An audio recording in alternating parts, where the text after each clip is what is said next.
Spacehounds of IPC by E. Doc Smith. Chapter 1. The IPV Arcturus Sets Out for Mars. A narrow football of steel, the interplanetary vessel Arcturus stood upright in her berth in the dock like an egg in its cup.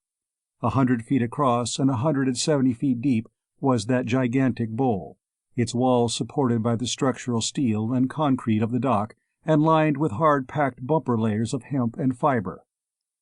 High into the air extended the upper half of the ship of space, a sullen gray expanse of 50-inch hardened steel armor, curving smoothly upward to a needle prow. Countless hundred of fine vertical scratches marred every inch of her surface, and here and there the stubborn metal was grooved and scored to a depth of inches, each scratch and score the record of an attempt of some wandering cosmic body to argue the right-of-way with the stupendous mass of that man-made cruiser of the void. A burly young man made his way through the throng about the entrance, nodded unconcernedly to the gatekeeper, and joined the stream of passengers flowing through the triple doors of the double airlock and down a corridor to the center of the vessel. However, instead of entering one of the elevators which were whisking the passengers up to their staterooms in the upper half of the enormous football, he in some way caused an opening to appear in an apparently blank steel wall and stepped through it into the control room.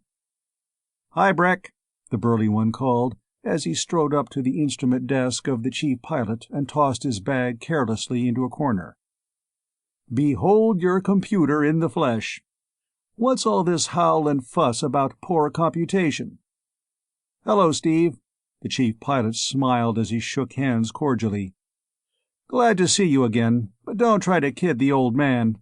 I'm simple enough to believe almost anything, but some things just aren't being done. We have been yelling and yelling hard for trained computers ever since they started writing us about every 1 centimeter change in acceleration. But I know that you're no more an IP computer than I am a Digger Indian. They don't shoot sparrows with coast defense guns."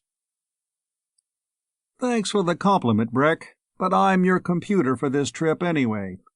Newton, the good old egg, knows what you fellows are up against, and is going to do something about it, if he has to lick all the rest of the directors to do it. He knew that I was loose for a couple of weeks, and asked me to come along this trip to see what I could see. I'm to check the observatory data. They don't know I'm aboard. Take the peaks and valleys off your acceleration curve, if possible, and report to Newton just what I find out, and what I think should be done about it. How early am I?" While the newcomer was talking, he had stripped the covers from a precise scale model of the solar system and from a large and complicated calculating machine, and had set to work without a wasted motion or instant, scaling off upon the model the positions of the various check stations and setting up long and involved integrals and equations upon the calculator. The older man studied the broad back of the younger, bent over his computations, and a tender, almost fatherly smile came over his careworn face as he replied. "Early? You? Just like you always were, plus 15 seconds on the deadline. The final dope is due right now." He plugged the automatic recorder and speaker into a circuit marked observatory, waited until a tiny light above the plug flashed green, and spoke. "IPV Arcturus, Breckenridge, Chief Pilot. Trip number 4329. Ready for final supplementary route and flight data. Tell us to Mars." "Meteoric swarms still too numerous for safe travel along the scheduled route," came promptly from the speaker. "You must stay further away from the plane of the ecliptic. The ether will be clear for you along route E2, P6, W41, K3, R19, S7, M14. You will hold a constant acceleration of 981.27 centimeters between initial and final check stations. Your takeoff will be practically unobstructed, but you will have to use the utmost caution in landing upon Mars, because in order to avoid a weightless detour and a loss of 31 minutes, you must pass very close to both the Martian satellites. To do so safely, you must pass the last meteorological station, M14, on scheduled time plus or minus 5 seconds, at scheduled velocity plus or minus 10 meters, with exactly the given negative acceleration of 981.27 centimeters, and exactly upon the pilot ray M14 will have set for you. All X. Breckenridge studied his triplex chronometer intently, then unplugged and glanced around the control room, in various parts of which half a dozen assistants were loafing at their stations. "Control and power check-out, hype," he barked. "Driving converters and projectors." The first assistant scanned his meters narrowly as he swung a multi-point switch in a flashing arc. "Converter efficiency 100, projector reactivity 100, on each of numbers 1 to 45 inclusive. All X." "Dirigible projectors." Two more gleaming switches leaped from point to point. "Converter efficiency 100, projector reactivity 100, dirigibility 100 on each of numbers 1 to 32 inclusive, of upper band, and numbers 1 to 32 inclusive of lower band. All X." "Gyroscopes." 35,000. Drivers in equilibrium at 10 degrees plus. All X. "Upper lights and lookout plates." The second assistant was galvanized into activity, and upon a screen before him there appeared a view as though he were looking directly upward from the prow of the great vessel. The air above them was full of aircraft of all shapes and sizes, and occasionally the image of one of that flying horde flared into violet splendor upon the screen as it was caught in the mighty, roving beam of one of the 12 ultralight projectors under test. "Upper lights and lookout plates, all X," the second assistant reported, and other assistants came to attention as the checkout went on. "Lower lights and lookout plates." "All X," was the report, after each of the 12 ultralights of the stern had swung around in its supporting brackets, illuminating every recess of the dark depths of the bottom well of the berth, and throwing the picture upon the screen in lurid violet relief. "Lateral and vertical detectors." "Laterals XP2710, all X. Verticals AJ4290, all X." "Receptors." 15,270 kilofrancs, all X. "Accumulators." 700,000 kilofranc hours, all X. Having thus checked and tested every function of his department, Breckenridge plugged into Captain, and when the green light went on, "Chief Pilot, check out, all X," he reported briefly. "All X," acknowledged the speaker, and the chief pilot unplugged. 15 minutes remained, during which time one department head after another would report to the captain of the liner that everything in his charge was ready for the stupendous flight. "All X, Steve?" Breckenridge turned to the computer. "How do you check acceleration and power with the observatory?" "Not so good, old bean." The younger man frowned in thought. "They figure like astronomers, not navigators. They've made no allowances for anything, not even the reversal. And I figure 4,000s for that, and for minor detours. Then there's check station errors." "Check station errors? Why, they're always right. That's what they're for." "Don't fool yourself. They've got troubles of their own, the same as anybody else. In fact, from a study of the charts of the last few weeks, I'm pretty sure that E2 is at least 4,000 kilometers this side of where he thinks he is, that W41 is 10 or 12,000 beyond his station, and that they've both got a lateral displacement that's simply fierce. I'm going to check up and argue with them about it as we pass. Then there's another thing. They figure to only 2 places, and we've got to have the third place almost solid if we expect to get a smooth curve. 1/100th of a centimeter of acceleration means a lot on a long trip when they're holding us as close as they are doing now. We'll ride this trip on 981.286 centimeters. With our scheduled mass, that means 36 points of 47 kilofrancs plus equilibrium power. "All set to go," the computer stated as he changed, by fractions of arc, the course plotters of the automatic integrating goniometer. "You're the doctor, but I'm glad it's you that'll have to explain to the observatory," and Breckenridge set his exceedingly delicate excess power potentiometer exactly upon the indicated figure. "Well, we've got a few minutes left for a chin-chin before we lift her off. What's all this commotion about? Dish out the lowdown." "Well, it's like this, Steve. We pilots are having one sweet time. We're being growled at on every trip. The management squawks if we're 30 seconds plus or minus at the terminals, and the passenger department squalls if we change acceleration 5 centimeters total en route. Claims it upsets the dainty customers and loses business for the road. They're tightening up on us all the time. Couple of years ago, you remember, it didn't make any difference what we did with the acceleration as long as we checked in somewhere near zero time. We used to spin 'em dizzy when we reversed at the halfway station, but that kind of stuff doesn't go anymore. We've got to hold the acceleration constant and close to normal. Got to hold our schedule on zero, plus or minus 10 seconds. And yet we've got to make any detours they tell us to, such as this 7 million kilometer thing they handed us just now. To make things worse, we've got to take orders at every check station. And yet we get the blame for everything that happens as a consequence of obeying those orders. Of course, I know as well as you do that it's rotten technique to change acceleration at every check station. But we've told them over and over that we can't do any better until they put a real computer on every ship, and tell the check stations to report meteorites and other obstructions to us, and then to let us alone. So you'd better recommend us some computers. You're getting rotten computation, that's a sure thing, and I don't blame you pilots for yelling. But I don't believe that you've got the right answer. I can't help but think that the astronomers are lying down on the job. They are so sure that you pilots are to blame that it hasn't occurred to them to check up on themselves very carefully. However, we'll know pretty quick, and then we'll take steps.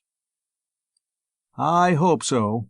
But say, Steve, I'm worried about using that much plus equilibrium power. Remember, we've got to hit M14 in absolutely good shape, or plenty heads will drop. I'll say they will. I know just how the passengers will howl if we hold them weightless for half an hour, waiting for those 2 moons to get out of the way, and I know just what the manager will do if we check in minus 31 minutes. Wow, he'll swell up and bust, sure. But don't worry, Breck. If we don't check in all right, anybody can have my head that wants it. And I'm taking full responsibility, you know. You're welcome to it. Breckenridge shrugged and turned the conversation into a lighter vein. Speaking of weightlessness, it's funny how many weight fiends there are in the world, isn't it? You'd think the passengers would enjoy a little weightlessness occasionally, especially the fat ones, but they don't.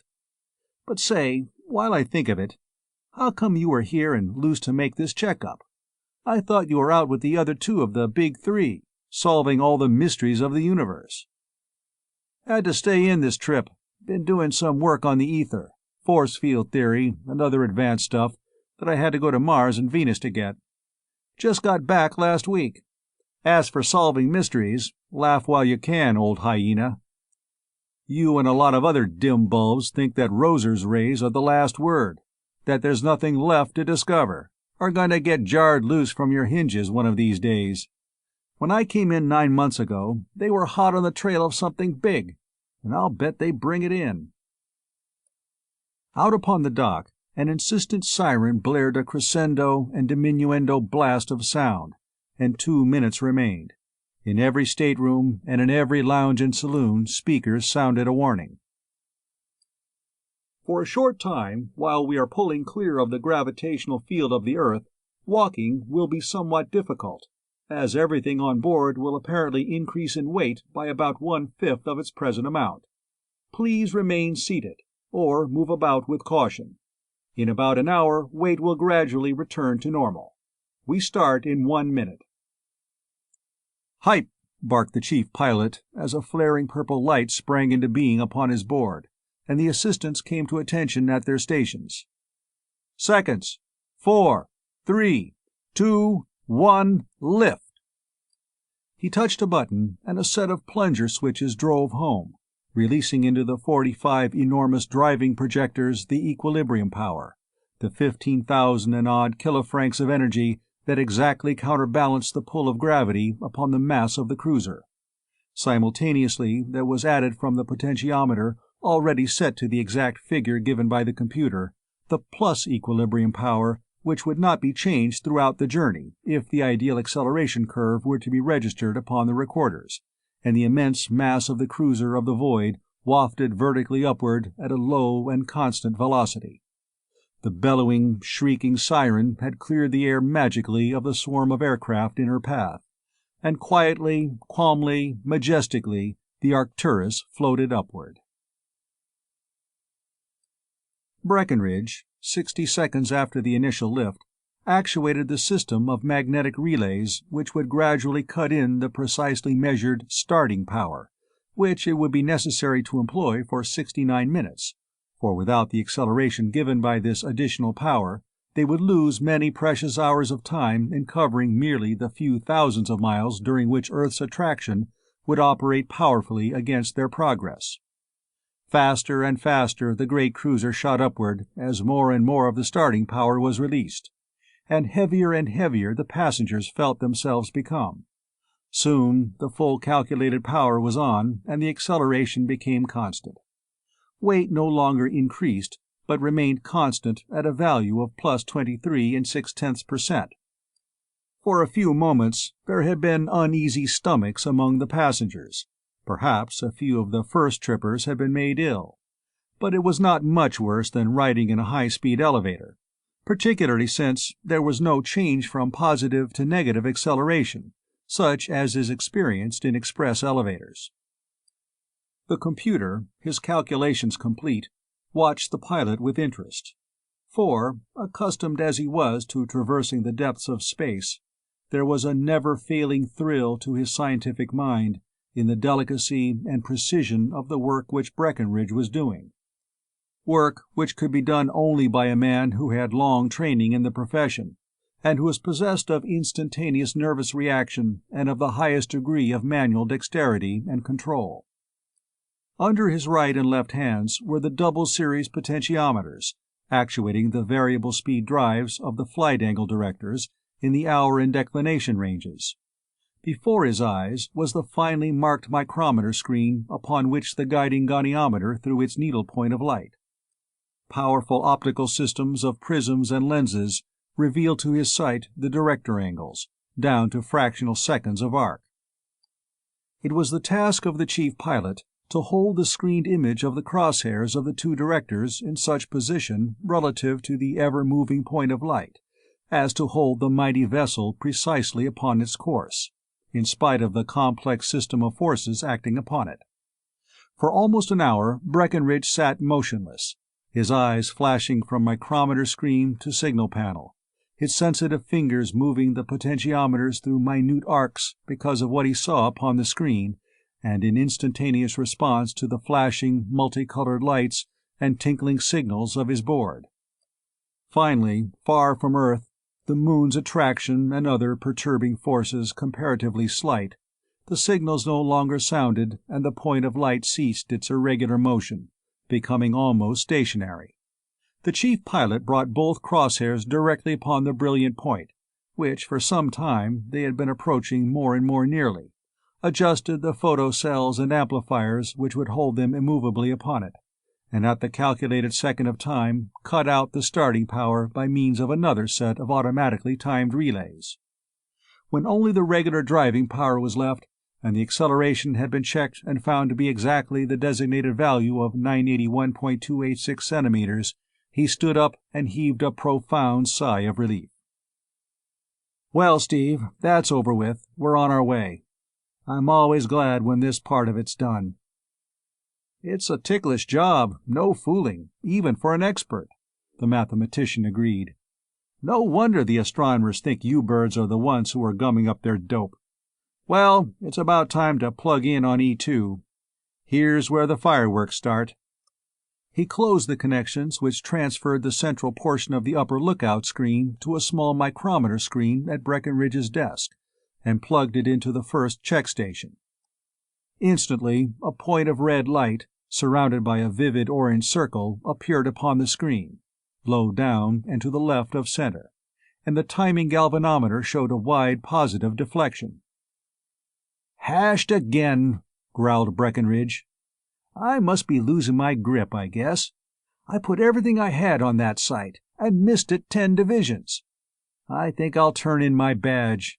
I've cocked our perfect curve already, before we got to the first check station." His hands moved toward the controls to correct their course and acceleration. "As you were. Hold everything. Lay off those controls," snapped the computer. "There's something screwy, just as I thought, and it isn't you either. I'm no pilot, of course, but I do know good compensation when I see it, and if you weren't compensating that point, I never saw it done. Besides, with your skill and my figures, I know darn well that we aren't off more than 1/10 of 1 division. He's cuckoo. Don't call him, let him start it, and refer him to me. All X. I'll be only too glad to pass the buck. But I still think, Steve, that you're playing with dynamite. Who ever heard of an astronomer being wrong?" "You'd be surprised," grinned the physicist. "Since this fuss has just started, nobody has tried to find out whether they were wrong or not." "IPV Arcturus, attention!" came from the speaker curtly. "IPV Arcturus, Breckenridge," from the chief pilot. "You have been on my ray almost a minute. Why are you not correcting course and acceleration?" "Dr. Stevens is computing us and has full control of course and acceleration," replied Breckenridge.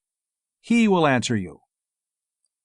"I am changing neither course nor acceleration, because you are not in position," declared Stevens crisply.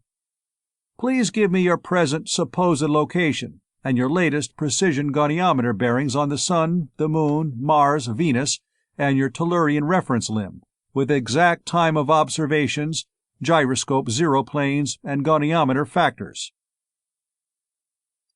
"Correct at once, or I shall report you to the observatory," E2 answered loftily, paying no attention to the demand for proof of position. "Be sure you do that, Guy, and while you're at it, report that your station hasn't taken a precision bearing in a month. Report that you've been muddling along on radio loop bearings, and that you don't know where you are within 7,000 kilometers. And speaking of reporting, I know already that a lot of you astronomical guessers have only the faintest possible idea of where you really are, plus, minus, or lateral. And if you don't get yourself straightened out before we get to W41, I'm going to make a report on my own account that will jar some of you birds loose from your upper teeth." He unplugged with a vicious jerk and turned to the pilot with a grin. "Guess that'll hold him for a while, won't it?" "He'll report us, sure," remonstrated Breckenridge. The older man was plainly ill at ease at this open defiance of the supposedly infallible check stations. "Not that baby," returned the computer confidently. "I'll bet you a small farm against a plug nickel that right now he's working his goniometer so hard that its pivots are getting hot. He'll sneak back into position as soon as he can calculate his results and pretend he's always been there." "The others will be all right then, probably, by the time we get to them." "Gosh, no. You're unusually dumb today, Breck. He won't tell anybody anything. He doesn't want to be the only goat, does he?" "Oh, I see. How could you dope this out with only the recorder charts?" "Because I know the kind of stuff you pilots are. And those humps are altogether too big to be accounted for by anything I know about you.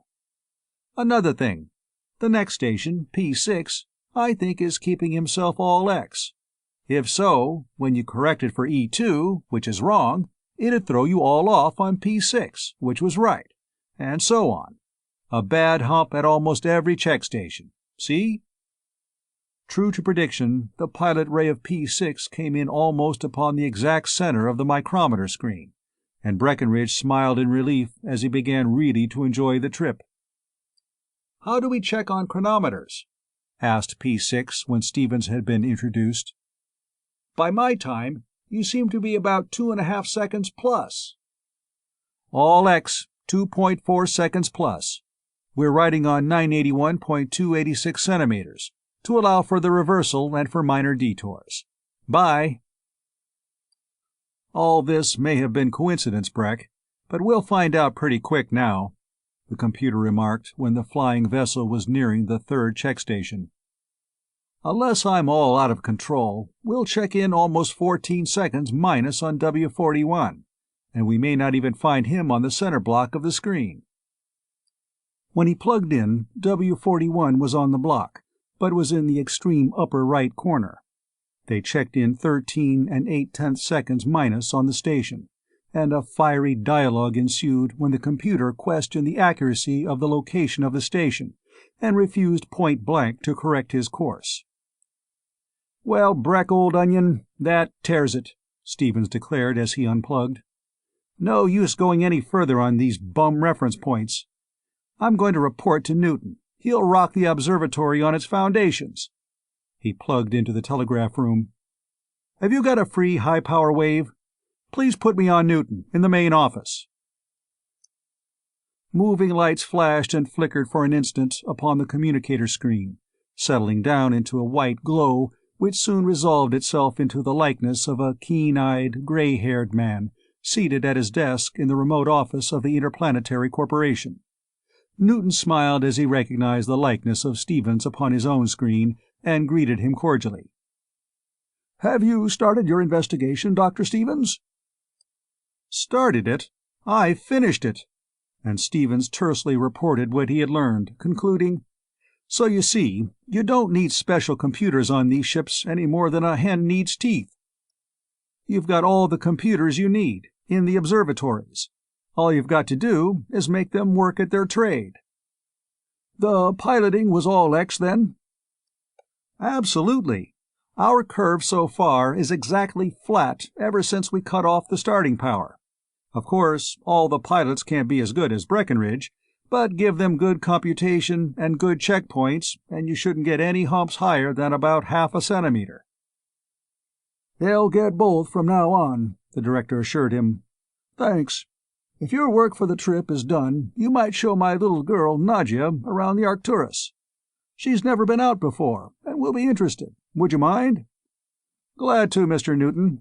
I'll be a regular uncle to her." "Thanks again, operator. I'll speak to Captain King, please." "Pipe down that guff, you unlicked cub, or I'll crown you with a proof bar," the chief pilot growled as soon as Stevens had unplugged. "You and who else?" retorted the computer cheerfully. "Pipe down yourself, guy. If you weren't so darn dumb and didn't have such a complex, you'd know that you're the crack pilot of the outfit, and wouldn't care who else knew it."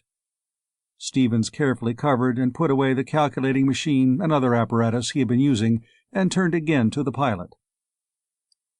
"I didn't know Newton had any kids, especially little ones, or I'd have got acquainted with them long ago. Of course, I don't know him very well, since I never was around the office much, but the old tiger goes over big with me." Think you'll enjoy playing nursemaid all the rest of the trip?" Breckenridge asked caustically, but with an enigmatic smile. "Think so? I know so," replied Stevens positively. "I always did like kids, and they always did like me. We fall for each other like 10,000 bricks falling down a well. Why, a kid, any kid, and I team up just like Grace and Poise."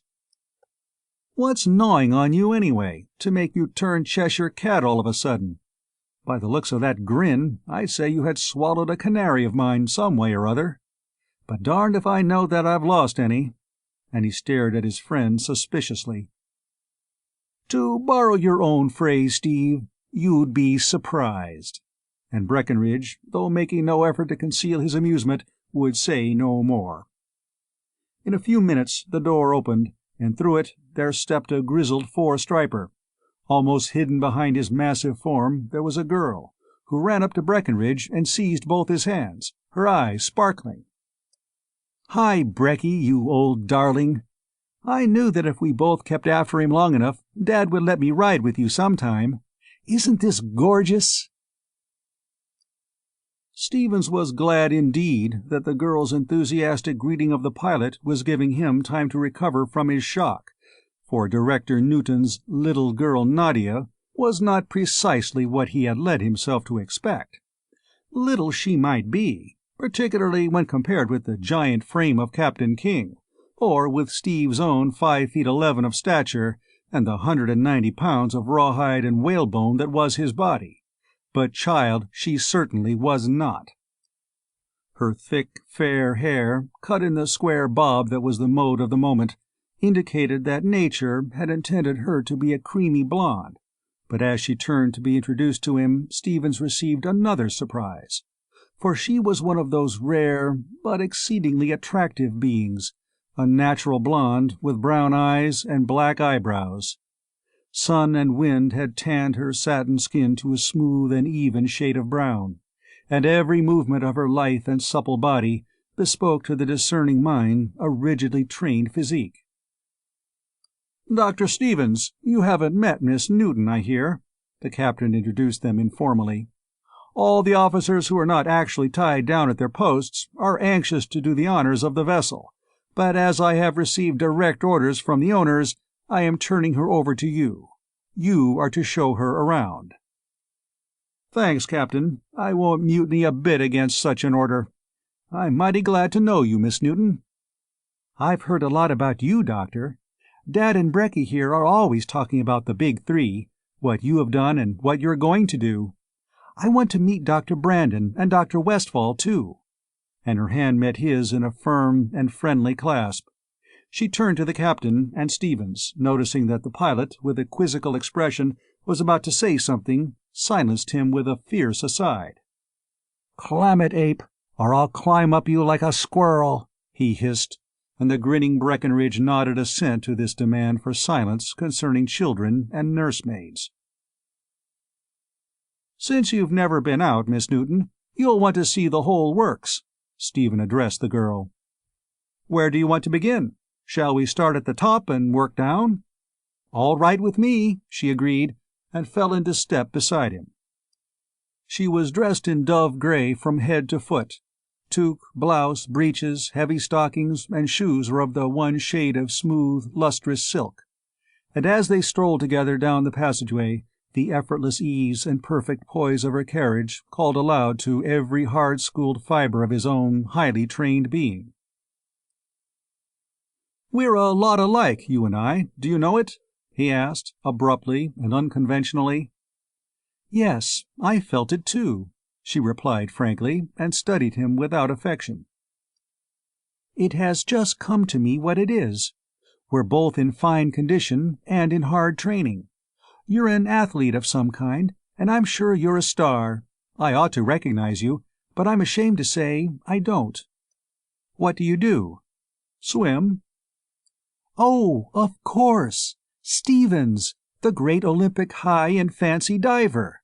I would never have connected our own Dr. Stevens, the eminent mathematical physicist, with the king of the springboard. Say, ever since I quit being afraid of the water, I've had a yen to do that 2½ twist of yours, but I never met anybody who knew it well enough to teach it to me, and I've almost broken my back 40 times trying to learn it alone." "I've got you now, too. American and British women's golf champion. Shake." And the two shook hands vigorously, in mutual congratulation.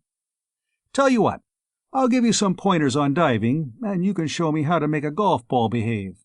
Next to Norman Brandon, I've got the most vicious hook in captivity, and Norm can't help himself. He's left-handed, you know, and being a southpaw, he's naturally wild. He slices all his woods and hooks all his irons. I'm consistent anyway. I hook everything, even my putts." "It's a bargain. What do you shoot?" "Pretty dubby, usually in the middle 80s. None of us play much, being out in space most of the time, you know. Sometimes, when my hook is going particularly well, I go up into the 90s. "We'll lick that hook," she promised, as they entered an elevator and were borne upward, toward the prow of the great interplanetary cruiser. Chapter 2. But Does Not Arrive. "All out. We climb the rest of the way on foot," Stevens told his companion, as the elevator stopped at the uppermost passenger floor. They walked across the small circular hall, and the guard on duty came to attention and saluted as they approached him. "I have orders to pass you and Miss Newton, sir. Do you know all the combinations?" "I know this good old tub better than the men that built her. I helped calculate her," Stevens replied, as he stepped up to an apparently blank wall of steel and deftly manipulated an almost invisible dial set flush with its surface. "This is to keep the passengers where they belong," he explained, as a section of the wall swung backward in a short arc and slid smoothly aside. "We will now proceed to see what makes it tick." Ladder after ladder of steel they climbed, and bulkhead after bulkhead opened at Stevens's knowing touch. At each floor, the mathematician explained to the girl the operation of the machinery there automatically at work: devices for heating and cooling, devices for circulating, maintaining, and purifying the air and the water. In short, all the complex mechanism necessary for the comfort and convenience of the human cargo of the liner. Soon they entered the conical top compartment, a room scarcely 15 feet in diameter, tapering sharply upward to a hollow point some 20 feet above them. The true shape of the room, however, was not immediately apparent, because of the enormous latticed beams and girders which braced the walls in every direction. The air glowed with the violet light of the 12 great ultra-light projectors, like searchlights with 3-foot lenses, which lined the wall. The floor beneath their feet was not a level steel platform, but seemed to be composed of many lenticular sections of dull blue alloy. "We are standing upon the upper lookout lenses, aren't we?" asked the girl. "Is that perfectly all right?" "Sure. They're so hard that nothing can scratch them, and of course Roser's rays go right through our bodies, or any ordinary substance, like a bullet through a hole in Swiss cheese.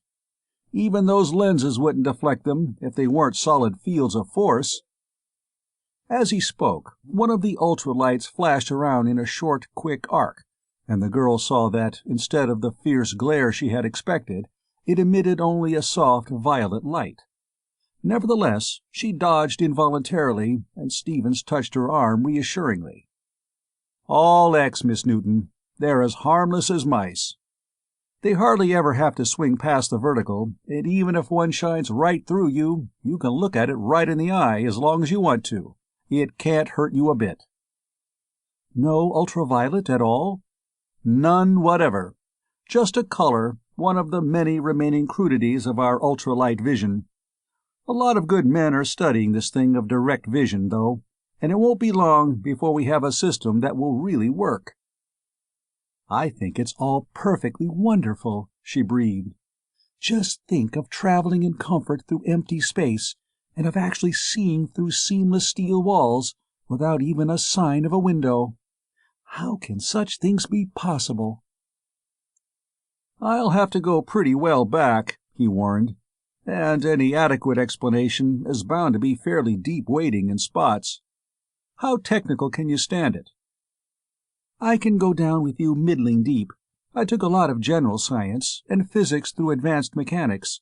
Of course, I didn't get into any such highly specialized stuff as subelectronics or Roser's rays, but if you start drowning me, I'll yell." "That's fine. You can get the idea all X with that to go on. Let's sit down here on this girder. Roser didn't do it all by any means, even though he got credit for it. He merely helped the Martians do it. The whole thing started, of course, when Goddard shot his first rocket to the moon, and was intensified when Roser so perfected his short waves that signals were exchanged with Mars, signals that neither side could make any sense out of. Goddard's pupils and followers made bigger and better rockets, and finally got one that could land safely upon Mars. Roser, who was a mighty keen bird, was one of the first voyagers, and he didn't come back. He stayed there, living in a spacesuit for 3 or 4 years, and got a brand new education. Martian science always was hot, you know, but they were impractical. They were desperately hard up for water and air, and while they had a lot of wonderful ideas and theories, they couldn't overcome the practical technical difficulties in the way of making their ideas work. Now, putting other people's ideas to work was Roser's long suit. Don't think that I'm belittling Roser at all, either, for he was a brave and far-sighted man, was no mean scientist, and was certainly one of the best organizers and synchronizers the world has ever known. And since Martian and Tellurian science complemented each other, so that one filled in the gaps of the other, it wasn't long until fleets of space freighters were bringing in air and water from Venus, which had more of both than she needed or wanted.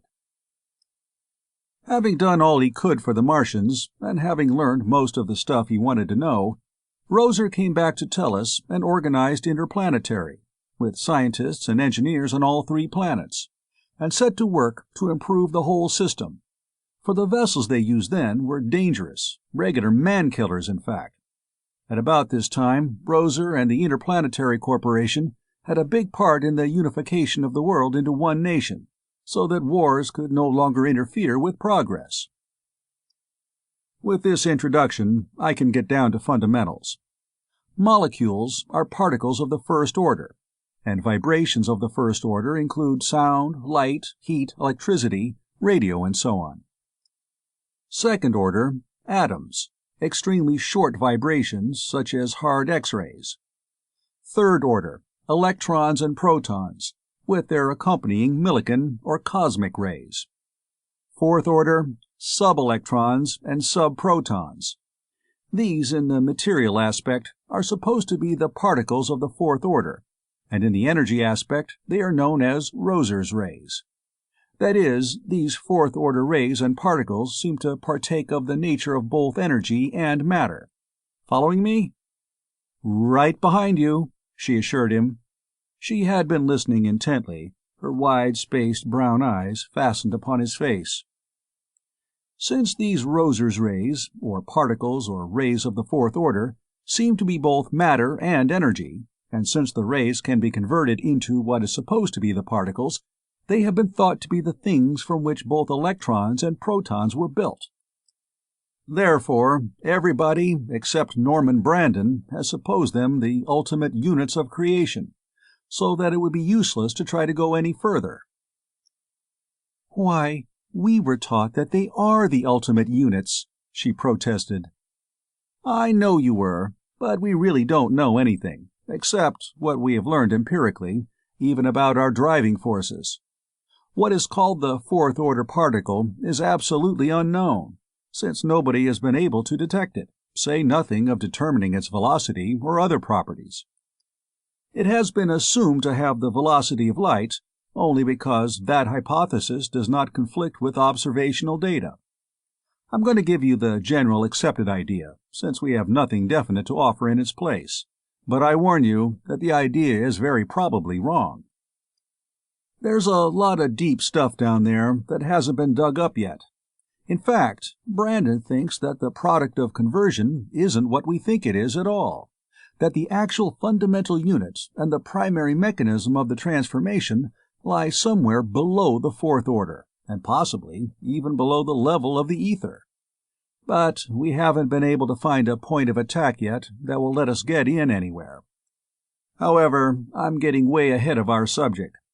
To get back to it, energy can be converted into something that acts like matter through Roser's rays, and that is the empirical fact underlying the drive of our spaceships, as well as that of almost all other vehicles on all 3 planets.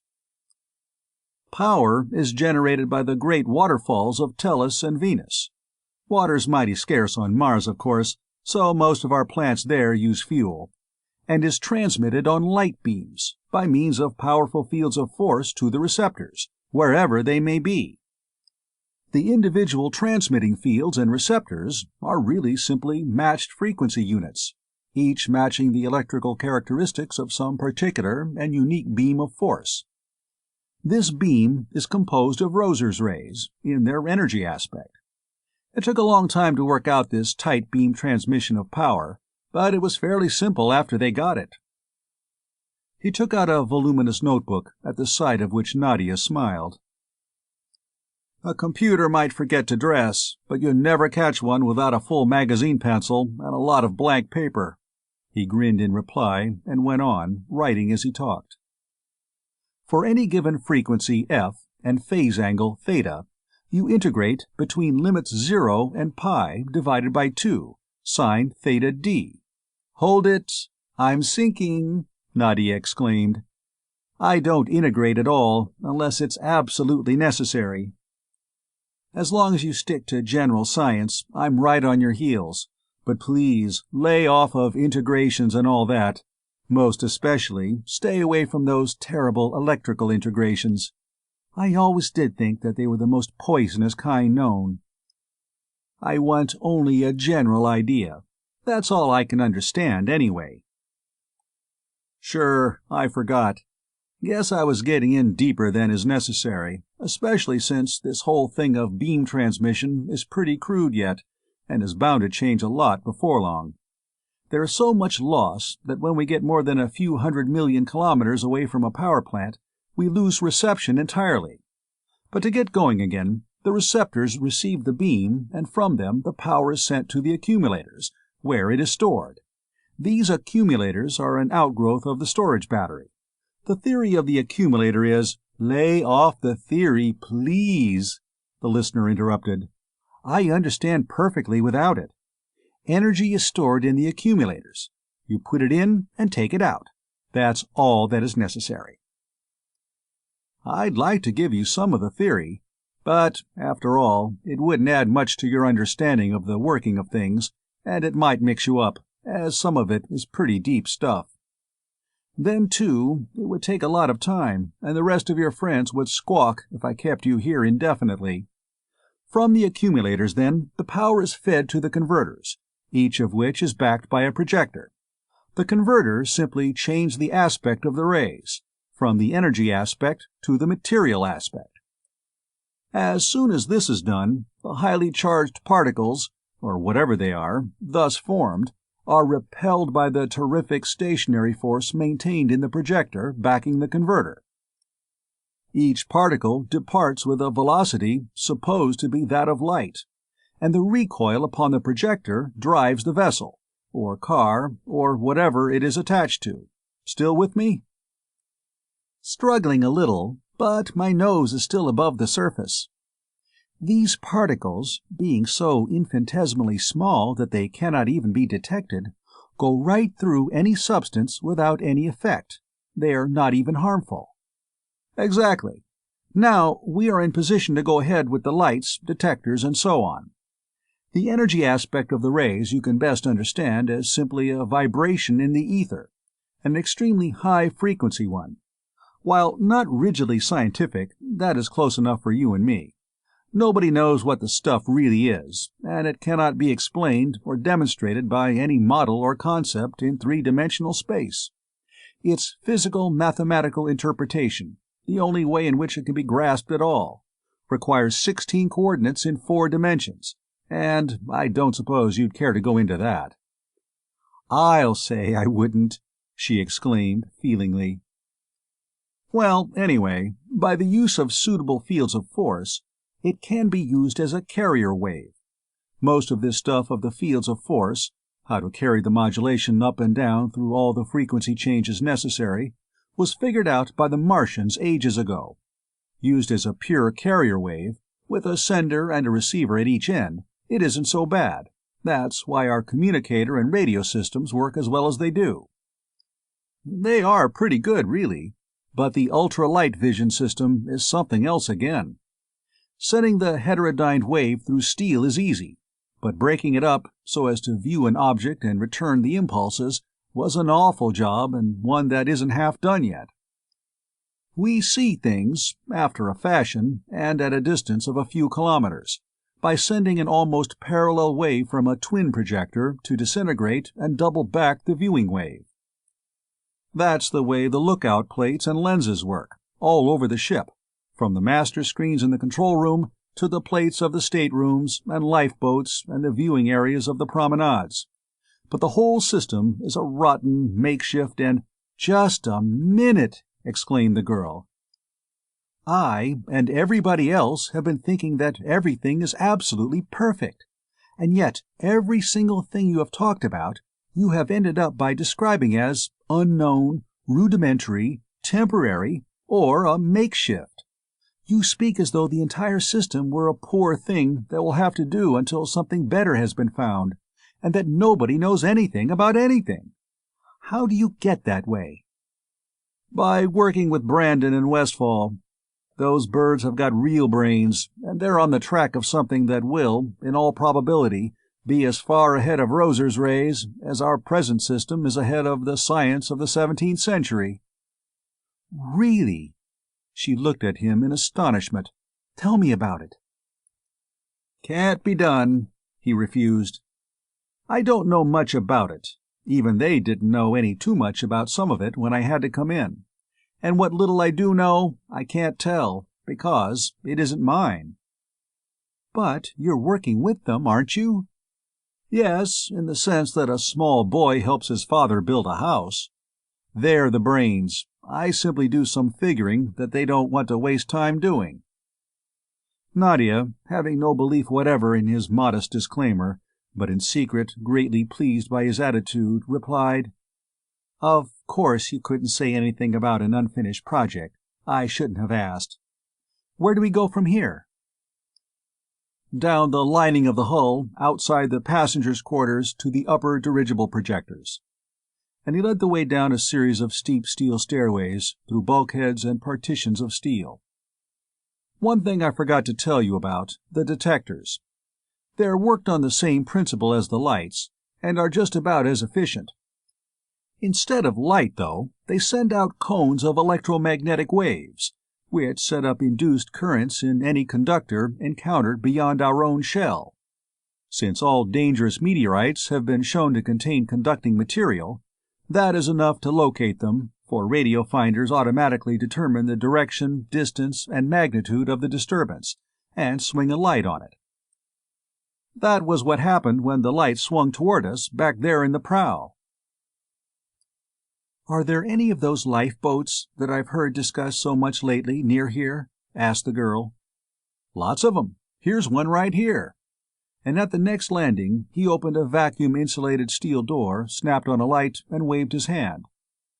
"You can't see much of it from here, but it's a complete spaceship in itself, capable of maintaining a dozen or 15 persons during a 2 weeks' cruise in space." "Why isn't it a good idea to retain them? Accidents are still possible, are they not?" "Of course, and there's no question of doing away with them entirely. Modern ships, however, have only enough of them to take care of the largest number of persons ever to be carried by the vessel." "Has the Arcturus more than she needs?" "I'll say she has, and more of everything else except room for payload." "I've heard them talking about junking her. I think it's a shame." "So do I, in a way. You see, I helped design her and her sister ship, the Sirius, which Brandon and Westfall are using as a floating laboratory. But times change, and the inefficient must go. She's a good old tub, but she was built when everybody was afraid of space, and we had to put every safety factor into her that we could think of. As a result, she is 4 times as heavy as she should be, and that takes a lot of extra power. Her skin is too thick. She has too many batteries of accumulators, too many lifeboats, too many bulkheads and air brakes, too many and too much of everything. She is so built that if she should break up out in space, nobody would die if they lived through the shock.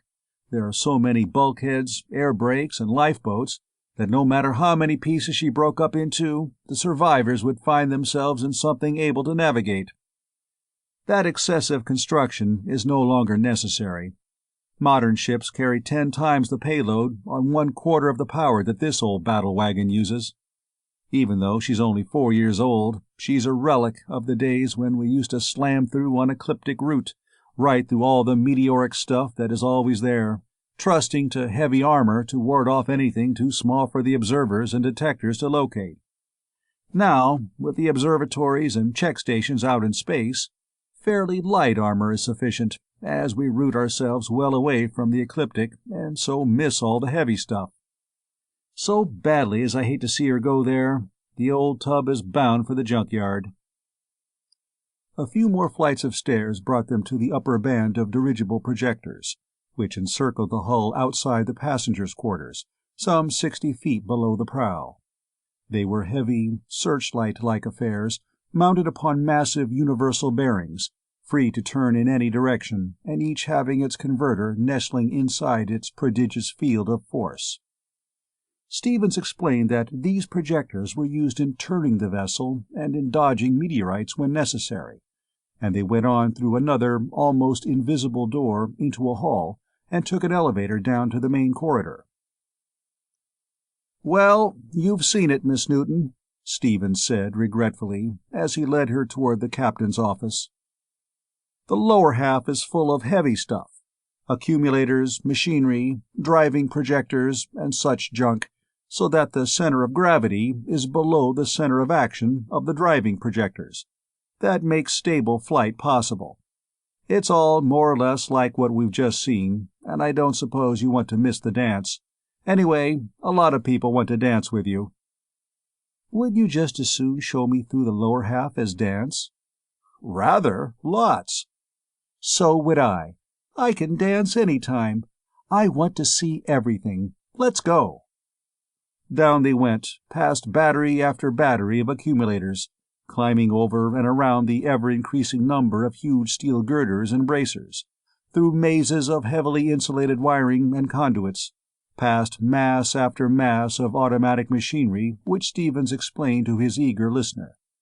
They inspected one of the great driving projectors, which, built rigidly parallel to the axis of the ship and held immovably in place by enormous trusses of steel, revealed neither to the eye nor to the ear any sign of the terrific force it was exerting. Still lower they went, until the girl had been shown everything, even down to the bottom ultralights and stern braces. "Tired?" Stevens asked, as the inspection was completed. "Not very. It's been quite a climb, but I've had a wonderful time." "So have I," he declared positively. "I know what. We'll crawl up into one of these stern lifeboats and make us a cup of coffee before we climb back. With me?" "Way ahead of you." Nadia accepted the invitation enthusiastically, and they made their way to the nearest of the miniature space cruisers. Here, although no emergency had been encountered in all the 4 years of the vessel's life, they found everything in readiness, and the two soon had prepared and eaten a hearty luncheon. "Well, I can't think of any more excuses for monopolizing you, Miss Newton, so I suppose I'll have to take you back. Believe me, I've enjoyed this more than you can realize. He broke off and listened, every nerve taut. "What was that?" he exclaimed. "What was what? I didn't hear anything." "Something screwy somewhere. I felt a vibration, and anything that'd make this mountain of steel even quiver must have given us one gosh-awful nudge. There's another." The girl, painfully tense, felt only a barely perceptible tremor, but the computer, knowing far better than she the inconceivable strength and mass of that enormous structure of solidly braced hardened steel, sprang into action. Leaping to the small dirigible lookout plate, he turned on the power and swung it upward. "Great suffering snakes!" he ejaculated, then stood mute, for the plate revealed a terrible sight. The entire nose of the gigantic craft had been sheared off in 2 immense slices, as though clipped off by a gigantic sword, and even as they stared, fascinated at the sight, the severed slices were drifting slowly away. Swinging the view along the plane of the cleavage, Stevens made out a relatively tiny ball of metal, only 50 feet or so in diameter, at a distance of perhaps a mile. From this ball there shot a blinding plane of light, and the Arcturus fell apart at the midsection, the lower half separating clean from the upper portion, which held the passengers. Leaving the upper half intact, the attacker began slicing the lower, driving half into thin, disc-shaped sections. As that incandescent plane of destruction made its first flashing cut through the body of the Arcturus, accompanied by an additional pyrotechnic display of severed and short-circuited high-tension leads, Stevens and Nadia suddenly found themselves floating weightless in the air of the room. Still gripping the controls of the lookout plate, Stevens caught the white-faced girl with one hand, drew her down beside him, and held her motionless, while his keen mind flashed over all the possibilities of the situation and planned his course of action. "They're apparently slicing us pretty evenly, and by the looks of things, one cut is coming right about here," he explained rapidly, as he found a flashlight and drew his companion through the door and along a narrow passage. Soon he opened another door and led her into a tiny compartment, so low that they could not stand upright, a mere cubicle of steel. Carefully closing the door, he fingered dials upon each of the walls of the cell, then folded himself up into a comfortable position, instructing Nadia to do the same, and snapped off the light. "Please, leave it on," the shaken girl asked. "It's so ghastly." "We'd better save it, Nadia," he advised, pressing her arm reassuringly. "It's the only light we've got, and we may need it worse later on. Its life is limited, you know." "Later on? Do you think we'll need anything? Later on?" "Sure. Of course, they may get us, Nadia, but this little tertiary air brake is a mighty small target for them to hit. And if they miss us, as I think they will, there's a larger room opening off each wall of this one, at least one of which will certainly be left intact. From any one of those rooms we can reach a lifeboat.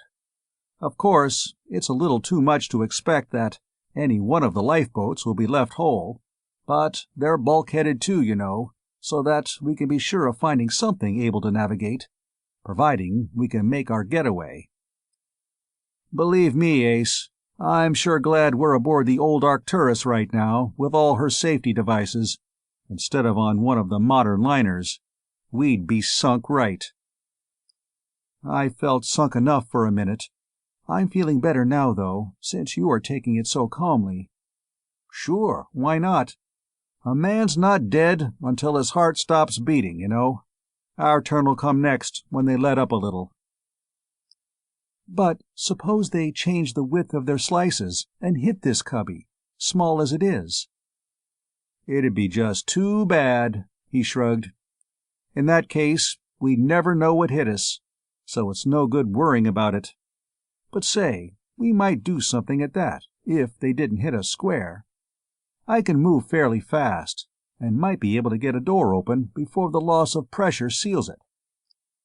We'll light the flash. Here, you hold it, so that I can have both hands free.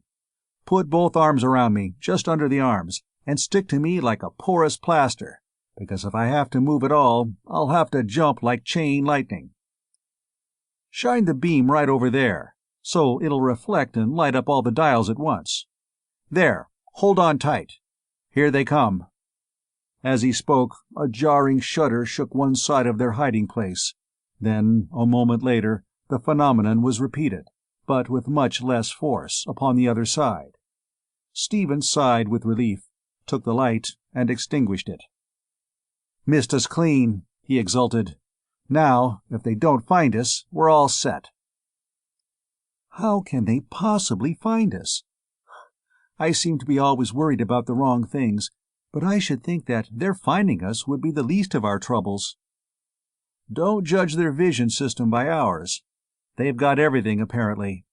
However, their apparatus may not be delicate enough to spot us in a space this small when their projectors flash through it, as they probably will. Then, too, there's a couple of other big items in our favor. Nobody else is in the entire lower half, since all this machinery down here is either automatic or else controlled from up above, so they won't be expecting to see anybody when they get down this far, and we aren't at all conspicuous. We're both dressed in gray. Your clothes in particular are almost exactly the color of this armor plate, so altogether we stand a good chance of being missed." "What shall we do now?" Nothing whatever. Wish we could sleep for a couple of hours, but of course there's no hope of that. Stretch out here, like that. You can't rest folded up like an accordion. And I'll lie down diagonally across the room. There's just room for me that way. That's one advantage of weightlessness. You can lie down standing on your head, and go to sleep and like it. But I forgot. You've never been weightless before, have you? Does it make you sick? Not so much now, except that I feel awfully weird inside. I was horribly dizzy and nauseated at first, but it's going away. That's good. It makes lots of people pretty sick. In fact, some folks get awfully sick and can't seem to get used to it at all. It's the canals in the inner ear that do most of it, you know. However, if you're as well as that already, you'll be a regular spacehound in half an hour. I've been weightless for weeks at a stretch, out in the Sirius, and now I've got so I really like it. Here, we better keep in touch. He found her hand and tucked it under his arm. Stabilize our positions more, besides keeping us from getting too lonesome here in the dark, he concluded in a matter-of-fact voice. Thanks for saying us, but you would, wouldn't you? And a wave of admiration went through her for the real and chivalrous manhood of the man with whom she had been forced by circumstances to cast her lot. How long must we stay here? As long as the air lasts, and I'd like to stay here longer than that. We don't want to move around any more than we absolutely have to until their rays are off of us, and we have no way of knowing how long that will be. Also, we'd better keep still. I don't know what kind of an audio system they've got, but there's no use in taking unnecessary chances.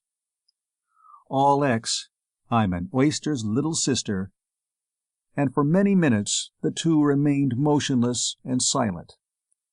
Now and then Nadia twitched and started at some vague, real or imaginary sound. Now and then her fingers tightened upon his biceps, and he pressed her hand with his great arm in reassurance and understanding. Once a wall of their cell resounded under the impact of a fierce blow, and Stevens instantly threw his arm around the girl, twisting himself between her and the threatening wall, ready for any emergency. But nothing more happened. The door remained closed, the cell stayed bottle-tight, and time wore slowly on. All too soon, the unmistakable symptoms of breathing an unfit atmosphere made themselves apparent, and Stevens, after testing each of the doors, drew the girl into a larger room where they breathed deeply of the fresh, cool air. "How did you know that this room was whole?" asked Nadia. "We might have stepped out into space, mightn't we?" "No. If this room had lost its tightness, the door wouldn't have opened. They won't open if there's a difference of 1 kilogram pressure on the two sides. That's how I knew that the room we were in at first was cut in two. The door into that air brake wouldn't move." "What comes next?"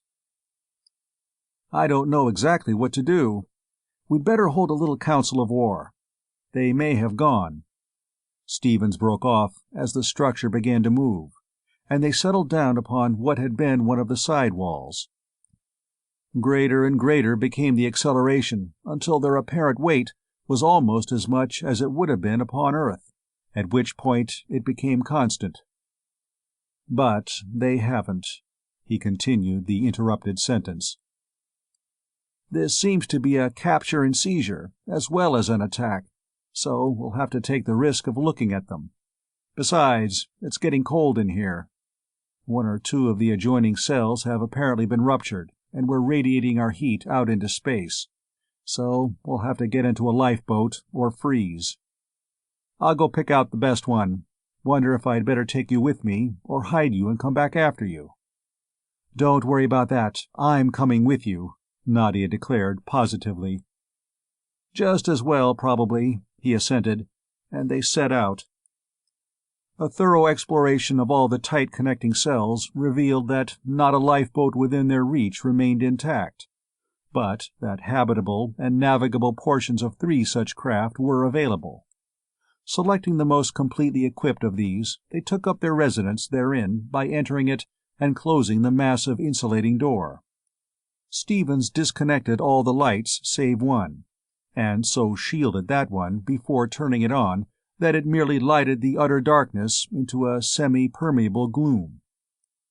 He then stepped up to the lookout plate, and with his hand upon the control, pondered long the possible consequences of what he wished to do. What harm would it do to take just a little peek? I don't know. That's the dickens of it. Maybe none, and then again, maybe a lot. You see, we don't know who or what we're up against. The only thing we know is that they've got us beat 100 ways, and we've got to act accordingly. We've got to chance it sometime, though, if we can ever get away, so we might as well do it now. I'll put it on a very short range first, and see what we can see. By the small number of cells we've got here, I'm afraid they've split us up lengthwise, too, so that instead of having a whole slice of the old watermelon to live in, we've got only about a sixth of one, shaped about like a piece of a restaurant pie. One thing I can do, though. I'll turn on the communicator receiver and put it on full coverage. Maybe we can hear something useful.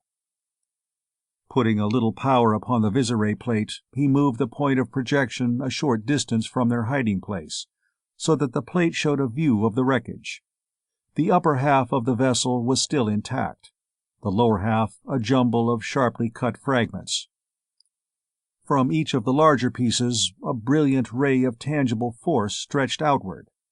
Suddenly, their receiver sounded behind them, as the high-powered transmitter in the telegraph room tried to notify headquarters of their plight. "Arcturus attacked and cut up, being taken in tow." Rapidly, as the message was uttered, the transmitter died with a rattle in the middle of a word, and Nadia looked at Stevens with foreboding in her eyes. "They've got something, that's one thing sure, to be able to neutralize our communicator beams that way," he admitted. "Not so good. We'll have to play this close to our vests, girl." "Are you just trying to cheer me up, or do you really think we have a chance?" she demanded. "I want to know just where we stand." "I'm coming clean with you, no kidding. If we can get away, we'll be all X, because I'll bet a farm that by this time Brandon's got everything those birds have, and maybe more. They beat us to it, that's all. I'm kind of afraid, though, that getting away isn't going to be quite as simple as shooting fish down a well." Far ahead of them, a port opened. A lifeboat shot out at its full power, and again their receiver tried to burst into sound, but it was a vain attempt. The sound died before one complete word could be uttered, and the lifeboat, its power completely neutralized by the rays of the tiny craft of the enemy, floated gently back toward the mass of its parent, and accompanied it in its headlong flight. Several more lifeboats made the attempt, as the courageous officers of the Arcturus, some of whom had apparently succeeded in eluding the vigilance of the captors, launched the little shells from various ports. But as each boat issued, its power was neutralized, and it found itself dragged helplessly along in the grip of one of those mysterious, brilliant rays of force. At least one hidden officer must have been watching the fruitless efforts, for the next lifeboat to issue made no attempt, either to talk or to flee, but from it there flamed out into space a concentrated beam of destruction, the terrible ray of annihilation against which no known substance could endure for a moment. The ray which had definitely outlawed war. But even that frightful weapon was useless. It spent its force harmlessly upon an impalpable, invisible barrier 100 yards from its source, and the bold lifeboat disappeared in one blinding explosion of incandescence as the captor showed its real power in retaliation. Stevens, jaw hard set, leaped from the screen, then brought himself up so quickly that he skated across the smooth steel floor. Shutting off the lookout plate, he led the half-fainting girl across the room to a comfortable seat and sat down beside her, raging but thoughtful. Nadia soon recovered. "Why are you acting so contrary to your nature? Is it because of me?" she demanded. A dozen times I've seen you start to do something, and then change your mind. I will not be a load on you, nor hinder you in anything you want to do." "I told your father I'd look after you, and I'm going to do it," he replied indirectly. "I would do it anyway, of course, even if you are 10 or 12 years older than I thought you were." "Yes, Dad never has realized that I'm more than 8 years old." "I see. You were going out there and be slaughtered?" He flushed, but made no reply. "In that case, I'm glad I'm here. That would have been silly. I think we'd better hold that council of war you mentioned a while ago, don't you?" "I need a smoke. Do you indulge?" "No, thanks. I tried it a few times at school, but never liked it." He searched his pockets, bringing to light an unopened package and a tattered remnant which proved to contain one dilapidated cigarette. He studied it thoughtfully. "I'll smoke this wreck," he decided, "while it's still smokable. We'll save the rest of them. I'm afraid it'll be a long time between smokes. Well, let's confer." "This will have to be a one-sided conference. I don't imagine that any of my ideas will prove particularly helpful. You talk, and I'll listen." "You can't tell what ideas may be useful. Chip in any time you feel the urge. Here's the dope as I see it. They're highly intelligent creatures, and are in all probability neither Martians nor Venerians. If any of them had any such stuff as that, some of us would have known about it, and besides, I don't believe they would have used it in just that way. Mercury is not habitable, at least for organic beings, and we have never seen any sign of any other kind of inhabitants who could work with metals and rays. They're probably from Jupiter, although possibly from further away.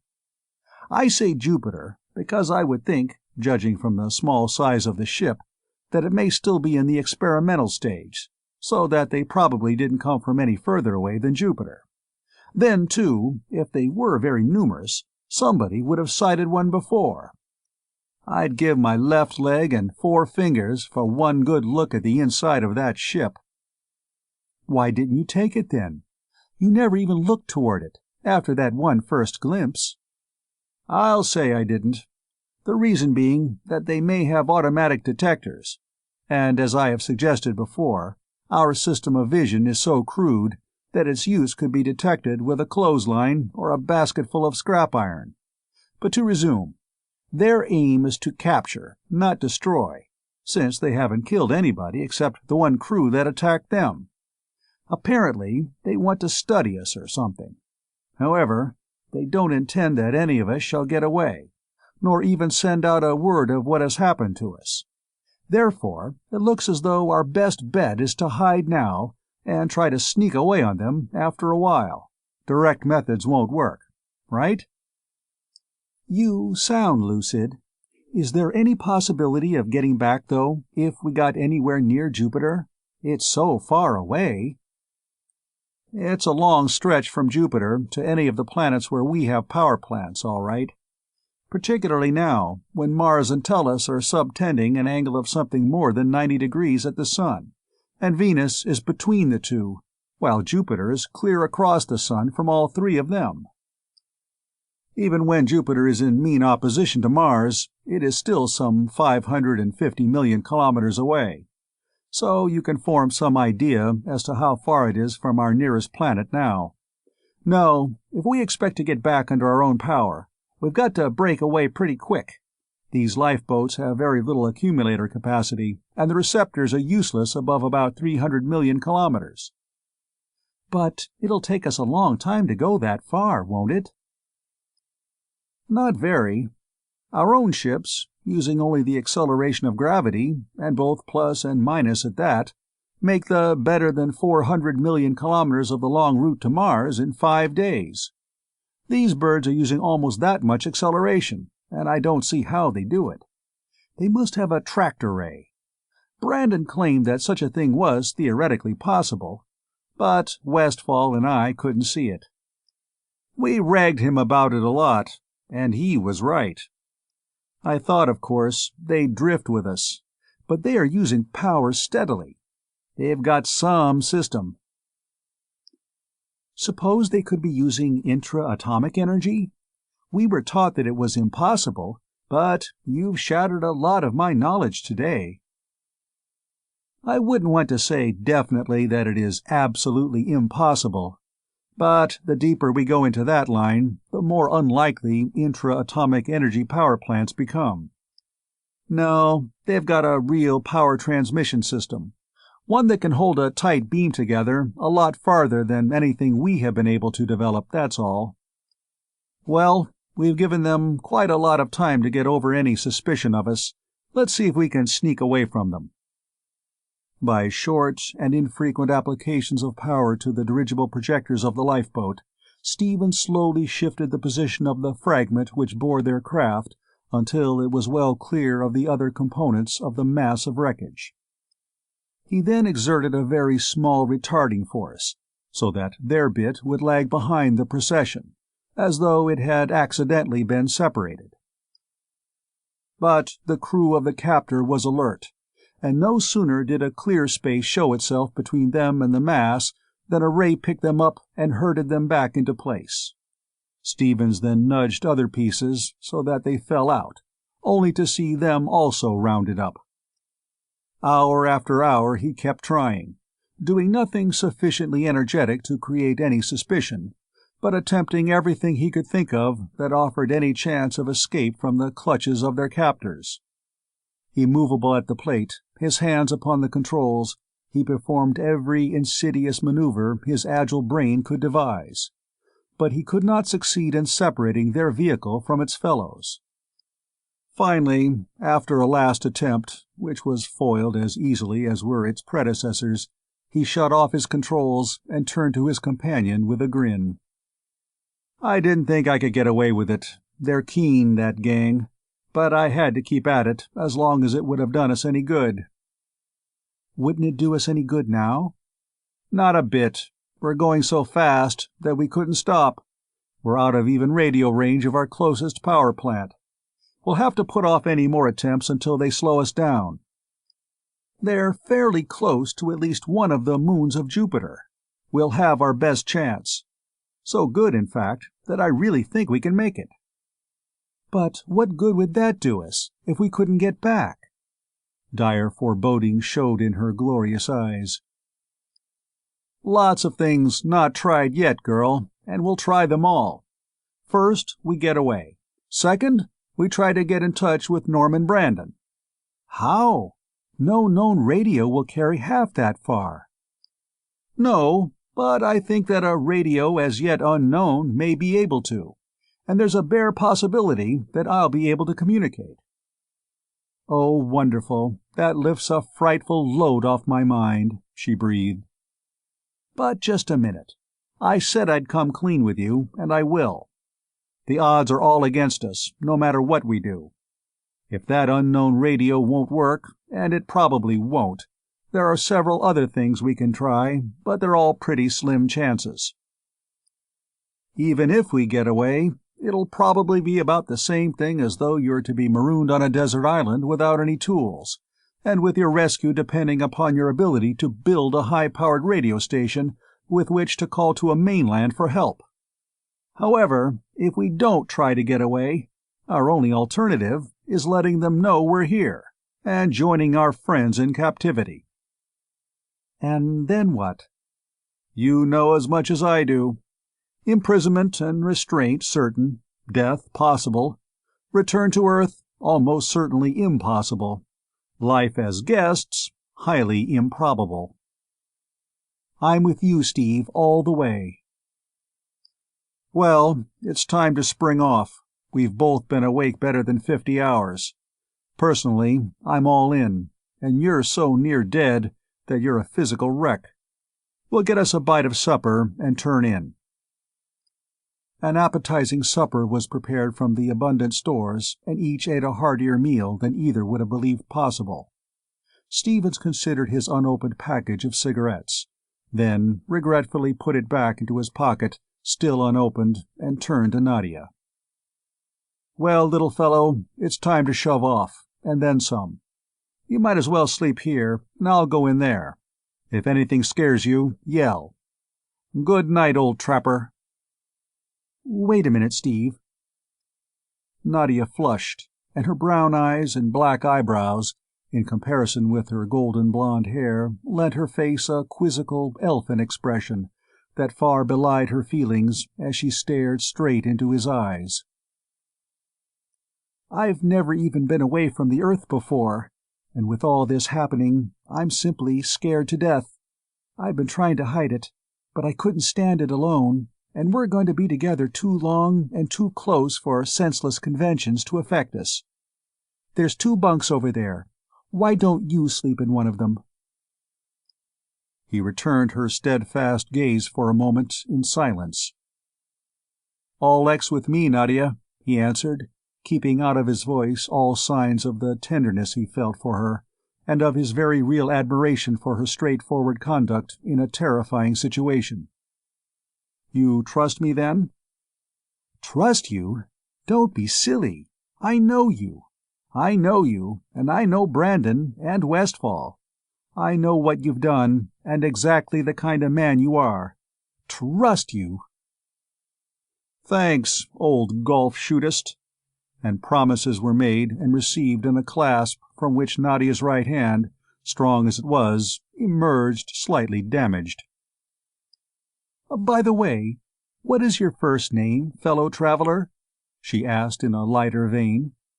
"Nobody, not even Dad or Brecky, ever seems to call you anything but Steve when they talk about you."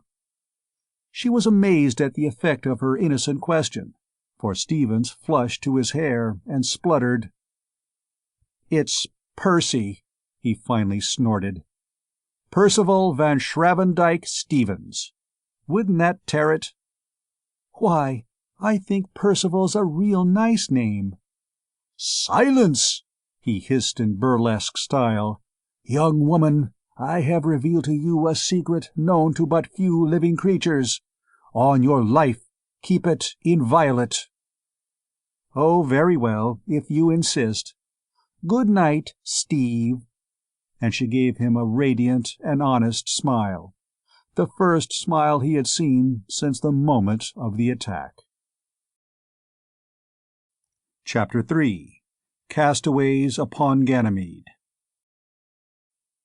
Upon awakening, the man's first care was to instruct the girl in the operation of the projectors, so that she could keep the heavily armored edge of their small section, which he had promptly christened the Forlorn Hope, between them and the grinding, clashing mass of wreckage, and thus, if it should become necessary, protect the relatively frail inner portions of their craft from damage. "Keep an eye on things for a while, Nadia," he instructed, as soon as she could handle the controls.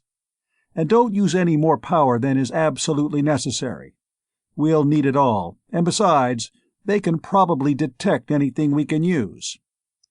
There's probably enough leakage from the ruptured accumulator cells to mask quite a little emission, but don't use much. I'm going to see what I can do about making this whole wedge navigable." "Why not just launch what's left of this lifeboat? It's space-worthy, isn't it?" "Yes, but it's too small. 2 or 3 of the big dirigible projectors of the lower band are on the rim of this piece of pie-shaped section we're riding, I think.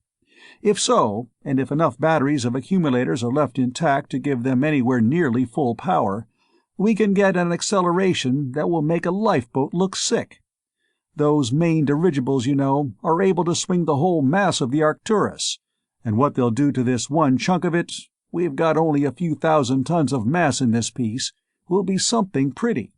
Also, having the metal may save us months of time in mining it." He found the projectors, repaired or cut out the damaged accumulator cells, and reconnected them through the controls of the lifeboat. He moved into the engine room the air tanks, stores, and equipment from all the other fragments, which, by means of a spacesuit, he could reach without too much difficulty.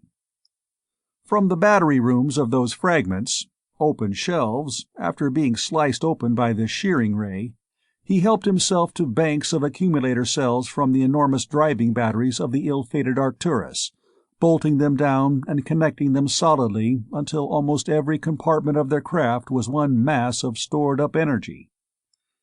Days fled like hours, so furiously busy were they in preparing their peculiar vessel for a cruise of indefinite duration.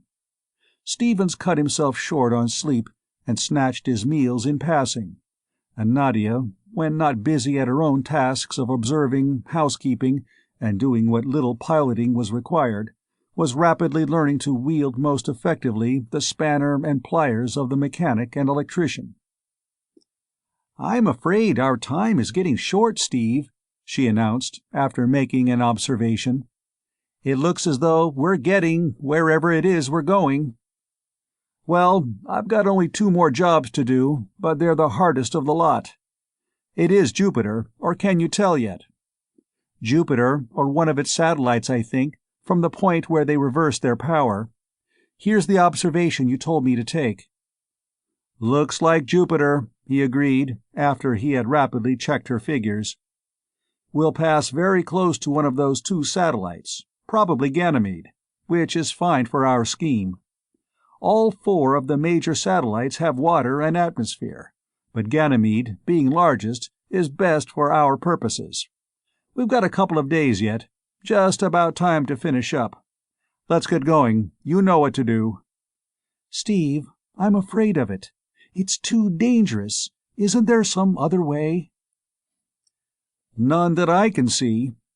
The close watch they're keeping on every bit of this junk makes it our only chance for a getaway. I'm pretty sure I can do it, but if I should happen to get nipped, just use enough power to let them know you're here, and you won't be any worse off than if I hadn't tried to pull off this stunt."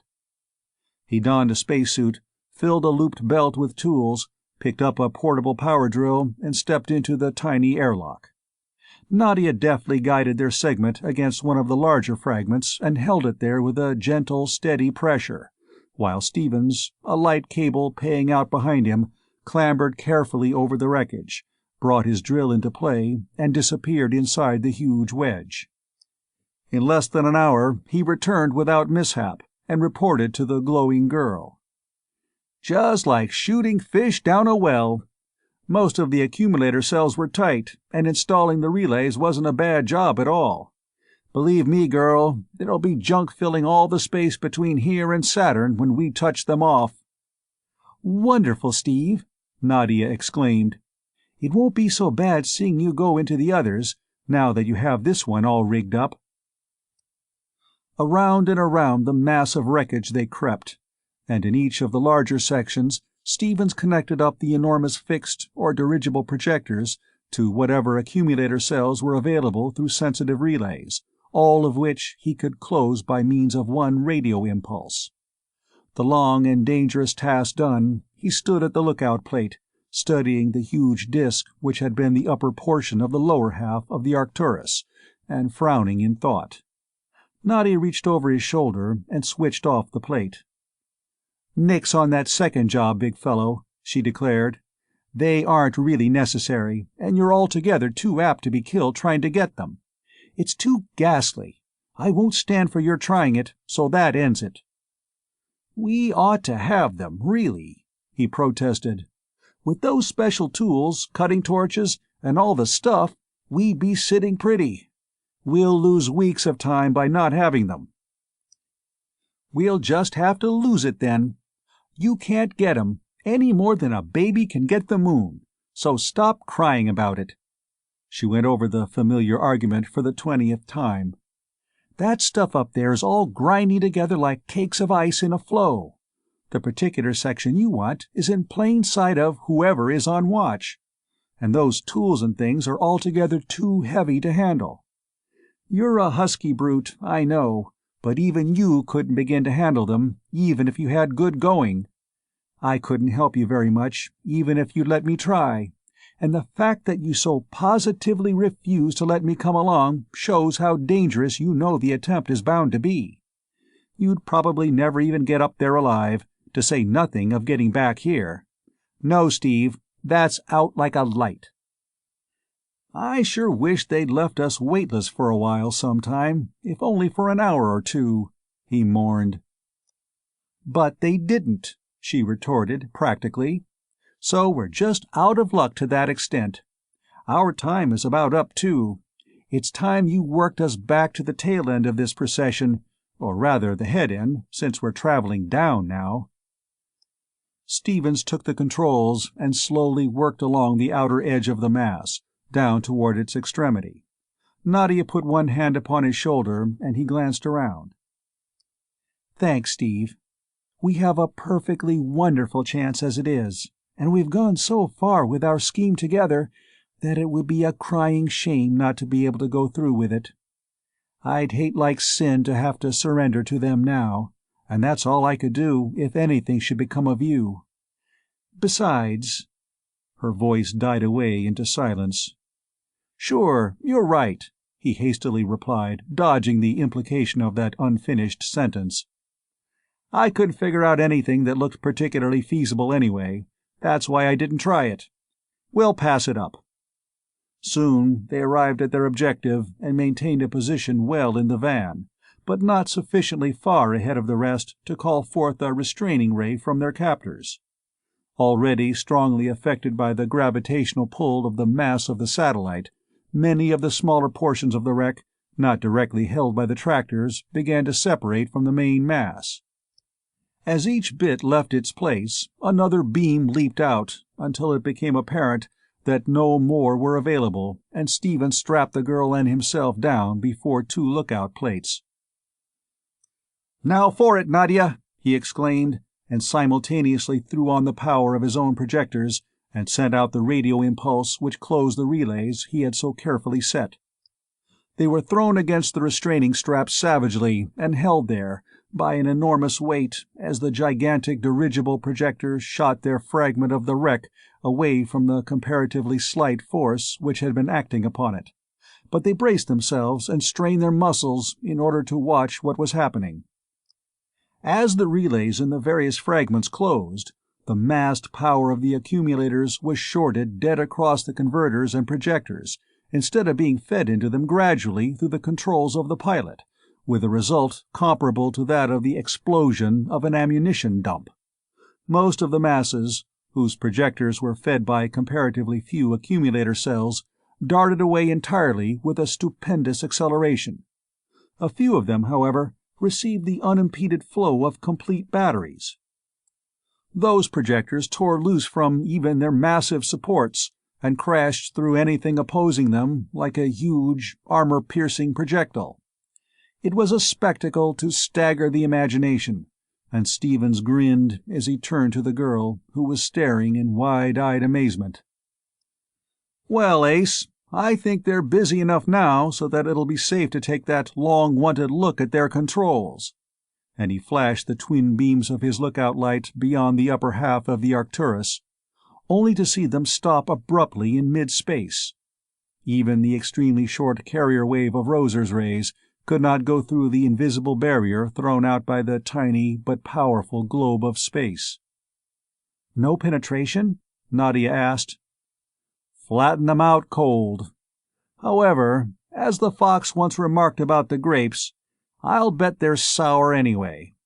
We'll have some stuff of our own, one of these days. I sure hope the fireworks we started back there keep those birds amused until we get out of sight, because if I use much more power on these projectors, we may not have juice enough left to stop with." "You're using enough now to suit me. I'm so heavy I can hardly lift a finger." "You'd better lift 'em. You must watch what's going on back there while I navigate around this moon." "All X, Chief. They've got their hands full, apparently. Those rays are shooting around all over the sky. It looks as though they were trying to capture 4 or 5 things at once with each one." "Good. Tell me when the moon cuts them off." At the awful acceleration they were using, which constantly increased the terrific velocity with which they had been traveling when they made good their escape, it was not long until they had placed the satellite between them and the enemy. Then Stevens cut down and reversed his power. Such was their speed, however, that a long detour was necessary in order to reduce it to a safe landing rate. As soon as this could be done, Stevens headed for the morning zone and dropped the Hope rapidly toward the surface of that new, strange world. Details could not be distinguished at first because of an all-enshrouding layer of cloud, but the rising sun dispelled the mist, and when they had descended to within a few thousand feet of the surface, their vision was unobstructed. Immediately below them, the terrain was mountainous and heavily wooded, while far to the east the rays of a small, pale sun glinted upon a vast body of water. No signs of habitation were visible as far as the eye could reach. Now to pick out a location for our power plant. We must have a waterfall for power, a good place to hide our ship from observation, and I'd like to have a little seam of coal. We can use wood if we have to, but I think we can find some coal. This is all sedimentary rock. It looks a lot like the country along the North Fork of the Flathead in Montana. There are a lot of coal outcrops usually in such topography as this is. We want to hide in a hurry, though, don't we? Not particularly, I think. If they had missed us at all, they would have had us long ago, and with all the damage we did with those projectors, they won't be surprised at one piece being missing. I imagine they lost a good many. But they'll know that somebody caused all that disturbance. Won't they hunt for us? Maybe, and maybe not. No telling what they'll do. However, by the time they can land and get checked up and ready to hunt for us, we'll be a mighty small needle well hidden in a good big haystack. For several hours they roamed over the mountainous region at high velocity, seeking the best possible location, and finally they found one that was almost ideal, a narrow canyon overhung with heavy trees, opening into a wide, deep gorge upon a level with its floor. A mighty waterfall cascaded into the gorge just above the canyon, and here and there could be seen black outcrops which Stevens, after a close scrutiny, declared to be coal. He deftly guided their cumbersome wedge of steel into the retreat, allowed it to settle gently to the ground, and shut off the power. "Well, little fellow conspirator against the peace and dignity of the Jovians, I don't know just where we are, but wherever it is, we're here. We got away clean, and as long as we don't use any high-tension stuff or anything else that they can trace, I think we're as safe as money in a bank." "I suppose that I ought to be scared to death, Steve, but I'm not. I'm just too thrilled for words," Nadia answered, and the eager sparkle in her eyes bore out her words. "Can we go out now? How about air? Shall we wear suits or go out as we are? Have you got a weapon of any kind? Hurry up! Let's do something." "Pipe down, Ace. Remember that we don't know any more about anything around here than a pig does about Sunday, and conduct yourself accordingly. Take it easy. I'm surprised at the gravity here. This is certainly Ganimede, and it has a diameter of only about 5,700 kilometers. If I remember correctly, Demoisseau estimated its mass at about 3/100ths that of Earth, which would make its surface gravity about 1/6.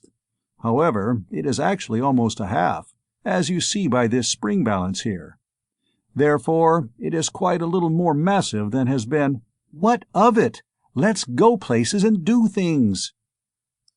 "Calm yourself, Ginger. You've got lots of time.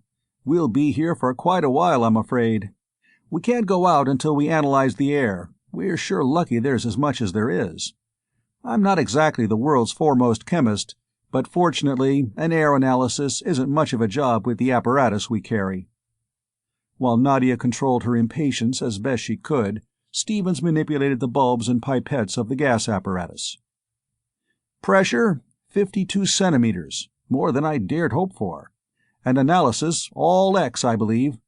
Oxygen concentration a little high, but not much." "We won't have to wear the spacesuits, then?" "Not unless I miss something in the analysis. The pressure corresponds to our own at a height of about 3,000 meters, which we can get used to without too much trouble. Good thing, too. I brought along all the air I could get hold of, but as I told you back there, if we had to depend on it altogether, we might be out of luck. I'm going to pump some of our air back into a cylinder to equalize our pressure. Don't want to waste any of it until we're sure the outside air suits us without treatment." When the pressure inside had been gradually reduced to that outside and they had become accustomed to breathing the rarefied medium, Stevens opened the airlock and the outside doors, and for some time cautiously sniffed the atmosphere of the satellite. He could detect nothing harmful or unusual in it. It was apparently the same as earthly air, and he became jubilant. "All X, Nadia. Luck is perched right on our banner. Freedom, air, water, power, and coal. Now, as you suggested, we'll go places and do things." "Suppose it's safe?" Her first eagerness to explore their surroundings had abated noticeably. "You aren't armed, are you?" "No, and I don't believe there was a gun of any kind aboard the Arcturus. That kind of thing went out quite a while ago, you know. We'll take a look anyway. We've got to find out more about the coal before we decide to settle down here. Remember this half-gravity stuff and control your leg muscles accordingly." Leaping lightly to the ground, they saw that the severed section of 50-inch armor, which was the rim of their conveyance, almost blocked the entrance to the narrow canyon which they had selected for their retreat. Upon one side, that wall of steel actually touched the almost perpendicular wall or rock. Upon the other side, there was left only a narrow passage. They stepped through it so that they could see the waterfall and the gorge, and stopped silent.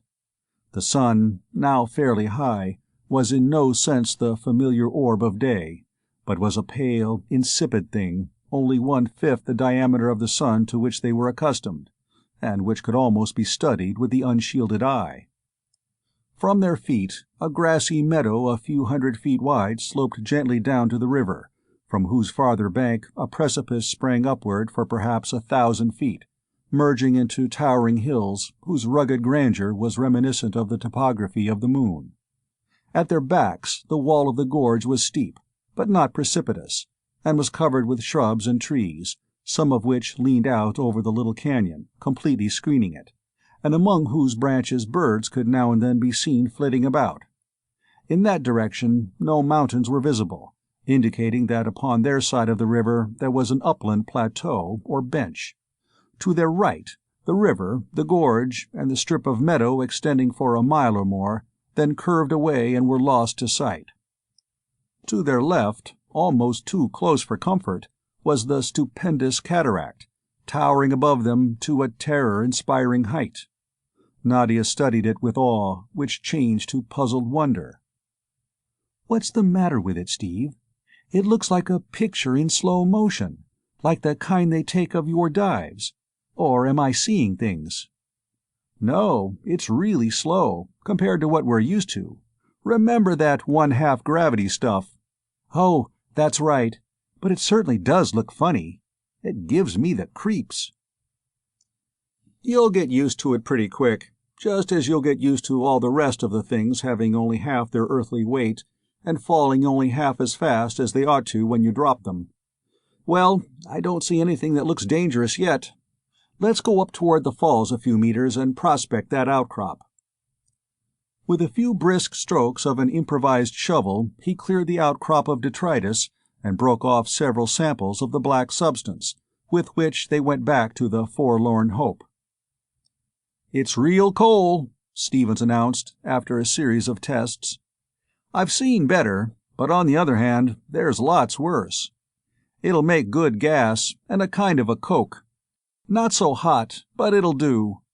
Now we'd better get organized, old partner, for a long campaign." "Go ahead and organize.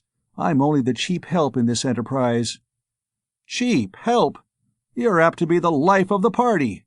Can you make and shoot a bow and arrow?" "I'll say I can. I've belonged to an archery club for 5 years." "What did I tell you? You're a lifesaver. Here's the dope. We've got to save our own supplies as much as possible until we know exactly what we're up against, and to do that, we've got to live off the country. I'll fake up something to knock over some of those birds and small game. Then we can make real bowstrings and feathered arrows, and I'll forge some steel arrowheads while you're making yourself a real bow. We'd better make me about 100-pound war bow, too." 100? interrupted Nadia. "That's a lot of bow, big boy. Think you can bend it?" "You'd be surprised," he grinned. I'm not quite like Robin Hood. I've been known to miss a finger-thick wand at 100 paces, but I'm not exactly a beginner." "Oh, of course. I should have known by your language that you're an archer. Otherwise, you'd never have used such an old-fashioned word as pounds. I shoot a 35-pound bow ordinarily, but for game, I should have the heaviest one I can hold accurately. About a 45, probably." "All X. "And as soon as I can, I'll make us a couple of suits of fairly heavy steel armor, so that we'll have real protection if we should need it. You see, we don't know what we're apt to run up against out here. Then, with that much done, it'll be up to you to provide, since I'll have to work tooth and nail at the forges. You'll have to bring home the bacon, do the cooking and so on, and see what you can find along the line of edible roots, grains, fruits, and whatnot. Sort of reverse the Indian idea. You be the hunter, and I'll keep the home fires burning. Can do?" "What it takes to do that, I've got," Nadia assured him, her eyes sparkling. "Have you your job planned out as well and as fittingly as you have mine?" "And then some. We've got just 2 methods of getting away from here. One is to get in touch with Brandon, so that he'll come after us. The other is to recharge our accumulators and try to make it under our own power. Either course will need power, and lots of it." "I never thought of going back in the Hope. Suppose we could?" "About as doubtful as the radio. I think that I could build a pair of matched-frequency auto-dirigible transmitter and receptor units, such as are necessary for spaceships fed by stationary power plants. But after I got them built, they'd take us less than halfway there.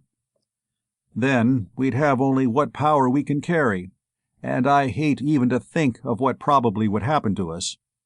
We'd certainly have to drift for months before we could get close enough to any of our plants to radio for help, and we'd be taking awful chances.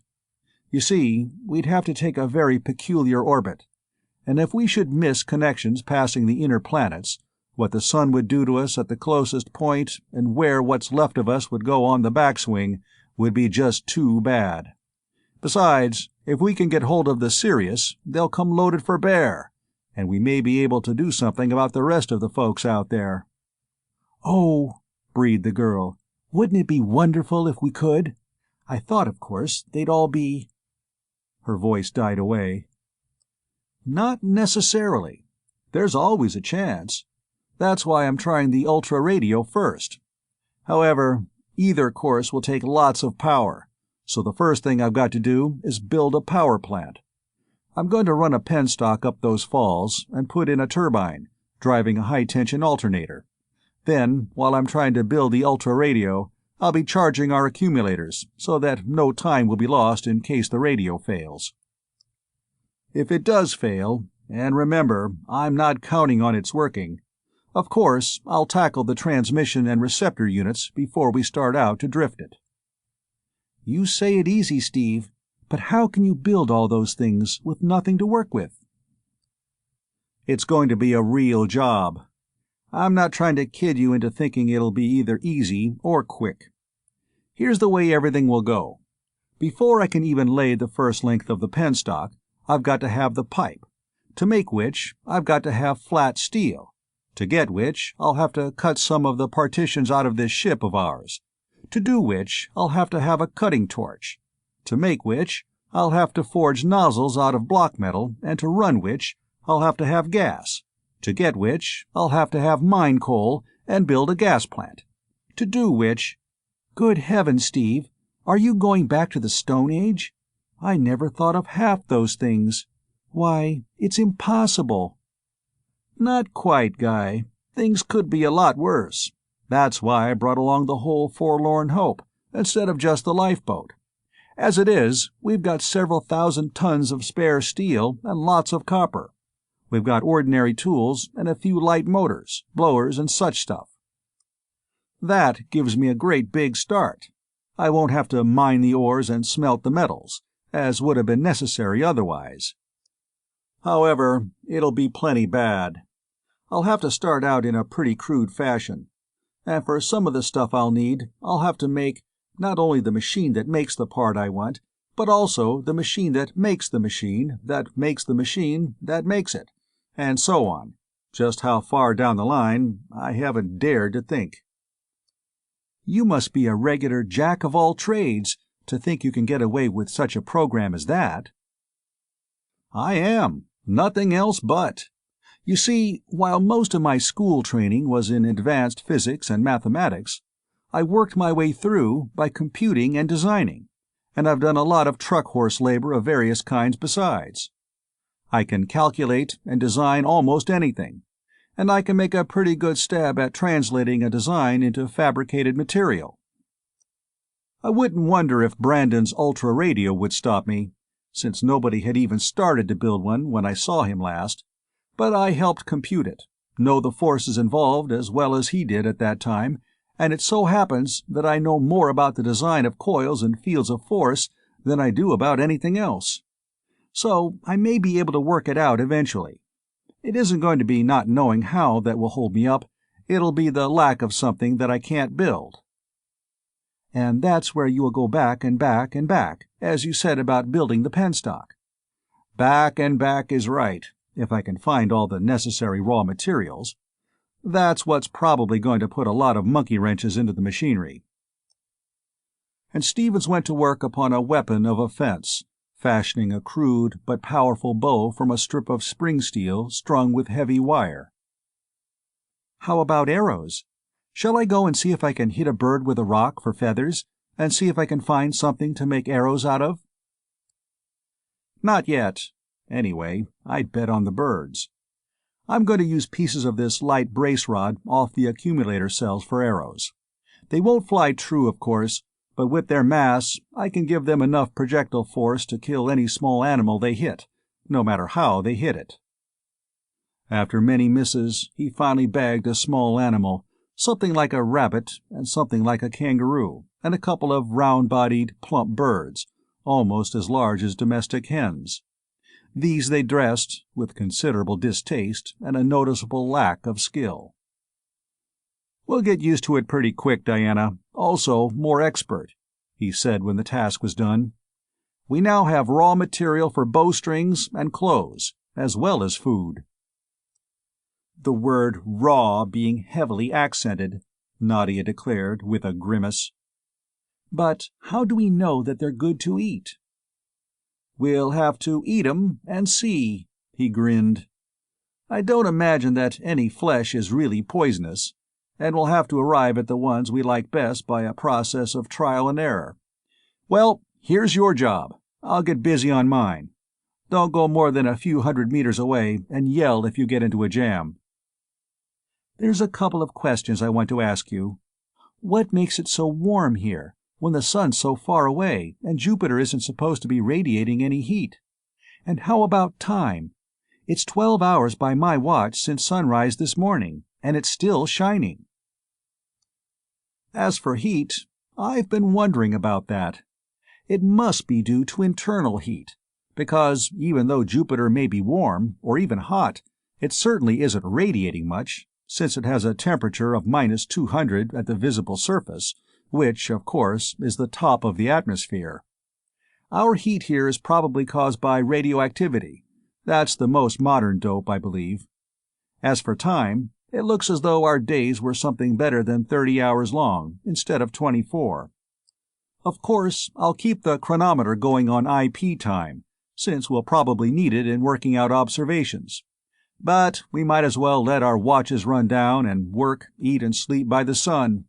Not much sense in trying to keep Tellurian time here, as I see it. Check?"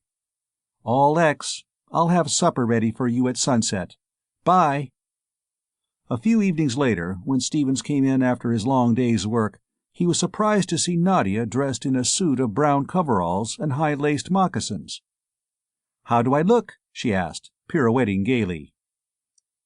"Neat, but not gaudy," he approved.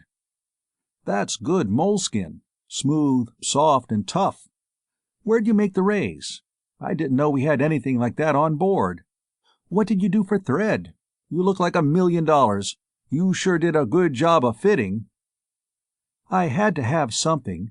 What with all the thorns and brush, there was almost more of me exposed than covered. and I was getting scratched up something fierce. So I ripped up one of the spacesuits, and found out that there's enough cloth, fur, and leather in one of them to make 6 ordinary suits, and thread by the kilometer. I was awfully glad to see all that thread. I had an idea that I'd have to unravel my stockings or something, but I didn't. Your clothes are getting pretty tacky, too, and you're getting all burned with those hot coals and things. I'm going to build you a suit out of leather for your blacksmithing activities." "Fine business, Ace. Then we can save what's left of our civilized clothes for the return trip. What do we eat?" "The eternal question of the hungry laboring man. I've got roasted bongo, a fried filamelu bird, and a boiled warple for the meat dishes. For vegetables, mashed hycoderms and pimola greens. Neocorn bread." "Translate that, please, into terms of food." "Translate it yourself after you eat it. I changed the system on you today. I've named all the things, so it'll be easier to keep track of those we like and the ones we don't." With appetites sharp set by long hours of hard labor, they ate heartily. Then, in the deepening twilight, they sat and talked in comradely fashion while Stephen smoked one precious cigarette. It was not long until Nadia had her work well in hand. Game was plentiful, and the fertile valley and the neighboring upland yielded peculiar but savory vegetable foods in variety and abundance, so that soon she was able to spend some time with Stevens, helping him as much as she could. Thus she came to realize the true magnitude of the task he faced and the real seriousness of their position. As Stevens had admitted before the work was started, he had known that he had set himself a gigantic task, but he had not permitted himself to follow, step by step, the difficulties that he knew awaited him. Now, as the days stretched into weeks and on into months, he was forced to take every laborious step, and it was borne in upon him just how nearly impossible that Herculean labor was to prove, just how dependent any given earthly activity is upon a vast number of others. Here he was alone.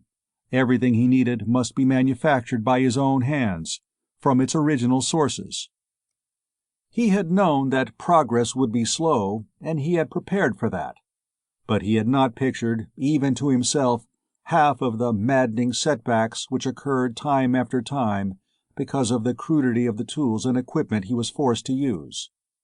All too often, a machine, or part, the product of many hours of grueling labor, would fail because of the lack of some insignificant thing, some item so common as to be taken for granted in all terrestrial shops, but impossible of fabrication with the means at his disposal.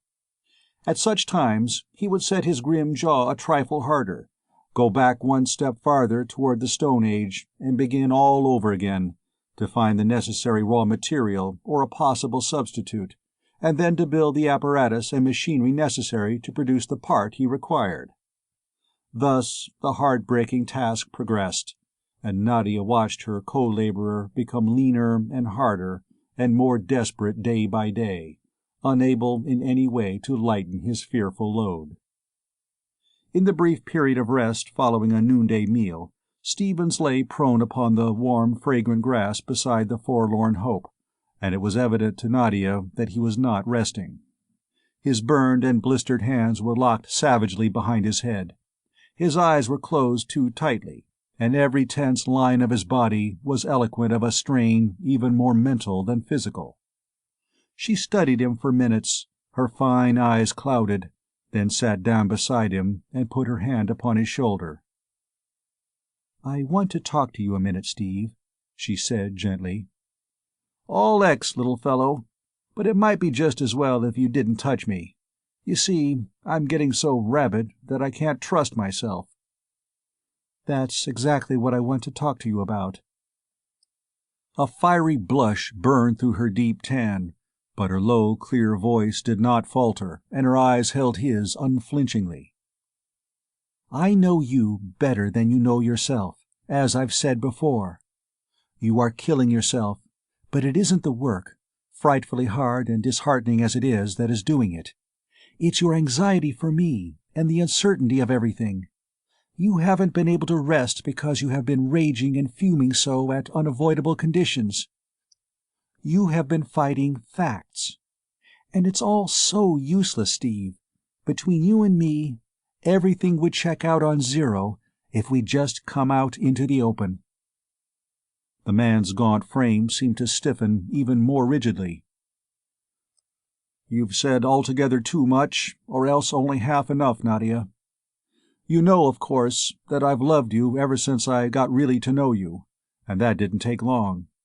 You know that I love you, and you know how I love you, with the real love that a man can feel for only one woman and only once in his life.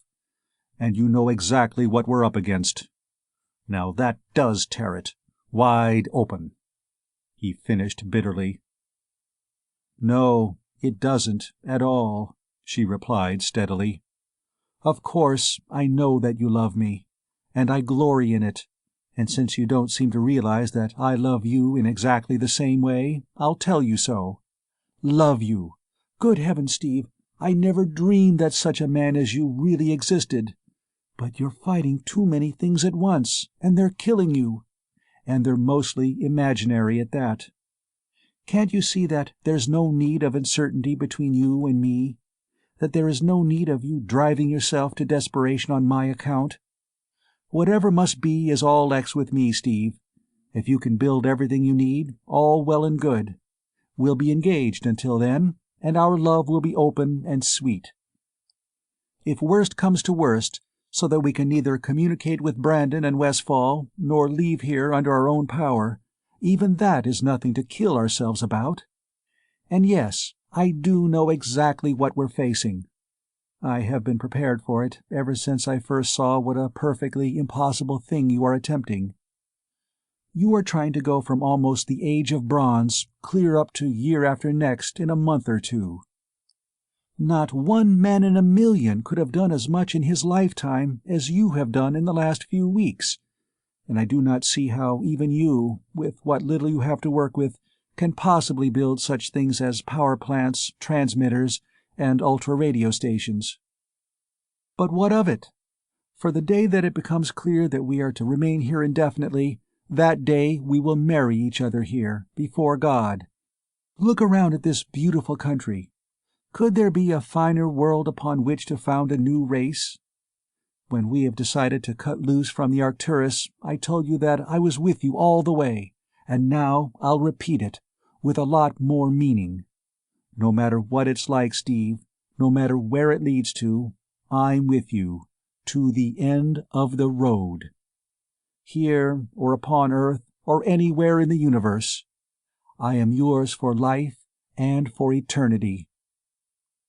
While she was speaking, the grim, strained lines upon Stephen's face had disappeared, and as she fell silent, he straightened up and gently, tenderly, reverently he took her lithe body into his arms.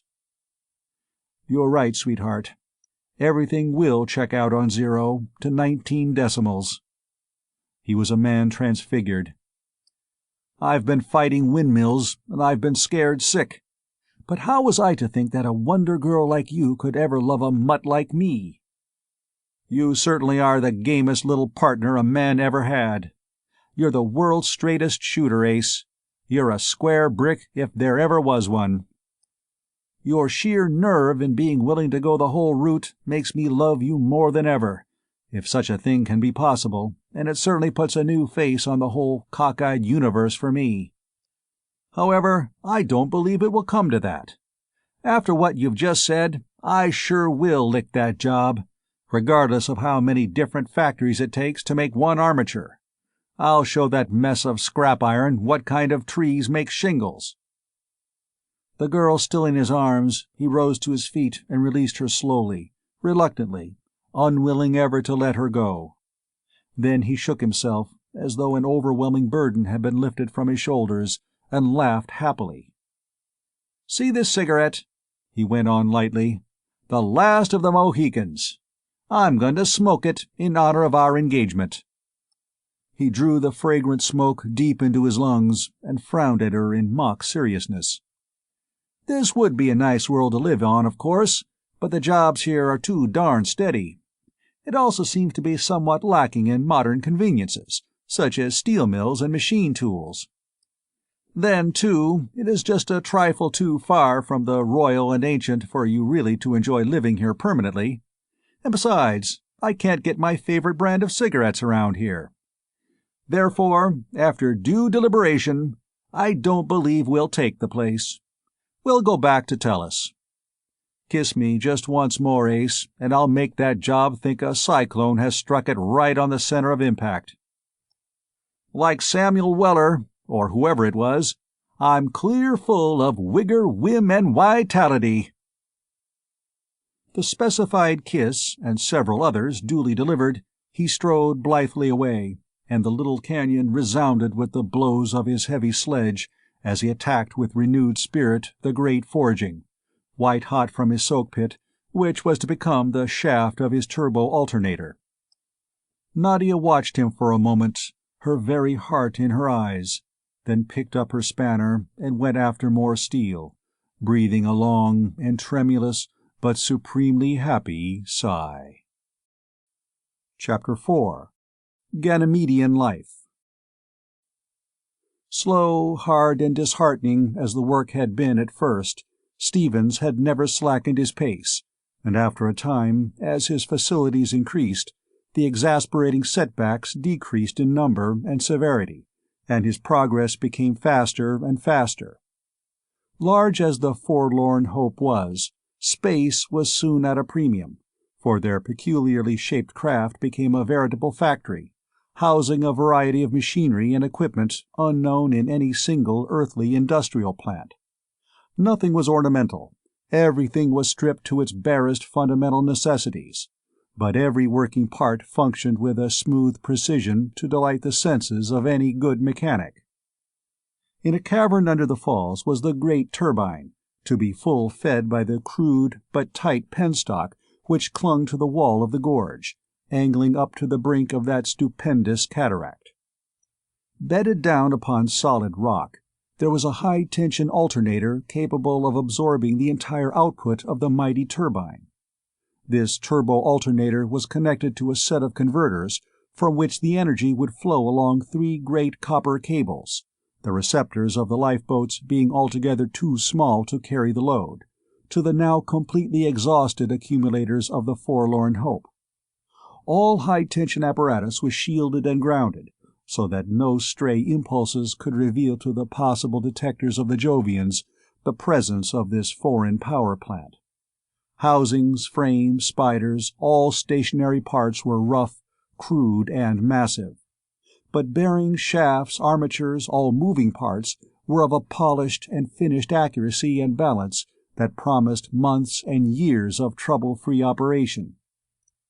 Everything ready for the test, Stevens took off his frayed and torn leather coveralls and moccasins and climbed nimbly up the penstock. He never walked down. Opening the headgate, he poised sharply upon its extremity and took off in a perfect swan dive, floating unconcernedly down toward that boiling maelstrom 200 feet below. He struck the water with a sharp, smooth slup and raced ashore, seizing his suit as he ran toward the turbo-alternator. It was running smoothly, and knowing that everything was tight at the receiving end, he lingered about the power plant until he was assured that nothing would go wrong, and that his home-manufactured lubricating oil and grease would keep those massive bearings cool. Hunger assailed him, and he glanced at the sun. He noted that it was well past dinner time. "Wow!" he exclaimed aloud. "The boss just loves to wait meals. She'll burn me up for this." He ran lightly toward home, eager to tell his sweetheart that the long-awaited moment had arrived, that power was now flowing into their accumulators. "Hi, Diana of the Silver Bow," he called. "How come you no blow the dinner bell?" "Power's on. Come, give it a look." There was no answer to his hail, and Stevens paused in shocked amazement. He knew that never of her own volition would she be out so late. Nadia was gone. A rapid tour of inspection quickly confirmed that which he already knew only too well. Forgotten was his hunger, forgotten the power plant, forgotten everything except the fact that his Nadia, the buoyant spirit in whom centered his universe, was lost, or— he could not complete the thought, even to himself. Swiftly he came to a decision and threw off his suit, revealing the body of a Hercules, a body ready for any demand he could put upon it. Always in hard training, months of grinding physical labor and of heavy eating had built him up to a point at which he would scarcely have recognized himself, could he have glanced into a mirror. Mighty but pliable muscles writhed and swelled under his clear skin as he darted here and there, selecting equipment for what lay ahead of him. He donned the heavy armored spacesuit which they had prepared months before, while they were still suspicious of possible attack. It was covered with heavy steel at every point, and the lenses of the helmet, already of unbreakable glass, had been reinforced with thick steel bars. Tank and valves supplied air at normal pressure, so that his powerful body could function at full efficiency, not handicapped by the lighter atmosphere of Ganymede. The sleeves terminated in steel-protected rubber wristlets, which left his hands free, yet sheltered from attack, wristlets tight enough to maintain the difference in pressure, yet not tight enough to cut off the circulation. He took up his mighty warbow and the full quiver of heavy arrows, full-feathered and pointed with savagely barbed, tearing heads of forged steel, and slipped into their sheaths the long and heavy razor-sharp sword and the double-edged dirk, which he had made and ground long since for he knew not what emergency, and whose bell-shaped hilts of steel further protected his hands and wrists. Thus equipped, he had approximately his normal earthly weight, a fact which would operate to his advantage, rather than otherwise, in case of possible combat. With one last look around the forlorn hope, whose every fitting spoke to him of the beloved mistress who was gone, he filled a container with water and cooked food and opened the door. "It won't be long now, now it won't be long," Nadia caroled happily, buckling on her pack straps and taking up bow and arrows for her daily hunt. "I never thought that he could do it, but what it takes to do things he's got lots of." She continued to improvise the song as she left the Hope with its multitudinous devices whose very variety was a never-failing delight to her, showing as it did the sheer ability of the man whose brain and hands had almost finished a next-to-impossible task. Through the canyon and up a well-worn trail she climbed, and soon came out upon the sparsely timbered bench that was her hunting grounds. Upon this day, however, she was full of happy anticipation, and her mind was everywhere except upon her work. She was thinking of Stevens, of their love, of the power which he might turn on that very day, and of the possible rescue for which she had hitherto scarcely dared to hope. Thus it was that she walked miles beyond her usual limits without having loosed an arrow, and she was surprised when she glanced up at the sun to see that half the morning was gone and that she was almost to the foothills, beyond which rose a towering range of mountains. "Snap out of it, girl," she reprimanded herself. "Go on wool-gathering like this, and your man will go hungry, and he'll break you right off at the ankles." She became again the huntress, and soon saw an animal browsing steadily along the base of a hill. It was a six-legged, deer-like creature, much larger than anything she had as yet seen. But it was meat, and her time was short. Therefore she crept within range and loosed an arrow with the full power of her hunting bow. Unfamiliar as she was with the anatomy of the peculiar creature, the arrow did not kill. The hexaped, as she instantly named it, sped away, and she leaped after it. She, like her companion, had developed amazingly in musculature, and few indeed were the denizens of Ganymede who could equal her speed upon that small globe with its feeble gravitational force. Up the foothills it darted. Beyond the hills and deep into a valley between two towering peaks the chase continued, before Nadia's third arrow brought the animal down. Bending over the game, she became conscious of a strange but wonderful sweet perfume, and glanced up, to see something which she certainly had not noticed when the hexaped had fallen. It was an enormous flower, at least a foot in diameter, and indescribably beautiful, in its crimson and golden splendor. Almost level with her head, the gorgeous blossom waved upon its heavy stem, based by a massive cluster of enormous, smooth, dark green leaves. Entranced by this unexpected and marvelous floral display, Nadia breathed deeply of the inviting fragrance, and collapsed senseless upon the ground.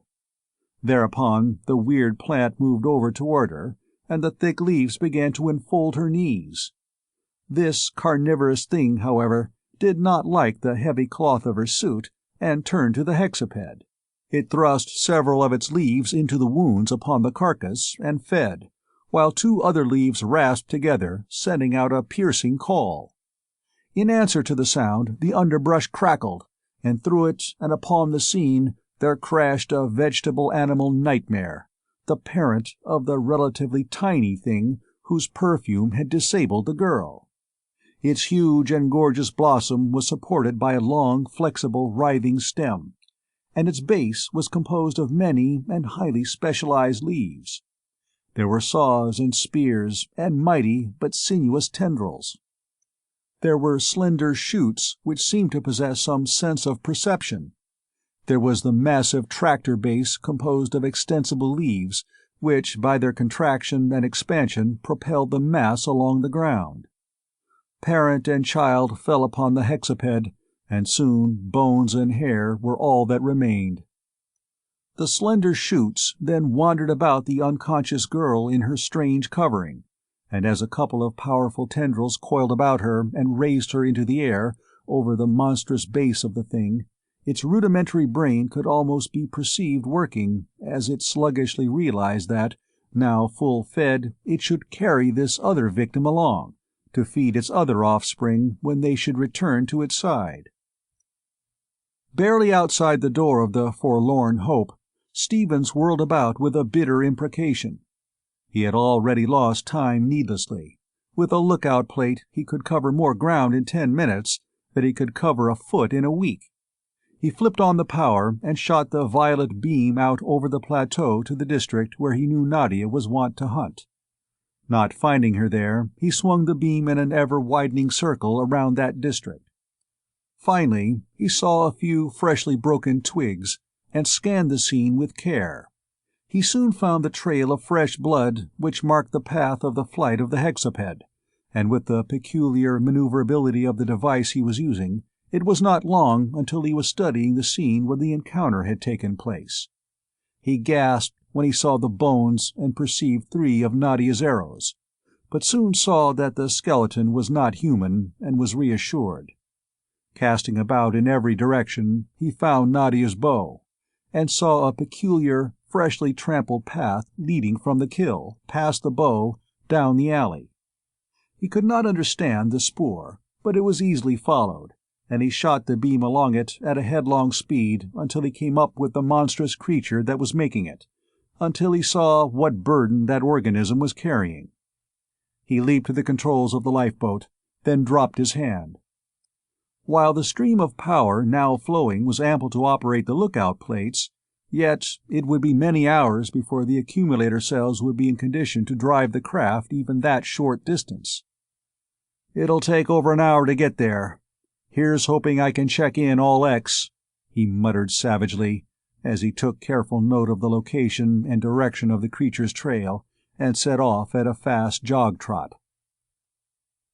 The carnivorous flower's first warning that all was not well was received when Stephen's steel-shod feet landed squarely upon its base, and one sweeping cut of his sword lopped off the malignant blossom and severed the 2 tendrils that still held the unconscious Nadia.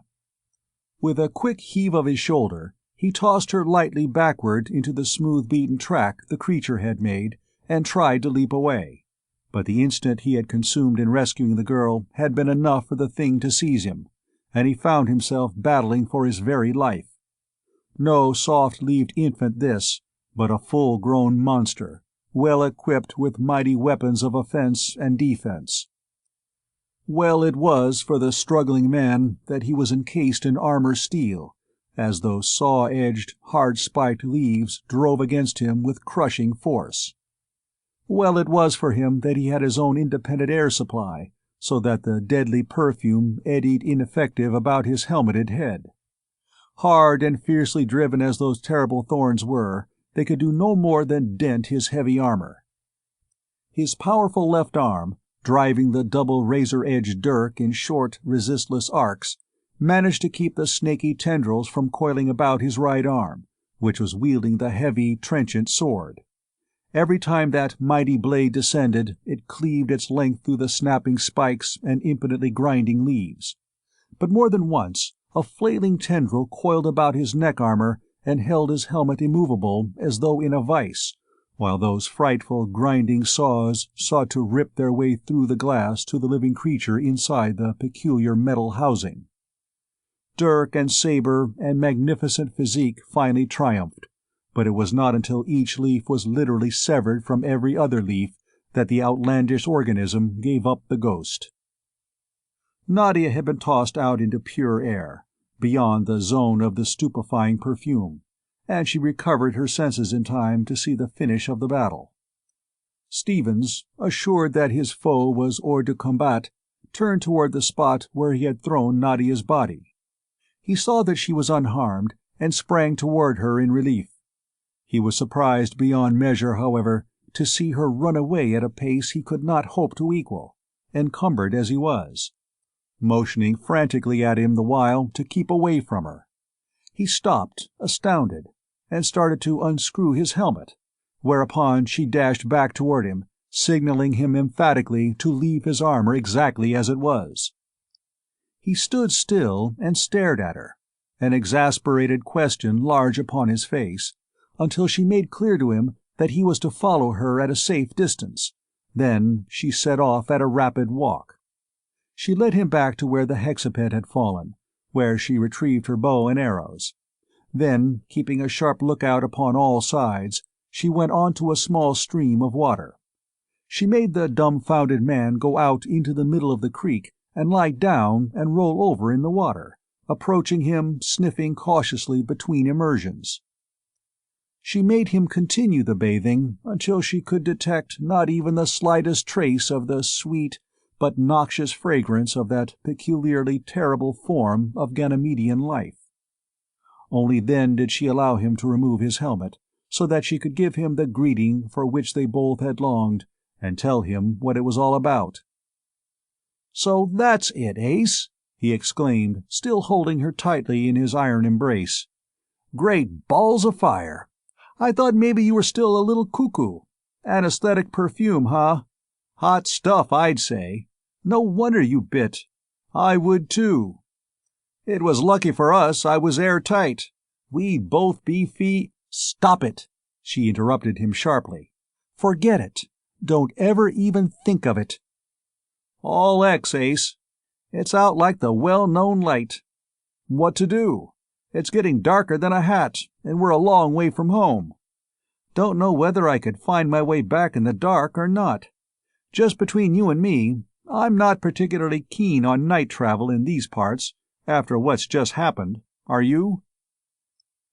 "Anything else but," she assured him fervently. "I'd lots rather stay hungry until tomorrow."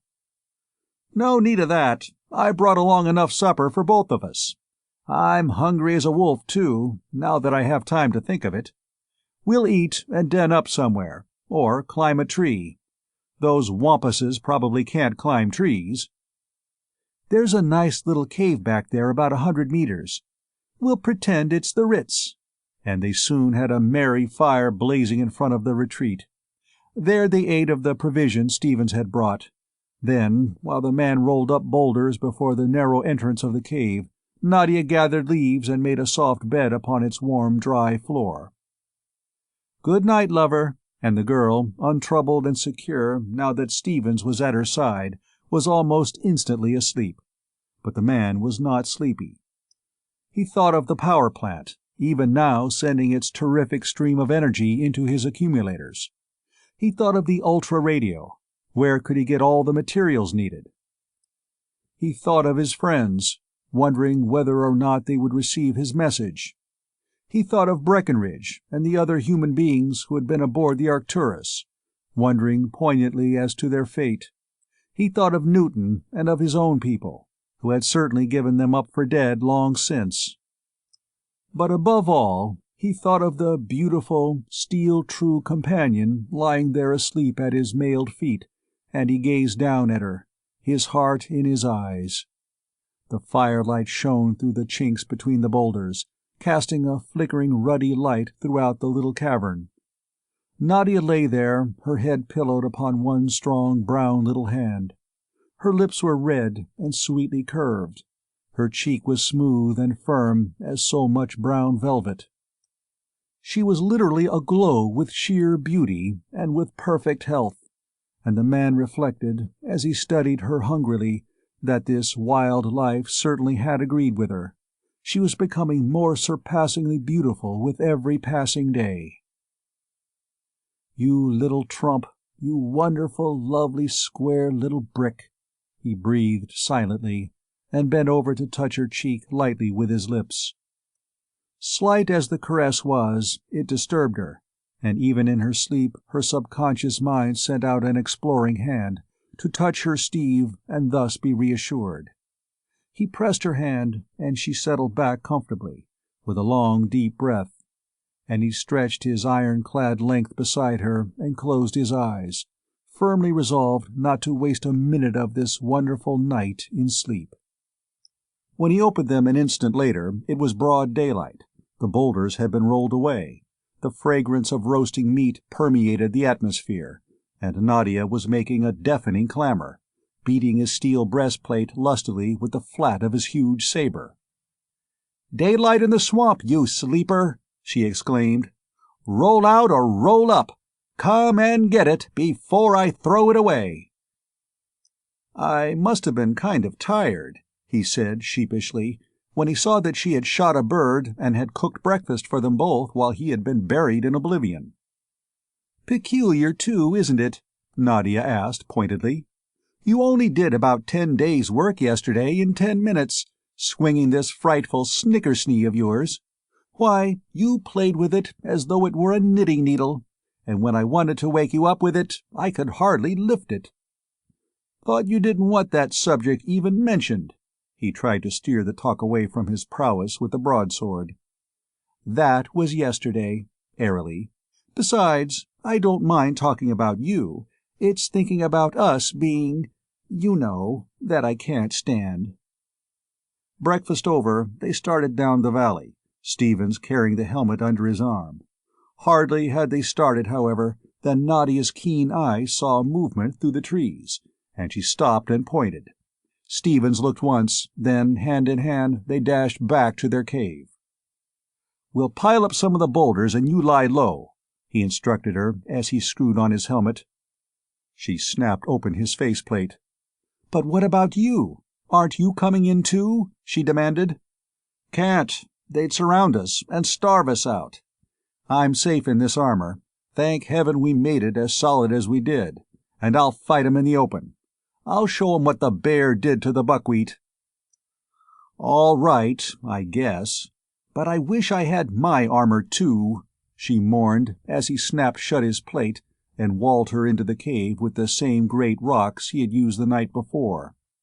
Then, Nadia safe from attack, he drew his quiver of war arrows into position over his shoulder, placed one at the ready on his bowstring, and turned to face the horde of things rushing up the valley toward him. Wild animals he had supposed them, but as he stood firm and raised his weapon, shrill whistles sounded in the throng, and he gasped as he realized that those frightful creatures must be intelligent beings, for not only did they signal to each other, but he saw that they were armed with bows and arrows, spears and slings. 6-limbed creatures they were, of a purplish-red color, with huge, tricornigerous heads and with staring, green, phosphorescent eyes. 2 of the 6 limbs were always legs, 2 always arms. The intermediate 2, due to a midsection jointing of the 6-foot-long, almost cylindrical body, could be used at will as either legs or arms. Now, out of range as they supposed, they halted and gathered about one who was apparently their leader. Some standing erect and waving four hands while shaking their horns savagely in Stephen's direction, others trotting around on four legs, busily gathering stones of suitable size for their vicious slings. Too far away to use their own weapons, and facing only one small four-limbed creature, they considered their game already in the bag, but they had no comprehension of earthly muscles, nor any understanding of the power and range of a 100-pound bow driving a steel-headed war arrow. Thus, while they were arguing, Stevens took the offensive, and a cruelly barbed steel warhead tore completely through the body of their leader and mortally wounded the creature next beyond him. Though surprised, they were not to be frightened off, but with wild, shrill screams rushed to the attack. Stevens had no ammunition to waste, and every time that mighty bow twanged, a yard-long arrow transfixed at least one of the red horde, and a body through which had torn one of those ghastly, hand-forged arrowheads was of very little use thereafter. Accurately sped arrows splintered harmlessly against the reinforced windows of his helmet, and against the steel guards protecting his hands. He was almost deafened by the din as the stone missiles of the slingers rebounded from his reverberating shell of steel. But he fired carefully, steadily, and powerfully until his last arrow had been loosed. Then, the wicked dirk in his left hand and the long and heavy saber weaving a circular path of brilliance in the sun, he stepped forward a couple of paces to meet the attackers. For a few moments nothing could stand before that fiercely driven blade. Severed heads, limbs, and fragments of torsos literally filled the air. But sheer weight of numbers bore him down. As he fell, he saw the white shaft of one of Nadia's hunting arrows flash past his helmet, and bury itself to the flock in the body of one of the horde above him. Nadia knew that her arrows could not harm her lover, and through a chink between two boulders she was shooting into the thickest of the mob, speeding her light arrows with the full power of her bow. Though down, the savages soon discovered that Stevens was not out.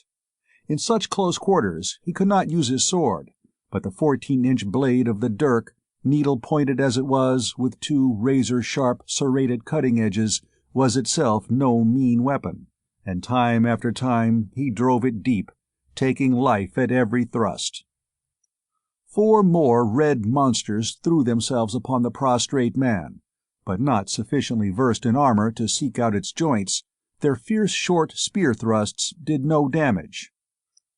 Presently 4 more corpses lay still, and Stevens, with his, to them, incredible earthly strength, was once more upon his feet in spite of their utmost efforts to pinion his mighty limbs, and was again swinging his devastating weapon.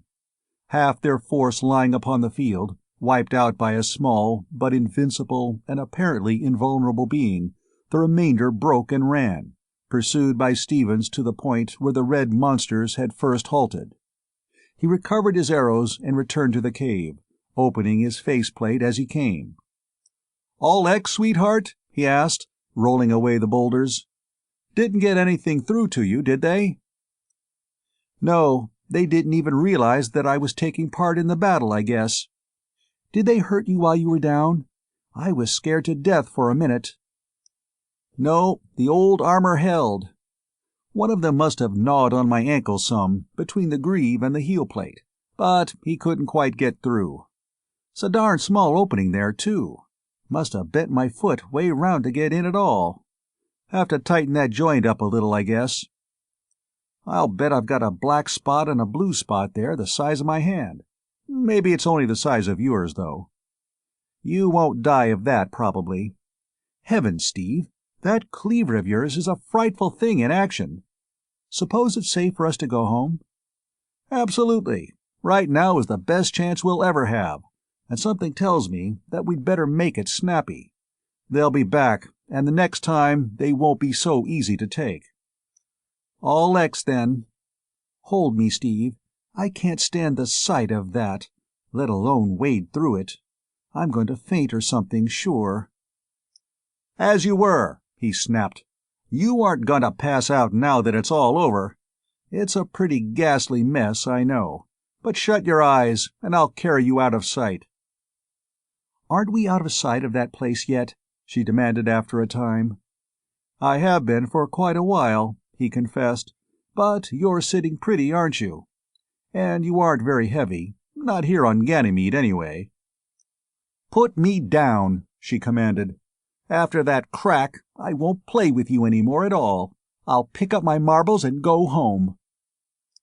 He released her, and they hurried back toward their waterfall, keeping wary eyes sharp, set for danger in any form, animal or vegetable. On the way back across the foothills, Stephen shot another hexaped, and upon the plateau above the river Nadia bagged several birds and small animals. But it was not until they were actually in their own little canyon that their rapid pace slackened and their vigilance relaxed. "After this, Ace, we hunt together, and we go back to wearing armor while we're hunting. It scared me out of a year's growth when you checked up missing." "We sure do, Steve," she concurred emphatically. "I'm not going to get more than a meter away from you from now on." "What do you suppose those horrible things are?" "Which?" "Both." "Those flowers aren't like anything Tellus ever saw, so we have no basis of comparison. They may be a development of a fly-catching plant, or they may be a link between the animal and vegetable kingdom. However, we don't intend to study 'em, so let's forget 'em. Those animals were undoubtedly intelligent beings. They probably are a race of savages of this satellite." "Then the really civilized races are probably—" "Not necessarily. There may well be different types, each struggling toward civilization. They certainly are on Venus, and they once were on Mars." "Why haven't we seen anything like that before, in all these months? Things have been so calm and peaceful that we thought we had the whole world to ourselves, as far as danger or men are concerned." "We never saw them before because we never went where they lived. You were a long ways from your usual stamping grounds, you know. That animal-vegetable flower is probably a high-altitude organism, living in the mountains and never coming as low as we are down here. As for the savages, whatever they are, they probably never come within 5 kilometers of the falls. Many primitive peoples think that waterfalls are inhabited by demons, and maybe these folks are afflicted the same way." "We don't know much about our new world yet, do we?" "We sure don't, and I'm not particularly keen on finding out much more about it until we get organized for trouble, either. Well, here we are. Just like getting back home to see the Hope, isn't it?" "It is home, and will be until we get one of our own on Earth." And after Stevens had read his meters, learning with satisfaction that the full current was still flowing into the accumulators, he began to cut up the meat. "Now that you've got the power plant running at last, what next?" asked Nadia, piling the cuts in the freezer. "Brandon's ultra-radio comes next. But it's got more angles to it than a cubist's picture of a set of prisms. So many that I don't know where to begin. There, that job's done. Let's sit down and I'll talk at you a while. Maybe between us we can figure out where to start. I've got everything to build it lined up except for the tube, but that's got me stopped cold. You see, fields of force are all right in most places, but I've got to have one tube, and it's got to have the hardest possible vacuum. That means a mercury vapor superpump.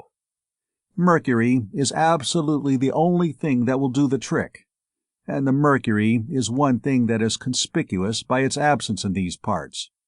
So are tungsten for filaments, tantalum for plates, and platinum for leads. And I haven't found anything that I can use as a getter, either. A metal, you know, to flash inside the tube to clean up the last traces of atmosphere in it." "I didn't suppose that such a simple thing as a radio tube could hold you up, after the perfectly unbelievable things that you've done already. But I see now how it could. Of course, the tubes in our receiver over there are too small." "Yes, they are only receiver and communicator tubes, and I need a high-power transmitting tube, a 50-kilowatter at least.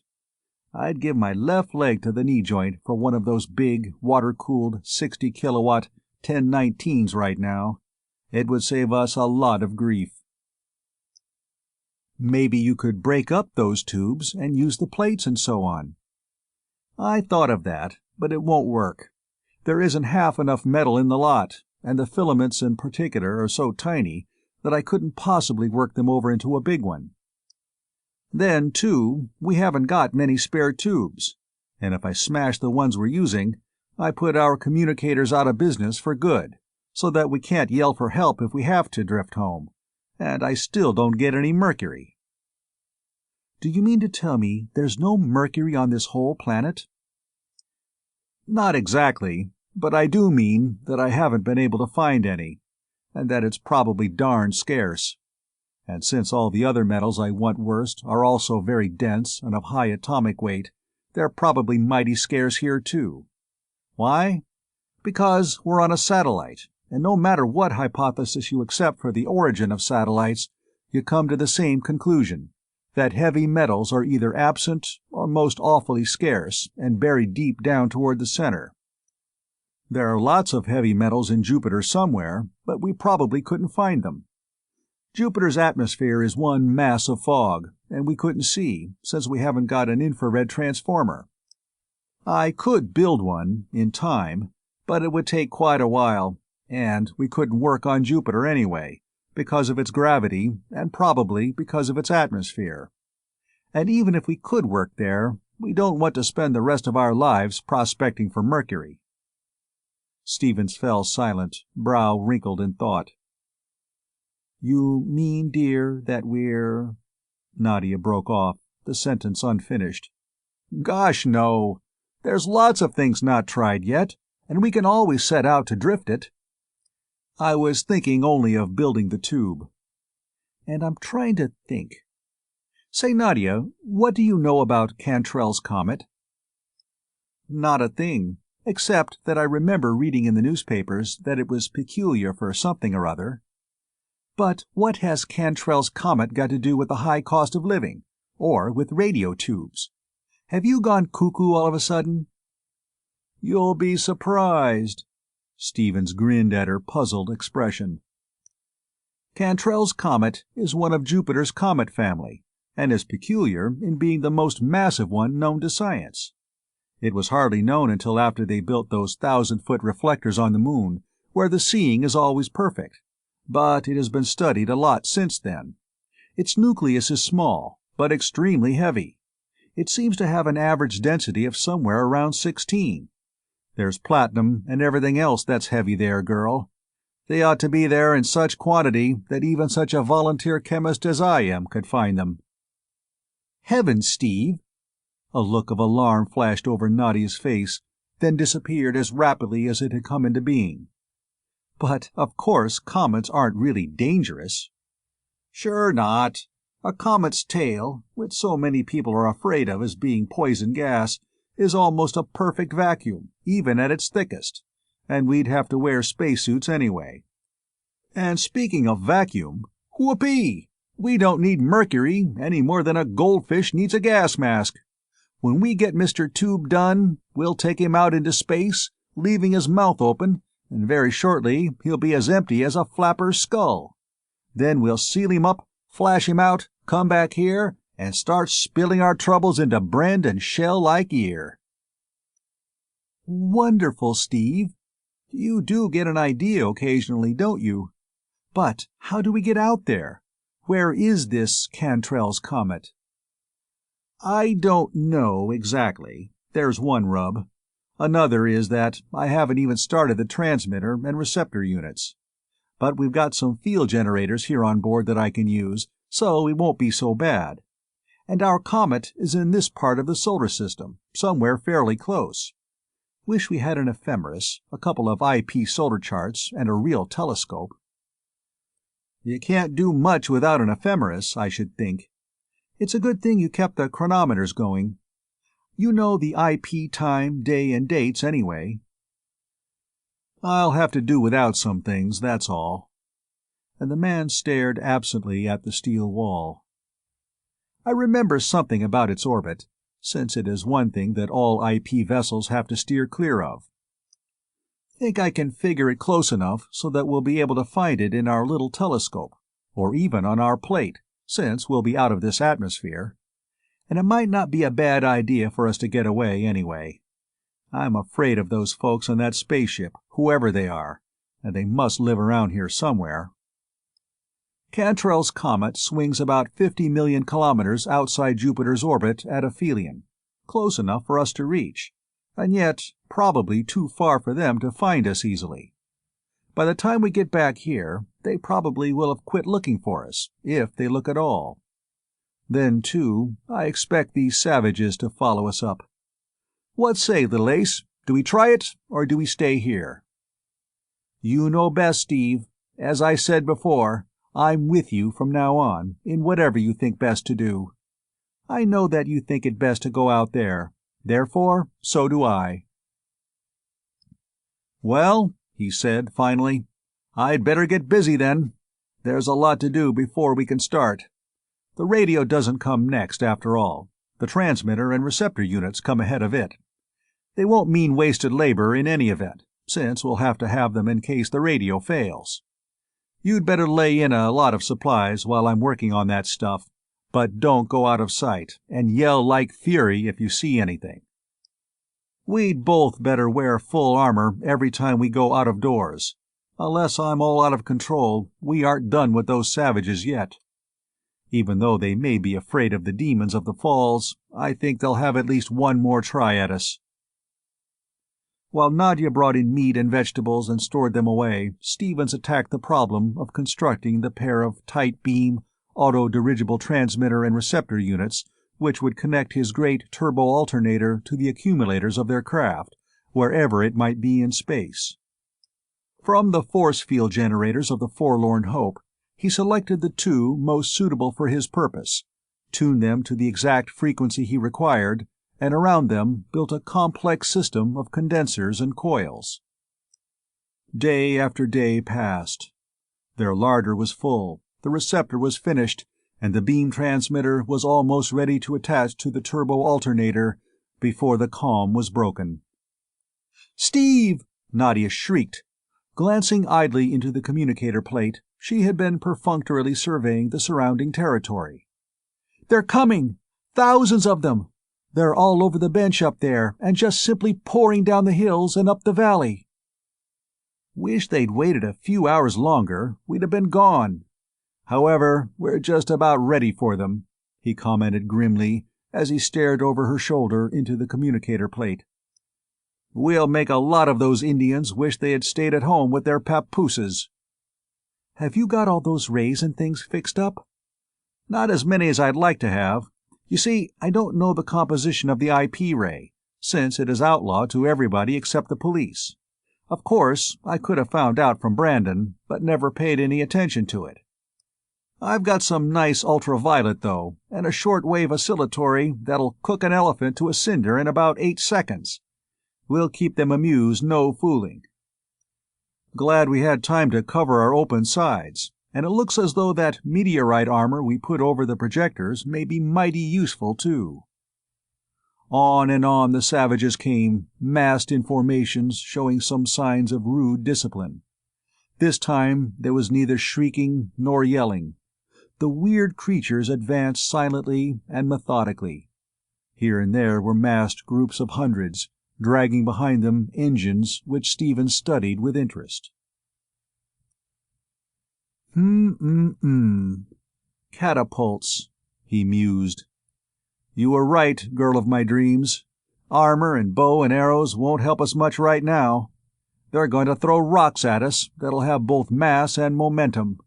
With those things, they can cave in our side armor, and might even dent our roof. When one of those projectiles hits, we want to know where it ain't, that's all. Stevens cast off the heavily insulated plug connecting the power plant leads to his now almost fully charged accumulators, strapped himself and Nadia into place at the controls, and waited, staring into the plate. Catapult after catapult was dragged to the lip of the little canyon, until 6 of them bore upon the target. The huge stranded springs of hair, fiber, and sinew were wound up to the limit, and enormous masses of rock were toilsomely rolled upon the platforms. Each gunner ceased his trip, and as the leader shrieked his signal, the 6 ponderous masses of metalliferous rock heaved into the air as one. But they did not strike their objective, for as the signal was given, Stephen shot power into his projectors.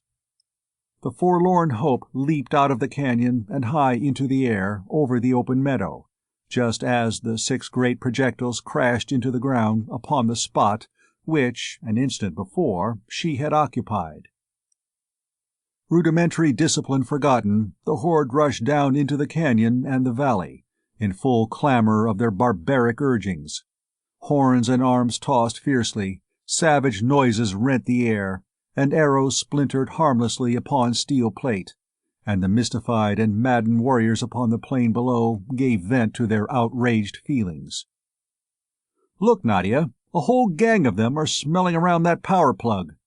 Pretty soon somebody's going to touch a hot spot, and when he does, we'll cut loose on the rest of them."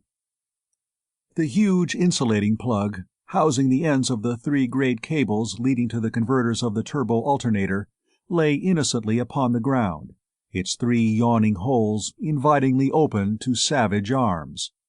The chief, who had been inspecting the power plant, walked along the triplex lead and joined his followers at its terminus.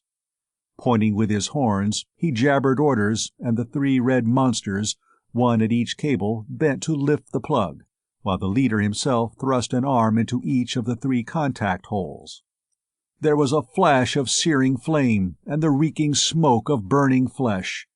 Those 3 arms had taken the terrific no-load voltage of the 3-phase converter system, and the full power of the alternator had been shorted directly to the ground through the comparatively small resistance of his body.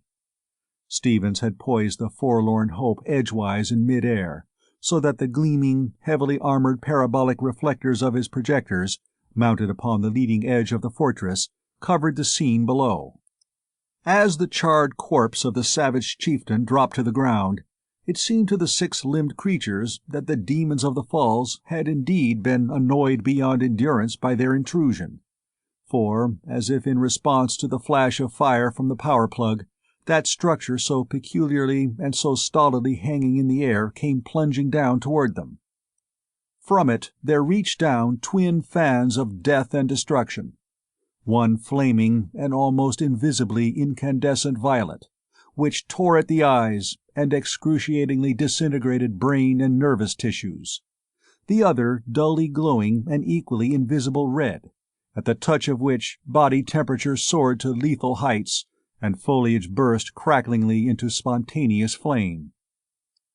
In their massed hundreds, the savages dropped where they stood, life rived away by the torturing ultraviolet, burned away by the blast of pure heat, or consumed by the conflagrations that raged instantly wherever that wide-sweeping fan encountered combustible material. In the face of power supernatural, they lost all thought of attack or of conquest, and sought only and madly to escape. Weapons were thrown away, the catapults were abandoned, and, every man for himself, the mob fled in wildest disorder, each striving to put as much distance as possible between himself and that place of dread mystery, the waterfall. "Well, I guess that'll hold 'em for a while." Stevens dropped their craft back into its original quarters in the canyon. "Whether they ever believed before that this falls was inhabited by devils or not, they think so now. I'll bet that it will be 600 Jovian years before any of them ever come within 100 kilometers of it again. I'm glad of it, too, because they'll let our power plant alone now. Well, let's get going. We've got to make things hum for a while." "Why all the rush? You just said that we have scared them away for good." "The savages, yes, but not those others. We've just turned loose enough radiation to affect detectors all over the system, and it's up to us to get this beam projector set up, get away from here, and get our power shut off before they can trace us. Snap it up, Ace." The transmitter unit was installed at the converters, the cable was torn out, and having broken the last material link between it and Ganymede, Stevens hurled the forlorn hope out into space, using the highest acceleration Nadia could endure. Hour after hour, the massive wedge of steel bore outward, away from Jupiter. Hour after hour, Stevens' anxious eyes scanned his instruments. Hour after hour, hope mounted and relief took the place of anxiety as the screens remained blank throughout every inquiring thrust into empty ether. But they knew they would have to keep sharp vigilance. Chapter 5. Cantrell's Comet. Far out in space, Jupiter, a tiny moon and its satellites mere pinpoints of light, Stevens turned to his companion with a grin. "Well, Nadia, old golf-shootist, here's where we turn spacehounds again. Hope you like it better this time, because I'm afraid that we'll have to stay weightless for quite a while." He slowly throttled down the mighty flow of power, and watched the conflicting emotions play over Nadia's face in her purely personal battle against the sickening sensations caused by the decrease in their acceleration. "I'm sorry as the dickens, sweetheart," he went on tenderly, and the grin disappeared. "Wish I could take it for you, but there are times when we've got to fight our own battles and bury our own dead," she interrupted gamely. "Cut off the rest of that power. I'm not going to be sick. I won't be, what do you spacehounds call us poor earthbound dubs who can't stand weightlessness? Weight fiends, isn't it?" "Yes, but you aren't." "I know I'm not. And I'm not going to be one either. I'm all X, Steve. It's not so bad now, really. I held myself together that time anyway, and I feel lots better now. Have you found Cantrell's Comet yet? And why so sure all of a sudden that they can't find us? That power beam still connects us to Ganymede, doesn't it? Maybe they can trace it." "Atta girl, Ace," he cheered. "I'll tell the world you're no weight fiend. You're a spacehound, right. Most first-trippers, at this stage of the game, wouldn't be carrying a whoop whether school kept or not. And here you're taking an interest in all kinds of things already." "You'll do, girl of my heart. No fooling." "Maybe, and maybe you're trying to kid somebody," she returned, eyeing him intently. "Or maybe you just don't want to answer those questions I asked you a minute ago." "No, that's the straight data, right on zero across the panel," he assured her. "And as for your questions, they're easy. No, I haven't looked for the comet yet, because we'll have to drift for a couple of days before we'll be anywhere near where I think it is. No, they can't trace us, because there is now nothing to trace, unless they can detect the slight power we are using in our lights and so on, which possibility is vanishingly small. Potentially, our beam still exists, but since we are drawing no power, it has no actual present existence. See?" She dissented. "I can't say that I can quite understand how a beam can exist potentially, and yet not be there actually enough to trace. Why, a thing has to be actual, or not exist at all. You can't possibly have something that is nothing. It doesn't make sense. But lay off those integrations of yours, please." As now armed with a slate pencil, Stevens began to draw a diagram upon a 4-foot sheet of smooth slate. "You know that your brand of math is over my head like a circus tent, so we'll let it lie. I'll take your word for it. Steve, if you're satisfied, it's all X with me. I think I can straighten you out a little by analogy. Here's a rough sketch of a cylinder, with shade and shadow. You've had descriptive geometry, of course, so know that a shadow, being simply a projection of a material object upon a plane, is a two-dimensional thing, or rather, a two-dimensional concept.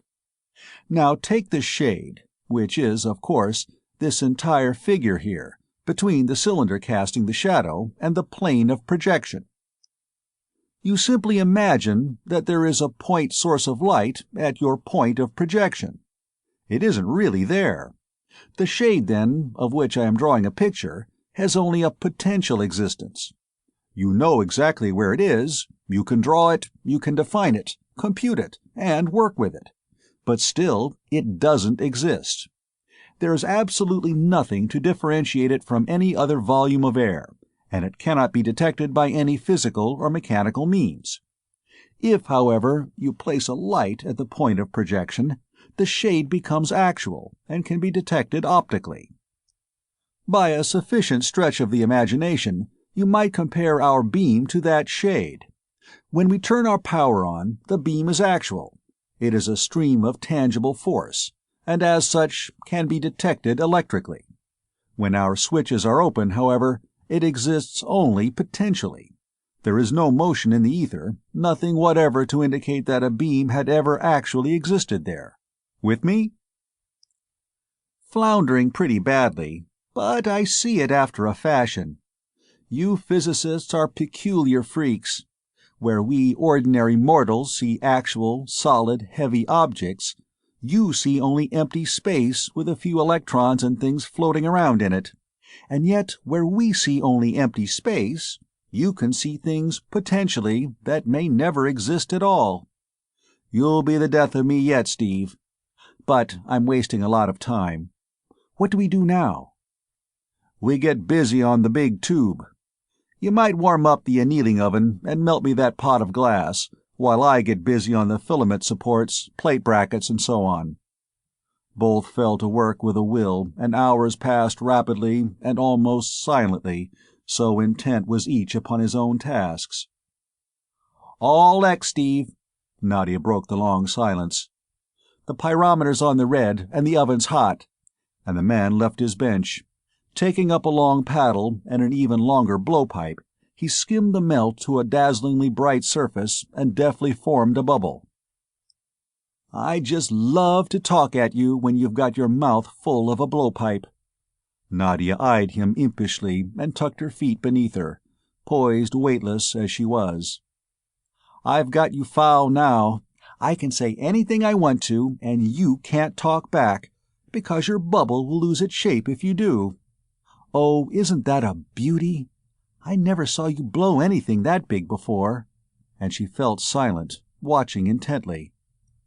Slowly, there was being drawn from the pot a huge tapering bulb of hot, glistening glass, its cross-section at the molten surface varying as Stevens changed the rate of draw or the volume of air blown through the pipe. Soon that section narrowed sharply. The glassblower waved his hand, and Nadia severed the form neatly with a glowing wire, just above the fluid surface of the glass remaining in the pot. Pendant from the blowpipe, the bulb was placed over the hot bench, where Stevens, now begoggled, begloved, and armed with a welding torch, proceeded to fuse into the still, almost plastic glass, sundry necks, side tubes, supports, and other attachments of peculiar pattern. Finally, the partially assembled tube was placed in the annealing oven, where it would remain at a high and constant temperature until its filaments, grids, and plates had been installed. Eventually, in that same oven, it would be allowed to cool slowly and uniformly over a period of days. Thus were performed many other tasks which are ordinarily done either by automatic machinery or by highly skilled specialists in labor, for these two, thrown upon their own resources, had long since learned how much specialization may be represented by the most commonplace article. Whenever they needed a thing they did not have, which happened every day, they had either to make it, or else, failing in that, to go back and build something that would enable them to manufacture the required item. Such setbacks had become so numerous as to be expected as part of the day's work. They no longer caused exasperation or annoyance.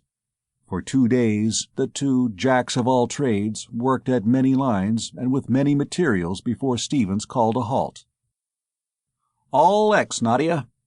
It's time for us to stop tinkering and turn into astronomers. We've been out for 50 IP hours, and we better begin looking around for our heap of scrap metal." And the girl at the communicator plate and Stevens at their one small telescope, they began to search the black, star-jeweled heavens for Cantrell's comet. "According to my figures, It ought to be about 4 hours right ascension, and something like plus 20 degrees declination.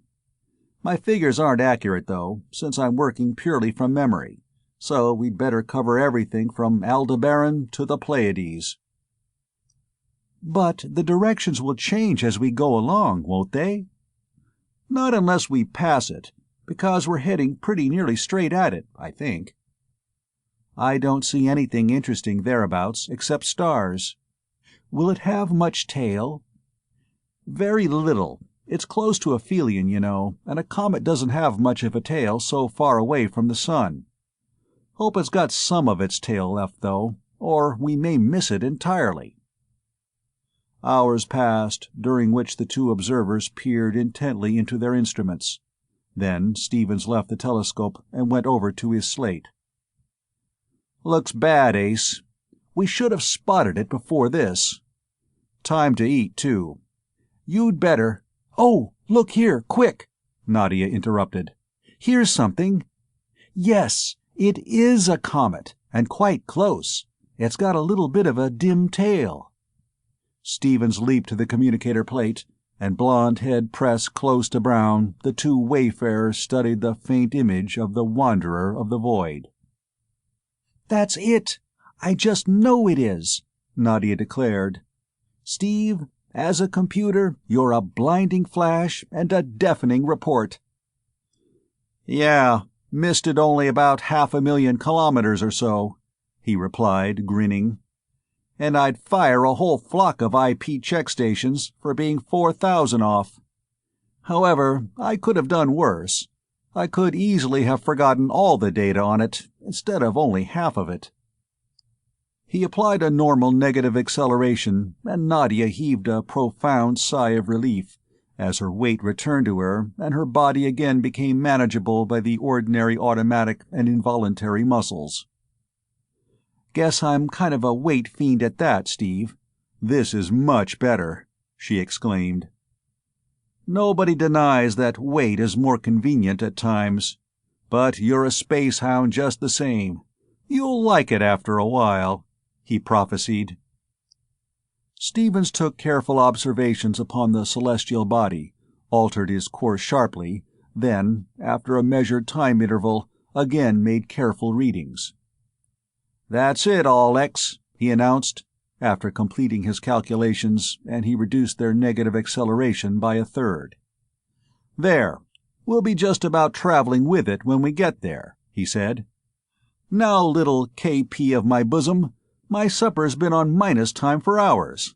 What say we shake it up?" "I'll check you to 19 decimals." And the two were soon attacking the savory Ganimedian goulash which Nadia had put in the cooker many hours before. "Should we both go to sleep, Steve, or should one of us watch it?" "Sleep, by all means. There's no meteoric stuff out here, and we won't arrive before 10 o'clock tomorrow IP time."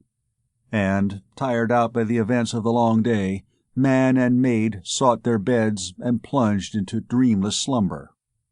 While they slept, the forlorn hope drove on through the void at a terrific but constantly decreasing velocity, and far off to one side, plunging along a line making a sharp angle with their own course, there loomed larger and larger the masses which made up the nucleus of Cantrell's comet.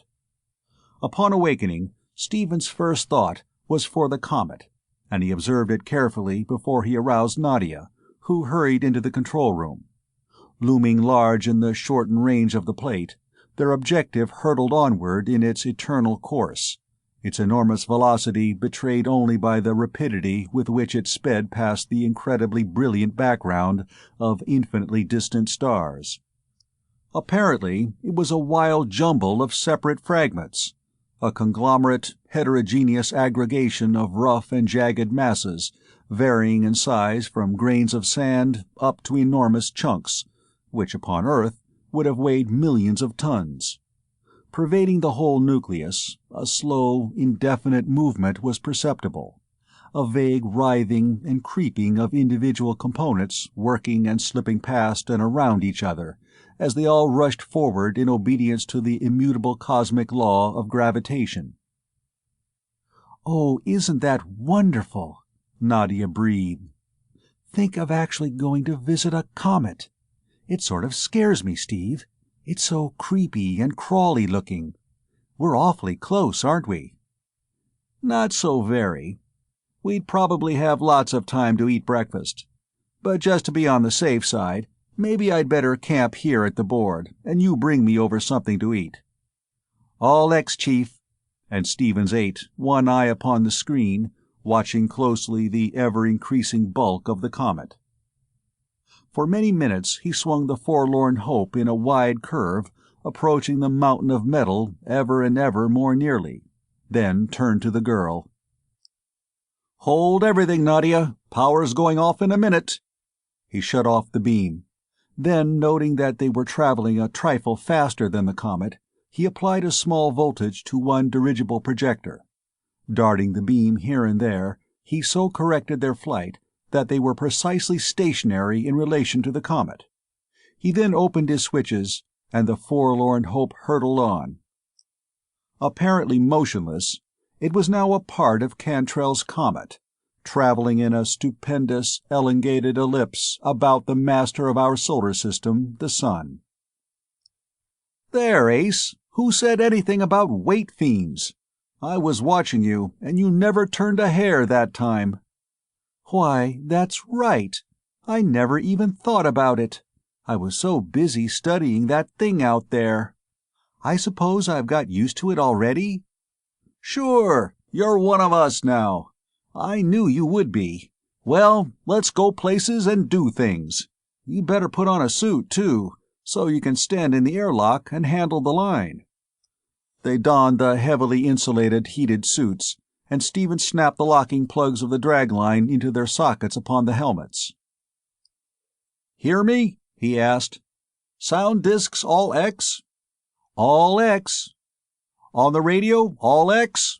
"All X." "I tested your tanks and heaters. They're all X. But you'll have to test—" "I know the ritual by heart, Steve. It's been in every show in the country for the last year. But I didn't know you had to go through it every time you went out of doors." "Halves. Number 1 all X, 2 all X, 3 all X." "Quit it," he snapped. "You aren't testing those valves. That checkup is no joke, guy. These suits are complicated affairs, and some parts are apt to get out of order. You see, a thing to give you fresh air at normal pressure and to keep you warm in absolute space can't be either simple or foolproof. They've worked on them for years, but they're pretty crude yet. They're tricky, and if one goes sour on you out in space, it's just too bad. You're lucky to get back alive. A lot of men are still out there somewhere because of the sloppy checkups." "'Scuse it, please. I'll be good." And the careful checking and testing of every vital part of the spacesuits went on. Satisfied at last that the armor was spaceworthy, Stevens picked up the coils of dragline, built of a non-metallic fiber which could retain its flexibility and strength in the bitter cold of outer space, and led the girl into the airlock. "Heavens, Steve! It's perfectly stupendous. And grinding around worse than the wreckage of the Arcturus was when I wouldn't let you climb up it. Why, I thought comets were little, and hardly massive at all," exclaimed the girl. "This is little, compared to any regular planet or satellite, or even to the asteroids. There's only a few cubic kilometers of matter there, and, as I said before, it's a decidedly unusual comet. You know the game?" "I've got it, and believe me, I'll yank you back here a lot faster than you can jump over there if any of those lumps start to fall on you. Is this dragline long enough?" "Yes, I've got 100 meters here, and it's only 50 meters over there to where I'm going. So long!" And with a light thrust of his feet, he dove head foremost across the intervening space, a heavy pike held out ahead of him. Straight as a bullet he floated toward his objective, a jagged chunk many yards in diameter, taking the shock of his landing by sliding along the pike handle as its head struck the mass. Then, bracing his feet against one lump, He pushed against its neighbor, and under that steady pressure the enormous masses moved apart and kept on moving, grinding among their fellows. Over and around them Stevens sprang, always watching his line of retreat as well as that of his advance, until his exploring pike struck a lump of apparently solid metal. Hooking the fragment toward him, he thrust savagely with his weapon and was reassured. That object was not only metal, but it was metal so hard that his pike head of space-tempered alloy steel did not make an impression upon its surface. Turning on his helmet light, he swung his heavy hammer repeatedly, but could not break off even a small fragment.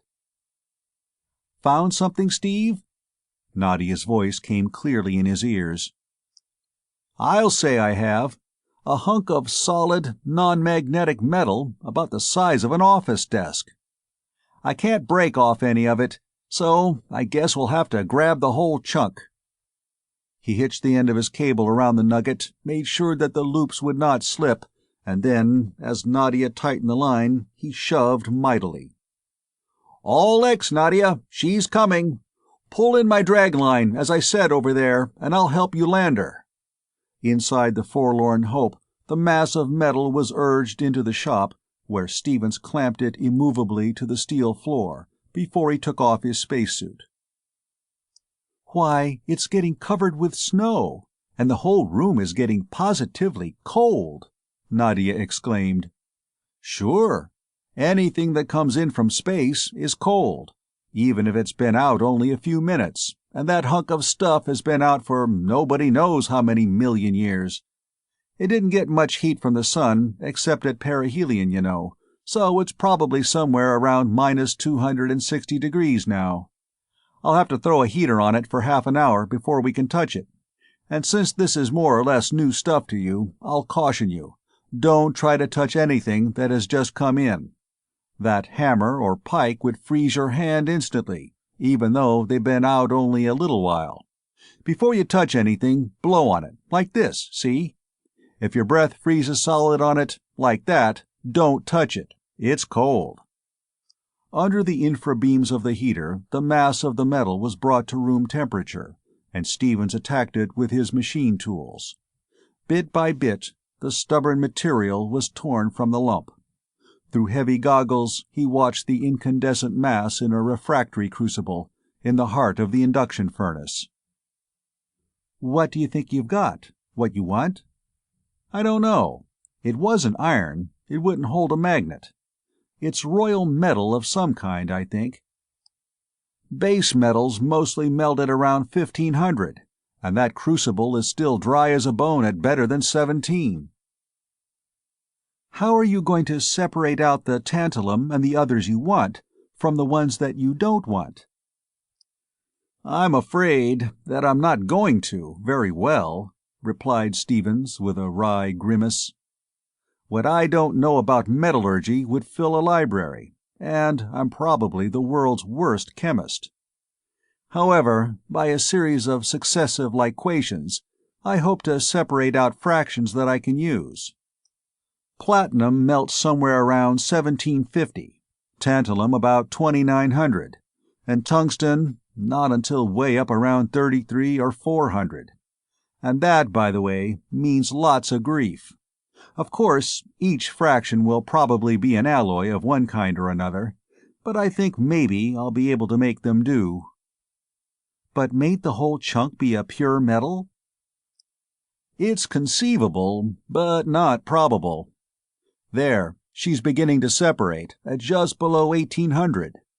Platinum group coming out now, I think. Platinum, rhodium, iridium, and that gang, you know. While I'm doing this, you might be getting those 5 coils into exact resonance, if you want to." "Sure I want to." And Nadia made her way across to the shortwave oscillator and set to work. After an hour or so, bent over her delicate task, she began to twitch uneasily, then shrugged her shoulders impatiently. "What's the idea of staring at me so?" she broke out suddenly. "How do you expect me to tune these things up if you—" She stopped abruptly, mouth open in amazement, as she turned toward Stevens.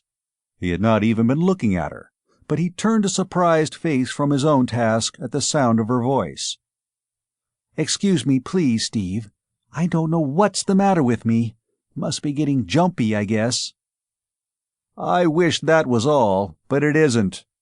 Face suddenly grim and hard, Stevens leaped to the communicator plate and shot the beam out into space. "There's an answer, but that isn't it." "You're a fine-tuned instrument yourself, Ace, and you've detected something." "I thought so. There's the answer. The guy that was looking at you." Plainly, there was revealed upon the plate a small, spherical spaceship, very like the one that had attacked and destroyed the Arcturus. After Nadia had taken one glance at it, Stephen shut off the power and leaped out into the shop. He closed all the bulkhead doors and air brake openings, then closed and secured the massive insulating door of the lifeboat in which they had made their headquarters. Then, after they had again put on the spacesuits they had taken off such a short time before, he extinguished all the lights and hooded the communicator screen before he ventured again to glance out into the void. "If I had a brain in my head, instead of the pint of bean soup I've got up there, we'd have worn these when they cut up the Arcturus, and saved us a lot of mental wear and tear," he remarked. "They were right there in the lockers all the time, and I knew it." "Well, we got away anyway. You couldn't be expected to think of everything at once. We didn't have much time, you know." "No, but I should have thought of anything as obvious as that, anyway." "Wonder how they found us. Did they detect us? Or did they come out to this comet after metal, same as we did, and find us accidentally?" However, it all works out the same. They're apparently out to get us. I'm afraid this is going to be a whole lot like a rabbit fighting back at a man with a gun. But we'll sure try to nibble us off a lunch while they're getting a square meal. Here they come. The enemy sphere launched its flaming plane of force, and the forlorn hope shuddered in every plate and member as its apex was severed cleanly under the impact. Instantly, Stevens hurled his only weapons. Flaming ultraviolet and dully glowing infrared, the twin beams lashed out. But their utmost force was of slight moment to the enormous power driving the enemy screens. 2 circular spots of cherry red in space were the only results of Stevens' attack, and the next fierce cut sheared away the 2 projectors, and incidentally a full half of the 50-inch armor of the leading edge. "Then we're checking out now?" Nadia asked quietly as the man's hands dropped from his useless controls. "I'm sorrier than I can say, lover, but at least I'm glad I can go out with you," and her glorious eyes were shining with unshed tears. "Maybe, but snap out of it, girl. Our hearts are still beating. We're not dead yet. And maybe we won't be. Perhaps they want to capture us alive, as they did before. If so, we may be able to hide out on them somewhere and pull off another escape. Things don't look very bright, I know, but we're not checking out until our numbers are actually run up." He hooked a hand under her belt as the shocks came closer, and stood tense and ready.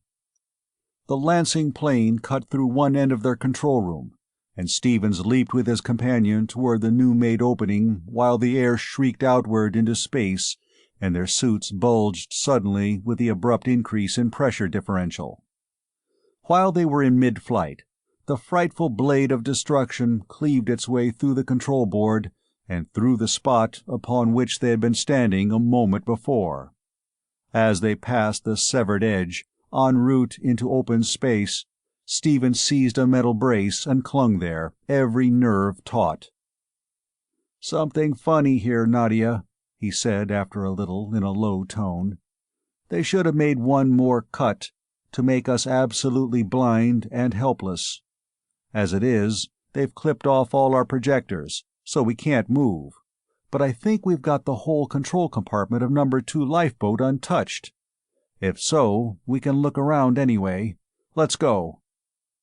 Floating without effort from fragment to fragment, they made their way toward the section of their cruiser as yet undamaged. They found an airlock in working order, and were soon in the second lifeboat, where Stevens hastily turned on a communicator and peered out into space. "There they are. There's another stranger out there, too. They're fighting with her now. That's probably why they didn't polish us off."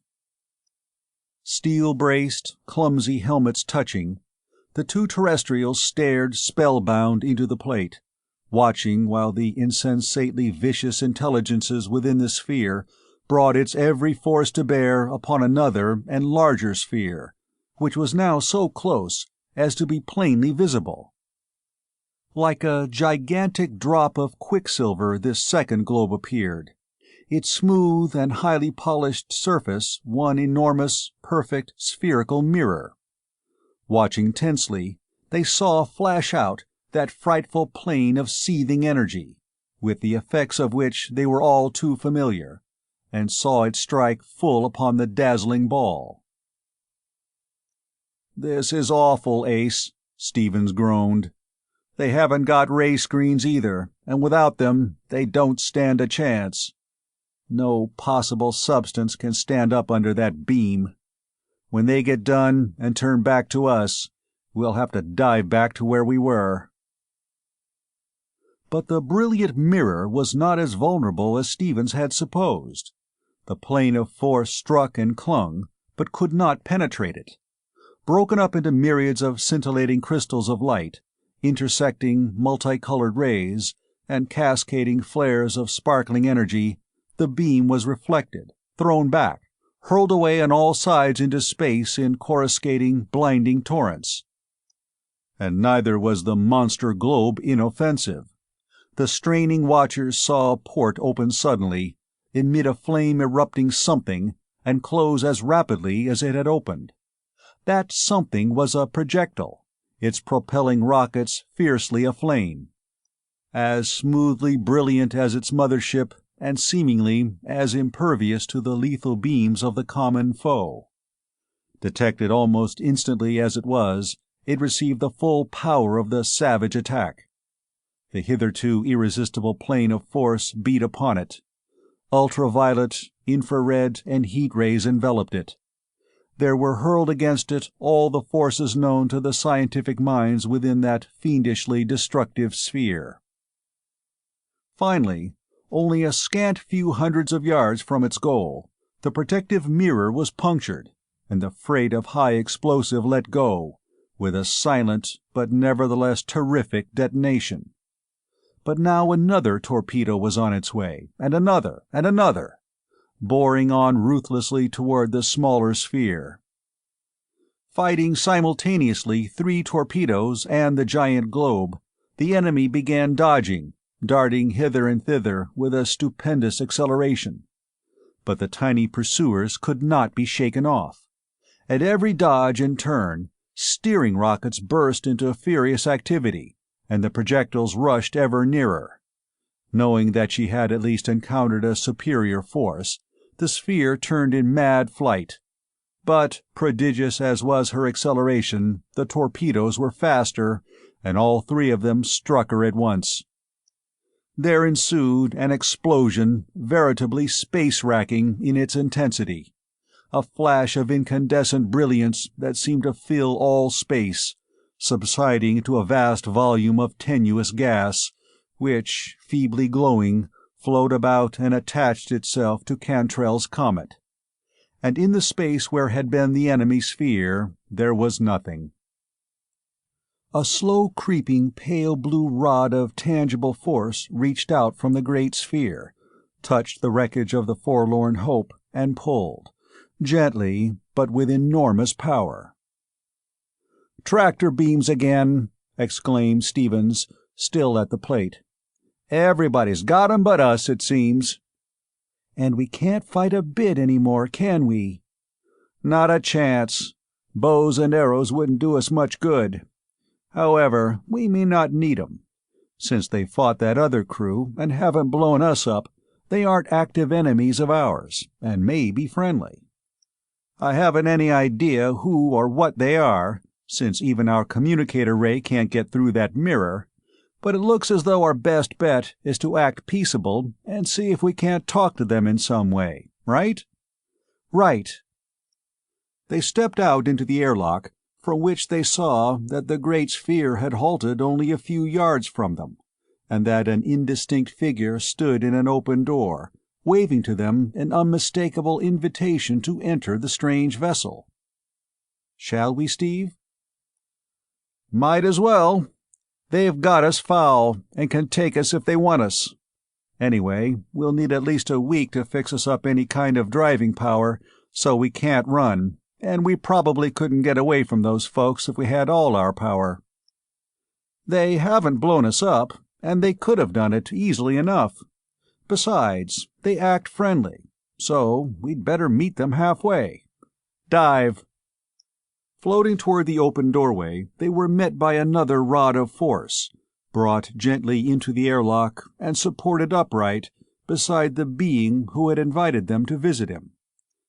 Apparently, an empty spacesuit stood there, a peculiarly fitted suit of some partially transparent, flexible, glass-like material, towering fully a foot over the head of the tall terrestrial. Closer inspection, however, revealed that there was something inside that suit, a shadowy, weirdly transparent being, staring at them with large black eyes. The door clanged shut behind them.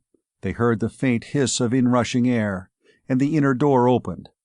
But their enveloping suits remained stretched almost as tightly as ever. They felt the floor lurch beneath their feet. A little weight was granted them as the spaceship got under way. Stevens waved his arms vigorously at the stranger, pointing backward toward where he supposed their own craft to be. The latter waved an arm reassuringly, pressed to contact, and a section of the wall suddenly became transparent. Through it, Stevens saw with satisfaction that the forlorn hope was not being abandoned. In the grip of powerful tractor beams, every fragment of the wreckage was following close behind them in their flight through space. Stevens and Nadia followed their guide along a corridor, through several doors, and into a large room, which at first glance seemed empty, but in which several of the peculiarly transparent people of the craft were lying about upon cushions. They were undoubtedly human, but what humans! Tall and reedy they were, with enormous barrel chests, topped by heads which, though really large, appeared insignificant, because of the prodigious chests and because of the huge, sail-like, flapping ears. Their skins were a strikingly livid pale blue, absolutely devoid of hair, and their lidless eyes, without a sign of iris, were chillingly horrible in their stark contrast of enormous, glaring black pupil and ghastly, transparent blue eyeball. As the two terrestrials entered the room, the beings struggled to their feet and hurried laboriously away. Soon one of them returned, dressed in an insulating suit, and carrying 3 sets of head harnesses, connected by multiplex cables to a large box which he placed upon the floor. He handed the headsets to the first officer, who in turn placed 2 of them at the feet of the terrestrials, indicating to them that they were to follow his example in placing them upon their heads outside the helmets. They did so, and even through the almost perfect insulation, and in spite of the powerful heaters of their suits, they felt a touch of frightful cold. The stranger turned a dial, and the 2 wanderers from Earth were instantly in full mental communication with Barkovus, the commander of a spaceship of Titan, the 6th satellite of Saturn. "Well, I'll be! Say, what is this anyway?" Steve exclaimed involuntarily, and Nadia smiled as Barkovus answered with a thought, clearer than any spoken words. "It is a thought exchanger. I do not know its fundamental mechanism, since we did not invent it, and since I have had little time to study it. The apparatus, practically as you see it here, was discovered but a short time ago, in a small, rocket-propelled spaceship which we found some distance outside the orbit of Jupiter. Its source of power had been destroyed by the cold of outer space, but repowering it was, of course, a small matter. The crew of the vessel were all dead. They were, however, of human stock, and of a type adapted for life upon a satellite. I deduce, from your compact structure, your enormous atmospheric pressure, and your, to us, unbelievably high body temperature, that you must be planet dwellers. I suppose that you are natives of Jupiter?" "Not quite." Stevens had in a measure recovered from his stunned surprise. "We are from Tellus, the third planet." And he revealed rapidly the events leading up to their present situation, concluding, "The people in the other sphere were, we believe, natives of Jupiter or of one of the satellites. We know nothing of them, since we could not look through their screens. You rescued us from them. Do you not know them?" "No. Our visirays also were stopped by their screens of force, screens entirely foreign to our science. This is the first time that any vessel from our Saturnian system has ever succeeded in reaching the neighborhood of Jupiter. We came in peace, but they attacked us at sight, and we were obliged to destroy them. Now we must hurry back to Titan, for two reasons. First, because we are already at the extreme limit of our power range, and Jupiter is getting further and further away from Saturn. Second, because our mirrors, which we had thought perfect reflectors of all frequencies possible of generation, are not perfect. Enough of those forces came through the mirrors to volatilize half our crew, and in a few minutes more none of us would have been left alive. Why, in some places our very atmosphere became almost hot enough to melt water. If another of those vessels should attack us, in all probability we should all be lost. Therefore, we are leaving as rapidly as is possible. You are taking the pieces of our ship along. We do not want to encumber you. It is no encumbrance, since we have ample supplies of power. In fact, we are now employing the highest acceleration we Titanians can endure for any length of time." Stevens pondered long, forgetting that his thoughts were plain as print to the Titanian commander.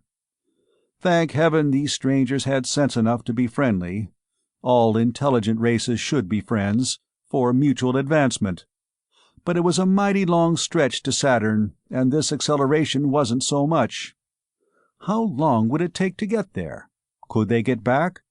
Wouldn't they save time by casting themselves adrift, making the repairs most urgently needed, and going back to Ganymede under their own power? But would they have enough power left in the wreck to get even that far? And how about the big tube? He was interrupted by an insistent thought from Barkovus. "You will save time, Stevens, by coming with us to Titan. There we shall aid you in repairing your vessel, and in completing your transmitting tube, in which we shall be deeply interested. Our power plant shall supply you with energy for your return journey until you are close enough to Jupiter to recover your own beam. You are tired. I would suggest that you rest, that you sleep long and peacefully." "You seem to be handling the Forlorn Hope without any trouble. The pieces aren't grinding at all. We'd better live there, hadn't we?" "Yes, that would be best for all of us. You could not live a minute here without your suits, and, efficiently insulated as those suits are, yet your incandescent body temperature makes our rooms unbearably hot. So hot that any of us must wear a spacesuit while in the same room with you, to avoid being burned to death." The incandescently hot terrestrials were wafted into the open airlock of their lifeboat upon a wand of force, and soon had prepared a long overdue supper, over which Stevens cast his infectious, boyish grin at Nadia. "Sweetheart, you are undoubtedly a warm number, and you have often remarked that I burn you up. Nevertheless, I think that we were both considerably surprised to discover that we are both hot enough actually to consume persons unfortunate enough to be confined in the same room with us." "You're funny, Steve, like a crutch," she rebuked him, but smiled back, an elusive dimple playing in one lovely brown cheek. "Looking right through anybody is too ghastly for words. But I think they're perfectly all X anyway, in spite of their being so hideous and so cold-blooded." Chapter 6. A Frigid Civilization. "Hi, Percival von Schravendijk-Stevens." Nadia strode purposefully into Stevens' room and seized him by the shoulder. "Are you going to sleep all the way to Saturn? You answered me when I pounded on the partition with a hammer, but I don't believe that you woke up at all. Get up, you! Breakfast will be all spoiled directly." "Huh?" Stevens opened one sluggish eye. Then, as the full force of the insult penetrated his consciousness, he came wide awake. "Lay off those names, Ace, or you'll find yourself walking back home," he threatened. "All X by me," she retorted. "I might as well go home if you're going to sleep all the time," and she widened her expressive eyes at him impishly as she danced blithely back into the control room. As she went out, she slammed his door with a resounding clang, and Stevens pried himself out of his bunk one joint at a time, dressed, and made himself presentable. "Gosh," he yawned mightily as he joined the girl at breakfast. "I don't know when I've had such a gorgeous sleep. How do you get by on so little?" "I don't. I sleep a lot, but I do it every night, instead of working for 4 days and nights on end and then trying to make up all those 4 nights' sleep at once. I'm going to break you of that too, Steve, if it's the last thing I ever do." "There might be certain advantages in it, at that," he conceded. "But sometimes you've got to do work when it's got to be done, instead of just between sleeps. However, I'll try to do better. Certainly, it is a wonderful relief to get out of that mess, isn't it?" "I'll say it is. But I wish those folks were more like people. They're nice, I think, really, but they're so ghastly that it simply gives me the blue shivers just to look at one of them." "They're pretty gruesome, no fooling," he agreed. "But you get used to things like that. I just about threw a fit the first time I ever saw a Martian, and the Venerians are even worse in some ways. They're so clammy and dead-looking. But now I've got real friends on both planets. One thing, though, gives me the pip. I read a story a while ago, the latest bestseller thing of Thornton's named Interstellar Slush, or some such Cleophora, an interstellar romance," she corrected him. "I thought it was wonderful." "I didn't. It's fundamentally unsound. Look at our nearest neighbors, who probably came from the same original stock we did. A Tellurian can admire, respect, or like a Venerian, yes, but for loving one of them, wow, beauty is purely relative, you know. For instance, I think that you are the most perfectly beautiful thing I ever saw. But no Venerian would think so. Far from it. Any Martian that hadn't seen many of us would have to go rest his eyes after taking one good look at you. Considering what love means, it doesn't stand to reason that any Tellurian woman could possibly fall in love with any man not of her own breed. Any writer is wrong who indulges in interplanetary love affairs and mad passions. They simply don't exist. They can't exist. They're against all human instincts. Interplanetary, in this solar system, yes, but the De Crovos were just like us, only nicer. That's what gives me the pip. If our own cousins of the same solar system are so repulsive to us, how would we be affected by entirely alien forms of intelligence? You may be right, of course, but you may be wrong, too, she insisted. The universe is big enough so that people like the De Crovos may possibly exist in it somewhere. Maybe the Big Three will discover a means of interstellar travel. Then I'll get to see them myself, perhaps." "Yes, and if we do, and if you ever see any such people, I'll bet that the sight of them will make your hair curl right up into a ball, too." But about Barkovus. Remember how diplomatic the thoughts were that he sent us? He described our structure as being compact, but I got the undertone of his real thoughts as well, didn't you? Yes, now that you mention it, I did. He really thought that we were white-hot, undersized, overpowered, warty, hairy, hideously opaque, and generally repulsive little monstrosities, thoroughly unpleasant and distasteful. But he was friendly just the same. Heavens, Steve, do you suppose that he read our real thoughts, too? Sure he did. But he is intelligent enough to make allowances, the same as we are doing. He isn't any more insulted than we are. He knows that such feelings are ingrained and cannot be changed. Breakfast over, they experienced a new sensation. For the first time in months, they had nothing to do. Used as they were to being surrounded by pressing tasks, they enjoyed their holiday immensely for a few hours. Sitting idly at the communicator plate, they scanned the sparkling heavens with keen interest. Beneath them, Jupiter was a brilliant crescent not far from the sun in appearance, which latter had already grown perceptibly smaller and less bright. Above them, and to their right, Saturn shone refulgently, his spectacular rings plainly visible. All about them were the glories of the firmament, which never fail to awe the most seasoned observer. But idleness soon became irksome to those two active spirits, and Stevens prowled restlessly about their narrow quarters. "I'm going to go to work before I go dippy," he soon declared. "They've got lots of power, and we can rig up a transmitter unit to send it over here to our receptor. Then I can start welding the old Hope together without waiting until we get to Titan to start it. Think I'll signal Barkovus to come over, and see what he thinks about it."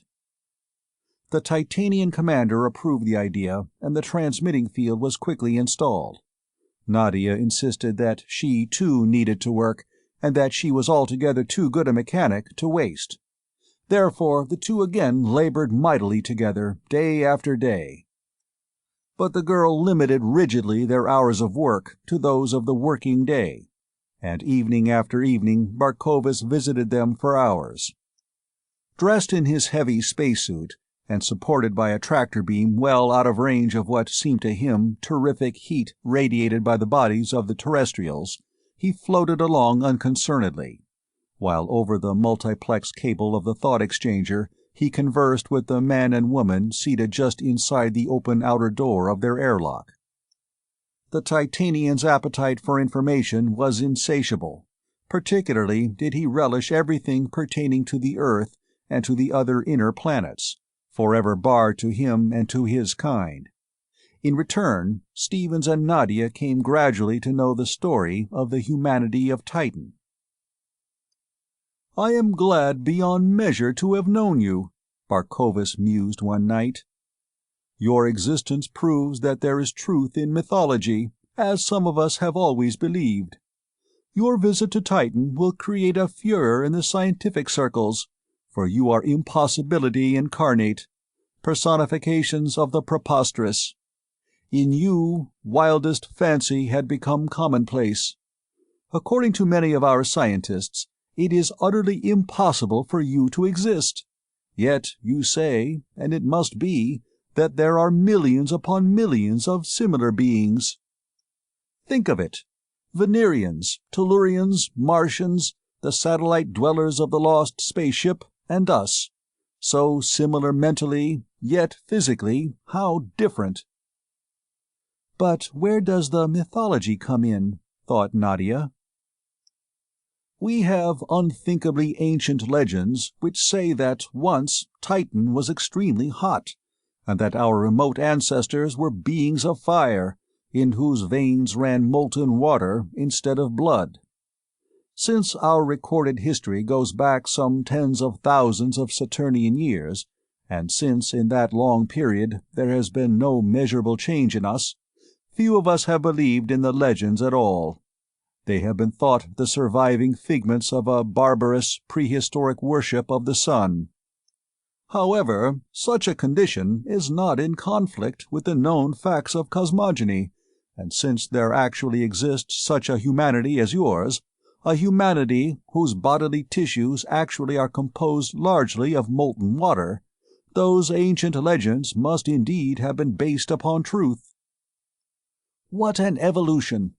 Century after century of slowly decreasing temperature, one continuous struggle to adapt the physique to a constantly changing environment. First, they must have tried to maintain their high temperature by covering and heating their cities. Then, as vegetation died, they must have bred into their plants the ability to use as sap purely chemical liquids, such as our present natural fluids, which also may have been partly synthetic then, instead of the molten water to which they had been accustomed. They must have modified similarly the outer atmosphere, must have made it more reactive, to compensate for the lowered temperature at which metabolism must take place. As Titan grew colder and colder, they probably dug their cities deeper and even deeper, until humanity came finally to realize that it must itself change completely or perish utterly. Then we may picture them as aiding evolution in changing their body chemistry. For thousands and thousands of years there must have gone on the gradual adaptation of bloodstream and tissue to more and more volatile liquids, and to lower and still lower temperatures. This must have continued until Titan arrived at the condition which has now obtained for ages, a condition of thermal equilibrium with space upon one hand and upon the other the sun, which changes appreciably only in millions upon millions of years. In equilibrium at last, with our bodily and atmospheric temperatures finally constant at their present values, which seem as low to you as yours appear high to us. Truly an evolution astounding to contemplate. "But how about power?" asked Stevens. "You seem to have all you want, yet it doesn't stand to reason that there could be very much generated upon a satellite so old and so cold." "You are right. For ages there has been but little power produced upon Titan. Many cycles ago, however, our scientists have developed rocket-driven spaceships, with which they explored our neighboring satellites, and even Saturn itself. It is from power plants upon Saturn that we draw energy.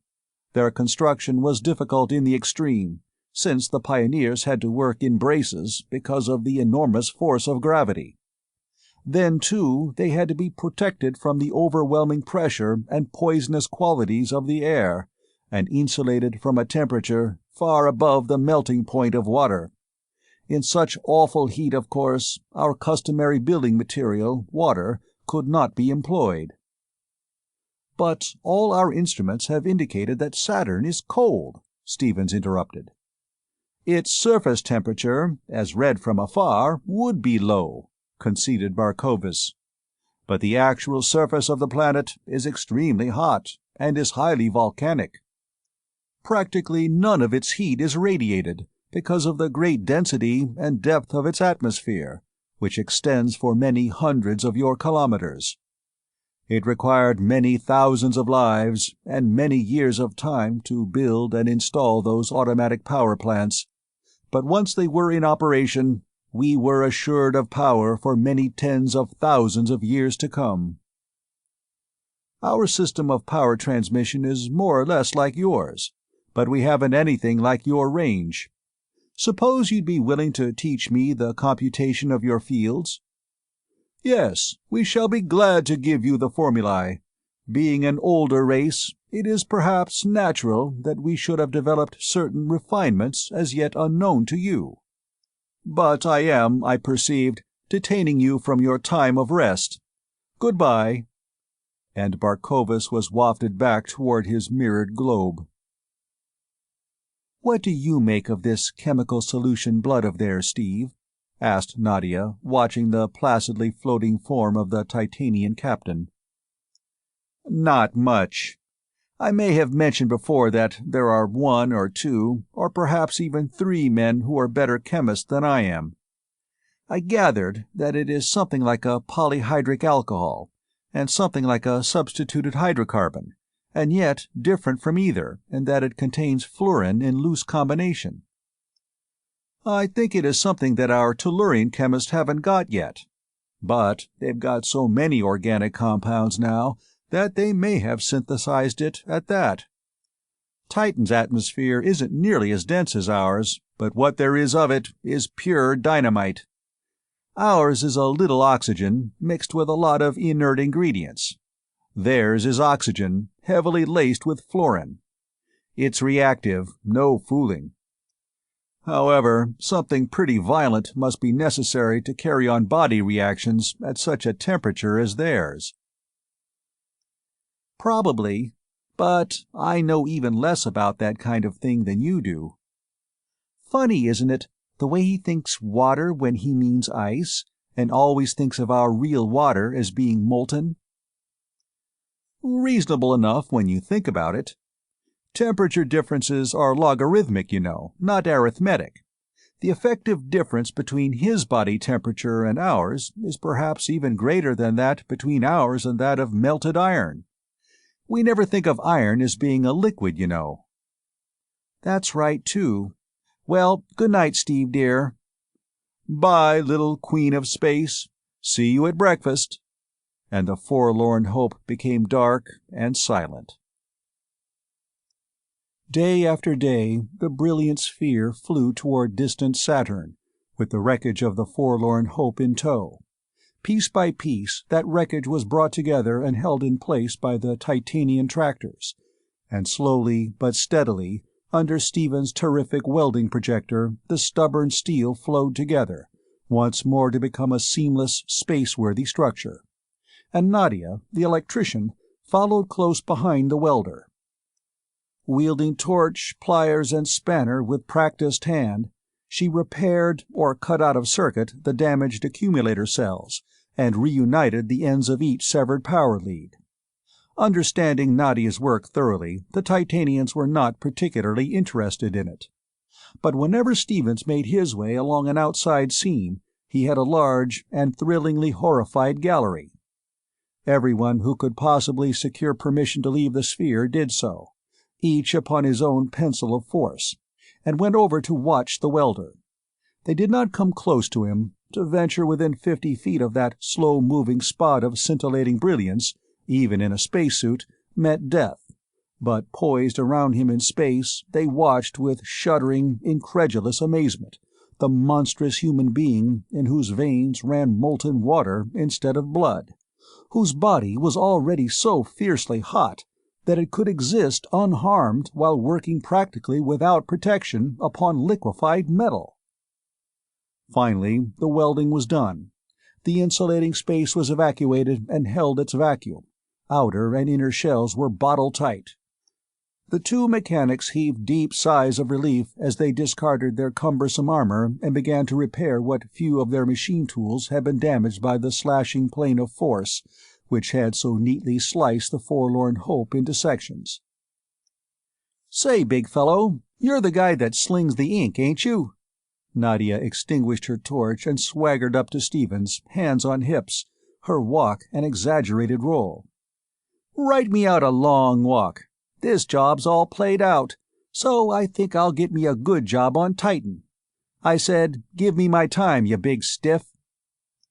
"You didn't say nothing," growled Stevens in his deepest bass, playing up to her lead as he always did. "Bounce back, cub. You've struck a rubber fence. You've signed on for duration, and you'll stick, see?" Arm in arm, they went over to the nearest communicator plate. Flipping the switch, Stevens turned the dial, and Titan shone upon the screen.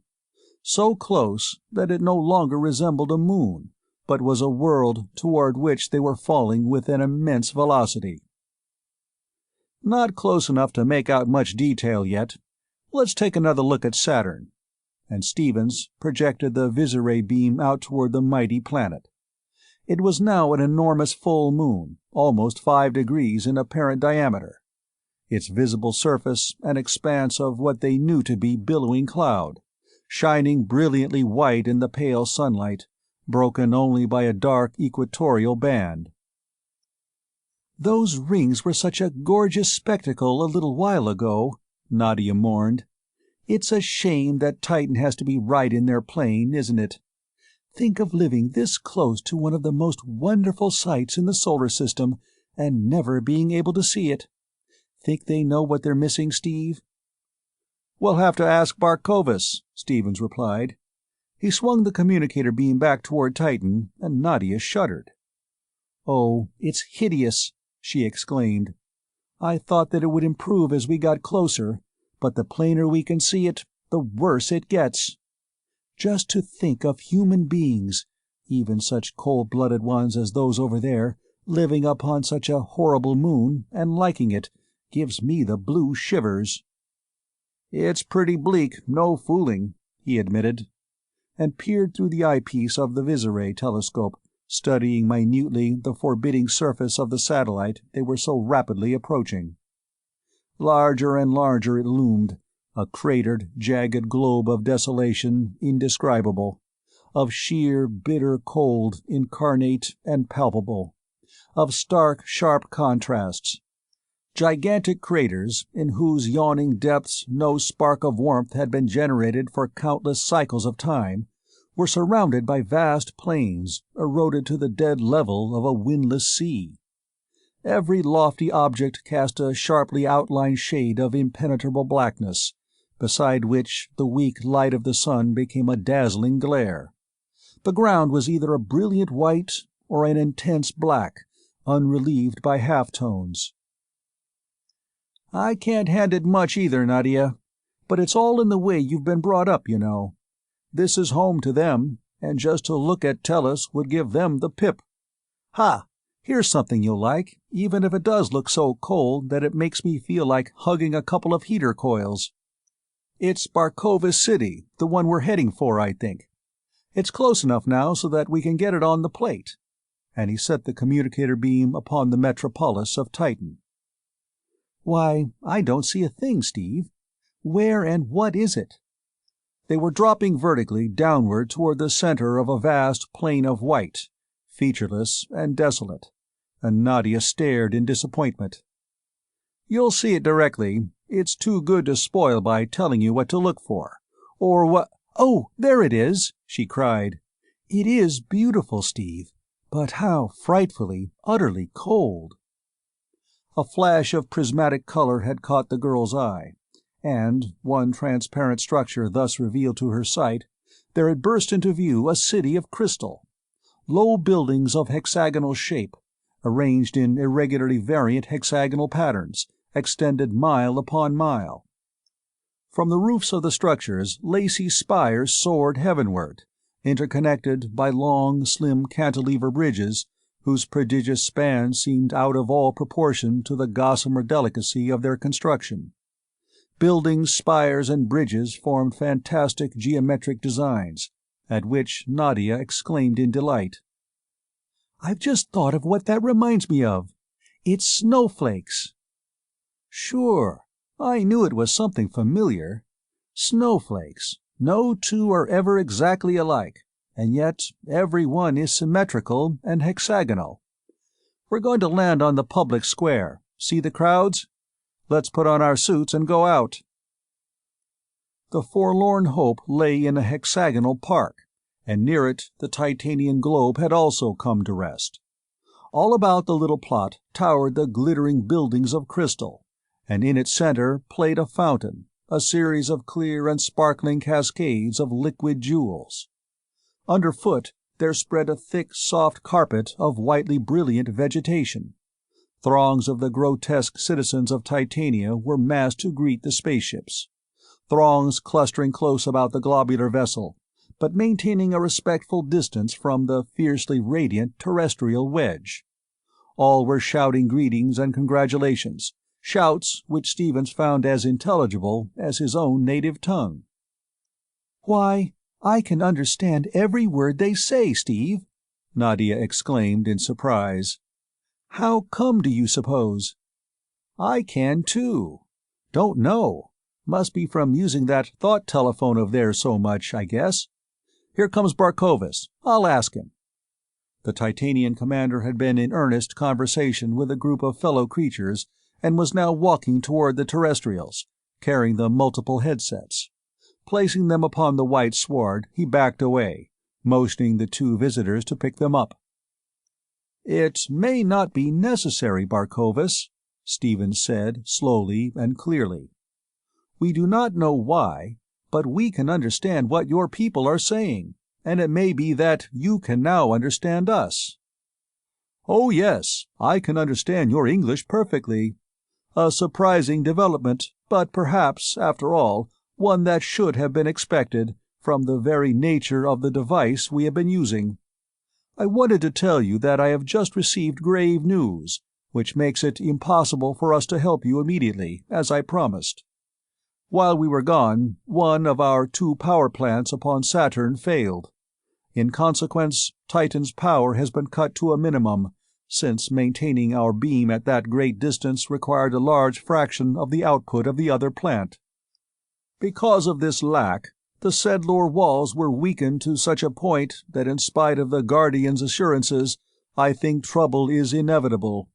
In all events, it is of the utmost importance that we begin repairing the damaged unit, for that is to be a task indeed." "Yes, it will take time," agreed Stevens, remembering what the Titanian captain had told him concerning the construction of those plants, generators which had been in continuous and automatic operation for thousands of Saturnian years. "It will take more than time. It will take lives," replied Barkovas gravely.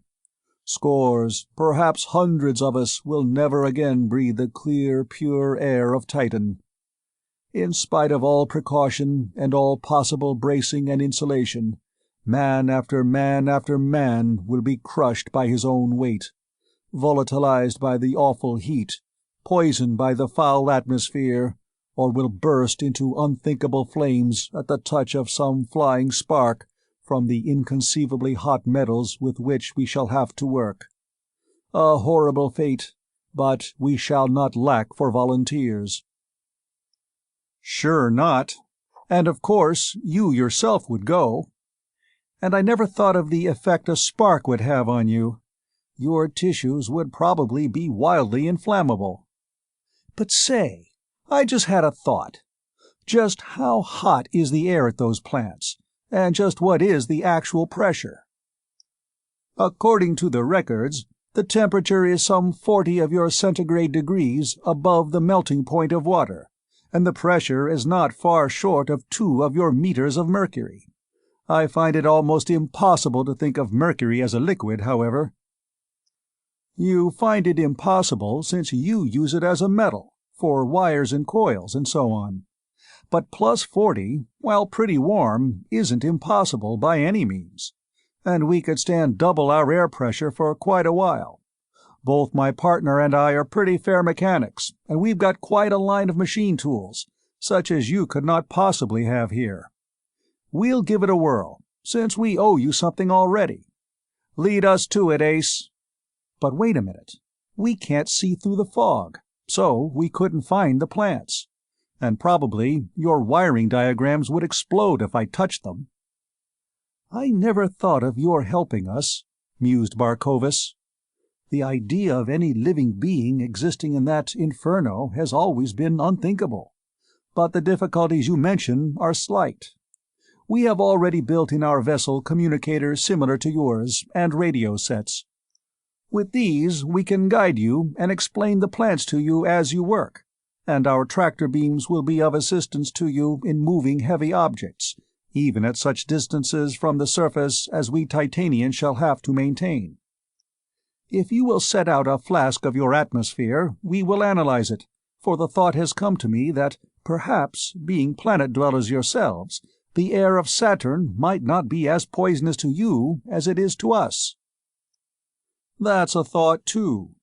and the news broadcast, and it was not long until the two ships leaped into the air, to the accompaniment of the cheers and plaudits of a watching multitude.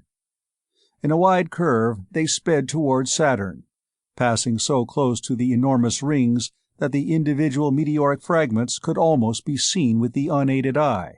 They flashed on, slowing down long before they approached the upper surface of the envelope of cloud.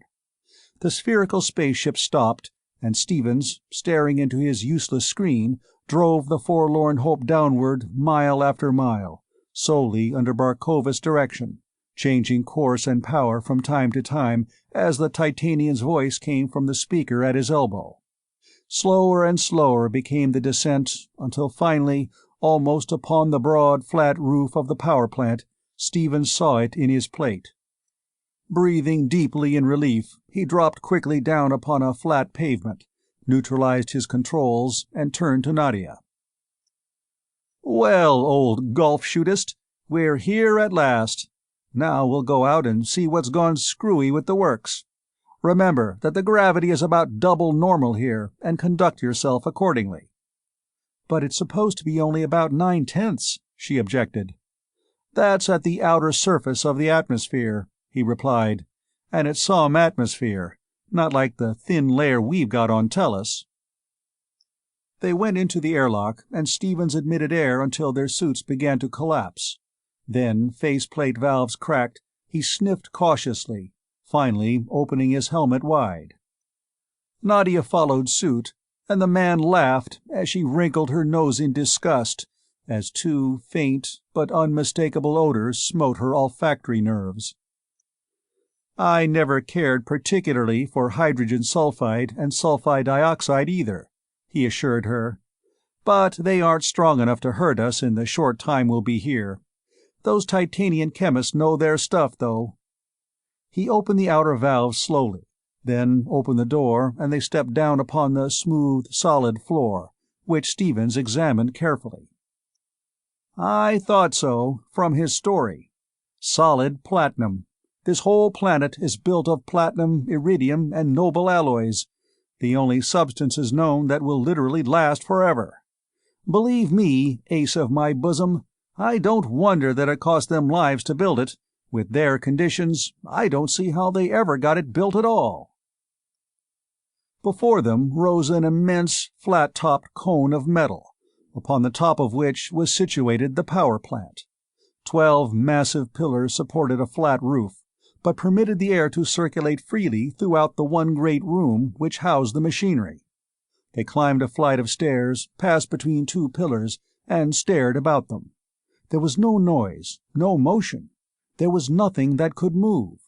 12 enormous masses of metallic checkerwork, covered with wide cooling fins, almost filled the vast hall.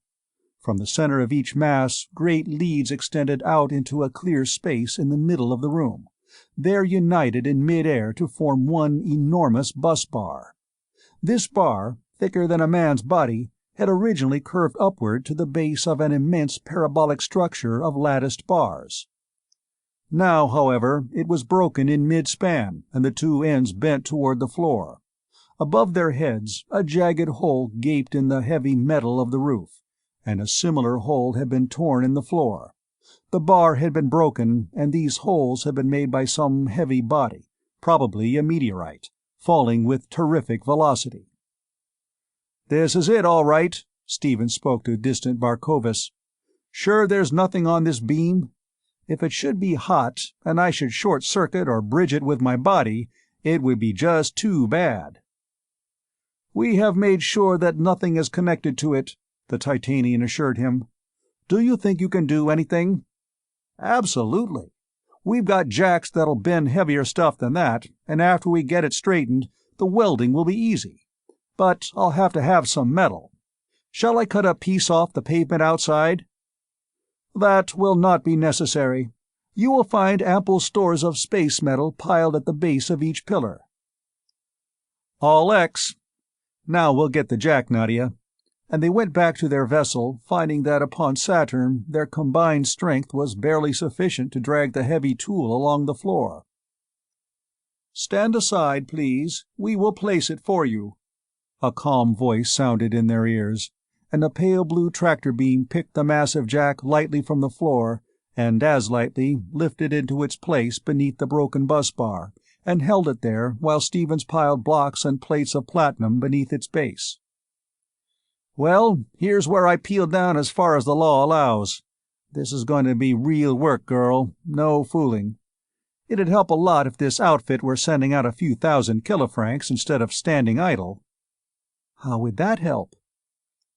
"It's a heat engine. You know, works by absorbing heat. The cold air sinks. I imagine it pretty nearly blows a gale down the side of this cone when it's working, and hot air rushes in to take its place. I could use a little cool breeze right now." And Stevens, stripped to the waist, bent to the lever of the powerful hydraulic jack. Beads of sweat gathered upon his broad back, uniting to form tiny rivulets, and the girl became highly concerned about him. "Let me help you, Steve. I'm pretty husky too, you know." "Sure you are, Ace. But this is a job for a truck horse, not a tenderly nurtured maiden of the upper classes. You can help, though, by breaking out that welding outfit and getting it ready while I'm doing this bending to prepare for the welding." Under the urge of that mighty jack, the ends of the broken bus bar rose into place, while far off in space the Titanians clustered about their visiray screens, watching, in almost unbelieving amazement, the supernatural being who labored in that reeking inferno of heat and poisonous vapor, who labored almost naked and entirely unprotected, refreshing himself from time to time with draughts of molten water. "All X, Barkovus. That's high, I guess." Stevens flipped perspiration from his hot forehead with a wet finger and straightened his weary back. "Now you can put this jack away where we had it. Then you might trundle me over enough of that spare metal to fill up this hole, and I'll put on my suit and goggles and practice welding on this floor and the roof, to get the feel of the metal before I tackle the bar." The hole in the floor was filled with scrap, and soon sparks were flying wildly as the searing beam of Stevens' welding projector bit viciously into the stubborn alloy of noble metals, fashioning a smooth solid floor where the yawning aperture had been. Then, lifted with his tools and plates to the roof, the man repaired that hole also. "Now I know enough about it to do a good job on the bar," he decided, and brick after brick of alloy was fused into the crack, until only a smoothly rounded bulge betrayed that a break had ever existed in that mighty rod of metal. "Give him the signal to draw power, and see if that's all that was the matter," Stevens instructed, as he relaxed in the grateful coolness of their control room. "Phew, that was a warm job, Nadia, and this air of ours does smell good." "It was a horrible job, and I'm glad it's done," she declared. "But say, Steve, that thing looks as little like a power plant as anything I can imagine. How does it work? You said that it worked on heat, but I don't quite see how." "But don't draw diagrams, and please don't integrate." "No ordinary plant, such as we use, could run for centuries without attention," he replied. "This is a highly advanced heat engine, something like a thermocouple, you know. This whole thing is simply the hot end, connected to the cold end on Titan by a beam instead of wires. When it's working, this metal must cool off something fierce. That's what the checkerwork and fins are for, so that it can absorb the maximum amount of heat from the current of hot, moist air I spoke about. It's a sweet system. We'll have to rig up one between Tellus and the moon. Or even between the equator and the Arctic Circle there'd be enough thermal differential to give us 1,000,000 kilofrancs. We haven't got the all-X signal yet, but it's working. Look at it sweat as it cools down." "I'll say it's sweating. The water is simply streaming off it." In their plate they saw that moisture was already beginning to condense upon the heat absorber, moisture running down the fins in streams and creeping over the dull metal floor in sluggish sheets. Moisture which, turning into ice in the colder interior of the checkerwork, again became fluid at the inrush of hot, wet Saturnian air. "There's the signal. All X, Barkovus? By the way, it's condensing water. It seems to be functioning again." "Perfect," came the Titanian's enthusiastic reply. "You two planet-dwellers have done more in 3 short hours than the entire force of Titan could have accomplished in months. You have earned, and shall receive, the highest—" "As you were, Ace," Stevens interrupted, embarrassed. "This job was just like shooting fish down a well for us. Since you saved our lives, we owe you a lot yet. We're coming out, straight up." The forlorn hope shot upward, through mile after mile of steaming fog, until at last she broke through into the light, clear outer atmosphere. Stevens located the Titanian spaceship, and the two vessels once more hurtling together through the ether toward Titan, he turned to his companion. "Take the controls, will you, Nadia? Think I'll finish up the tube. I brought along a piece of platinum from the power plant, and something that I think is tantalum, from Barkovit's description of it. With those, and the fractions we melted out, I think I can make everything we'll need." Now that he had comparatively pure metal with which to work, drawing the leads and filaments was relatively a simple task.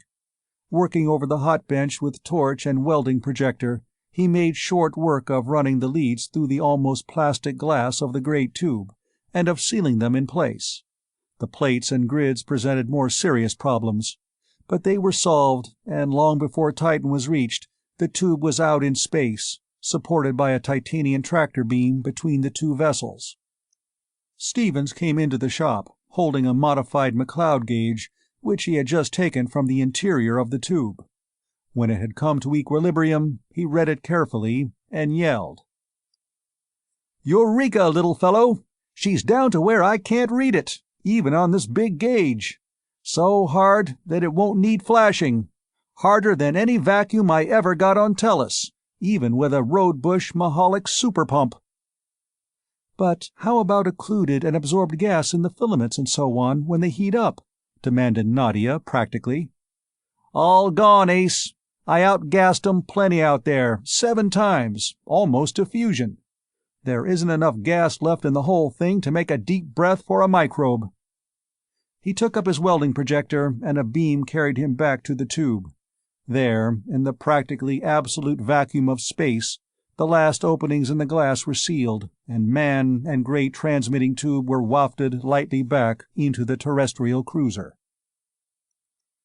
Hour after hour, mirrored Titanian sphere and crude-fashioned terrestrial wedge bore serenely on through space, and it was not until Titan loomed large beneath them that the calm was broken by an insistent call from Titan to the sphere. "Barkodar, attention! Barkodar, attention!" screamed from the speakers, and they heard Barkovitz acknowledge the call. "The Sedlor have broken through and are marching upon Titania. The order has gone out for immediate mobilization of every unit." "There's that word Sedlor again. What are they anyway, Steve?" demanded Nadia. "I don't know. I was going to ask him when he sprung it on us first, but he was pretty busy then, and I haven't thought of it since. Something pretty serious, though. They've jumped their acceleration almost to Tellurian gravity, and none of them can live through much of that." "Tellurians," came the voice of Barkovitz from the speaker, "we have just—" "All X, we were on your wave and heard it," interrupted Stevens. "We're with you. What are those Sedlor anyway? Maybe we can help you dope out something." "Perhaps. But whatever you do, do not use your heat projector. That would start a conflagration raging over the whole country, and we shall have enough to do without fighting fire. But it may be that you have other weapons of which we are ignorant, and I can use a little time in explanation before we arrive. The Sedlor are a form of life, something like your—" He paused, searching through his scanty store of earthly knowledge, then went on, doubtfully. "Perhaps something like your insects. They developed a sort of intelligence, and because of their fecundity adapted themselves to their environment as readily as did man, and for ages they threatened man's supremacy upon Titan. They devoured vegetation, crops, animals, and mankind. After a worldwide campaign, however, they were finally exterminated, save in the neighborhood of one great volcanic crater, which they so honeycombed that it is almost impregnable. All around that district we have erected barriers of force, maintained by a corps of men known as Guardians of the Sedlor. These barriers extend so far into the ground and so high into the air that the Sedlor can neither burrow beneath them nor fly over them. They were being advanced as rapidly as possible, and in a few more years the insects would have been destroyed completely. But now they are again at large. They have probably developed an armor or a natural resistance greater than the Guardians thought possible, so that when the walls were weakened they came through in their millions, underground and undetected. They are now attacking our nearest city, the one you know, and which you have called Titania. What do you use? Those high-explosive bombs? The bombs were developed principally for use against them, but proved worse than useless, for we found that when a Sedlor was blown to pieces, each piece forthwith developed into a new, complete creature. Our most efficient weapons are our heat rays, not yours, remember, and poison gas. I must prepare our arms."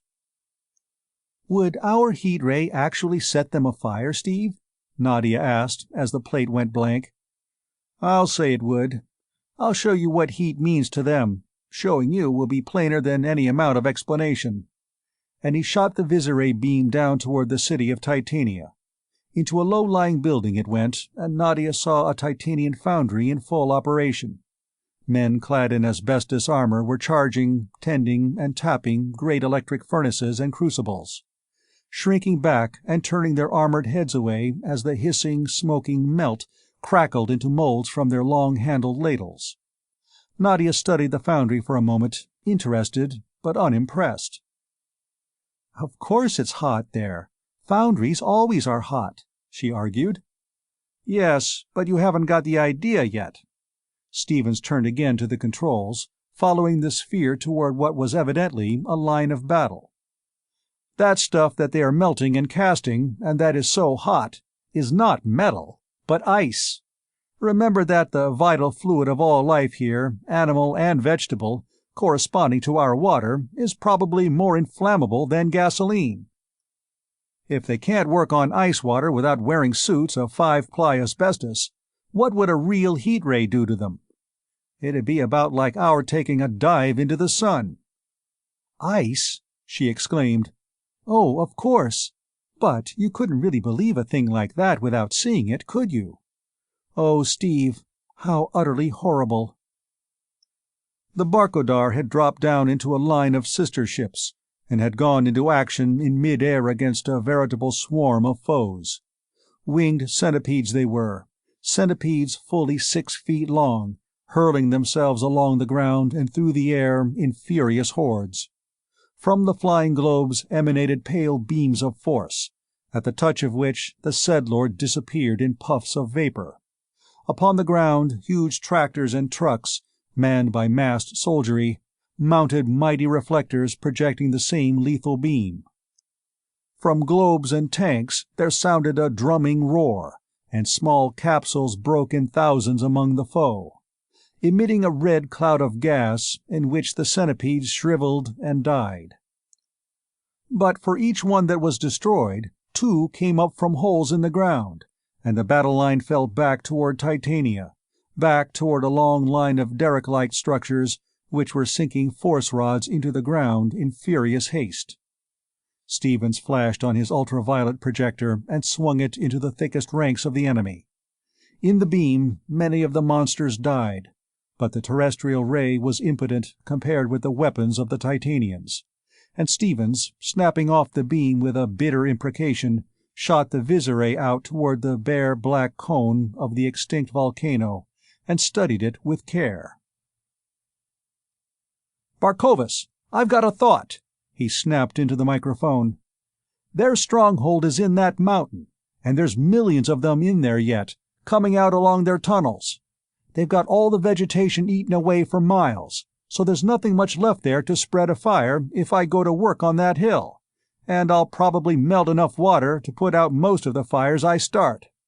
Detail me a couple of ships to drop your fire foam bombs on any little blazes that may spread, and I'll give them so much to worry about at home that they'll forget all about Titania." The Forlorn Hope darted toward the crater, followed closely by two of the dazzling globes. They circled the mountain until Stevens found a favorable point of attack, a stupendous vertical cliff of mingled rock and crystal, upon the base of which he trained his terrific infrared projector. "I'm going to draw a lot of power," he warned the Titanians then. "I'm giving this gun everything she'll take." He drove the massive switches in, and as that dull red beam struck the cliff's base, there was made evident the awful effect of a concentrated beam of real and pure heat upon such an utterly frigid world. Vast columns of fire roared aloft, helping Stevens, melting and destroying the very ground as the bodies of the settlor in that gigantic ant-heap burst into flames. Clouds of superheated steam roared upward, condensing into a hot rain which descended in destructive torrents upon the fastnesses of the centipedes. As the raging beam ate deeper and deeper into the base of the cliff, the mountain itself began to disintegrate, block after gigantic block breaking off and crashing down into the flaming, boiling, seething cauldron which was the apex of that ravening beam. Hour after hour, Stevens drove his intolerable weapon into the great mountain, teeming with Sedlorian life, and hour after hour a group of Titanian spheres stood by, deluging the surrounding plain with a flood of heavy fumes, through which the holocaust could not spread for lack of oxygen. Not until the mountain was gone, not until in its stead there lay a furiously boiling lake, its flaming surface hundreds of feet below the level of the plain, did Stevens open his power circuits and point the deformed prow of the Forlorn Hope toward Titania. Chapter 7. The Return to Ganymede. "Must you go back to Ganymede?" Barkovus asked, slowly and thoughtfully. He was sitting upon a crystal bench beside the fountain, talking with Stevens, who, dressed in his bulging spacesuit, stood near an airlock of the Forlorn Hope. "It seems a shame that you should face again those unknown monstrous creatures who so inexcusably attacked us both without provocation." "I'm not so keen on it myself, but I can't see any other way out of it," the terrestrial replied. "We left a lot of our equipment there, you know, and even if I should build duplicates here, it wouldn't do us any good. These 1019s are the most powerful transmitting tubes known when we left Tellus, but even their fields, dense as they are, can't hold an ultra-beam together much farther than about 6 astronomical units. So you see, we can't possibly reach our friends from here with this tube, and your system of beam transmission won't hold anything together even that far, and won't work on any wave shorter than Roser's rays. We may run into some more of these little spheres, though, and I don't like the prospect. I wonder if we couldn't plate a layer of that mirror of yours upon the Hope and carry along a few of those bombs? By the way, what is that explosive? Or is it something beyond Tellurian chemistry? Its structure should be clear to you, although you probably could not prepare it upon Tellus because of your high temperature. It is nothing but nitrogen. 26 atoms of nitrogen combine to form one molecule of what you would call N26? "Wow," Stevens whistled. "Crystalline pentavalent nitrogen. No wonder it's violent." "We could, of course, cover your vessel with the mirror, but I'm afraid that it would prove of little value. The plates are so hot that it would soon volatilize." "Not necessarily," argued Stevens. "We could live in number 1 lifeboat, and shut off the heat everywhere else. The lifeboats are insulated from the structure proper, and the inner and outer walls of the structure are insulated from each other. With only the headquarters lifeboat warm, the outer wall could be held pretty close to zero absolute." "That is true. The bombs, of course, are controlled by radio, and therefore may be attached to the outer wall of your vessel. We shall be glad to do these small things for you." The heaters of the Forlorn Hope were shut off, and as soon as the outer shell had cooled to Titanian temperature, a corps of mechanics set to work. A machine very like a concrete mixer was rolled up beside the steel vessel, and into its capacious maw were dumped boxes and barrels of dry ingredients and many cans of sparkling liquid. The resultant paste was pumped upon the steel plating in a sluggish, viscid stream, which spread out into a thick and uniform coating beneath the flying rollers of the skilled Titanian workmen. As it hardened, the paste smoothed magically into the perfect mirror which covered the space vessels of the satellite, and a full dozen of the mirror explosive bombs of this strange people were hung in the racks already provided. "Once again, I must caution you concerning those torpedoes," Barkovist warned Stevens. "If you use them all, very well, but do not try to take even one of them into any region where it is very hot, for it will explode and demolish your vessel. If you do not use them, destroy them before you descend into the hot atmosphere of Ganymede. The mirror will volatilize harmlessly at the temperature of melting mercury, but the torpedoes must be destroyed. Once more, Tellurians, we thank you for what you have done, and wish you well." "Thanks a lot for your help. We still owe you something," replied Stevens. "If either of your power plants goes sour on you again, or if you need any more built, be sure to let us know. You can come close enough to the inner planets now on your own beam to talk to us on the ultra-communicator. We'll be glad to help you any way we can, and we may call on you for help again. Goodbye, Barkovus. Goodbye, all Titania." He made his way through the bitterly cold shop into the control room of their lifeboat, and while he was divesting himself of his heavy suit, Nadia lifted the Forlorn Hope into the blue-green sky of Titan, accompanied by an escort of the mirrored globes. Well clear of the atmosphere of the satellite, the terrestrial cruiser shot forward at normal acceleration, while the Titanian vessels halted and wove a pattern of blue and golden rays in salute to the departing guests. "Well, Nadia, we're off, on a long trek, too," said One Long Hop, the Chinese Pilo. Nadia agreed. "Sure everything's all X, big boy?" "To 19 decimals," he declared. "You couldn't squeeze another franc into our accumulators with a proof bar, and since they're sending us all the power we want to draw, we won't need to touch our batteries or tap our own beam until we're almost to Jupiter. To cap the climax, what it takes to make big medicine on those spherical friends of ours, we've got. We're not sitting on top of the world, Ace. We've perched exactly at the apex of the entire universe." "How long is it going to take?" "Don't know. Haven't figured it yet, but it'll be beaucoup days." And the two wanderers from far distant Earth settled down to the routine of a long and uneventful journey. They gave Saturn and its spectacular rings a wide berth and sped on, with ever-increasing velocity. Past the outer satellites, on and on, the good ship Forlorn Hope flew into the black and brilliant depths of interplanetary space. Saturn was an ever-diminishing disk beneath them. Above them was Jupiter's thin crescent, growing ever larger and more bright, and the monarch of the solar system, remaining almost stationary day after day, increasing steadily in apparent diameter and in brilliance.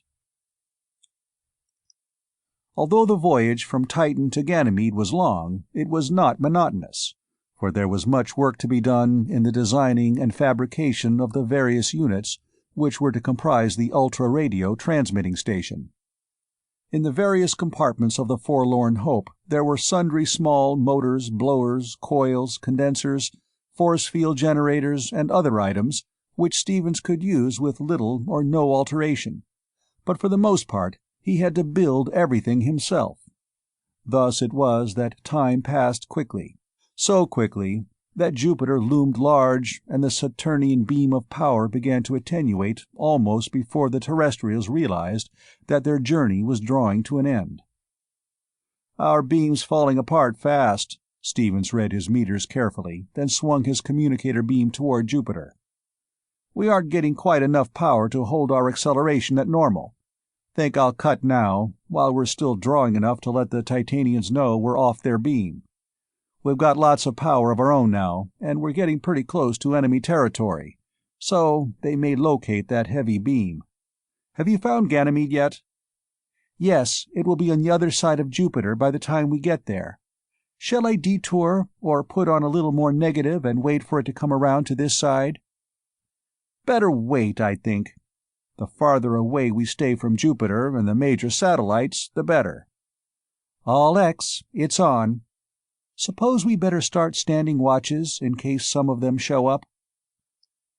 "No use," he dissented. "I've been afraid to put out our electromagnetic detectors, as they could surely trace them in use. Without them, we couldn't spot an enemy ship even if we were looking right at it, except by accident. Since they won't be lighted up and it's awfully hard to see anything out here anyway, we probably won't know they're within 1,000,000 kilometers until they put a beam on us. Barkovas says that this mirror will reflect any beam they can use, and I've already got a set of photocells in circuit to ring an alarm at the first flash off of our mirror plating. I'd like to get in the first licks myself, but I haven't been able to dope out any way of doing it. So you might as well sleep in your own room, as usual, and I'll camp here right under the panel until we get to Ganymede. There's a couple of little things I just thought of, though, that may help some, and I'm going to do 'em right now." Putting on his spacesuit, he picked up a power drill and went out into the bitter cold of the outer structure. There he attacked the inner wall of their vessel, and the carefully established interwall vacuum disappeared in a screaming hiss of air as the tempered point bit through plate after plate. "What's the idea, Steve?" Nadia asked, when he had re-entered the control room. "Now you'll have all that pumping to do over again." "Protection for the mirrors," he explained. "You see, they aren't perfect reflectors. There's a little absorption, so that some stuff comes through. Not much, of course, but enough to kill some of those Titanians, and almost enough to ruin their ship got through in about 10 minutes, and only one enemy was dealing it out. We can stand more than they could, of course, but the mirror itself won't stand much more heat than it was absorbing then. But with air in those spaces instead of vacuum, and with the whole mass of the Hope, except this one lifeboat, as cold as it is, I figured that there'll be enough conduction and convection through them to keep the outer wall and the mirror cold, cool enough at least, to hold the mirror on for an hour. If only one ship tackles us, it won't be bad, but I figure that if there's only one, we're lucky." Stevens' fears were only too well grounded, for during the evening of the following day, while he was carefully scanning the heavens for some sign of enemy craft, the alarm bell over his head burst into its brazen clamor. Instantly he shot out the detectors and ultralights and saw not one but 6 of the deadly globes, almost upon them, at point-blank range. One was already playing a beam of force upon the forlorn Hope, and the other 5 went into action immediately upon feeling the detector impulses, and perceiving that the weapon of their sister ship had encountered an unusual resistance in the material of that peculiarly mirrored wedge.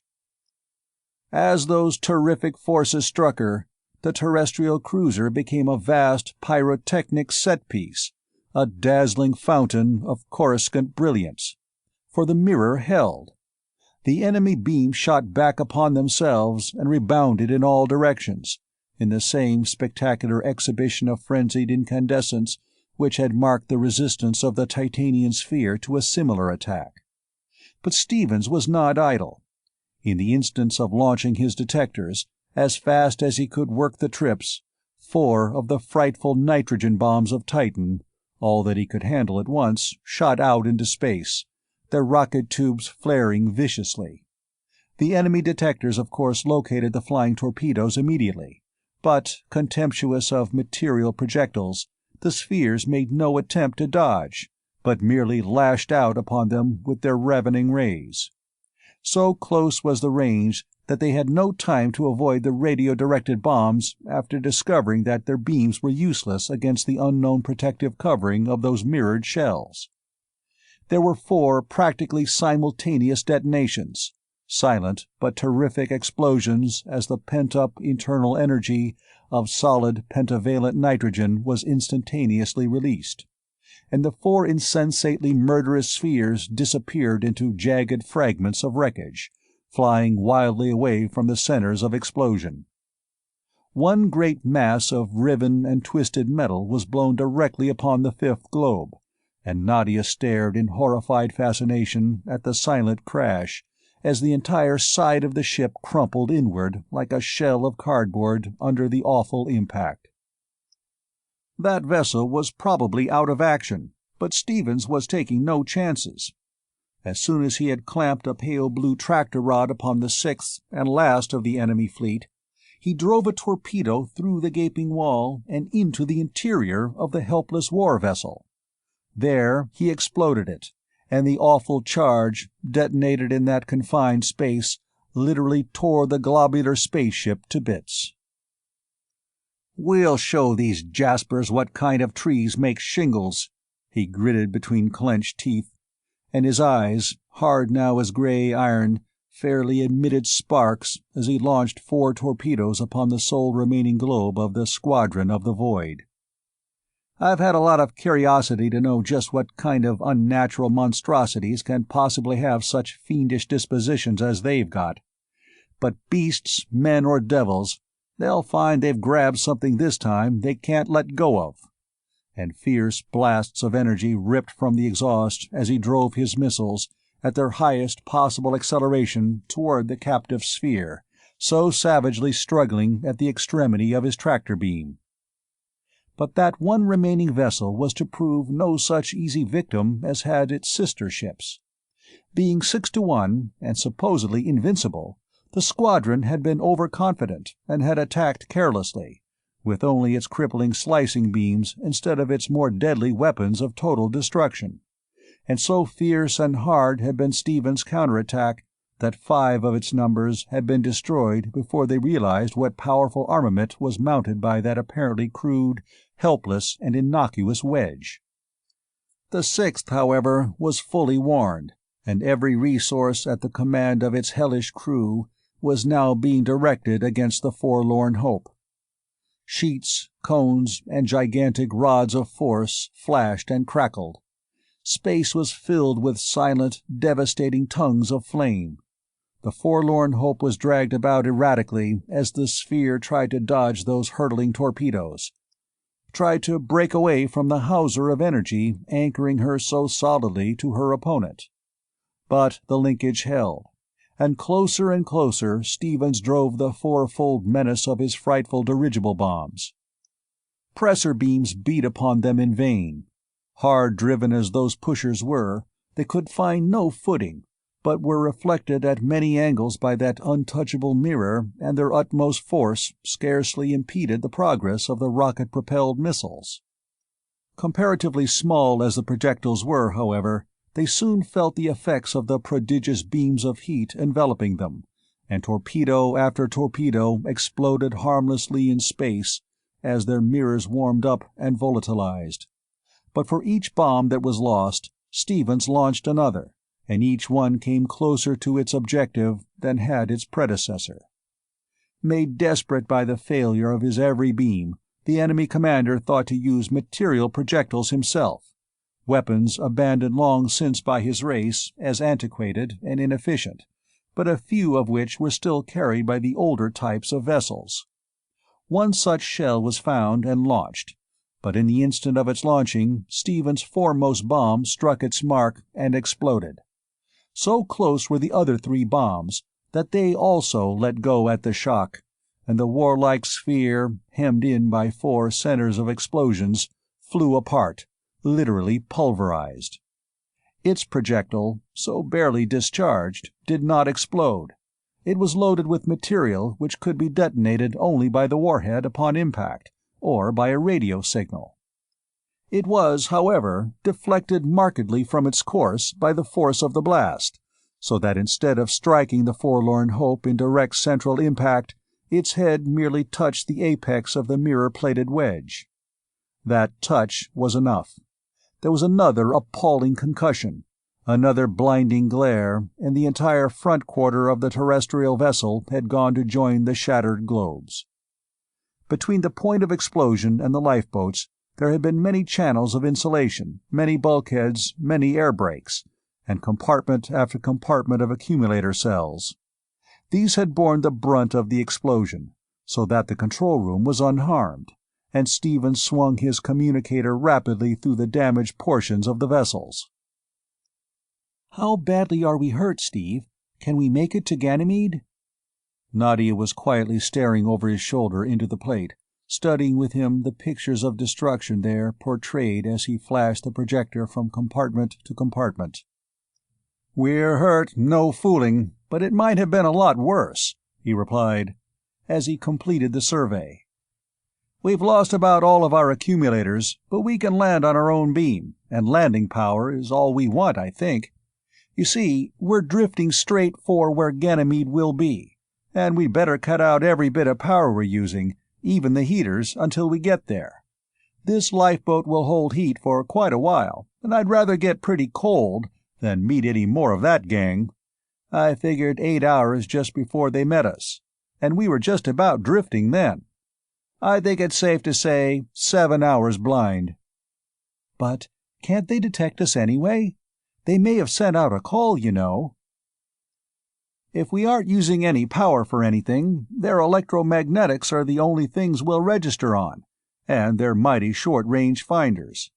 Even if they should get that close to us, they'll probably think we're meteoric, since we'll be dead to their other instruments. Luckily, we've got lots of air, so the chemical purifiers can handle it without power. I'll shut off everything, and we'll drift in. Couldn't do much of anything anyway, even our shop out there won't hold air. But we can have light.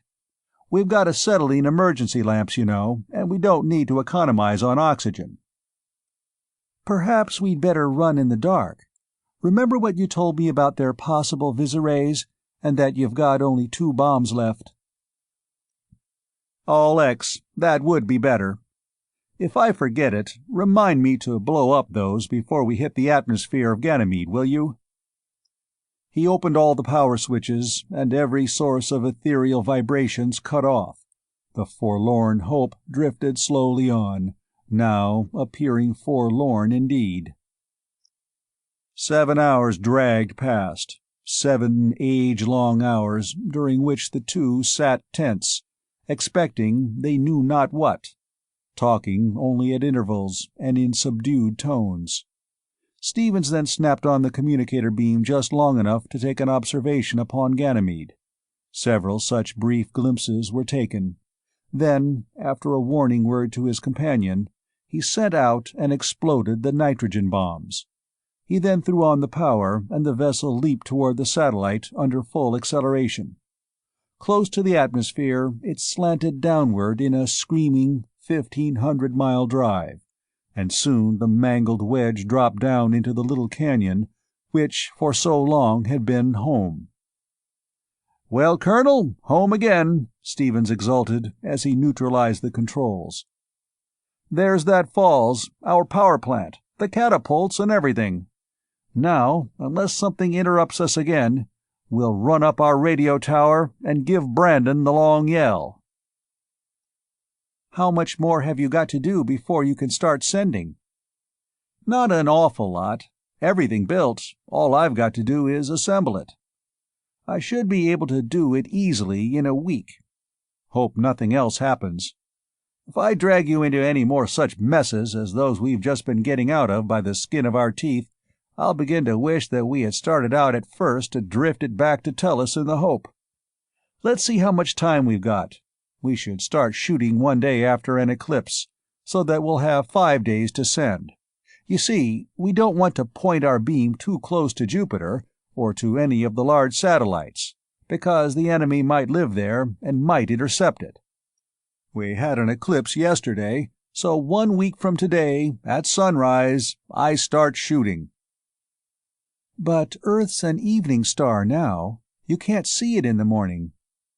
I'm not going to aim at Tellus.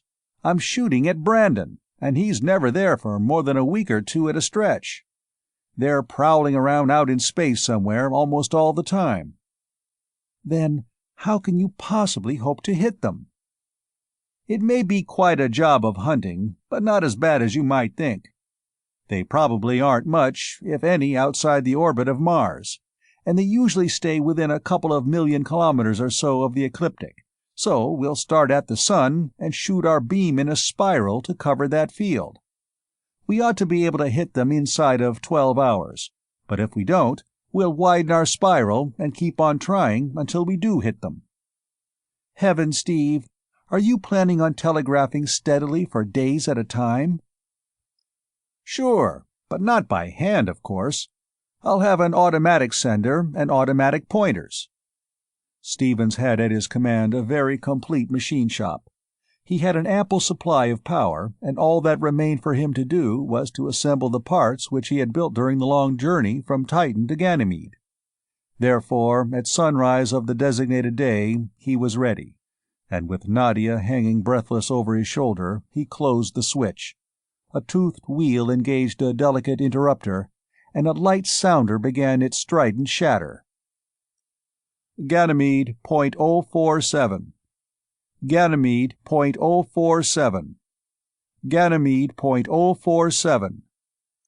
Endlessly the message was poured out into the ether, carried by a tight beam of ultra-vibrations and driven by forces sufficient to propel it well beyond the opposite limits of the orbit of Mars.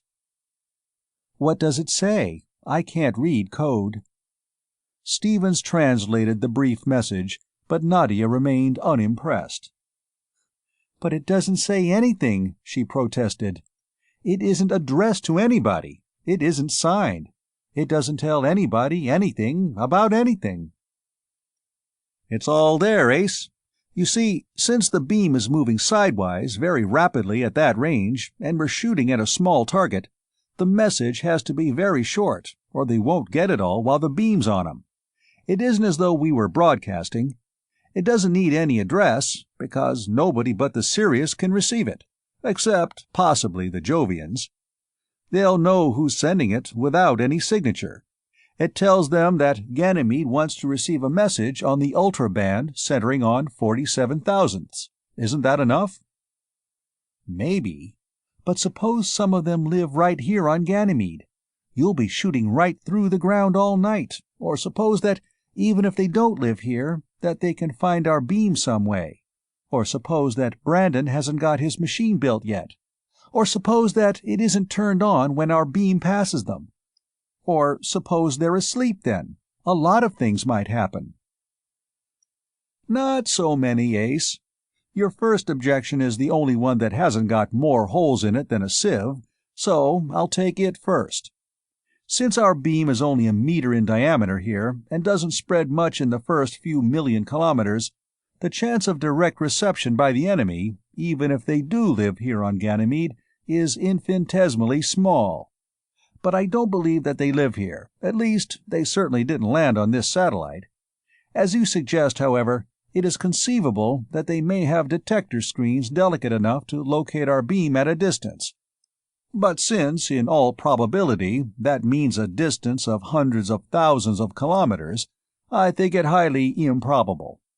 We've got to take the same risk anyway, no matter what we do, whenever we start to use any kind of driving power, so there's no use in worrying about it. As for your last two objections, I know Brandon and I know Westfall. Brandon will have receivers built that will take in any wave possible of propagation, and Westfall, the cautious old egg, will have them running 24 hours a day, with automatic recorders, finders, and everything else that Brandon can invent. And believe me, sweetheart, that's a lot of stuff. It's wonderful, the way you three men are, replied Nadia thoughtfully, reading between the lines of Stephen's utterance. They knew that you were on the Arcturus, of course, and they knew that if you were alive, you'd manage in some way to get in touch with them. And you, away out here after all this time, are superbly confident that they are expecting a call from you. That, I think, is one of the finest things I ever heard of." "They're two of the world's best, absolutely." Nadia looked at him surprised, for he had not seen anything complimentary to himself in her remark. "Wait until you meet them. They're men, Nadia, real men. And speaking of meeting them, please try to keep on loving me after you meet Norm Brandon, will you?" "Don't be a simp." Her brown eyes met his steadily. "You didn't mean that. You didn't even say it, did you?" "Back it comes, sweetheart. But knowing myself, and knowing those two—" "Stop it. If Norman Brandon or Quincy Westfall had been here instead of you, or both of them together, we'd have been here from now on. We wouldn't even have gotten away from the Jovians." "Now it's your turn to backwater, guy." "Well, maybe, a little. If both of them were here, they ought to equal you in some things. Brandon says himself that he and Westfall together make one scientist. Dad says he says so." "You don't want to believe everything you hear. Neither of them will admit that he knows anything or can do anything. That's the way they are." "Dad has told me a lot about them, how they've always been together ever since their undergraduate days. How they studied together all over the world, even after they'd been given all the degrees loose. How they even went to the other planets to study, to Mars, where they had to live in spacesuits all the time, and to Venus, where they had to take ultraviolet treatments every day to keep alive. How they learned everything that everybody else knew, and then went out into space to find out things that nobody else ever dreamed of. How you came to join them, and what you three have done since. They're fine, of course, but they aren't you," she concluded passionately. "No, thank heaven. I know you love me, Nadia, just as I love you. You know I never doubted it. But you'll like them, really. They're a wonderful team. Brandon's a big brute, you know, fully 5 centimeters taller than I am, and he weighs close to 100 kilograms. And no lard, either. He's wild, impetuous, always jumping at conclusions and working out theories that seem absolutely ridiculous. But they're usually sound, even though impractical. Westfall's the practical member. He makes Norm pipe down, pins him down to facts, and makes it impossible to put his hunches and wild flashes of genius into workable form. Quince is a— Now you pipe down. I've heard you rave so much about those two. I'd lots rather rave about you, and with more reason. I wish that sounder would start sounding." "Our first message hasn't gone halfway yet. It takes about 40 minutes for the impulse to get where I think they are, so that even if they got the first one and answered it instantly, it would be 80 minutes before we'd get it. I sort of expect an answer late tonight, but I won't be disappointed if it takes a week to locate them." "I will," declared the girl, and indeed very little work was done that day by either of the castaways. Slowly the day wore on, and the receiving sounder remained silent. Supper was eaten as the sun dropped low and disappeared, but they felt no desire to sleep. Instead, they went out in front of the steel wall, where Stevens built a small campfire. Leaning back against the wall of their vessel, they fell into companionable silence, which was suddenly broken by Stevens. "Nadia, I just had a thought. I'll bet $4 I've wasted a lot of time. They'll certainly have automatic relays on Tellus to save me the trouble of hunting for them, but like an idiot, I never thought of it until just this minute, in spite of the speech I made you about them. I'm going to change those directions right now." "That's quite a job, isn't it?" "No, only a few minutes." "Do it in the morning. You've done enough for one day. Maybe you've hit them already, anyway." They again became silent, watching Jupiter, an enormous moon some 7 degrees in apparent diameter. "Steve, I simply can't get used to such a prodigious moon. Look at the stripes, and look at that perfectly incredible—" A gong sounded, and they both jumped to their feet and raced madly into the Hope. The ultra receiver had come to life, and the sounder was chattering insanely. Someone was sending with terrific speed, but with perfect definition and spacing. "That's Brandon's fist. I'd know his style anywhere," Stephen shouted, as he seized notebook and pencil. "Tell me what it says, quick, Steve," Nadia implored. "Can't talk. Read it," Stephen snapped. His hand was flying over the paper, racing to keep up with the screaming sounder. "Emede all X. Stevens Ganymede all X. Stevens Ganymede all X. Placing and will keep Sirius on plane between you and Tellus, circle 1540 north, going Tellus. First send full data spreading beam to cover circle 1540. Quince suggests possibility this message intercepted and translated. Personally, I think such translation impossible, and that he is wilder than a hawk. But just in case, they should be supernaturally intelligent." Stephen stopped abruptly and stared at the vociferous sounder. "Don't stop to listen. Keep on writing," commanded Nadia. "Can't," replied the puzzled mathematician. "It doesn't make sense. It sounds intelligent. It's made up of real symbols of some kind or other, but they don't mean a thing to me." "Oh, I see. He's sending mush on purpose. Read the last phrase."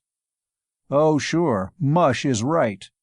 And with no perceptible break, the signals again became intelligible. "If they can translate that, they are better scholars than we are.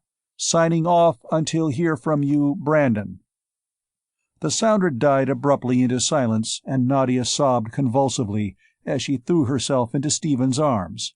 The long strain over, the terrible uncertainty at last dispelled, they were both incoherent for a minute. Nadia glorifying the exploits of her lover, Stevens crediting the girl herself and his two fellow scientists with whatever success had been achieved. A measure of self-control regained, Stevens cut off his automatic sender, changed the adjustments of his directors, and cut in his manually operated sending key. "What waves are you using, anyway?" asked Nadia curiously. "They must be even more penetrating than Roser's rays, to have such a range. And Roser's rays go right through a planet without even slowing up." "They're of the same order as Roser's, that is. They're subelectronic waves of the fourth order, but they're very much shorter, and hence more penetrating. In fact, they're the shortest waves yet known, so short that Roser never even suspected their existence." "Suppose there's a Jovian spaceship out there somewhere that intercepts our beams. Couldn't they locate us from it?" "Maybe, and maybe not. We'll just have to take a chance on that. That goes right back to what we were talking about this morning. They might be anywhere, so the chance of hitting one is very small. It isn't like hitting the Sirius, because we knew within pretty narrow limits where to look for her, and even at that we had to hunt for her half a day before we hit her. We're probably safe, but even if they should have located us, we'll probably be able to hide somewhere until the Sirius gets here. Well, the quicker I get busy sending the dope, the sooner they can get started." "Tell them to be sure and bring me all my clothes they can find, and a gallon of perfume, a barrel of powder, and a carload of Del Rey's fantasy chocolates. I've been a savage so long that I want to wallow in luxury for a while." "I'll do that, and I want some real cigarettes." Stevens first sent a terse but complete account of everything that had happened to the Arcturus, and a brief summary of what he and Nadia had done since the cutting up of the IPV. The narrative finished, he launched into a prolonged and detailed scientific discussion of the enemy and their offensive and defensive weapons. He dwelt precisely and at length upon the functioning of everything he had seen. Though during the long months of their isolation he had been too busy to do any actual work upon the weapons of the supposed Jovians, yet his keen mind had evolved many mathematical and physical deductions, hypotheses, and theories, and these he sent out to the Sirius, concluding, "There's all the dope I can give you. Figure it out, and don't come at all until you can come loaded for bear. They're bad medicine. Call us occasionally to keep us informed as to when to expect you, but don't call too often. We don't want them locating you, and if they should locate us through your ray or ours, it would be just too bad. So long, Stevens and Newton. Nadia had insisted upon staying up and had been brewing pot after pot of her substitutes for coffee while he sat at the key, and it was almost daylight when he finally shut off the power and arose, his right arm practically paralyzed from the unaccustomed strain of hours of telegraphing. "Well, sweetheart, that's that," he exclaimed in relief. "Brandon and Westfall are on the job. Nothing to do now but wait, and study up on our own account on those Jovians' rays.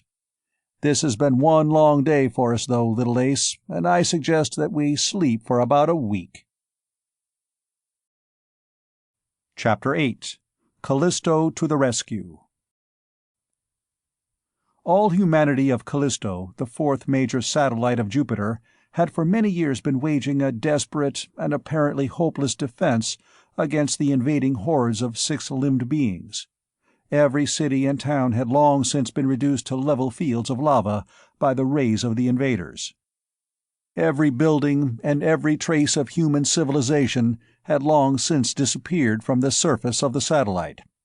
Far below the surface lay the city of Zbarkt, the largest of the few remaining strongholds of the human race. At one portal of the city, a torpedo-shaped, stubby-winged rocket plane rested in the carriage of a catapult. Near it, the captain addressed briefly the 6 men normally composing his crew. "Men, you already know that our cruise today is not an ordinary patrol. We are to go to One, there to destroy a base of the Hexans. We have perhaps 1 chance in 10,000 of returning. Therefore, I am taking only 1 man, barely enough to operate the plane. Volunteers, step 1 pace forward." The 6 stepped forward as 1 man, and a smile came over the worn face of their leader as he watched them draw lots for the privilege of accompanying him to the probable death. The 2 men entered the body of the torpedo, sealed the openings, and waited. "Free exits?" snapped the captain of the portal, and 12 keen-eyed observers studied minutely screens and instrument panels connected to the powerful automatic lookout stations beneath the rims of the widely separated volcanic craters from which their craft could issue into Callisto's somber night. "No Hexan radiation can be detected from Exit 8, came the report. The captain of the portal raised an arm in warning, threw in the guides, and the 2 passengers were hurled violently backward, deep into their cushioned seats, as the catapult shot their plane down the runway.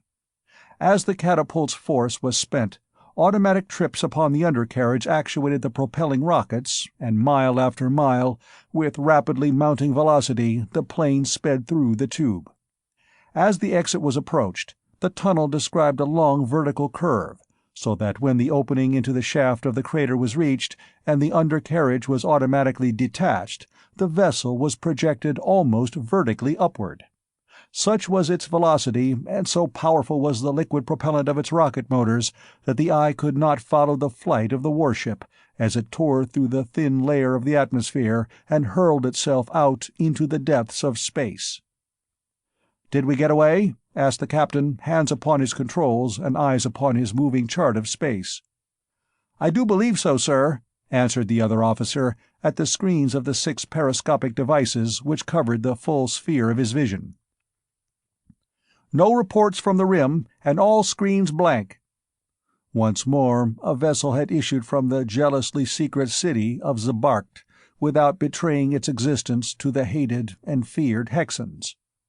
For a time, the terrific rocket motors continued the deafening roar of their continuous explosions.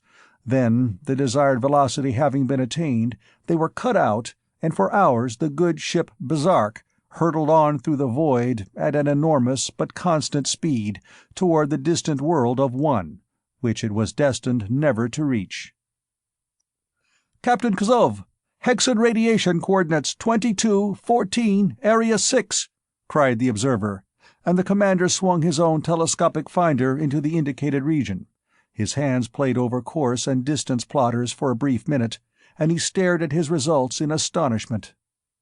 "I never heard of a Hexan traveling that way before," he frowned. "Constant negative acceleration and in a straight line. He must think that we have been cleared out of the ether. Almost parallel to us and not much faster, even at this long range. It is an easy kill unless he starts dodging, as usual."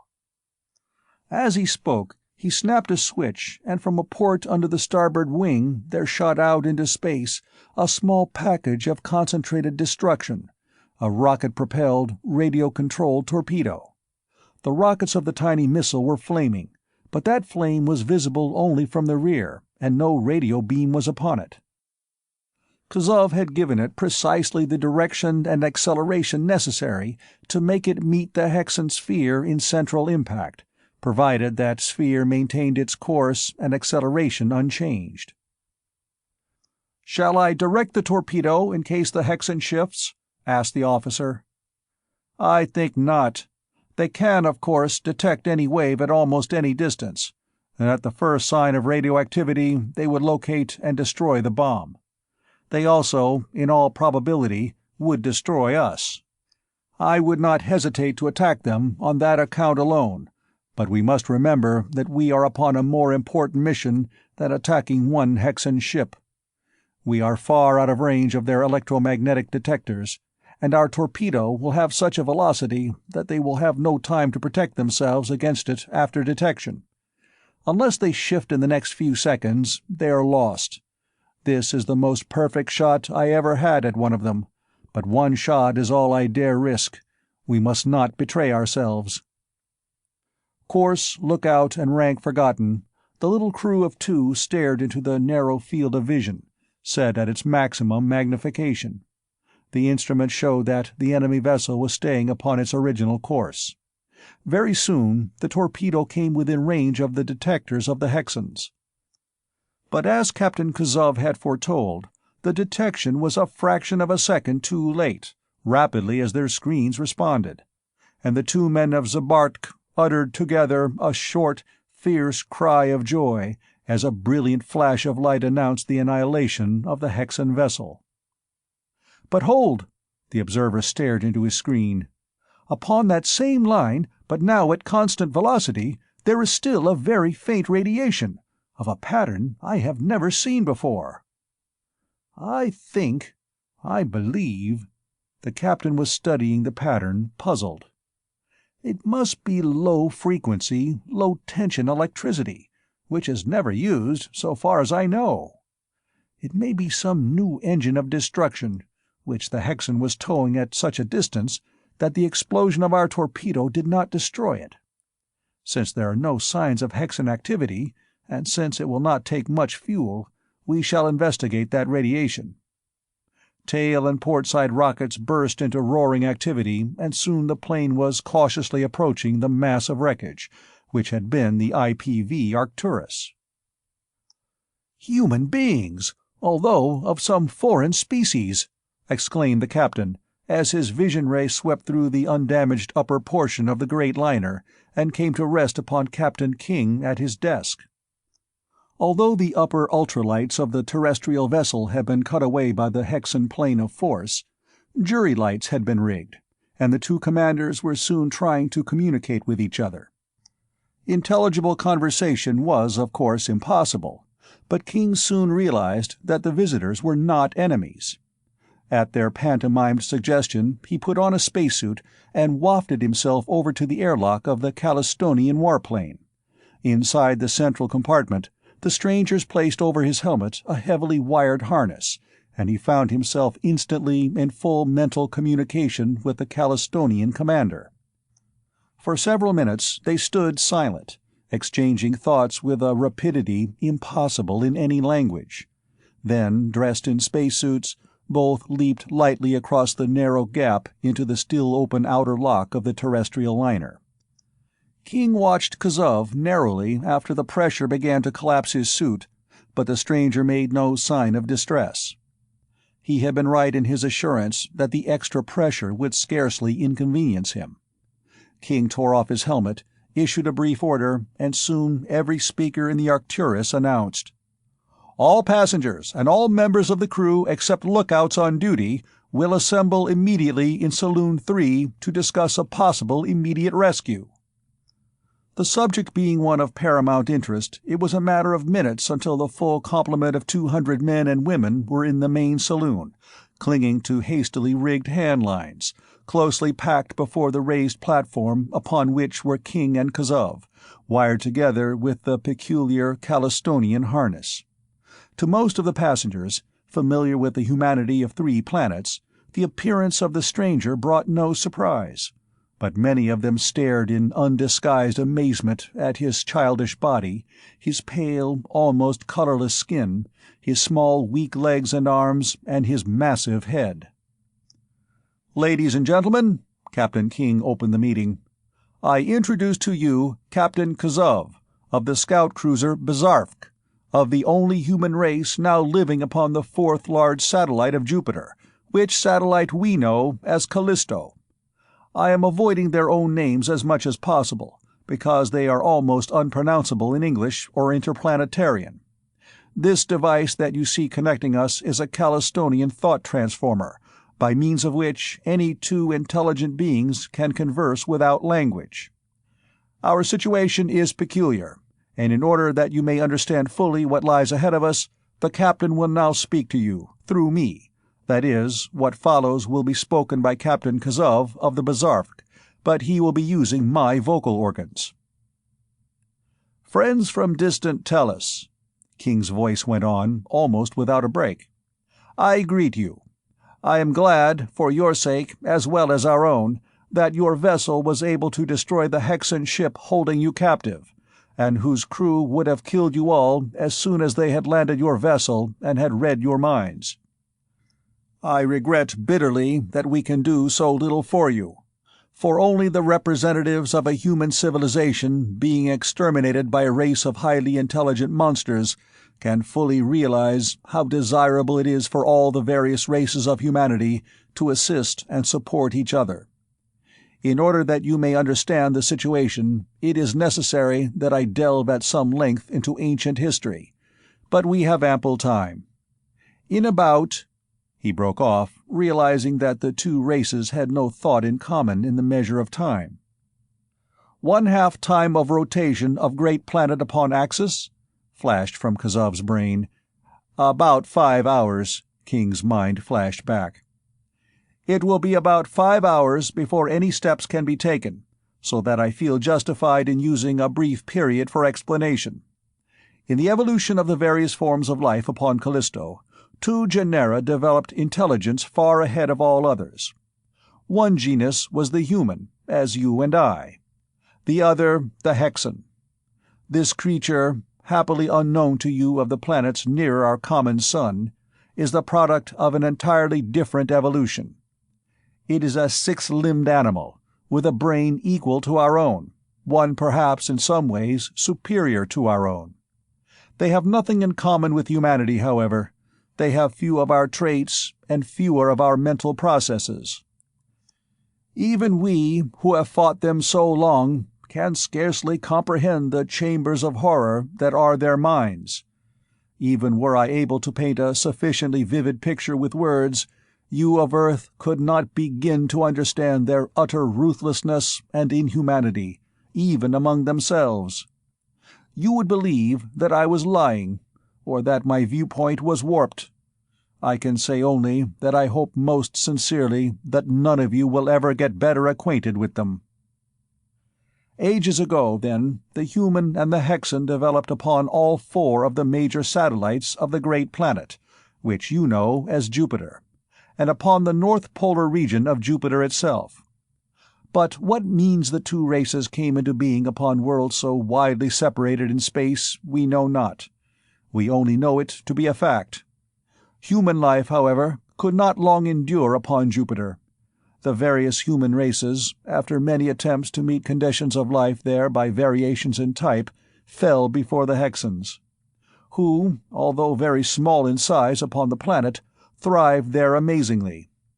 Upon the 3 outer satellites, humanity triumphed, and many hundreds of cycles ago the Hexans of those satellites were wiped out, save for an occasional tribe of savages of low intelligence who lived in various undesirable portions upon the three worlds.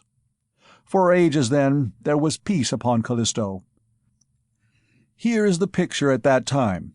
Upon Jupiter, the Hexans. Upon Io, Hexans and humans, waging a ceaseless and relentless war of mutual extermination. Upon the three outer satellites, humanity in undisturbed and unthreatened peace. 5 worlds, each ignorant of life upon any other. As I have said, the Hexans of Jupiter were, and are, diabolically intelligent. Driven probably by their desire to see what lay beyond their atmosphere of eternal cloud, to the penetration of which their eyesight was attuned, they developed the spaceship, and effected a safe landing first upon the barren, airless moonlet nearest them, and then upon fruitful Io. There they made common cause with the Hexans against the humans, and in space of time Ionian humanity ceased to exist. Much traffic and interbreeding followed between the Hexans of Jupiter and those of Io, resulting in time in a race intermediate in size between the parent stocks and equally at home in the widely variant air pressures and gravities of planet and satellite. Soon their astronomical instruments revealed the cities of Europa to their gaze, and as soon as they discovered that the civilization of Europa was human, they destroyed it utterly, with the insatiable bloodlust that is their heritage. In the meantime, the human civilizations of Ganymede and Callisto had also developed instruments of power. Observing the cities upon the other satellites, many scientists studied intensively the problem of space navigation, and finally there was some commerce between the 2 outer satellites at favorable times. Finally, vessels were also sent to Io and to Europa, but none of them returned. Knowing then what to expect, Ganymede and Callisto joined forces and prepared for war. But our science, so long attuned to the arts of peace, had fallen behind lamentably in the devising of more and ever more deadly instruments of destruction. Ganymede fell, and in her fall we read our own doom. Abandoning our cities, we built anew underground. Profiting from lessons learned full-bloodily upon Ganymede, we resolved to prolong the existence of the human race as long as possible. The Hexans were, and are, masters of the physical science. They command the spectrum in a way undreamed of. Their detectors reveal etheric disturbances at unbelievable distances, and they have at their beck and call forces of staggering magnitude. Therefore in our cities is no electricity save that which is wired, shielded, and grounded. No broadcast radio, no source whatever of etheric disturbances save light, and our walls are fields of force which we believe to be impenetrable to any searching frequency capable of being generated. Now I am able to picture to you the present. We are the last representatives of the human race in the Jovian planetary system. Our every trace upon the surface has been obliterated. We are hiding in our holes in the ground, coming out at night by stealth so that our burrow shall not be revealed to the Hexans. We are fighting for time in which our scientists may learn the secrets of power, and fearing each new day that the enemy may have so perfected their systems of rays that they will be able to detect us and destroy us, even in our underground and heavily shielded retreats, by means of forces even more incomprehensible than those they are now employing. Therefore, friends, you see how little we are able to do for you. We, a race fighting for our very existence, and doomed to extinction save for a miracle. We cannot take you to Callisto, for it is besieged by the Hexans, and the driving forces of your lifeboats, practically broadcast as they are, would be detected, and we should all be destroyed long before we could reach safety. Captain King and I have pondered long, and have been able to see only one course of action. We are drifting at constant velocity, using no power, and with all save the most vitally necessary machinery at rest. Thus only may we hope to avoid detection during the next 2 hours. Our present course will take us very close to Europa, which the Hexans believe to be like Ganymede, entirely devoid of civilized life. Its original humanity was totally destroyed, and all its civilized Hexans are finding shelter from our torpedoes upon Jupiter, until we of Callisto shall likewise have been annihilated. The temperature of Europa will suit you. Its atmosphere, while less dense than that to which you are accustomed, will adequately support your life. If we are not detected in the course of the next few hours, we can probably land upon Europa in safety, since its neighborhood is guarded but loosely. In fact, we have a city there, as yet unsuspected by the Hexans, in which our scientists will continue to labor after Callisto's civilization shall have disappeared. We think that it will be safe to use your power for the short time necessary to effect a landing. We shall land in a cavern, in a crater already in communication with our city. In that cavern, instructed and aided by some of us, you will build a rocket vessel. No rays can be used because of the Hexans, in which you will be able to travel to a region close enough to your Earth so that you can call for help. You will not be able to carry enough fuel to land there. In fact, nearly all the journey will have to be made without power, traveling freely in a highly elongated orbit around the Sun. But if you escape the Hexans, you should be able to reach home safely, in time. It is for the consideration of this plan that this meeting has been called." "Just one question," Breckenridge spoke. "The Hexans are intelligent. Why are they leaving Europa and Ganymede so unguarded that human beings can move back there and that we can land there all undetected?" "I will answer that question myself," replied King. "Captain Kazov did not quite do justice to his own people. It is true that they are being conquered, but for every human life that is taken, 1,000 Hexans die, and for every human ship that is lost, 20 Hexan vessels are annihilated in return. While the Hexans are masters of rays, the humans are equally masters of explosives and of mechanisms. They can hit a perfect score upon any target in free space, whose course and acceleration can be determined, at any range up to 5,000 kilometers, and they have explosives thousands of times as powerful as any known to us. Ray screens are effective only against rays, and the Hexans cannot destroy anything they cannot see before it strikes them. So it is that all the Hexan vessels, except those necessary to protect their own strongholds, are being concentrated against Callisto. They cannot spare vessels to guard uselessly the abandoned satellites. Because of the enormously high gravity of Jupiter, the Hexans there are safe from human attack, save for ineffectual long-range bombardment. But Io is being attacked constantly, and it is probable that in a few more years Io also will be an abandoned world. Some of you may have received the impressions that the Hexans are to triumph immediately, but such an idea is wrong. The humans can and will hold out for 100 years or more, unless the enemy perfects a destructive ray of the type referred to. Even then, I think that our human cousins will hold out a long time. They are able men, fighters all, and their underground cities are beautifully protected." There was little argument. Most of the auditors could understand that the suggested course was the best one possible. The remainder were so stunned by the unbelievable events of the attack that they had no initiative, but were willing to follow wherever the more valiant spirits led. It was decided that no attempt should be made to salvage any portion of the Arcturus, since any such attempt would be fraught with danger, and since the wreckage would be of little value. The new vessel was to be rocket-driven and was to be built of Callistonian alloys. Personal belongings were moved into lifeboats, doors were closed, and there ensued a painful period of waiting and suspense. The stated hour was reached without event. No Hexan scout had come close enough to them to detect the low-tension radiation of the vital machinery of the Arcturus.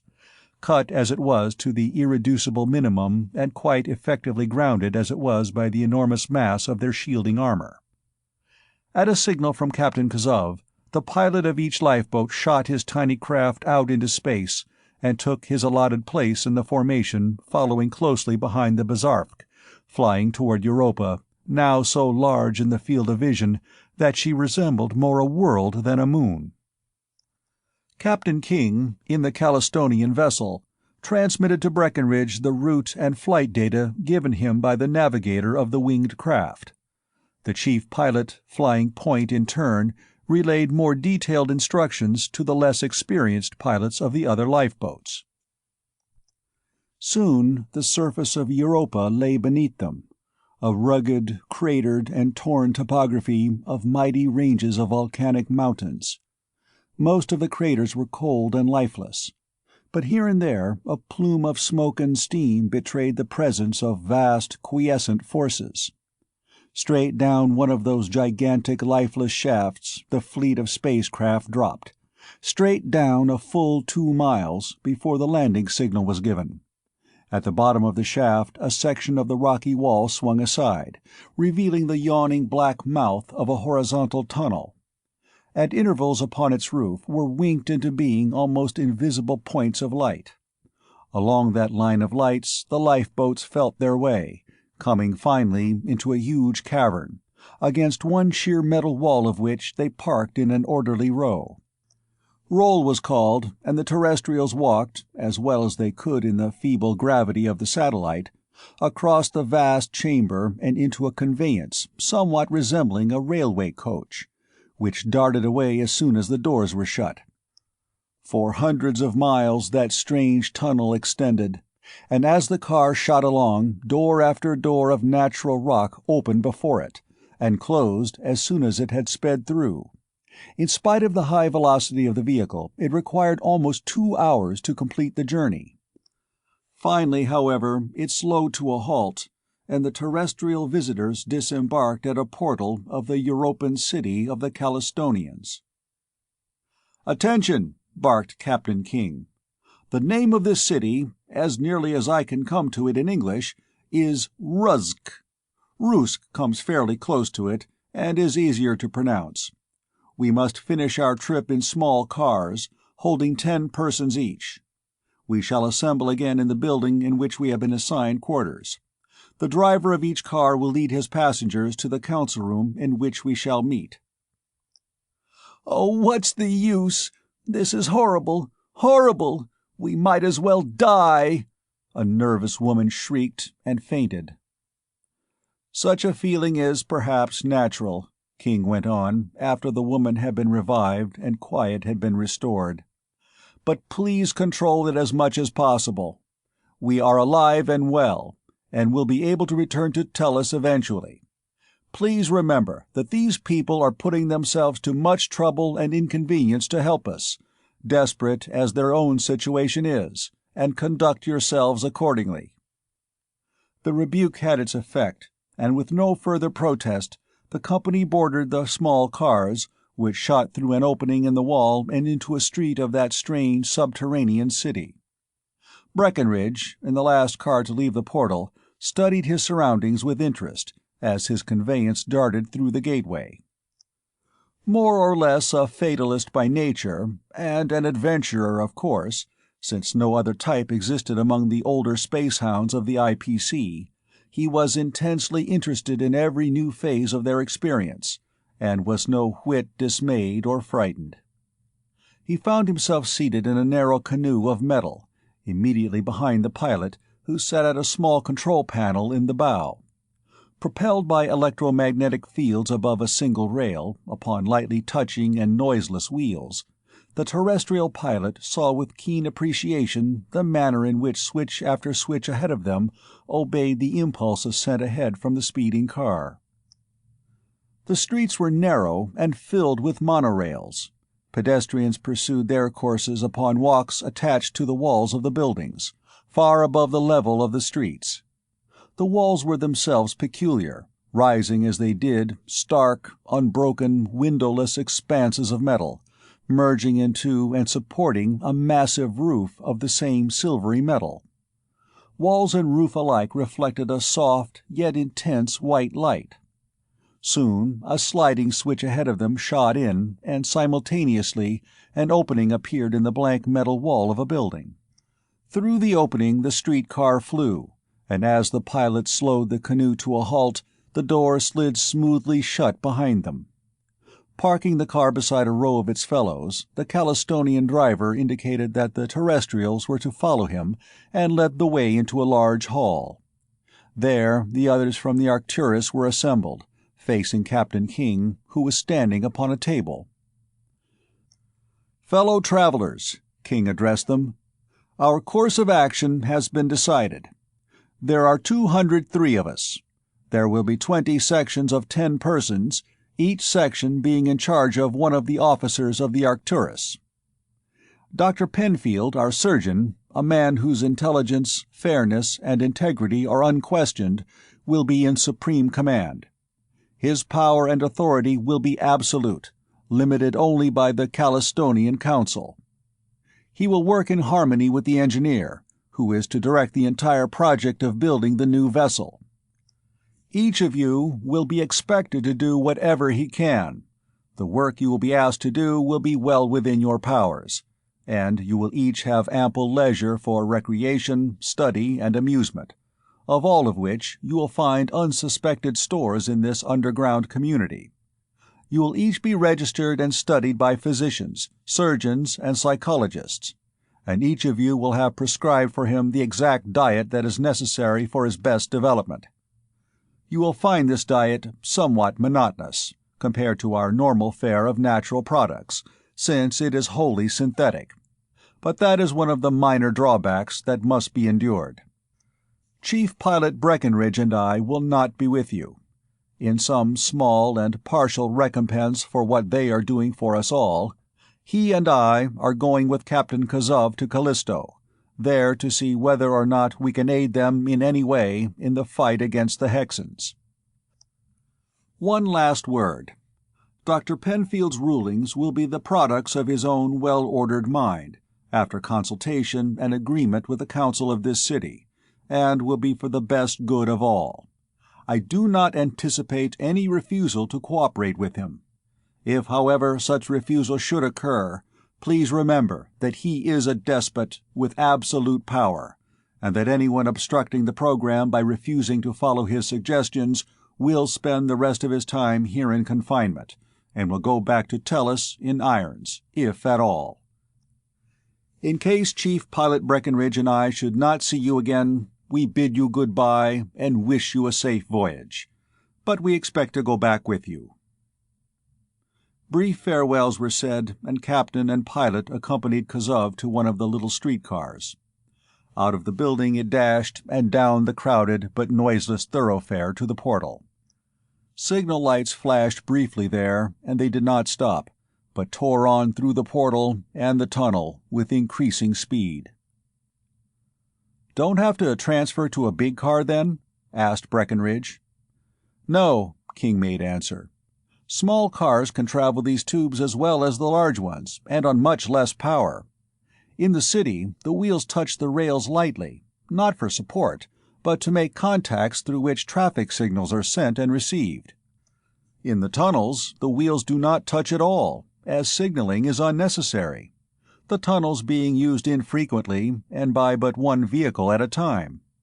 No trolleys, tracks, or wires are visible, you notice. Everything is hidden from any possible visiray of the Hexans." "How about their power?" "I don't understand it very well, hardly at all, in fact." "It is quite simple." To the surprise of both terrestrials, Kazov was speaking English, but with a strong and very peculiar accent, sliding all the vowels and accenting heavily the consonant sounds. "The car no longer requires my attention, so I am now free to converse. You are surprised at my knowing your language. You will speak mine after a few more applications of the thought exchanger. I am speaking with a vile accent, of course, and that is merely because my vocal organs are not accustomed to making vowel sounds. Our power is obtained by the combustion of gases in highly efficient turbines. It is transmitted and used as a direct current, our generator and motors being so constructed that they can produce no etheric disturbances capable of penetrating the shielding walls of our city. The city was built close to deposits of coal, oil, and gas of sufficient amount to support our life for thousands of years. For from these deposits come power, food, clothing, and all the other necessities and luxuries of our lives. Strong fans draw air from various extinct craters, force it through ventilating ducts into every room and recess of the city, and exhaust it into the shaft of a quiescent volcano, in whose gaseous outflow any trace of our activities is, of course, imperceptible. For obvious reasons, no rockets or combustion motors are used in the city proper. Thus Captain Kazov explained to the terrestrials his own mode of life, and received from them in turn full information concerning earthly life, activity, and science. Long they talked, and it was almost time to slow down for the journey's end when the Calistonian brought the conversation back to their immediate concerns. "My lieutenant and I were on a mission of some importance, but it is more important to take you to Callisto, for there may be many things in which you can help us. Not in rays. We know all the vibrations you have mentioned and several others. The enemy, however, is supreme in that field, and until our scientists have succeeded in developing ray screens, such as are used by the Hexans, it would be suicidal to use rays at all. Such screens necessitate the projection of pure, yet dirigible forces. You do not have them upon your planet?" "No, and so far as I know, such screens are also unknown upon Mars and Venus, with whose inhabitants we are friendly." "The inhabitants of all the planets should be friendly. The solar system should be linked together in intercourse for common advancement. But that is not to be. The Hexans will eventually triumph here, and a Jovian system peopled by Hexans will have no intercourse with any human civilization save that of internecine war. We, of Callisto, have only one hope, or is it really a hope? In the south polar country of Jupiter there dwells a race of beings implacably hostile to the Hexans. They seem to invade the country of the Hexans frequently, even though they are apparently repulsed each time. Our emissaries to the South Polar country, however, have never returned. Those beings, whatever they are, if not actively inimical, certainly are not friendly toward us." "You know nothing of their nature?" "Nothing, since our electrical instruments are not sufficiently sensitive to give us more than a general idea of what is transpiring there, and vision is practically useless in that eternal fog. We know, however, that they are far advanced in science, and we are thankful indeed that none of their frightful flying fortresses have been launched against us. They apparently are not interested in the satellites, and it is no doubt due to their unintentional assistance that we have survived as long as we have." In the cavern at last, the three men boarded the Calistonian spaceplane and were shot up the crater's shaft. The voyage to Callisto was uneventful, even uninteresting, save at its termination. The Bazarfk, coated every inch as it was with a dull, dead black, completely absorptive outer coating, entered the thin layer of Callisto's atmosphere in darkest night, with all rockets dead, with not a light showing, and with no apparatus of any kind functioning. Utterly invisible and undetectable, she dove downward, and not until she was well below the crater's rim did the forward rockets burst into furious life. Then the terrestrials understood another reason for the immense depth of those shafts, other than that of protection from the detectors of the enemy. All that distance was necessary to overcome the velocity of their free fall without employing a negative acceleration greater than the frail Calistonian bodies could endure. From the cavern at the foot of the shaft, a regulation tunnel extended to the Calistonian city of Zabark. Portal and city were very like Rusk, upon distant Europa, and soon the terrestrial captain and pilot were in conference with the Council of Callisto. Months of earthly time dragged slowly past, months during which King and Breckenridge studied intensively the offensive and defensive systems of Callisto, without finding any particular in which they could improve them to any considerable degree.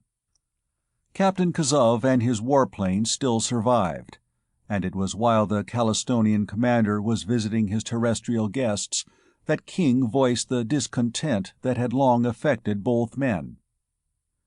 "We're both tired of doing nothing, Kazov. We have been of little real benefit, and we have decided that your ideas of us are all wrong. We are convinced that our personal horsepower can be of vastly more use to you than our brain power, which doesn't amount to much. Your whole present policy is one of hiding and sniping. I think that I know why, but I want to be sure. Your vessels carry lots of fuel. Why can the Hexans outrun you?" Thus did King put his problem. "They can stand enormously higher accelerations than we can. The very strongest of us loses consciousness at an acceleration of 25 meters per second, no matter how he is braced, and that is only a little greater than the normal gravity of our enemies upon Jupiter. Their vessels at highest power develop an acceleration of 35 meters, and the Hexans themselves can stand much more than even that high figure," replied Kazov. "I thought so. Assume that you traveled at 45. Would it disable you permanently, or would you recover as soon as it was lowered?" "We would recover promptly, unless the exposure had been unduly prolonged. Why?" "Because," said King, "I can stand an acceleration of 54 meters for 2 hours, and Breckenridge here tests 52 meters. I can navigate anything, and Breckenridge can observe as well as any of your own men. Build a plane to accelerate at 45 meters, and we will blow those Hexans out of the ether. You will have to revive and do the shooting, however. Your gunnery is entirely beyond us." "That is an idea of promise, and one that had not occurred to any of us," Kazov replied, and work was begun at once upon the new flyer. When the superplane was ready for its maiden voyage, its crew of 3 studied it as it lay in the catapult at the portal. Dead black, as were all the warplanes, its body was twice as large as that of the ordinary vessel. Its wings were even more stubby, and its accommodations had been cut to a minimum to make room for the enormous stores of fuel necessary to drive the greatly increased battery of rocket motors, and for the extra supply of torpedoes carried. Waving to the group of soldiers and citizens gathered to witness the takeoff of the new dreadnought of space, the 3 men entered the cramped operating compartment, strapped themselves into their seats, and were shot away. As usual, the driving rockets were cut off well below the rim of the shaft, and the vessel rose in a long and graceful curve, invisible in the night. Such was its initial velocity, and so slight was the force of gravity upon the satellite that they were many hundreds of miles from the exit before they began to descend, and Breckenridge studied his screens narrowly for signs of Hexan activity. "Do you want to try one of your long-range shots when we find one of them?" the pilot asked Kazov. "No, it would be useless. Between deflection by air currents and the dodging of the enemy vessels, our effective range is shortened to a few kilometers, and their beams are deadly at that distance. No, our best course is to follow the original plan, to lure them out into space at uniform acceleration, where we can destroy them easily." "Right," and Breckenridge turned to King, who was frowning at his controls. How does she work on a dead stick, Chief? Maneuverability about -10 at this speed and in this air. She'd have to have at least 1,500 kilometers an hour to be responsive out here. See anything yet? Not yet. Wait a minute. Yes, there's one now. P-12 on Area 5. Give us all the X-10 and W-27 you can, without using power. We want to edge over close enough so that she can't help but see us when we start the rockets. Be sure and stay well out of range. I'm giving her all she can take, but she won't take much. With these wings, she has the gliding angle of a kitchen sink. All X, I'm watching the range close. Wish we had instruments like these on the IPVs. We'll have to install some when we get back. All X, give her the gun. Level and dead ahead. Half of the battery of rockets burst into their stuttering, explosive roar of power, and the vessel darted away in headlong flight. He sees us and is after us. Turn her straight up. A searing, coruscating finger of flame leaped toward them, but their calculations had been sound. The Hexan was harmless at that extreme range. King, under the pilot's direction, kept the plane at a safe distance from the sphere, while the satellite grew smaller and smaller behind them, and Kazov lapsed quietly into unconsciousness.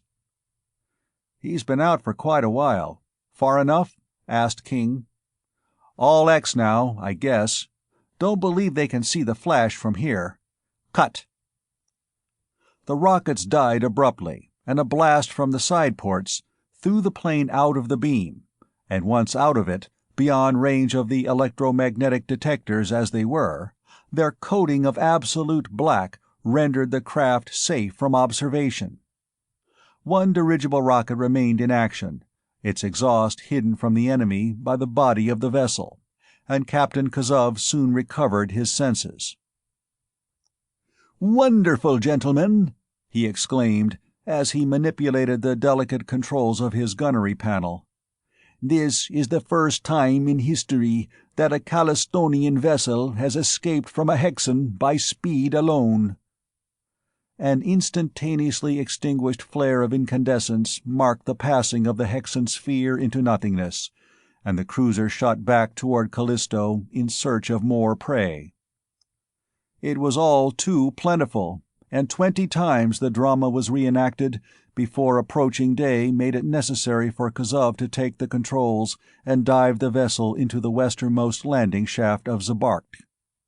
A rousing and enthusiastic welcome awaited them, and joy spread rapidly when their success became known. "Now we know what to do, and we had better do it immediately, before they get our system figured out and increase their own power," King reported to the Council.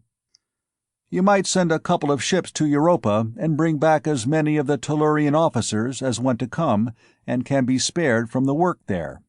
They all test above 45 meters, and they can learn this stuff in short order. While they're coming, your engineers can be building more ships like this one." The new vessel did not make another voyage until 9 sister ships were ready and manned, each with 2 terrestrial officers and 1 Calistonian gunner. All 10 took to the ether at once, and the Hexan fleet melted away like frost crystals before a summer sun. A few weeks of carnage and destruction, and not a Hexan was within range of the detectors of Callisto. They were gone. "This is the first time in years that Callisto's air has been free of the Hexans," Kazov said thoughtfully. "With your help, we have reduced their strength to a fraction of what it was. But they have not given up. They will return, with a higher acceleration than even you terrestrials, powerful as you are, can stand." "Certainly they will. But you will be no worse off than you were before. You can return to your own highly effective tactics." "We are infinitely better off for your help. You have given us a new lease on life."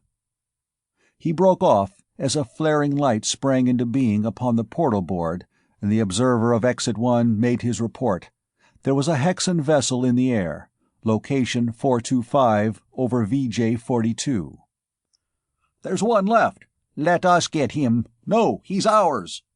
Confused shouts arose from the bullpen, but the original superplane was at the top of the call board, and accordingly King, Breckenridge, and Kazov embarked upon an expedition more hazardous far than they had supposed, an expedition whose every feature was relayed to those in the portal by the automatic lookouts upon the rims, and which was ended before a single supporting Calistonian plane could be launched. From the enemy vessel was not the last of the low-powered Hexan vessels, as everyone had supposed. It was the first of the high-powered craft, arriving long before its appearance was expected. Before its terrific acceleration and savage onslaught, the superplane might as well have been stationary and unarmed. After his long dive downward, King could not even leave the atmosphere. The Hexan was upon them within a few seconds, even though the stupendous battery of rockets, full driven, had roared almost instantly into desperate action. Bomb after bomb Breckenridge hurled, with full radio control, fighting with every resource at his command, but in vain. The frightful torpedoes were annihilated in mid-flight, and nose, tail assembly, and wings were sheared neatly from the warplane by a sizzling plane of force. Side rockets and torpedo tubes were likewise sliced away, and the helpless body of the Calistonian cruiser, falling like a plummet, was caught and held by a tractor ray. Captor and captive settled toward the ground. "This is a signal honor," observed Captain Kazov when he had revived. "It has been many, many cycles since they have taken Calistonians captive. They kill us at every opportunity. Is it your custom to destroy yourselves in a situation such as this?" "It is not. While we live, there is hope." "Not ours. Unless they have made enormous strides in psychological mechanisms, they cannot tear from our minds any secrets we really wish to keep. That is useless," he went on, as King lifted a hand weapon. "You will have no opportunity whatever to use it." And he was right. A searing beam of energy drove them out of the vessel. Then electromagnetic waves burned every metallic object out of their possession. Burning rays herded them into the Hexan sphere and into a small room, whose door clanged shut behind them. "Ah, two are humans of a strange breed," a snarling voice barked from the wall in the Calistonian language. "Our deductions were accurate as usual. It is to the humans of Planet 3, whose bodies are a trifle less puny than those of the humanity of the satellites, that we owe our recent reverses. However, those reverses were merely temporary. Humanity, no matter what its breed, shall very shortly disappear from the satellites. Now, you scum of the solar system, you shall be permitted to witness an entrancing spectacle on the way to our headquarters, where all your knowledge is to be taken from you before you die, lingeringly and horribly.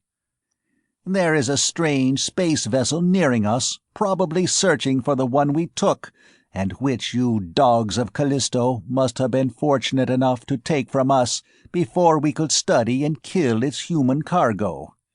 Watch its destruction and cringe, and know in your suffering that the more you suffer, the greater shall be our enjoyment." "I believe that," King acknowledged.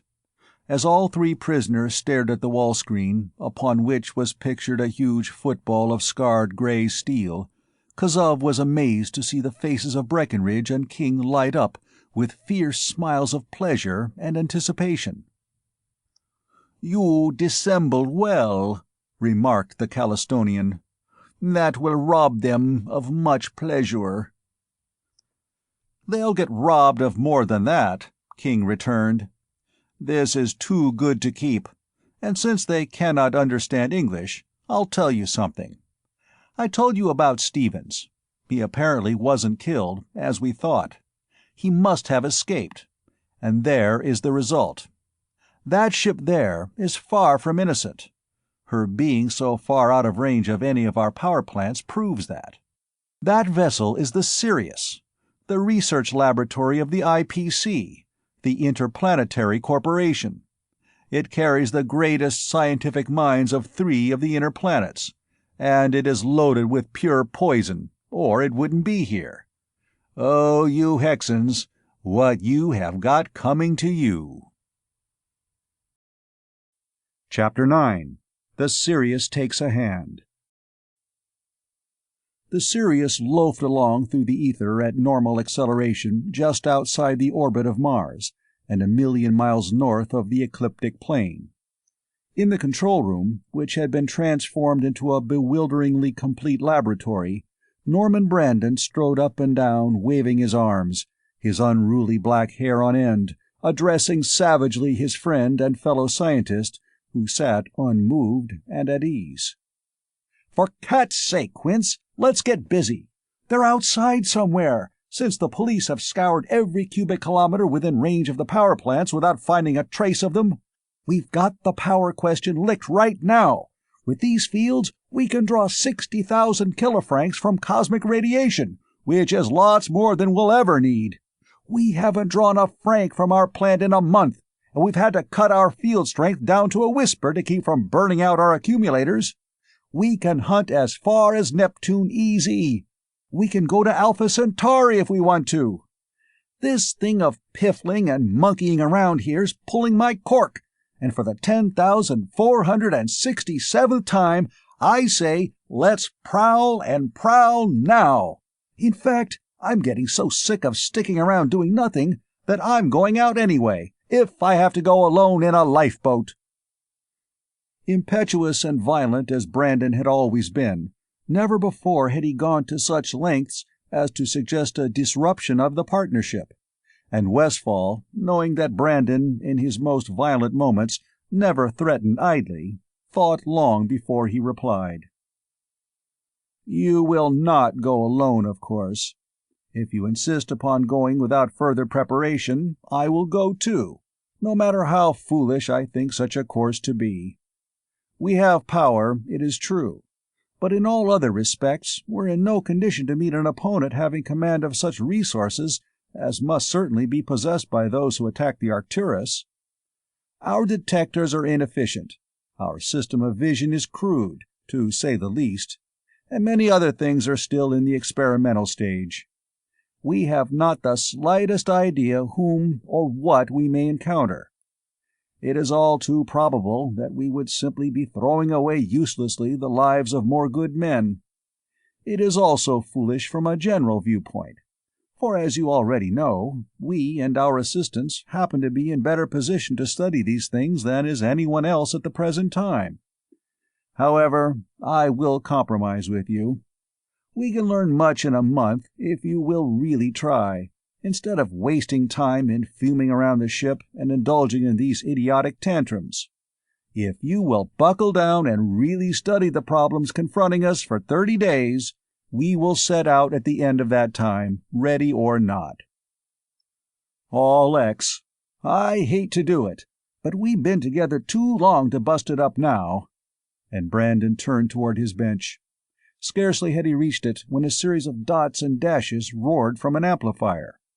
Both men leaped for the receiver which had so unexpectedly burst into sound, reaching it just as it relapsed into silence, and from the tape of the recorder they read the brief message. 47 Ganymede, .047... "That's Steve!" yelled Brandon. "Nobody else could build an ultra-sender! Direction?" "No need of calculating distance or direction. Ganymede is the 3rd major satellite of Jupiter." "Sure, of course, Quince. Never thought of that. Dope enough. .047.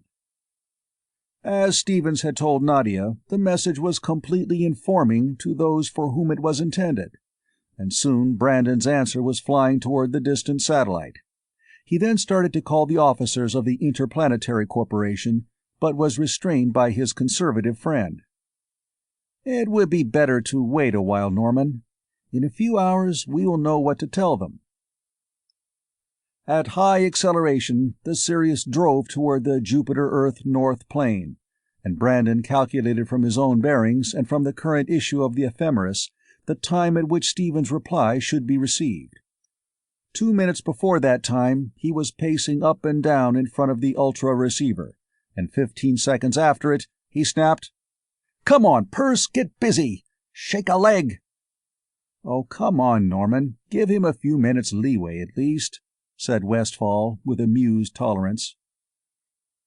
"Even if your calculations are that accurate, which of course they are," he added hastily, at a stormy glance from hot black eyes. "Since we received that message direct, instead of through one of our relay stations, Stevens probably has been throwing it around for hours, or perhaps days, looking for us, and the shock of hearing from us at last might have put him out of control for a minute or two." The carrier wave hissed into the receiver, forestalling Brandon's fiery reply, followed closely by the code signals they had been expecting. As soon as the story had been told, and while Brandon was absorbed in the scientific addenda of Stevens, Westfall thoughtfully called up Newton, Nadia's father. "Nadia is alive, free, safe, well, and happy," he shot out without preliminary or greeting, as soon as the now lined features of the director showed upon the communicator screen, and the careworn countenance smoothed magically into the keen face of the fighting Newton of old, as Westfall recounted rapidly the tale of the castaways. "They apparently have not suffered in any way," he concluded. "All that Stevens wants is some cigarettes, and your daughter's needs, while somewhat more numerous than his, seem to be only clothes, powder, perfume, and candy. Therefore, we need not worry about them. The fate of the others is still unknown, but there seems to be a slight possibility that some of them may yet be rescued. You may release as much or as little of this story as may seem desirable. Stevens is still sending data of a highly technical nature. We shall arrive there at 2132 next Tuesday." In due time, the message from Ganymede ended, and Brandon, with many pages of his notebook crammed with figures and equations, snapped off the power of the receiver and turned to his bench. Gone was the storming, impetuous rebel. His body was ruled solely by the precise and insatiable brain of the research scientist. "He's great, that kid Perce. When I see him, I'm going to kiss him on both cheeks. He's got enough dope on them to hang them higher than Franklin's kite, and we'll nail those jaspers to the cross, or I'm a polyp. He's crazier than a loon in most of his hunches, but he's filled 4 of our biggest gaps. There is such a thing as a ray screen, you killjoy, and there are also lifting or tractor rays, 2 things I've been trying to dope out and that you've been giving me the Bronx cheer on. The Titanians have had a tractor ray for ages. He sent me the complete dope on it, and the Jovians have got them both. We'll have them in 3 days, and it ought to be fairly simple to dope out the opposite of a tractor, too, a pusher or presser beam. Say, round up the gang, will you, while I'm licking some of this stuff into shape for you to tear apart? Where are Venus and Mars?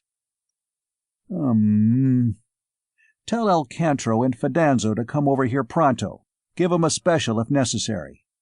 We'll pick up Dol Kinor and Piraz Aminar on the way. No, get them to tell us too. Then we'll get action quicker. Those 4 are all I want. Get anybody else you want to come along." His hands playing over the keys of an enormous calculating machine, Brandon was instantly immersed in a profound mathematico-physical problem, deaf and blind to everything about him. Westfall, knowing well that far-reaching results would follow Brandon's characteristic attack, sat down at the controls of the communicator.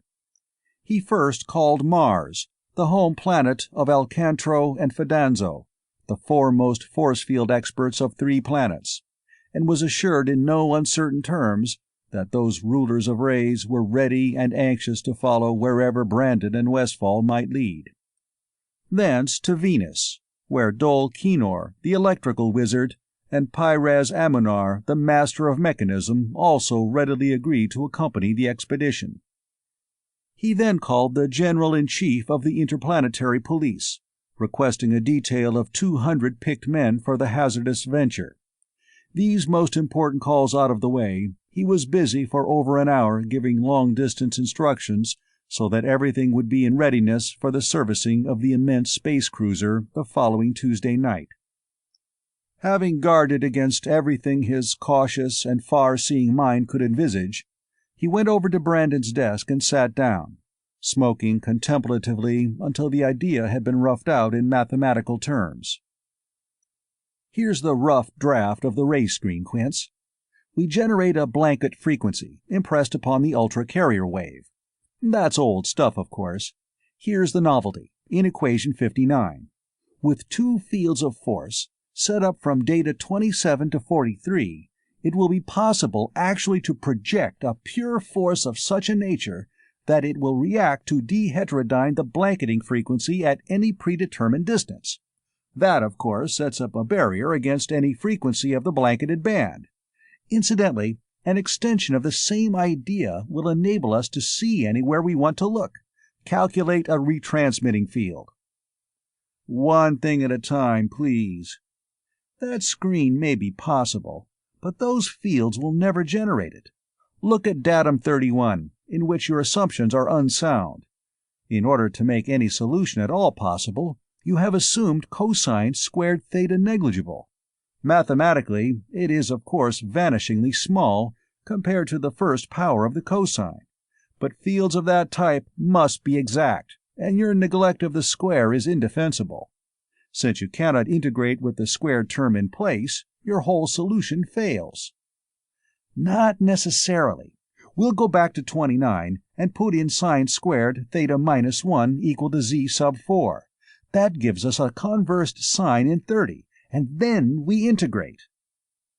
Thus the argument raged, and all the assistants, whose work was not too pressing, gathered around unobtrusively, for it was from just such fierce discussions as this that the ultra-radio and other epoch-making discoveries had come into being. Yard after yard of calculator paper was filled with equations and computations.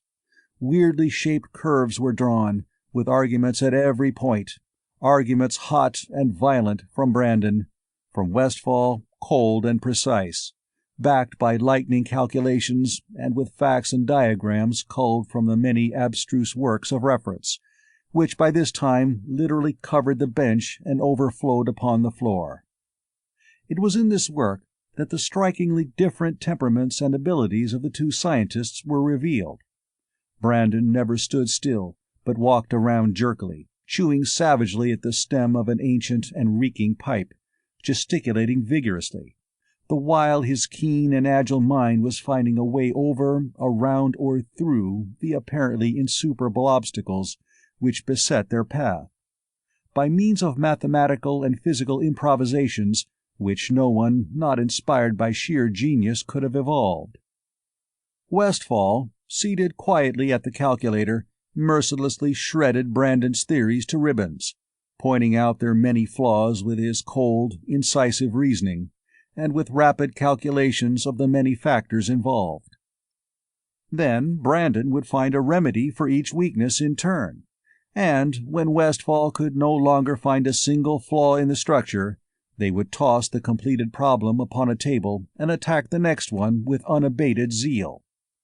Brandon, in his light remark that the two made one real scientist, had far understated the case. Those two brains, each so powerful and each so perfectly complementing the other, comprised the master scientist who was to revolutionize science completely in a few short years. To such good purpose did they labor that the calculations were practically finished by the time they reached the Earth. There the ship was serviced with a celerity that spoke volumes for the importance of their mission. Even the Aldebaran, the dazzlingly gold-plated queen of the fleet, waited unattended and disregarded on minus time, while the entire force of the Inter-Planetary Corporation concentrated upon the battle-scarred old hulk of the Sirius. Brandon was surprised when he saw the two companies of police, but characteristically accepted without question the wisdom of any decision of his friend, and cordially greeted Inspector General Crowninshield, only a year or so older than himself, but already in charge of a division. "Keen-looking bunch, Crown. Lot of different outfits. Volunteers for special duty from the whole Tellurian force?"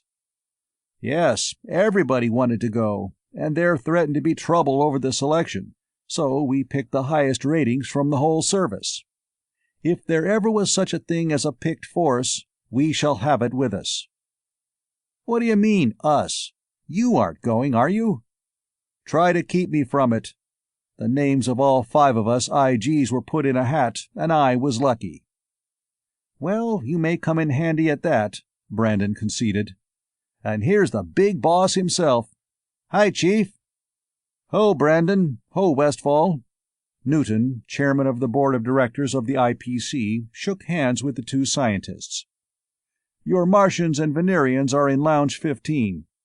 I suppose that you have a lot of things to thrash out, so you may as well start now. Everything is being attended to. I'll take charge now."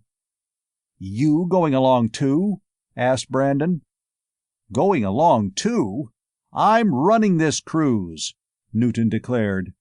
"I may take advice from you on some things, and from Crowninshield on others, but I am in charge." "All X. It's a relief at that." And Brandon and Westfall went to join their fellow scientists in the designated room of the space cruiser. What a contrast was there as the representatives of 3 worlds met! All 6 men were of the same original stock, or of a similar evolution. Science has not, even yet, decided the question definitely. Their minds were very much alike, but their respective environments had so variantly developed their bodily structures that to outward seeming they had but little in common. Through countless thousands of generations, the Martians had become acclimated to a planet having little air, less water, and characterized by abrupt transitions from searing heat to bitter cold, from blinding light to almost impenetrable darkness. 8 feet tall and correspondingly massive, they could barely stand against the gravitational force of the Earth, almost 3 times as great as that of Mars. But the 2 Martian scientists struggled to their feet as the terrestrials entered. "As you were, fellows. Lie down again and take it easy," Brandon suggested in the common interplanetary tongue. "We'll be away from here very soon, then we can ease off. We greet our friends standing as long as we can stand." And, towering a full 2 feet above Brandon's own 6 feet 2, Alcantro and Fidanzo in turn engulfed his comparatively tiny hand in a thick-shelled paw and lifted briefly the inner lids of the quadruply shielded eyes. For the Martian skin is not like ours. It is of incredible thickness, dry, pliable, rubbery, and utterly without sensation, heavily lined with fat and filled throughout its volume with tiny air cells, which make it an almost perfect non-conductor of heat, and which prevent absolutely the evaporation of the precious moisture of the body. For the same reasons, their huge and cat-like eyes are never exposed, but look through sealed, clear windows of membrane, over which may be drawn at will 1 or all of 4 pairs of lids transparent, insensible, non-freezable, air-spaced insulators. Even the air they exhale carries from their bodies a minimum of the all-important heat and moisture, for the passages of their nostrils did not lead directly to the lungs, as do ours. They are merely the intakes for a tortuous system of tubes comprising a veritable heat exchanger, so that the air finally expelled is in almost perfect equilibrium with the incoming supply in temperature and in moisture content. A grayish tan in color, naked and hairless, though now, out of deference to the terrestrial conventions, wearing light robes of silk, indifferent alike to any extreme of heat or cold, light or darkness. Such were the 2 forbidding beings who arose to greet their terrestrial friends, then again reclined. "I suppose that you have been given to drink?" Westfall made sure that they had been tendered the highest hospitality of Mars. "We have drunk full deeply, thanks. and it was not really necessary, for we drank scarcely 3 weeks ago." Brandon and Westfall turned then and greeted the two Venerians, as different from the Martians as they were from the terrestrials. Of earthly stature, form, and strength, yet each was encased in a spacesuit stretched like a drumhead, and would live therein or in the special Venerian rooms of the vessel as long as the journey should endure. For the atmosphere of Venus is more than twice as dense as ours, is practically saturated with water vapor, carries an extremely high concentration of carbon dioxide, and in their suits and rooms is held at a temperature of 110 degrees Fahrenheit. The lenses of their helmets were of heavy, yellowish-red composition, protecting their dead-white skins and red eyes from all actinic rays. For the Venerian lives upon the bottom of an everlasting sea of fog, and his thin epidermis, utterly without pigmentation, burns and blisters as frightfully at the least exposure to actinic light as does ours at the touch of a red-hot iron. Out in space at last, cruising idly with the acceleration set at a point bearable for the Martians, Westfall called the meeting to order, and outlined the situation facing them. Brandon then handed around folios of papers, upon which the Venerians turned the invisible infrared beams of the illuminators upon their helmets, thus flooding them with the light to which their retinas were most responsive. "Here's the data," Brandon began. "As you see from Sheet 1, we can already draw any amount of power we shall need from cosmic radiation alone." "Perpetual motion! Ridiculous!" snapped from the sending disk upon the helmet of the Master of Mechanism. "Not at all, Aminar," put in his fellow Venerian. "Any more than a turbo-generator at the foot of a waterfall is perpetual motion. Those radiations originate we know not where, probably as a result of intra-atomic reactions. The fields of force of our hosts merely intercept these radiations, as a water-driven turbine intercepts the water. We merely use a portion of their energy before permitting them to go on, to we know not what end. Truly, you have made a notable achievement in science, Tellurian friends, and we congratulate you upon its accomplishment. Please proceed." Upon the following sheets are described the forces employed by the Jovians, as we shall call them until we find out who or what they really are. We will discuss these forces later. For each force we have already calculated a screen, and we have also calculated various other forces of our own, with which we hope to arm ourselves before we reach Ganymede.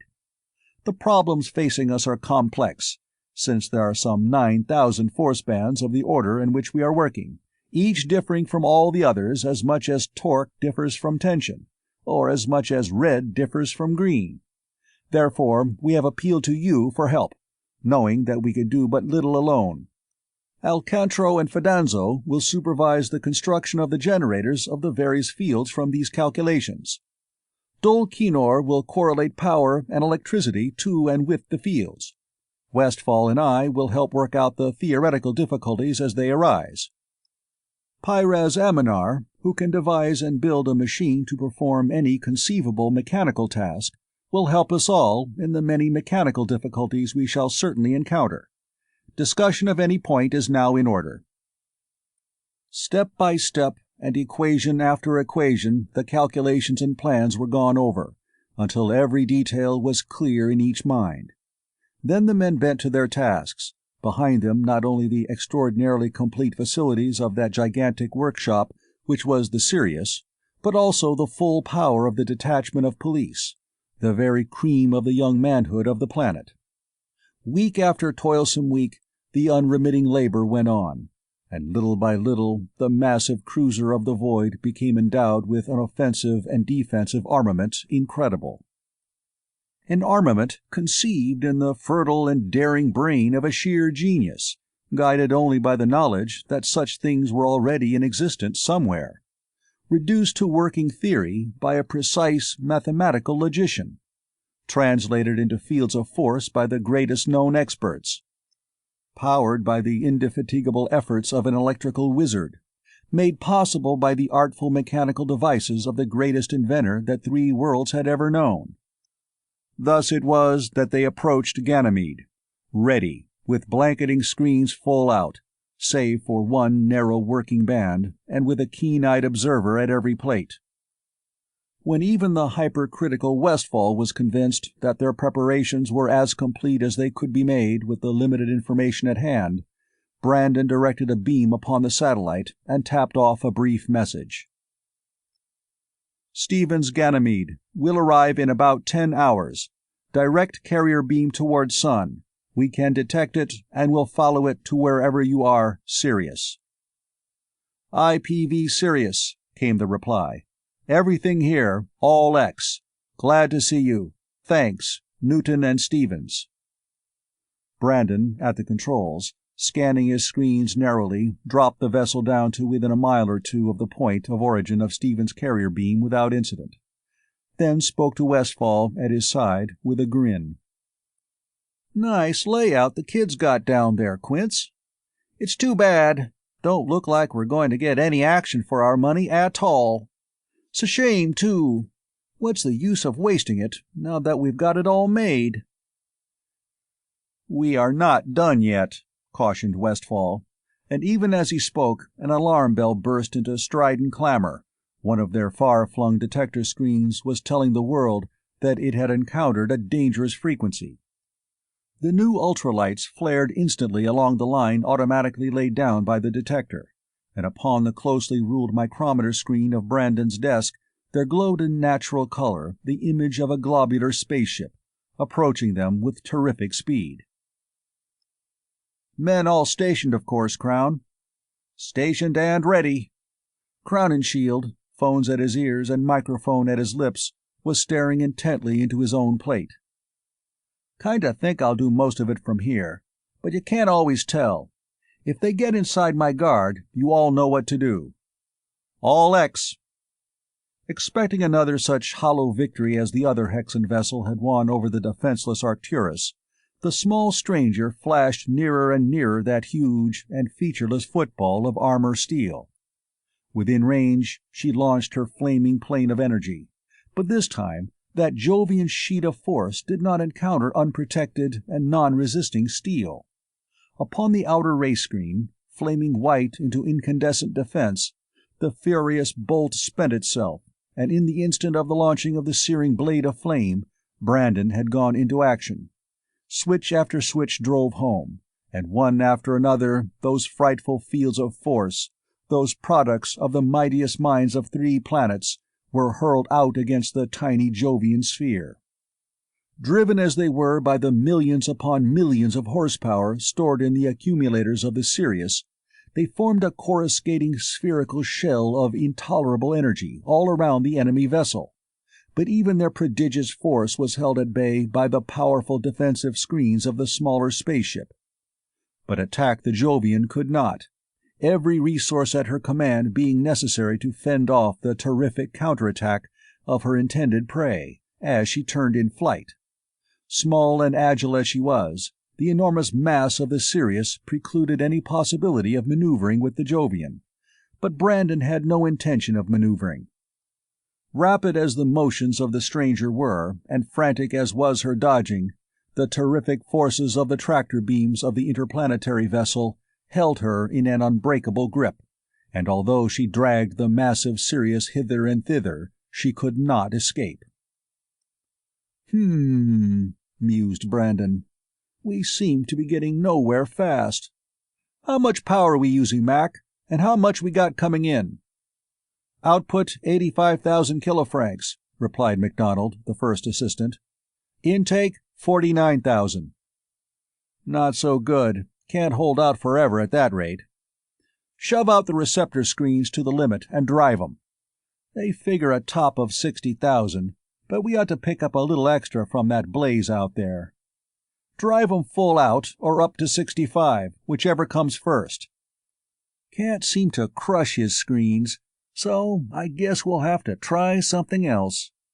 And a thoughtful expression came over his face as he slowly extended his hand toward another switch, with a questioning glance at Westfall. "Better not do that yet, Norman. Use that only as a last resort, after everything else has failed." "Yeah, I'm scared to death of trying it, and it isn't necessary yet. He must have an open slit somewhere to work through, just as we have. I'll feel around for it a while. Is there any way of heterodyning the new visiray upon the exploring frequency? Never thought of that. It would be nice, too. I think we can do it, too. Watch 'em, Quince, and holler if they start anything. He abandoned his desk and established the necessary connections between the visiray apparatus and the controls of his board. There was a fierce violet-white glare from the plate as he closed the switch, and he leaped back with his hands over his eyes, temporarily blinded.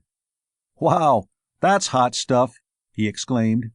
"It works, all X, to the Queen's taste," as he donned his heavy ray goggles and resumed his place.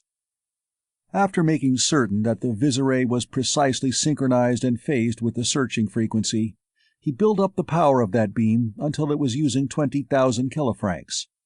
Then, by delicately manipulating the variable condensers and inductances of his sensitive shunting relay circuits, he slowly shifted that frightful rod of energy from frequency to frequency, staring into the brilliant blankness of his micrometer screen as he did so.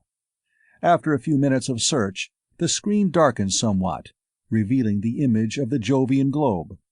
Brandon instantly shifted into that one channel the entire power of his attack, steadying the controls to bring the sphere of the Jovians into the sharpest possible focus, knowing that he had found the open slit and that through it there was pouring upon the enemy the full power of his terrible weapon.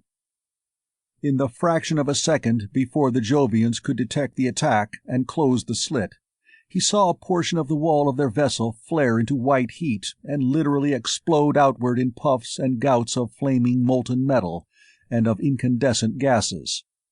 But the thrust, savage as it was, had not been fatal, and the enemy countered instantly.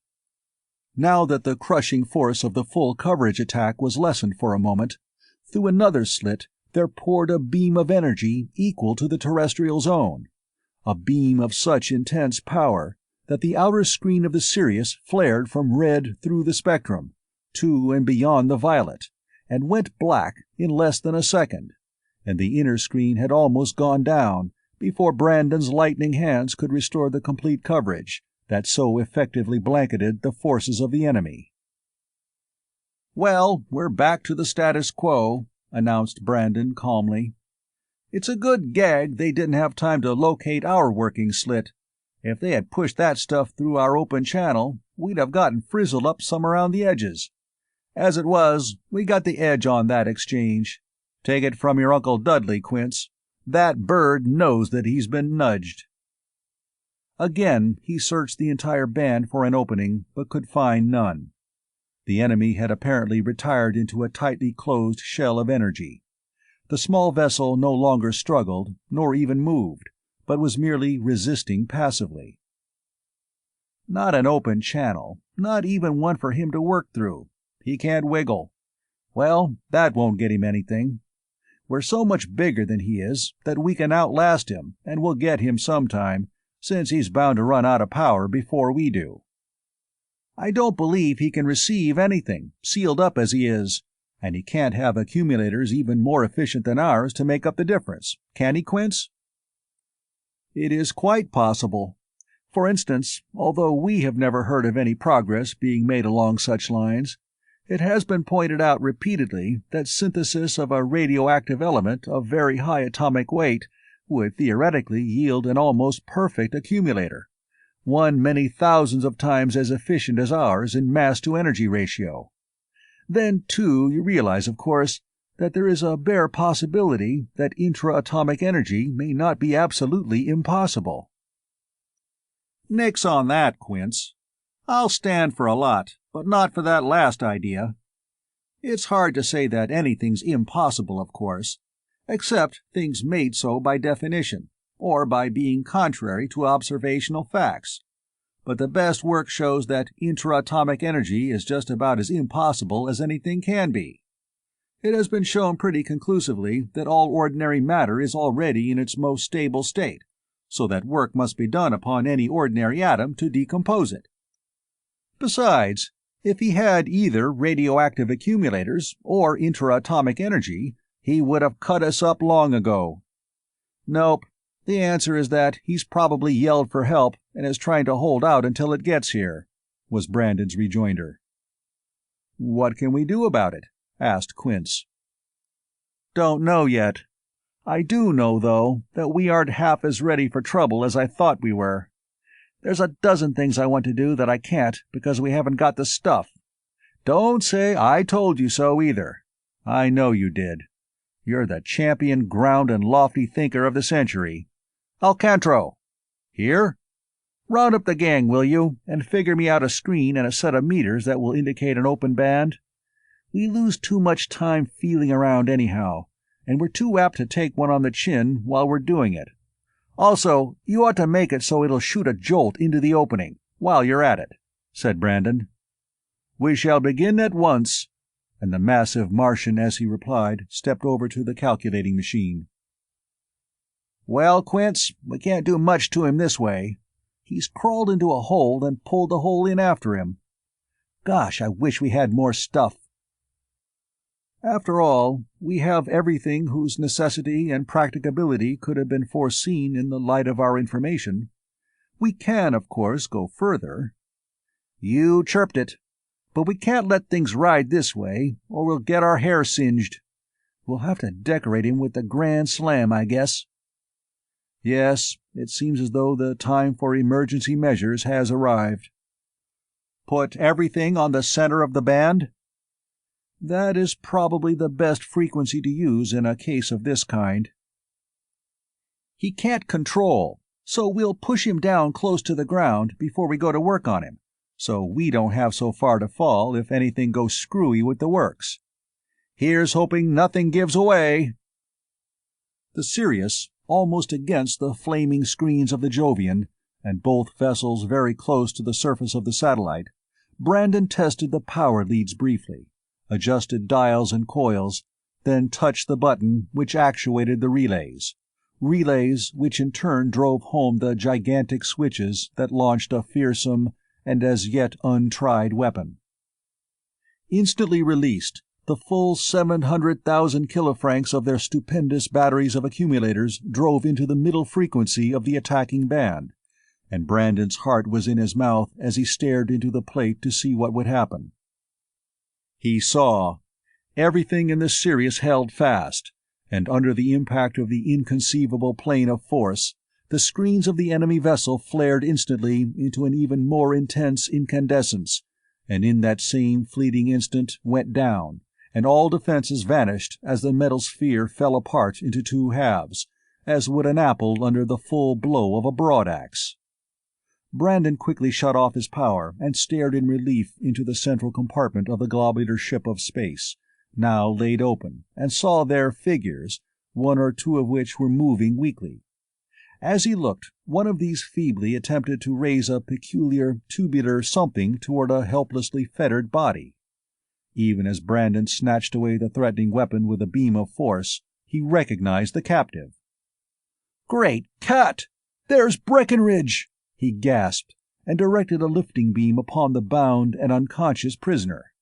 Rapidly, but carefully, he was brought through the double airlock and into the control room, where his shackles were cut away and where he soon revived under vigorous and skillful treatment.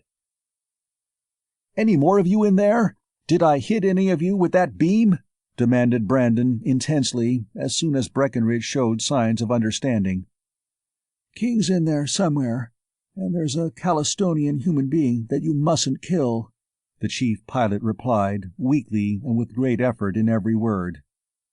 "Don't believe that you hit anybody direct, but the shock was pretty bad." Having delivered his message, he lay back, exhausted. "All X, Crown, give me a squad." "Not on your life," barked the general. "This is my job, and I'll do it myself. Your job is fighting the Sirius. Stay with it." "Not in 7,000 years. I'm in on this too," Brandon protested, but was decisively overruled by Newton. "You belong right here at this board, since no one else can handle it the way you can. Stay here," he commanded. "All right," grudgingly assented the physicist, and held the Sirius upright with her needle-sharp stern buried a few feet deep in the ground. He watched the wreckage jealously while Crown and Shield and 40 helmeted men issued from the service door in the lower ultralight compartment and advanced upon the two halves of the enemy vessel.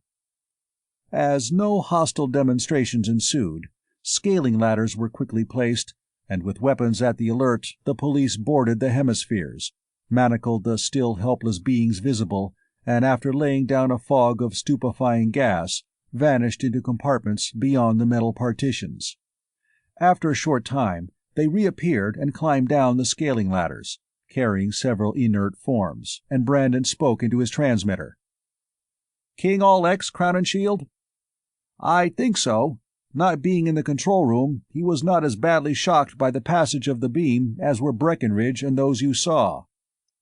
The things in the other rooms were about ready to fight, so we gave them a little whiff of tritylamine, but Captain King will be as good as ever in a few minutes."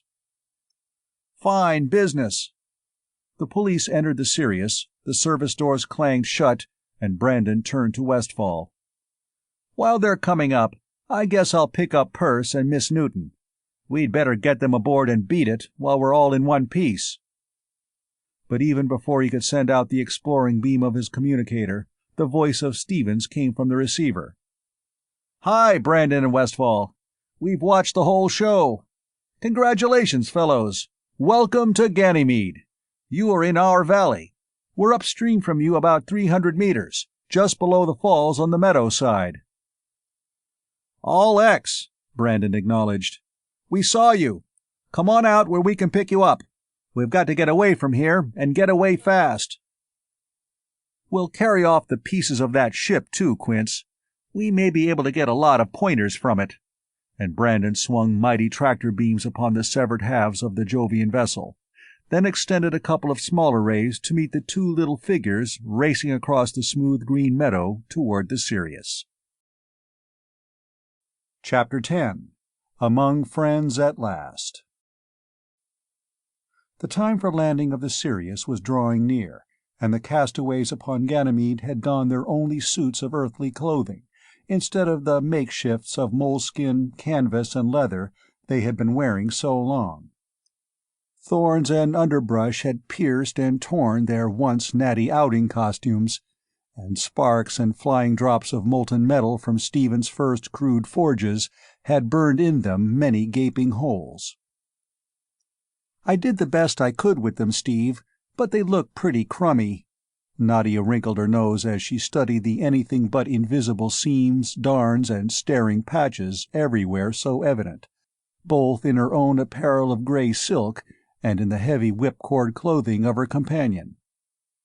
"You did a great job, considering what you had to work with," he reassured her.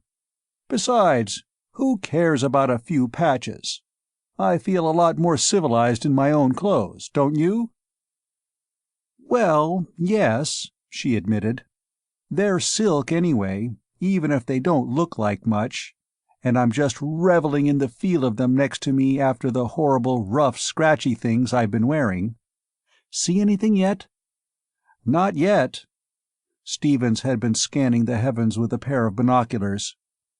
"That doesn't mean much, though, as they'll be just about in the sun, and they'll be coming like a scared dog. Might as well put away these glasses. We probably won't be able to see them until they're right on top of us." "What shall we take with us?" "Don't know. Nothing, probably, since they must have a campaign already mapped out. I'd like to salvage a lot of this junk, but I'm afraid we won't be able to. I'm going to take my bow and arrows, though, aren't you?" "Absolutely. That's one thing that's better than anything I ever had on Earth. This bow of mine is perfect." There they are. 3 rousing cheers. Say, but that old hulk looks good to me. "Doesn't she, though?" cried Nadia, vibrant with excitement. "You know, Steve, I've hardly dared really to believe it until this very minute. Oh, look! What's that?" The Sirius had stopped in mid-air, and they could see, far in the distance, the tiny sphere of the Jovians, rushing to the attack. "Oh, how horrible!" cried the girl, her voice breaking. "I'm afraid, Steve." "You needn't be, Ace. I've told you they won't go off half-cocked as long as Westfall is on the job. They're ready for anything, or they wouldn't be here. But just the same, I wish that they had that titanium mirror and a couple of those bombs."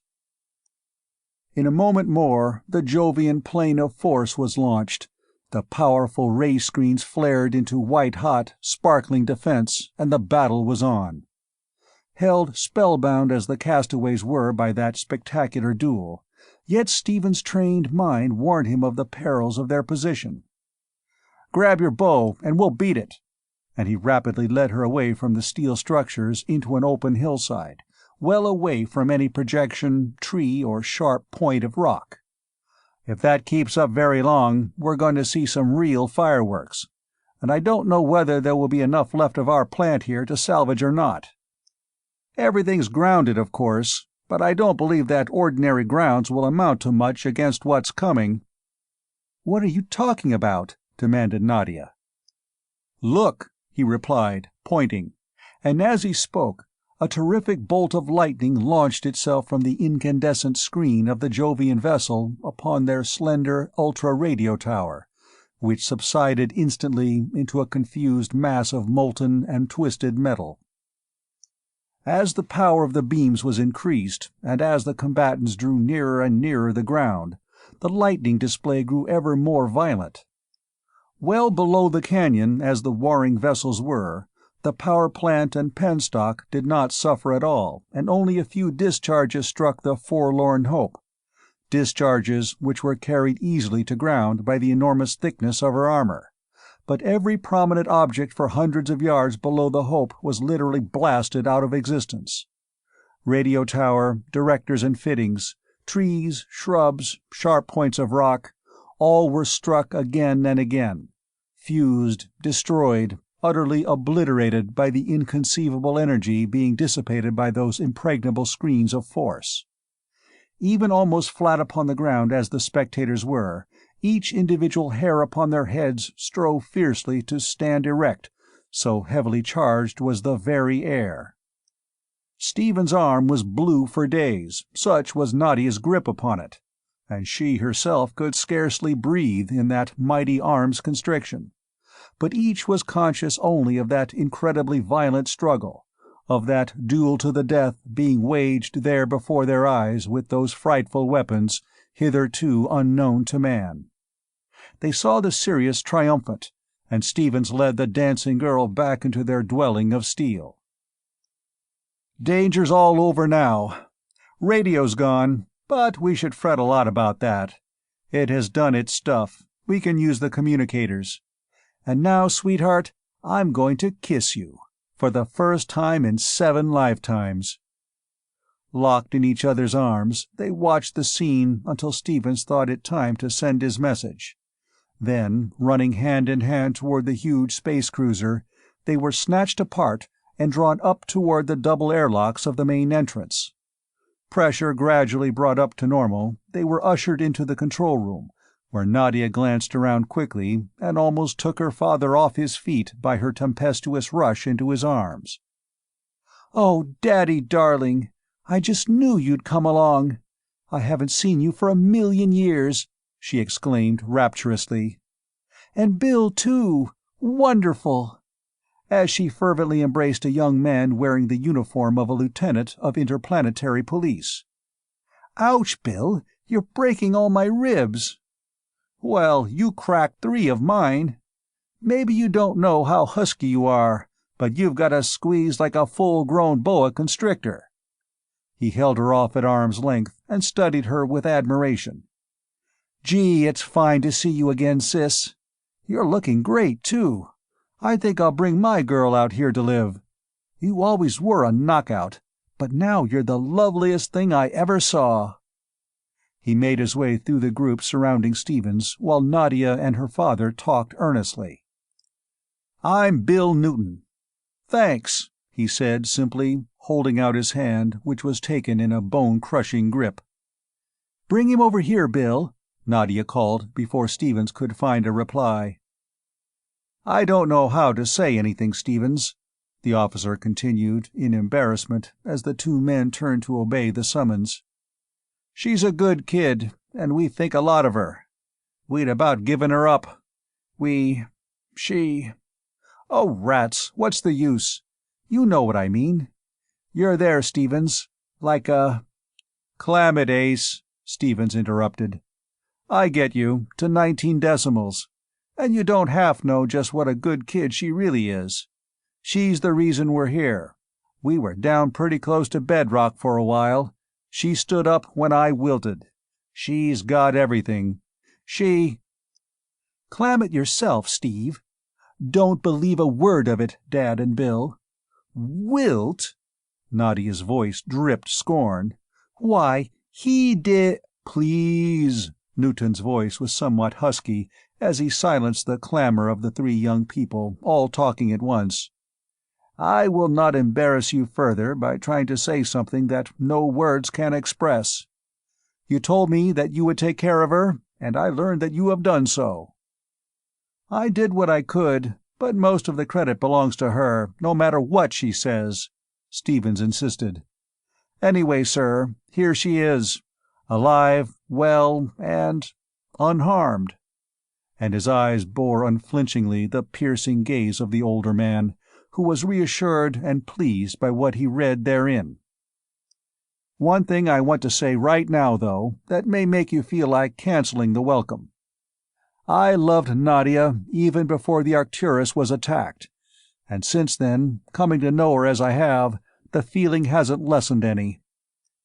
Nadia has already told me all about you two, said her father, and the welcome stands. And if you could take care of her as well as you have done since you left the Arcturus, I have no doubt of your ability to take care of her for life. We have been examining the work you have done here, son, and the more I saw of it, the more amazed I became that you could have succeeded as you did. We are deeply indebted. Just a minute. There's my call. I'm wanted in 15. I'll see you again directly. Hi, Norm. Stevens further relieved the surcharged atmosphere. As soon as you and Quince can leave those controls, come over and see us, will you? All X, coming up, sounded Brandon's deep and pleasant bass, and the two rescuers, who had tactfully avoided the family reunion, came over and greeted the third of their triumvirate. "Ho, Perce, you look fit." Brandon ran an expert hand over Stevens' arm and shoulder. "Looks as if he might last a round or two, doesn't he, Quince?" "You are looking fine, Steve. Neither of you appear any the worse for your experiences. So, this is Nadia. We have heard of you, Miss Newton." "I believe that, knowing Dad," she replied. "Thanks, both of you, for digging us out. I've heard about you two, and I'm going to kiss you both." Westfall, the silent and reserved, was taken aback, but Brandon met her more than halfway. "All X, Nadia. Payment in full received and hereby acknowledged," he laughed as he allowed her feet to return to the floor. "Even if it was some stout lads from Mars and Venus that did all the work, we'll take the reward, especially since Alcantara and Fidanzo couldn't feel even such a high-voltage salute as that one was, and I can't picture you kissing a Venerian, even if you could get to him. Whenever you get lost again, be sure to let us know, now that you've got our address. If I know Perce at all, you've heard of us till you're sick of it, and us. It's a weakness of his, talking too much." "Why, it's no such began Nadia, but broke off as an aide came up and saluted smartly. "Pardon me, but General Crowninshield requests that Dr. Brandon, Dr. Westfall, and Dr. Stevens join the Council in Lounge 15 as soon as convenient." He saluted again and turned away. "Yes, that's right, folks. We've got to take a lot of steps, fast. See you later." And Brandon, taking each of the other two by an arm, marched them away toward the designated assembly room. There, already seated at a long table, were Kazov, King, and Breckenridge, all fully recovered, engaged in earnest conversation with Newton and Crowninshield. Alcantara and Fidanzo, the Martian scientists, were listening intently, as were the two Venerians, Dulcinor and Pyraz Amunar. The eyes of the three newcomers, however, did not linger upon the group at the table, but were irresistibly drawn to one corner of the room, where 6 creatures lay in the heaviest manacles afforded by the stores of the Interplanetary Police. Not only were they manacled, but each was facing a ray projector, held by a soldier whose expression showed plainly that he would rather press the lethal contact than not. "Oh, those the things we're fighting?" Brandon stopped at the threshold and stared intently at the captive Hexans. Goggling green eyes glaring venomously, they were lying quiet but tense, mighty muscles ready to burst into berserk activity should the attention of a guard waver for a single instant. But little more than half as large as the savage creatures with whom Stevens had fought in the mountain glade upon Ganymede, the Hexans resembled those aborigines only as civilized men might resemble gigantic, primordial savages of our own Earth. Brandon's gaze went from short, powerful legs, up a round, red body, to the enormous, freakish double pair of shoulders, with its peculiar universal jointing. From the double shoulder sprang 4 limbs, the front pair of which were undoubtedly arms, terminating in large but fairly normal hands. The intermediate limbs were longer than the legs and were much more powerful than the arms, and ended in members that were very evidently feet and hands combined. What, in a human being, would be the back of the hand was the sole of the foot. When walking upon that foot, the long and dexterous thumb and fingers were curled up, out of the way, and protected from injury, in the palm of the hand. From the monstrous shoulders there rose a rather long and very flexible, yet massive and columnar neck, supporting a head neither human nor bestial, a head utterly unknown to terrestrial history or experience. The massive cranium bespoke a highly developed and intelligent brain, as did the 3 large and expressive, peculiar, triangular eyes. The 3 sensitive ears were very long, erect, and sharply pointed. Each was set immediately above an eye, one upon each side of the head and one in front. Each ear was independently and instantly movable in any direction, to catch the faintest sound. The head, like the body and limbs, was entirely devoid of hair. The horns, so prominent in the savages Stevens had seen, were in this highly intelligent race but vestigial, 3 small, sharp, black protuberances only an inch in length, one surmounting each ear, outlining the lofty forehead. The nose occupied almost the whole middle of the face, and was not really a nose. It developed into a small and active proboscis. The chin was receding almost to the point of disappearance, so that the mouth, with its multiple rows of small, sharp, gleaming white teeth, was almost hidden under the face instead of being a part of it. Such were the Hexans, at whom the big 3 stared in undisguised amazement. "Attention, please," Newton called the meeting to order. "We have learned that all the passengers of the Arcturus, and all the crew save 3, are alive and safe for the time being. Most of them are upon the satellite Europa. However, I understand that we are not yet sufficiently well armed to withstand such an attack in force, as will certainly develop when we move to rescue them. This seems to be a war of applied physics. Dr. Brandon, as spokesman for the scientific forces of the expedition, what are your suggestions?" "Anticipating an attack in response to signals probably sent out by the enemy," replied Brandon, "I headed directly south immediately. We are now well south the ecliptic, and are traveling at considerably more than full Martian acceleration. Before making any suggestions, I should like to hear from Captain Kazov, who is more familiar than we are with the common enemy. Are they apt to follow us? Can they detect us if we should drift at constant velocity? And can we search the brains of the prisoners with his Calistonian thought exchanger, if he should build one with our help? If they are close enough to us to overtake us without too much lost time, they will certainly attack us," Kazov answered at a nod from Newton. "Ordinarily, they would pursue us to the limits of the solar system, if necessary, but since they have suffered reverses of late, and cannot spare any vessels, they will probably not pursue us far.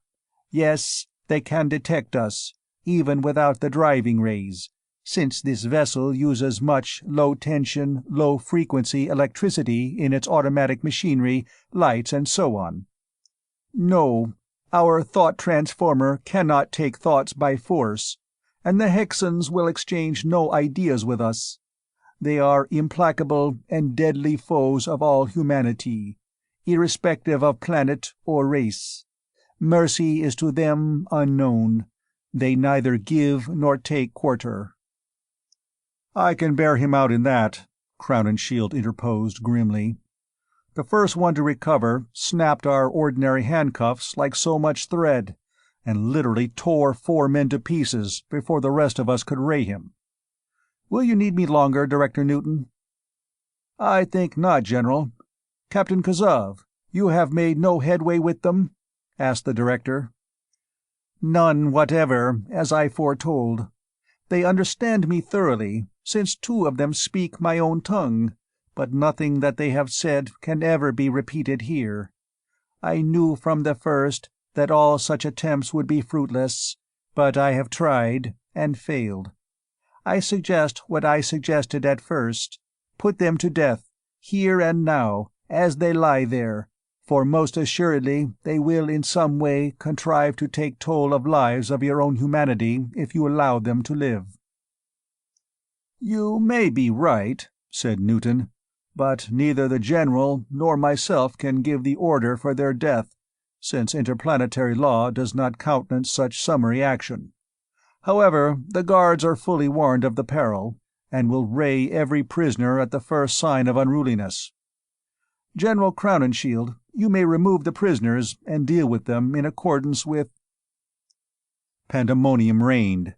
At Crownenshield's signal for the guards to leave the room with their captives, all 6 had strained furiously at their bonds, and 3 of them had broken free in a flash, throwing themselves upon the guards with unthinkable ferocity. Stevens, seeing a ray projector in a hand of one of the prisoners, hurled his heavy chair instantly and with terrific force. The projector flew into the air, shattered and useless, while the Hexan was knocked into a corner by the momentum of the massive projectile, and lay there, stunned and broken. Brandon, likewise reacting instantaneously, had bent over and seized a leg of the table, bracing his knee against the corner. With a mighty lunge of his powerful body, he wrenched out the support, and with a continuation of the same motion, he brought the jagged oak head of his terrible club down full upon the crown of the second Hexan, who had already torn one guard apart and was leaping toward Kazov, his hereditary foe. In mid-flight, he was dashed to the floor, his head a shapeless, pulpy mass, and Brandon, bludgeon again aloft, strode deeper into the fray. For a brief moment, searing lethal beams probed here and there, chains clanked and snapped, once more that ponderous and irresistible oaken mace fell like the hammer of Thor, again splattering brains and blood abroad as it descended. Then again came silence. The 6 erstwhile prisoners lay dead, but they had taken 5 of the guards with them, literally dismembered, hideously torn limb from limb by the superhuman, incredible physical strength and utter ferocity of the Hexans. By common consent, the meeting was adjourned to another room, for the business in hand could not be postponed. "Captain Kazov was right. We Tellurians could not believe in the existence of such a race without the evidence of our own senses." Newton reopened the meeting. "From this time on, we take no prisoners. Dr. Brandon, you may resume." "The detectors and lookouts will give ample warning of any attack, and Dr. Westfall has suggested that we should have all possible facts at hand before we try to decide upon a course of action. We should like to hear the full reports of Captain King, Captain Kazov, Chief Pilot Breckenridge, and Dr. Stevens." The 4 men told their stories tersely and rapidly, while the others listened in deep attention.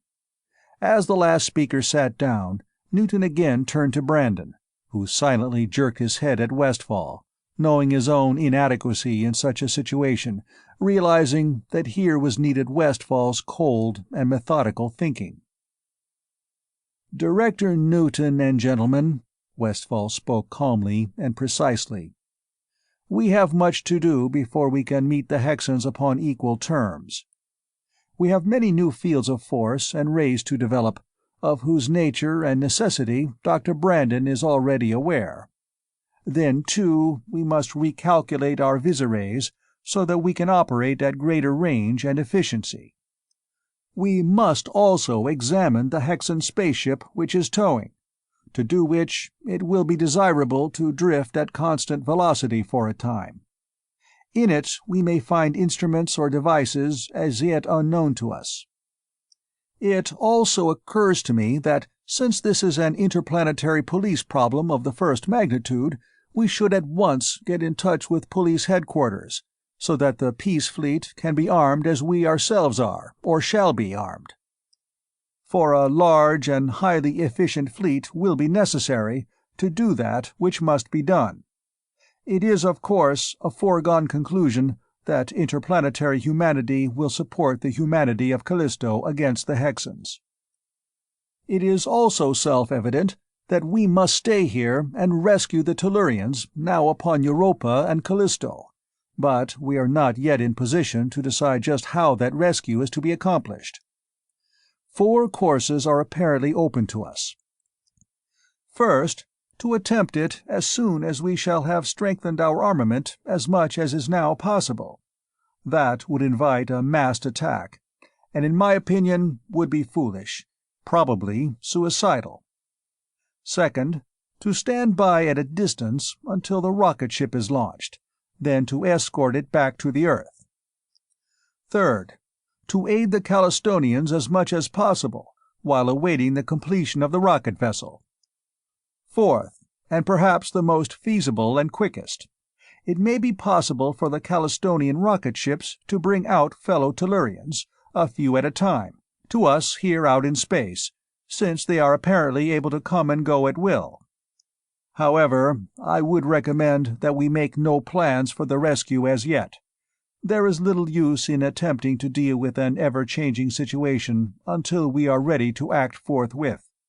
I suggest that we strengthen our offensive and defensive armament first, then secure information as to the exact status of affairs, both upon Callisto and upon Europa. Then, ready to act, we will do at once whatever seems called for by the situation then obtaining. The program as outlined seems eminently sensible. Are there any comments or suggestions? None having been offered, Director Newton adjourned the meeting, and each man attacked his particular problem. True to Kazov's prediction, the Hexans did not deem it worthwhile to pursue the terrestrial vessel, so obviously and so earnestly fleeing from them, and shortly the acceleration was cut off, to render possible a thorough study of the 2 halves of the spherical warship of the enemy. Scientists donned spacesuits and studied every feature of the strange vessel, while mechanics dismantled and transferred to the Sirius every device and instrument of interest. 1 or 2 novel and useful applications of rays and forces were found, their visierays and communicators in particular being of a high degree of efficiency. But upon the whole, the science of the Hexans was found to be inferior to that now known to the scientists of Interplanetary's flying laboratory. Brandon studied the Hexan power system most carefully, and everything in readiness, and after a long talk with Westfall, he called a general conference in the control room. "Gentlemen, we have done about everything we can do for the time being.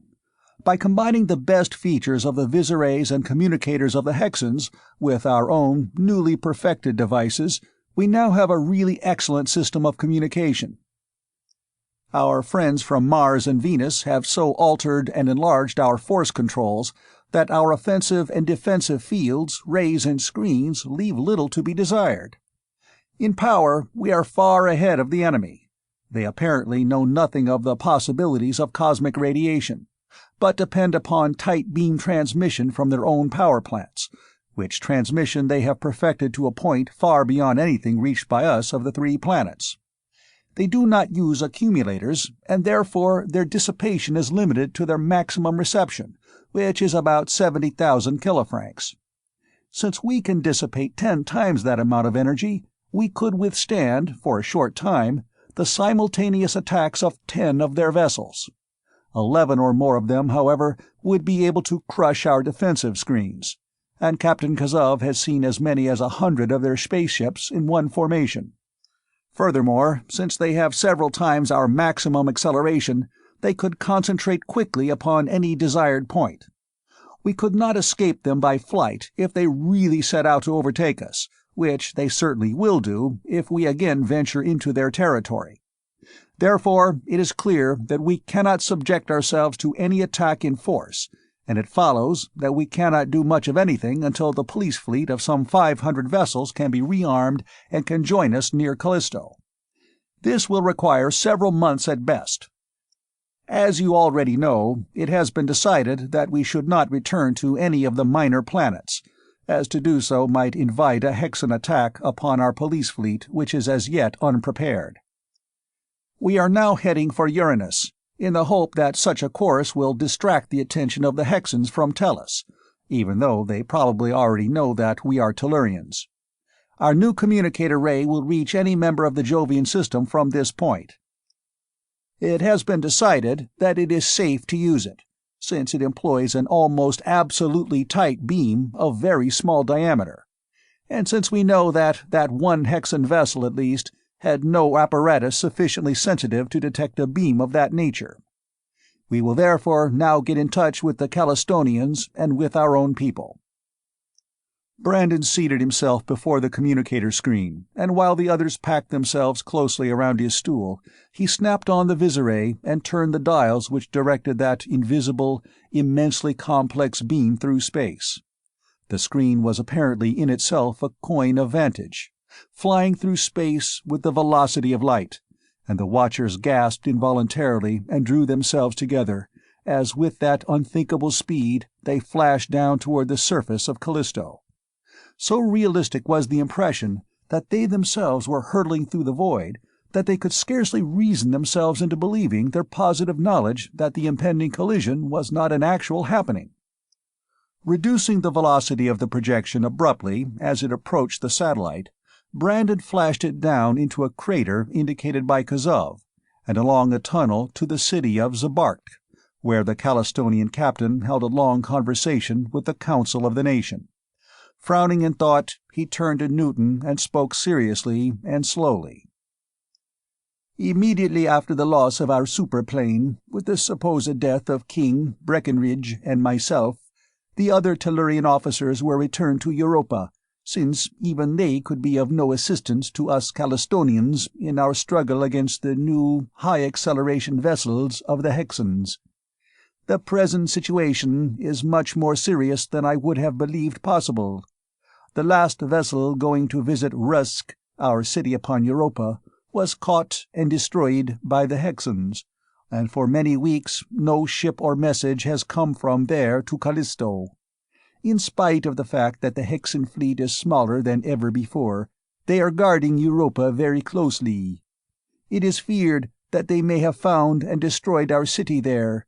An expedition is even now about to set out in a desperate attempt to learn the fate of our fellows." "Suppose the rays of the lifeboats were detected in landing?" asked Brandon. "That might have given them a clue."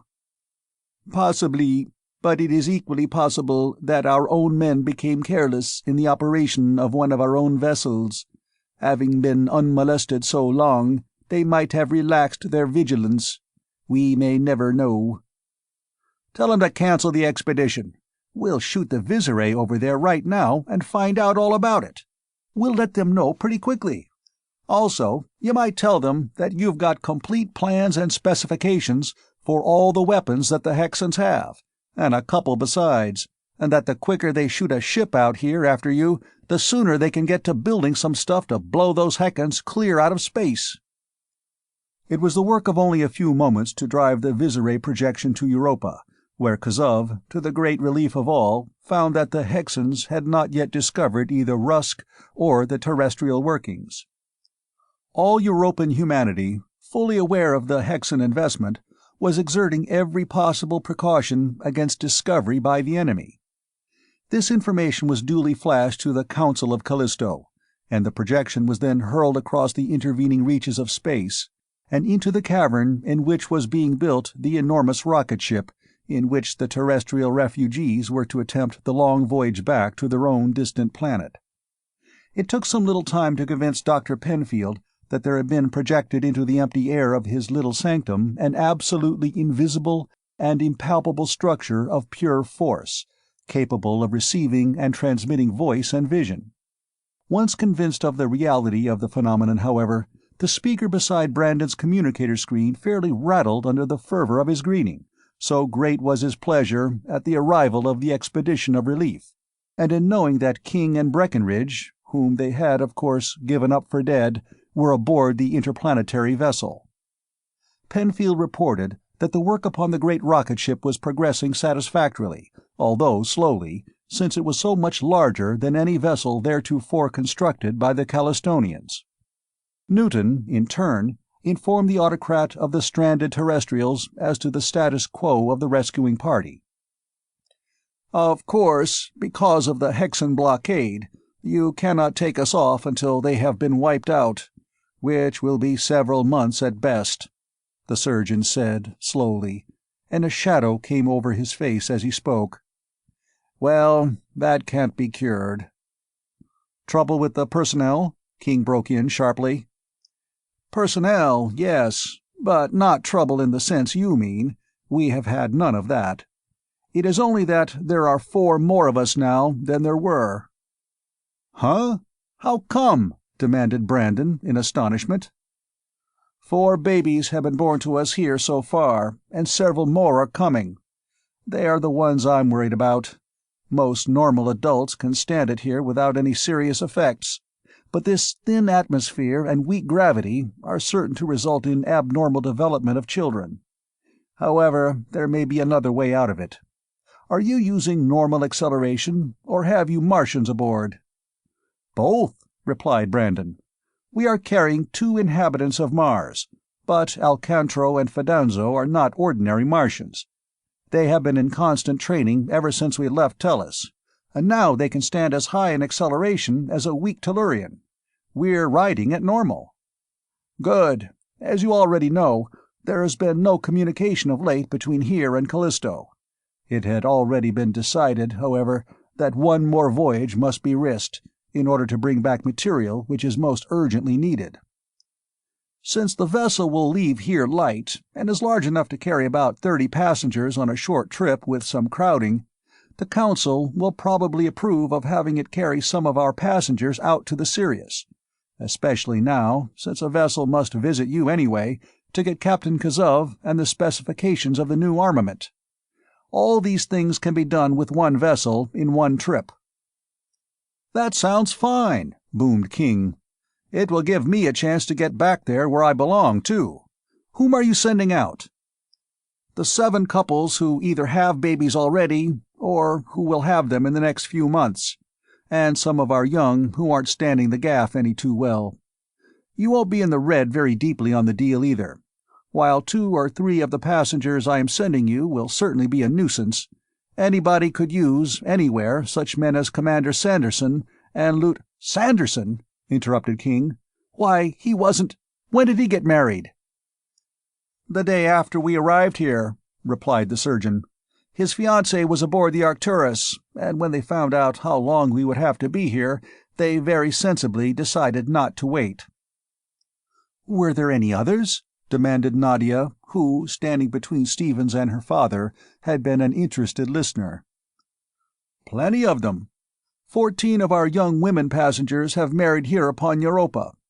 A few married fellow passengers, but most of them picked out officers of the Arcturus. You'll find your staff made up pretty largely of Benedicts now, King. We've been here a year, you know, and time will tell. Young Commander Sanderson's a fine baby. He'll be a credit to the IPC someday, if we can get him aboard the Sirius, where he can get a good start. We could give our babies normal air pressure here by building special rooms, but we cannot give them the normal acceleration necessary to develop their muscles properly." "Well, we'd better snap over to Callisto and take this up with the Council," Brandon put in. "I don't imagine that there will be any objections, so you might as well get your ship gassed up and loaded. We'll be back here with the OK in about a minute and a half." With Brandon at the controls and with Kazov at the communicator plate, the projection flashed toward distant Callisto, and the group melted away, each man going about his interrupted task.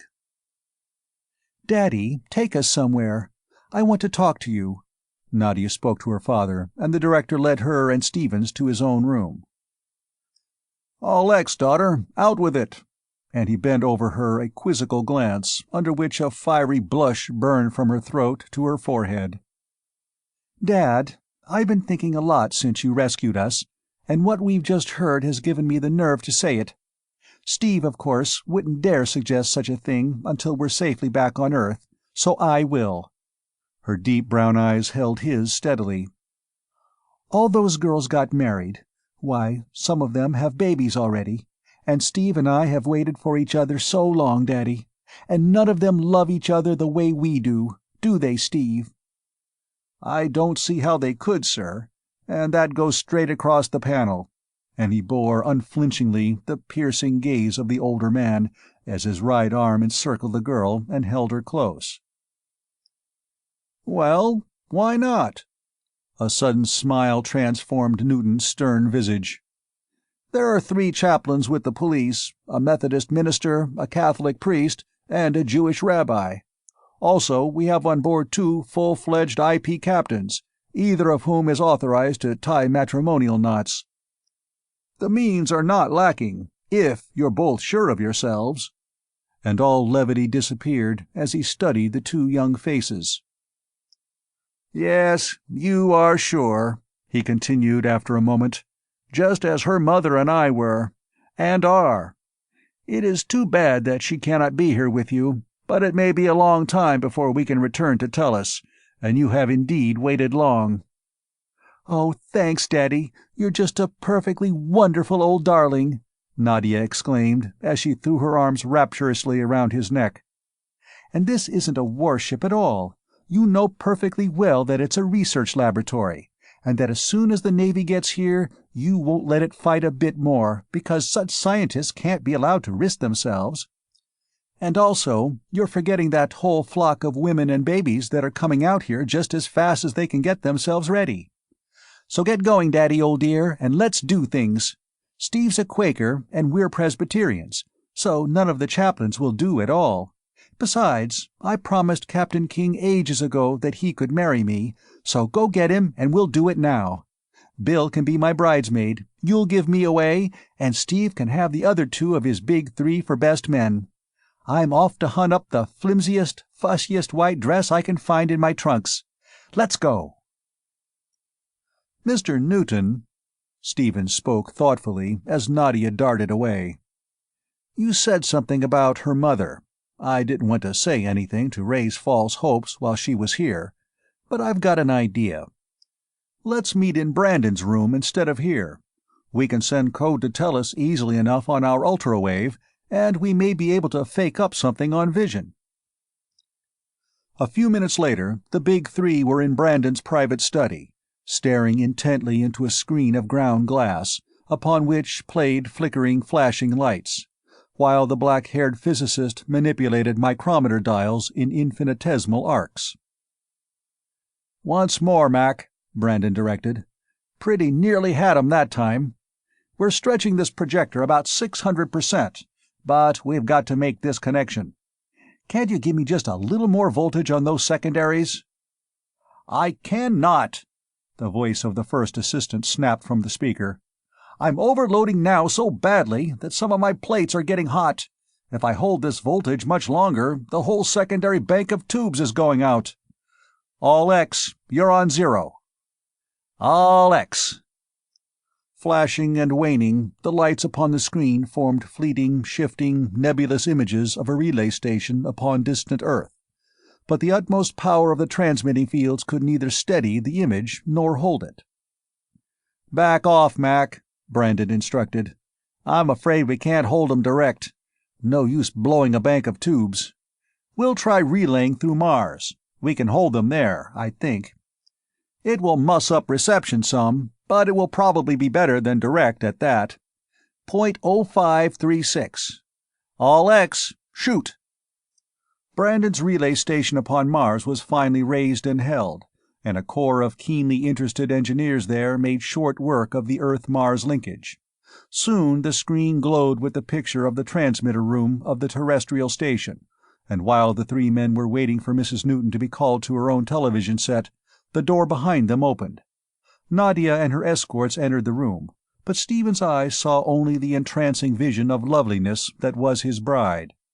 Dressed in a clinging white gown of shimmering silk, her hair a golden blonde corona, sweetly curved lips slightly parted and wide eyes eloquent, she paused momentarily as Stevens came to his feet and stared at her, his very heart in his eyes. "You never saw me in a dress before. Do you like me, Steve?" "Like you? You're beautiful." And gray eyes and brown, deep with wonder and with love, met and held, as, unheeding the presence of their friends, they went into each other's arms in a coalescence as inevitable and as final as fate itself. "Hi, Nadia, old dear," and "Daughter, from what I can see of my son-in-law, I believe that he may do," came together from the speaker. Nadia tore herself from Stephen's embrace to see upon the lambent screen the happily smiling faces of her mother and sister. "Mother! Claire! Oh, you three wonder-workers!" She addressed simultaneously the distant terrestrials and the scientists at her side, while broken exclamations, punctuated by ominous, crackling snaps, came from the laboring amplifier. "Sorry to interrupt," MacDonald's voice broke in, "but you'll have to hurry it up.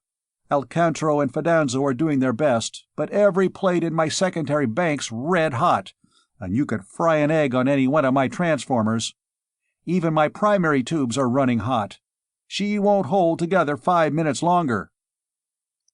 Captain King opened his book, and in that small steel room, unadorned save for stack upon stack of bookcases, the brief but solemn ceremony joining two young lives was read, its solemnity only intensified by its unique accompaniment.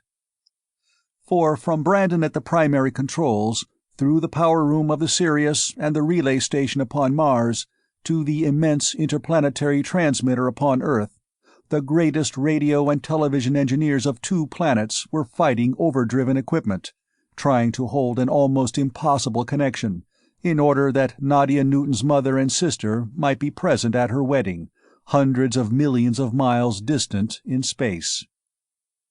"I pronounce you man and wife. Whom God hath joined, let no man put asunder." The sacred old ritual ended, and Captain King picked up the bride in his great arms as though she were a baby, kissed her vigorously, and set her down in front of the transmitter. In the midst of the joyous confusion that ensued, a tearing, rattling crash came from the speaker, and the screen went blank. "There!" lamented MacDonald from the power room. "I knew they'd blow. There goes my whole secondary bank. 8 perfectly good 1019s, all shot to—" "That's too bad, but it couldn't be helped. They went for a good cause," interrupted Brandon. "I'll come down and help clean up the mess." Leaving the bridal party, he made his way rapidly to the power room, where he found MacDonald and the 2 Martians inspecting the smoking remains of what had been the secondary bank of their powerful ultra-transmitter. Spare parts in abundance were on hand, and it was not long until the damaged section was apparently as good as new. "Now to try her out," Brandon announced. "We want to give her a good workout, but there's no use trying the IP stations anymore. They're altogether too hard to handle at this range. Kazov said something about an unknown race of monstrosities at the south pole of Jupiter. Let's try it on them for a while." He flung the field of force out into space, as responsive to his will as a well-trained horse, and guided it toward the southern limb of the gigantic world. Down and down the projector plunged, through mile after mile of reeking, steaming fog, impenetrable to earthly eyes. Finally it came to rest upon the surface, hundreds of feet deep in a lush, dank, tropical jungle, and Brandon plugged into the Venerian room. "Kenor, we've got a lot of use for you if you can come down here for a while. Thanks a lot." He turned to the Martians. "Luckily, we've got a couple of infrared transformers aboard, so we won't have to build one. You fellows might break one out and shunt it onto the circuit while Dol Kenor is hunting up something for us to look at."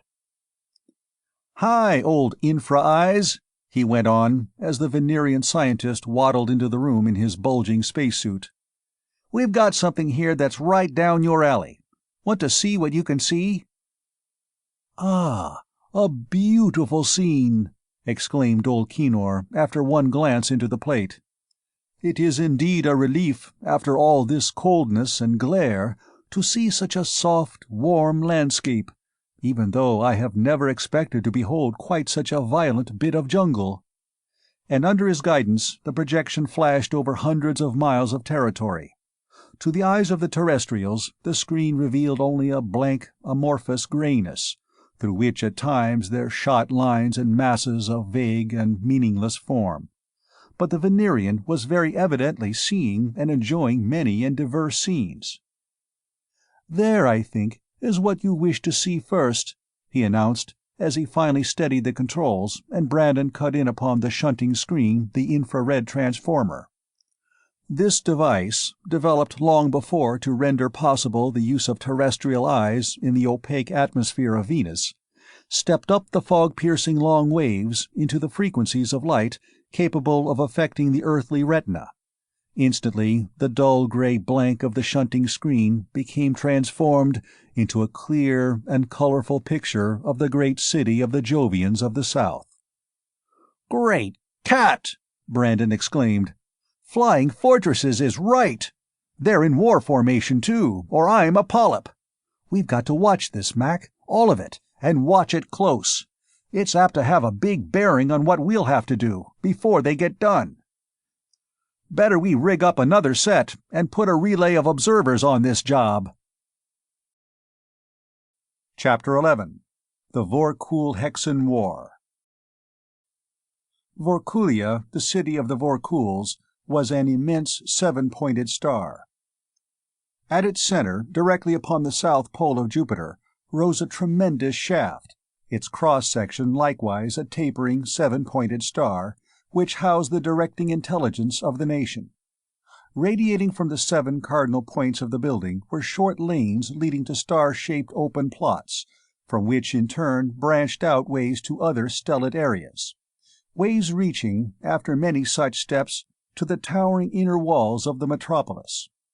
The outer walls, still loftier and even more massive ramparts of sullen gray-green metal, formed a seamless, jointless barrier against an utterly indescribable foe. A barrier whose outer faces radiated constantly a searing, coruscating green emanation. Metal alone could not long have barred that voracious and implacably relentless enemy, but against that lethal green emanation even that ravening Jovian jungle could not prevail, but fell back impotent. Writhing and crawling, loathsomely palpitant with an unspeakable exuberance of foul and repellent vigor, possible only to such meteorological conditions as obtained there, it threw its most hideously prolific growths against that radiant wall in vain. The short, zigzag lanes, the ways and the seven-pointed areas were paved with a greenish glass.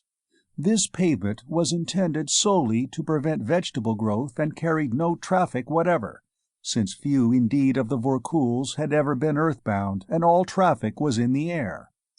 The principal purpose of the openings was to separate, and thus to render accessible by air, the mighty buildings, which, level upon level, towered upward, with airships hovering at or anchored to doorways and entrances at every level.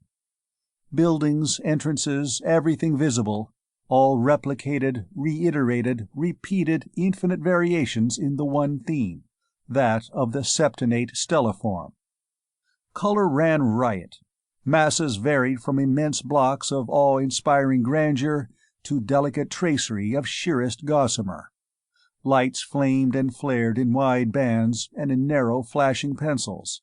But in all, through all, over all, and dominating all was the seven-pointed star. In and almost filling the space, at least a mile in width, between the inner and the outer walls, were huge seven-sided structures, featureless, squat, forbidding heptagons of dull green metal. No thing living was to be seen in that space. Its pavement was of solid metal and immensely thick, and that metal, as well as that of the walls, was burned and blackened and seared, as though by numberless exposures to intolerable flame. In a lower compartment of one of those enormous heptagons, Vortel Chromodior, first projector officer, rested before a gigantic and complex instrument board. He was at ease, his huge wings folded, his sinuous length coiled comfortably in slack loops about two horizontal bars. But at least one enormous, extensible eye was always pointed toward the board. Always was at least one nimble and bat-like ear cocked attentively in the direction of the signal panel. A whistling, shrieking ululation rent the air, and the officer's coils tightened as he reared a few feet of his length upright, shooting out half a dozen tentacular arms to various switches and controls upon his board, while throughout the great heptagon hundreds of other Vorkuls sprang to attention at their assigned posts of duty. As the howling wail came to a climax in a blast of sound, Chromodior threw over a lever, as did every other projector officer in every other heptagon, and there was made plain to any observer the reason for the burns and scars in the tortured space between the lofty inner and outer walls of Vorkulia. For these heptagons were the monstrous flying fortresses which Kazov had occasionally seen from afar, as they went upon some unusual errand above the Jovian banks of mist, and which Brandon was soon to see in his Visiray screen. The seared and disfigured metal of the pavement and walls was made so by the release of the furious blasts of energy necessary to raise those untold thousands of tons of mass against the attraction of Jupiter, more than 2.5 times the gravity of our own world. Vast volumes of flaming energy shrieked from the ports. Wave upon wave, flooding the heptagons, it dashed back and forth upon the heavy metal between the walls. As more and more of the inconceivable power of those titanic generators was unleashed, it boiled forth in a devastating flood, which, striking the walls, rebounded and leaped vertically far above even those mighty ramparts. Even the enormous thickness of the highly conducting metal could not absorb all the energy of that intolerable blast, and immediately beneath the ports new seven-pointed areas of disfigurement appeared as those terrific flying fortresses were finally wrenched from the ground and hurled upward. High in the air, another signal wailed up and down a peculiar scale of sound, and the mighty host of vessels formed smoothly into symmetrical groups of 7. Each group then moved with mathematical precision into its allotted position in a complex geometrical formation, a gigantic 7-ribbed duplex cone in space. The flagship flew at the apex of this stupendous formation, behind and protected by the full power of the other floating citadels of the 49 groups of 7. Due north, the amazing armada sped in rigorous alignment, flying along a predetermined meridian due north. At the end of his watch, Chromodior relinquished his board to the officer relieving him and shot into the air, propelled by the straightening of the powerful coils of his snake-like body and tail. Wings half spread, lateral and vertical ruddering fins outthrust, he soared across the room toward a low opening. Just before they struck the wall upon either side of the doorway, the great wings snapped shut, the fins retracted, and the long and heavy body struck the floor of the passage without a jar. With a wriggling, serpentine motion he sped like a vibrant arrow along the hall and into a wardroom. There, after a brief glance around the room, he coiled up beside a fellow officer, who, with one eye, was negligently reading a scroll held in 3 or 4 hands, while with another eye, poised upon its slender pedicle, he watched a moving picture upon a television screen. "Hello, Cromodior." Wixil, Chief Power Officer, greeted the newcomer in the wailing, hissing language of the Vorkuls. He tossed the scroll into the air, where it instantly rolled into a tight cylinder and shot into an opening in the wall of the room. "Glad to see you. Books and shows are all right on practice cruises, but I can't seem to work up much enthusiasm about such things now." Cromodior elevated an eye and studied the screen, upon which, to the accompaniment of whistling, shrieking sound, whirled and gyrated an interlacing group of serpentine forms. "A good show, Wixil," the projector officer replied, "but nothing to hold the attention of men engaged in what we are doing. Think of it, after 20 years of preparation, 2 long lifetimes, and for the first time in our history, we are actually going to war. I have thought of it at length. It is disgusting, compelled to traffic with an alien form of life. Were it not to end in the extinction of those unspeakable hexans, it would be futile to the point of silliness. I cannot understand them at all. There is ample room upon this planet for all of us. Our races combined are not using 1/7,000th of its surface. You would think that they would shun all strangers. Yet for ages they have attacked us, refusing to let us alone, until finally they forced us to prepare means for their destruction. They seem as senselessly savage as the jungle growths, and, but for their very evident intelligence, one would class them as such. You would think that, being intelligent and being alien to us, they would not have anything to do with us in any way, peacefully or otherwise. However, their intrusions and depredations are about to end." "They certainly are. Vorkulia has endured much, too much, but I am glad that our forefathers did not decide to exterminate them sooner. If they had, we could not have been doing this now."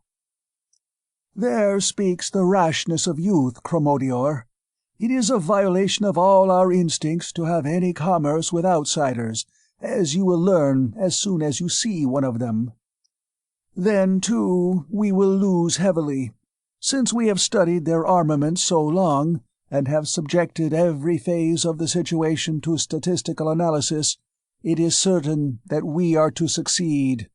But you also know at what cost." 2/7ths of our force, with a probable error of 1 in 7, replied the younger Vorkul. "And because that figure cannot be improved within the next 7 years, and because of the exceptional weakness of the Hexans due to their unexpectedly great losses upon Callisto, we are attacking at this time. Their spherical vessels are nothing, of course.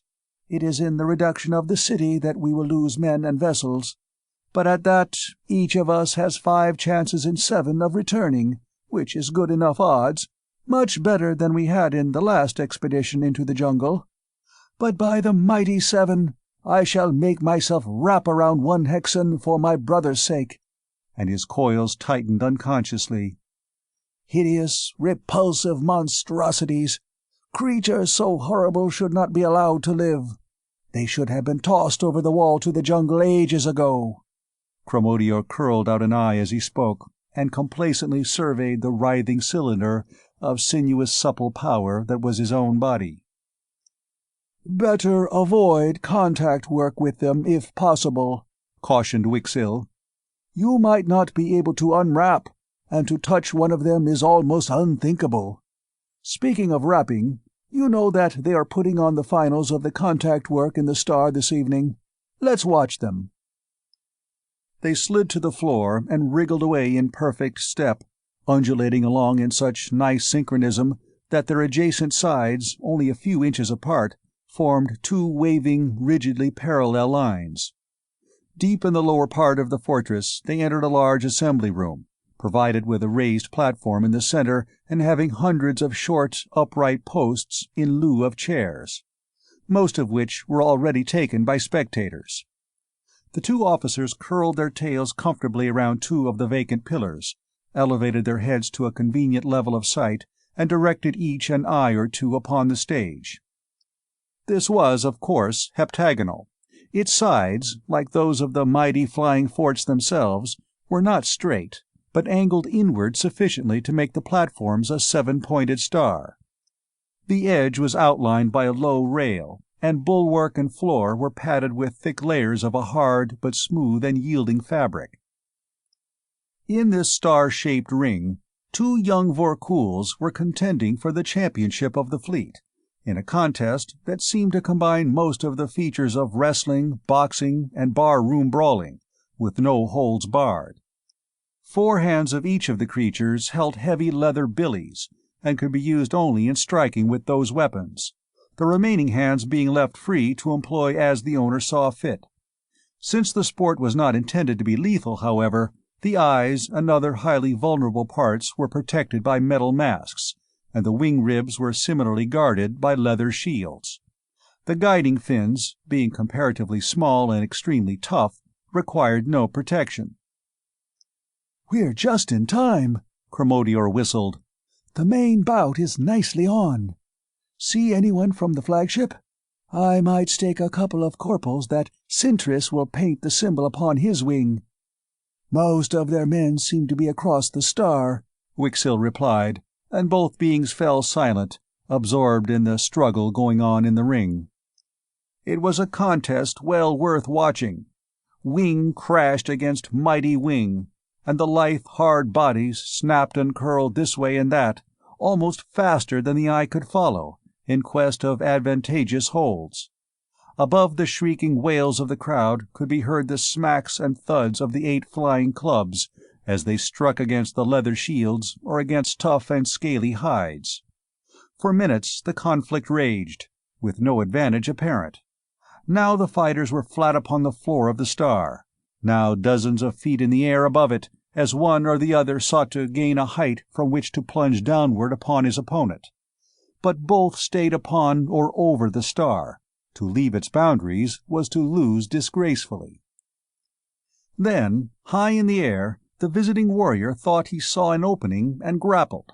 Wings crashed in fierce blows, hands gripped and furiously wrenched. 2 powerful bodies, tapering smoothly down to equally powerful tails, corkscrewed around each other viciously, winding up into something resembling tightly twisted lamp cord, and the 2 Vorkuls, each helpless, fell to the mat with a crash. Fast as was Zerexi, the gladiator from the flagship, Sintris was the merest trifle faster. Like the straightening of a twisted spring of tempered steel, that long body uncoiled as they struck the floor, and up under those shielding wings, an infinitesimal fraction of a second slow in interposing, that lithe tail sped. 2 lightning loops flashed around the neck of the visitor, and tightened inexorably. Desperately, the victim fought to break that terrible stranglehold, but every maneuver was countered as soon as it was begun. Beating wings, under whose frightful blows the very air quivered, were met and parried by wings equally capable. Hands and clubs were of no avail against that corded cable of sinew, and Sintris, his head retracted between his wings and his own hands reinforcing that impregnable covering over his head and neck, threw all his power into his tail, tightening with terrific, rippling surges that already throttling band about the throat of his opponent. Only one result was possible. Soon Zerexi lay quiet, and a violet beam of light flared from a torch at the ringside, bathing both contenders. At the flash the winner disengaged himself from the loser, and stood by until the latter had recovered the use of his paralyzed muscles. The 2 combatants then touched wingtips in salute and flew away together, over the heads of the crowd, plunging into a doorway and disappearing as the 2 officers uncoiled from their seats and wriggled out into the corridor. "Fine piece of contact work," said Wixil thoughtfully. "I'm glad that Sintris won, but I did not expect him to win so easily. Zerexi shouldn't have gone into a knot so early against such a fast man." "Oh, I don't know," argued Cromodior. "His big mistake was that second body check. If he had blocked the 6th arm with his 5th, taken out the 4th and 2nd with his 3rd, and then gone in with— And so, quite like two early experts after a good boxing match, the friends argued the fine points of the contest long after they had reached their quarters. Day after day, the vast duplex cone of Herculean fortresses sped toward the north pole of the great planet, with a high and constant velocity. Day after day, the complex geometrical figure in space remained unchanged, no unit deviating measurably from its precise place in the formation. Over rapacious jungles, over geysers spouting hot water, over sullenly steaming rivers and seas, over boiling lakes of mud, and high over gigantic volcanoes, in uninterrupted eruptions of cataclysmic violence, the Vorkulian phalanx flew, straight north. The equatorial regions, considerably hotter than the poles, were traversed with practically no change in scenery. It was a world of steaming fog, of jungle, of hot water, of boiling, spurting mud, and of volcanoes. Not of such mild and sporadic volcanic outbreaks as we of green Terra know, but of gigantic primordial volcanoes, in terrifyingly continuous performances of frightful intensity. Due north the Vorkulian spearhead was hurled before the rigorous geometrical alignment was altered. "All captains, attention!" Finally, in a high latitude, the flagship sent out final instructions. "The Hexans have detected us, and our long-range observers report that they are coming to meet us in force. We will now go into the whirl, and proceed with the maneuvers exactly as they have been planned. Whirl!" At the command, each vessel began to pursue a tortuous spiral path. Each group of 7 circled slowly about its own axis, as though each structure were attached rigidly to a radius rod, and at the same time spiraled around the line of advance in such fashion that the whole gigantic cone, wide open maw to the fore, seemed to be boring its way through the air. "Lucky again!" Cromodior in the wardroom turned to Wixell as the two prepared to take their respective watches. "It looks as though the first action would come while we're on duty. I've got just one favor to ask. If you have to economize on power, let number 1 alone, will you?" "No fear of that," Wixell hissed, with the Vorkulian equivalent of a chuckle. "We have abundance of power for all of your projector officers. But don't waste any of it, or I'll cut you down 5 ratings." "You're welcome. When I shine old number 1 on any Hexan work, 1 flash is all they'll take. See you at supper." And, leaving his superior at the door of the power room, Cromodior wriggled away to his station upon the parallel horizontal bars before his panel. Making sure that his tail coils were so firmly clamped that no possible lurch or shock could throw him out of position, he set an eye toward each of his sighting screens, even though he knew that it would be long before those comparatively short-range instruments would show anything except friendly vessels. Then, ready for any emergency, he scanned his one live screen, the one upon which were being flashed the pictures and reports secured by the high-powered instruments of the observers. With the terrific acceleration employed by the Hexan spheres, it was not long until the leading squadron of fighting globes neared the Vorkulian war cone.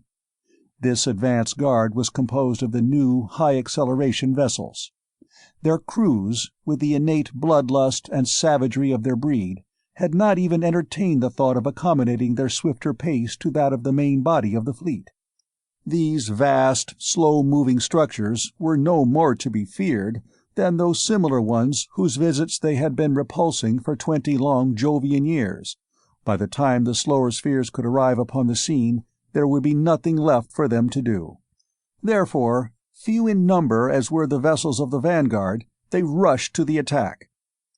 In one blinding salvo, they launched their supposedly irresistible planes of force, dazzling, scintillating planes under whose fierce power the studying, questing, scouting fortresses previously encountered had fled back southward, cut, beaten, and crippled. These spiraling monsters, however, did not pause or waver in their stolidly ordered motion. As the Hexan planes of force flashed out, the dull green metal walls broke into a sparkling green radiance, against which the titanic bolts spent themselves in vain. Then there leaped out from the weird brilliance of the walls of the fortresses great shafts of pale green luminescence, tractor ray after gigantic tractor ray, which seized upon the hexen spheres and drew them ruthlessly into the yawning open end of that gigantic cone. Then, in each group of 7, similar great streamers of energy reached out from fortress to fortress, until each group was welded into one mighty unit by 21 such bands of force. The unit formed, a ray from each of its 7 component structures seized upon a designated sphere, and under the combined power of those 7 tractors, the luckless globe was literally snapped into the center of mass of the Vorkulian unit. There, 7 dully gleaming red pressor rays leaped upon it, backed by all the power of 7 gigantic fortresses, held rigidly in formation by the unimaginable mass of the structures and by their 21 prodigious tractor beams. Under that awful impact, the screens and walls of the hexen spheres were exactly as effective as so many structures of the most tenuous vapor. The red glare of the vortex of those beams was lightened momentarily by a flash of brighter color, and through the foggy atmosphere there may have flamed briefly a drop or two of metal that was only liquefied. The red and green beams snapped out, the peculiar radiance died from the metal walls, and the gigantic duplex cone of the Vorkuls bored serenely northward, as little marked or affected by the episode as is a darting swift who, having snapped up a chance insect in full flight, darts on. Great cat! Far off in space, Brandon turned from his Visiray screen and wiped his brow. Gazov certainly chirped it, Perce, when he called those things flying fortresses. But who, what, why, and how? We didn't see any apparatus that looked capable of generating or handling those beams, and, of course, when they got started, their screens cut us off at the pockets. Wish we could have made some sense out of their language. Like to know a few of their ideas. Find out whether we can't get on terms with them some way or other. Funny-looking wampuses, but they've got real brains. Their think tanks are very evidently full of bubbles. If they have it in mind to take us on next, old son, it'll be just too bad. And then some, agreed Stevens. They've got something, no fooling. It looks like the Hexans are going to get theirs, good and plenty, pretty soon. And then what? I'd give my left lung and 4 front teeth for one long look at their controls in action. You and me both. It's funny, the way those green ray screens stick to the walls, instead of being spherical as you'd expect. Should think they'd have to radiate from a center, and so be spherical, Brandon cogitated. However, we've got nothing corkscrewy enough to go through them, so we'll have to stand by. We'll stay inside whenever possible, look on from outside when we must, but all the time picking up whatever information we can. In the meantime, now that we've got our passengers, old Dr. Westfall prescribed something that he says is good for what ails us. Distance, lots of distance, straight out from the sun. And I wouldn't wonder if we'd better take his prescription. The 2 terrestrial observers relapsed into silence, staring into their Visiray plates, searching throughout the enormous volume of one of those great fortresses in another attempt to solve the mystery of the generation and propagation of the incredible manifestations of energy which they had just witnessed. Scarcely had the search begun, however, when the Visirays were again cut off sharply. The rapidly advancing main fleet of the Hexans had arrived, and the scintillant Vorkulian screens were again in place. True to Hexan nature, training, and tradition, the fleet, 100 strong, rushed savagely to the attack. Above, below, and around the far-flung cone, the furious globes dashed, attacking every Vorkulian craft viciously with every resource at their command, with every weapon known to their diabolically destructive race. Planes of force stabbed and slashed, concentrated beams of annihilation flared fiercely through the reeking atmosphere, gigantic aerial bombs and torpedoes were hurled with full radio control against the unwelcome visitor, with no effect. Bound together in groups of 7 by the mighty pale green bands of force, the Vorkulian units sailed calmly northward, spiraling along with not the slightest change in formation or velocity. The frightful planes and beams of immeasurable power simply spent themselves harmlessly against those sparklingly radiant green walls, seemingly as absorbent to energy as a sponge is to water, since the eye could not detect any change in the appearance of the screens, under even the fiercest blasts of the Hexan projectors. Bombs, torpedoes, and all material projectiles were equally futile. They exploded harmlessly in the air far from their objectives, or disappeared at the touch of one of those dark, dull red pressor rays. And swiftly, but calmly and methodically, as at a Vorkulian practice drill, the heptagons were destroying the Hexan fleet. 7 mighty green tractors would lash out, seize an attacking sphere, and snap it into the center of mass of the unit of 7. There would be a brief flash of dull red, a still briefer flare of incandescence, and the impalpable magnets would leap out to seize another of the doomed globes. It was only a matter of moments until not a Hexan vessel remained, and the Vorkulian juggernaut spiraled onward, now at full acceleration, toward the Hexan stronghold, dimly visible far ahead of them, a vast city built around Jupiter's northern pole. At the controls of his projector, Chromodior spun a dial with a many-fingered, flexible hand and spoke. "Wixel, I am being watched again. I can feel very plainly that strange intelligence watching everything I do. Have the tracers located him?" "No, they haven't been able to synchronize with his wave yet. Either he is using a most minute pencil, or, what is more probable, he is on a frequency which we do not ordinarily use. However, I agree with you that it is not a malignant intelligence. All of us have felt it, and none of us senses enmity. Therefore, it is not a Hexan.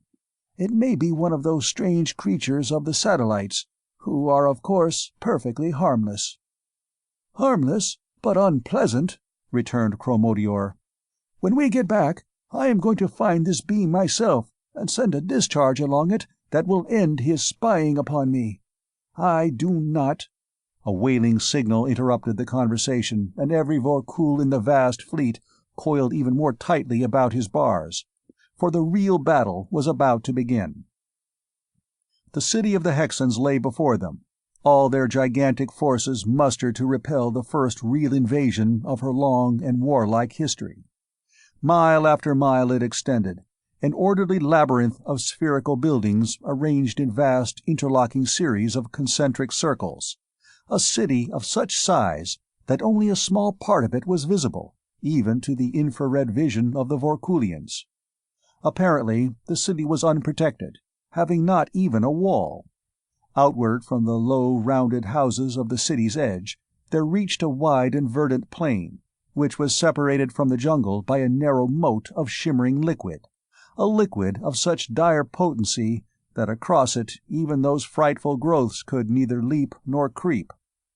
But as the Vorkulian phalanx approached, now shooting forward and upward with maximum acceleration, screaming bolts of energy flaming out for miles behind each heptagon as the full power of its generators was unleashed, it was made clear that the homeland of the Hexans was far from unprotected. The verdant plain disappeared in a blast of radiance, revealing a transparent surface, through which could be seen masses of machinery filling level below level, deep into the ground as far as the eye could reach. And from the bright liquid of the girdling moat there shot vertically upward a coruscantly refulgent band of intense yellow luminescence. These were the Hexan defenses, heretofore invulnerable and invincible. Against them, any ordinary warcraft, equipped with ordinary weapons of offense, would have been as pitifully impotent as a naked baby attacking a battleship. But now those defenses were being challenged by no ordinary craft. It had taken the mightiest intellects of Vorkulia 2 long lifetimes to evolve the awful engine of destruction which was hurling itself forward and upward with an already terrific and constantly increasing speed. Onward and upward flashed the gigantic duplex cone, its entire whirling mass laced and latticed together, into one mammoth unit by green tractor beams and red pressors. These tension and compression members of unheard-of power made the whole fleet of 343 fortresses a single stupendous structure, a structure with all the strength and symmetry of a cantilever truss. Straight through that wall of yellow vibrations the vast truss drove, green walls flaming blue defiance as the absorbers overloaded, its doubly braced tip rearing upward, into and beyond the vertical as it shot through that searing yellow wall. Simultaneously from each heptagon there flamed downward a green shaft of radiance, so that the whole immense circle of the cone's mouth was one solid tractor beam, fastening upon and holding in an unbreakable grip mile upon mile of the hexan earthworks. Practically irresistible force and supposedly immovable object. Every loose article in every heptagon had long since been stored in its individual shock-proof compartment, and now every Vorkul coiled his entire body in fierce clasp about mighty horizontal bars, for the entire kinetic energy of the untold millions of tons of mass comprising the cone, at the terrific measure of its highest possible velocity, was to be hurled upon those unbreakable linkages of force which bound the trussed aggregation of Vorkulian fortresses to the deep-buried entrenchments of the Hexans. The gigantic composite tractor beam snapped on and held. Inconceivably powerful as that beam was, it stretched a trifle under the incomprehensible momentum of those prodigious masses of metal, almost halted in their terrific flight. But the war cone was not quite halted. The calculations of the Vorkulian scientists had been accurate. No possible artificial structure, and but few natural ones, in practice maneuvers entire mountains had been lifted and hurled for miles through the air, could have withstood the incredible violence of that lunging, twisting, upheaving impact. Lifted bodily by that impalpable hawser of force, and cruelly wrenched and twisted by its enormous couple of angular momentum, the Hexan works came up out of the ground as a water pipe comes up in the teeth of a power shovel. The ground trembled and rocked, and boulders, fragments of concrete masonry, the masses of metal flew in all directions, as that city-encircling conduit of diabolical machinery was torn from its bed. A portion of that conduit fully 30 miles in length was in the air, a twisted, flaming inferno of wrecked generators, exploding ammunition, and broken and short-circuited high-tension leads, before the Hexans could themselves cut it and thus save the remainder of their fortifications. With resounding crashes, the structure parted at the weakened points, the furious upheaval stopped, and the tractor beam shut off. The shattered, smoking, erupting mass of the wreckage fell in clashing, grinding ruin upon the city. The enormous duplex cone of the Vorkuls did not attempt to repeat the maneuver, but divided into two single cones, one of which darted toward each point of rupture. There, upon the broken and unprotected ends of the Hexan cordon, their points of attack lay. Theirs the task to eat along that annular fortress, no matter what the opposition might bring to bear, to channel in its place a furrow of devastation until the two cones, their work complete, should meet at the opposite edge of the city. Then what was left of the cones would separate into individual heptagons, which would so systematically blast away every Hexan thing into nothingness as to make certain that never again would they resume their insensate attacks upon the Vorkuls. Having counted the cost and being grimly ready to pay it, the implacable attackers hurled themselves upon their objectives. Here were no feeble spheres of space, commanding only the limited energies transmitted to their small receptors through the ether. Instead, there were all the offensive and defensive weapons developed by hundreds of generations of warrior scientists, wielding all the incalculable power capable of being produced by the massed generators of a mighty nation. But for the breach opened in the circle by the irresistible surprise attack, they would have been invulnerable, and, hampered as they were by the defenseless ends of what should have been an endless ring, the Hexans took heavy toll. The heptagons, massive and solidly braced as they were, and anchored by tractor rays as well, shuddered and trembled throughout their mighty frames under the impact of fiercely driven pressor beams. Sullenly radiant green wall screens flared brighter and brighter as the Vorkulian absorbers and dissipators, mighty as they were, continued more and more to overload, for there were being directed against them beams from the entire remaining circumference of the stronghold. Every deadly frequency and emanation known to the fiendish Hexan intellect, backed by the full power of the city, was poured out against the invaders in sizzling, shrieking bars, bands, and planes of frenzied incandescence. Nor was vibratory destruction alone. Armor-piercing projectiles of enormous size and weight were hurled, diamond-hard, drill-headed projectiles which clung and bore upon impact. High-explosive shells, canisters of gas, and the frightful aerial bombs and radio-dirigible torpedoes of highly scientific war, all were thrown with lavish hand, as fast as the projectors could be served. But thrust for thrust, ray for ray, projectile for massive projectile, the Brobdingnagian creations of the Vorkuls gave back to the Hexans. The material lining of the ghastly moat was the only substance capable of resisting the action of its contents, and now, that lining destroyed by the uprooting of the fortress, that corrosive, brilliantly mobile liquid cascaded down into the trough and added its hellish contribution to the furious scene. For whatever that devouring fluid touched flared into yellow flame, gave off clouds of lurid, strangling vapor, and disappeared. But through yellow haze, through blasting frequencies, through clouds of poisonous gas, through rain of metal and through storm of explosive, the two cones ground implacably onward, their every offensive weapon centered upon the fast-receding exposed ends of the Hexan fortress. Their bombs and torpedoes ripped and tore into the structure beneath the invulnerable shield and exploded, demolishing and hurling aside like straws the walls, projectors, hexads, and vast mountains of earth. Their terrible rays bored in, softening, fusing, volatilizing metal, short-circuiting connections, destroying life far ahead of the point of attack, and drawn along by the relentlessly creeping composite tractor beam, there progressed around the circumference of the Hexan city two veritable Saturnalia of destruction, uninterrupted, cataclysmic detonations of sound, and sizzling, shrieking, multicolored displays of pyrotechnic incandescence combining to form a spectacle of violence incredible.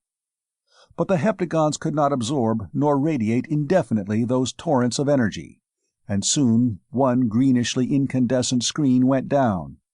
Giant shells pierced the green metal walls, giant beams of force fused and consumed them. Faster and faster the huge heptagon became a shapeless, flowing mass, its metal dripping away in flaming gouts of brilliance. Then it disappeared utterly in one terrific blast, as some probing enemy ray reached a vital part. The cone did not pause, nor waver. Many of its component units would go down, but it would go on, and on, until every Hexan trace had disappeared, or until the last Vorkulian heptagon had been annihilated. In one of the lowermost heptagons, one bearing the full brunt of the Hexan armament, Cromodior reared upright as his projector controls went dead beneath his hands. Finding his communicator screens likewise lifeless, he slipped to the floor and wriggled to the room of the chief power officer, where he found Wixil idly fingering his controls. "Are we out?" asked Cromodior tersely. "All done," the chief power officer calmly replied. "We have power left, but we cannot use it, as they have crushed our screens and are fusing our outer walls. 2 out of 7 chances, and we drew one of them. We are still working on the infraband, over across the seconds board, but we won't last long." As he spoke, the mighty fabric lurched under them, and only their quick and powerful tails, darting in lightning loops about the bars, saved them from being battered to death against the walls as the heptagon was hurled end over end by a stupendous force. With a splintering crash, it came to rest upon the ground. "I wonder how that happened. They should have rayed us out, or exploded us," Cremodior pondered. The Vorkuls, with their inhumanly powerful, sinuous bodies, were scarcely affected by the shock of that frightful fall. "They must have had a whole battery of pressors on us when our greens went out. They threw us halfway across the city, almost into the gate we made first," Wixell replied, studying the situation of the vessel in one small screen still in action. "We aren't hurt very badly, only a few holes that they are starting to weld already. When the absorber and dissipator crews get them cooled down enough so that we can use power again, we'll go back." But they were not to resume their place in the attack. Through the holes in the still glowing walls, Hexan soldiery were leaping in steady streams, fighting with the utmost savagery of their bloodthirsty natures, urged on by the desperation born of the knowledge of imminent defeat and total destruction. Hand weapons roared, flashed, and sparkled. Heavy bars crashed and thudded against crunching bones. Mighty bodies and tails whipped crushingly about six-limbed forms, which wrenched and tore with monstrously powerful hands and claws. Fiercely and valiantly the Vorkuls fought, but they were outnumbered by hundreds, and only one outcome was possible. Cremodior was one of the last to go down. Weapons long since exhausted, he unwrapped his deadly coils from about a dead Hexan and darted toward a storeroom, only to be cut off by a horde of enemies. Throwing himself down a vertical shaft, he flew toward a tiny projector locker, in the lowermost part of one of the great star's points, the Hexans in hot pursuit. He wrenched the door open, and even while searing planes of force were riddling his body, he trained the frightful weapon he had sought. He pressed the contact, and bursts of intolerable flame swept the entire passage clear of life.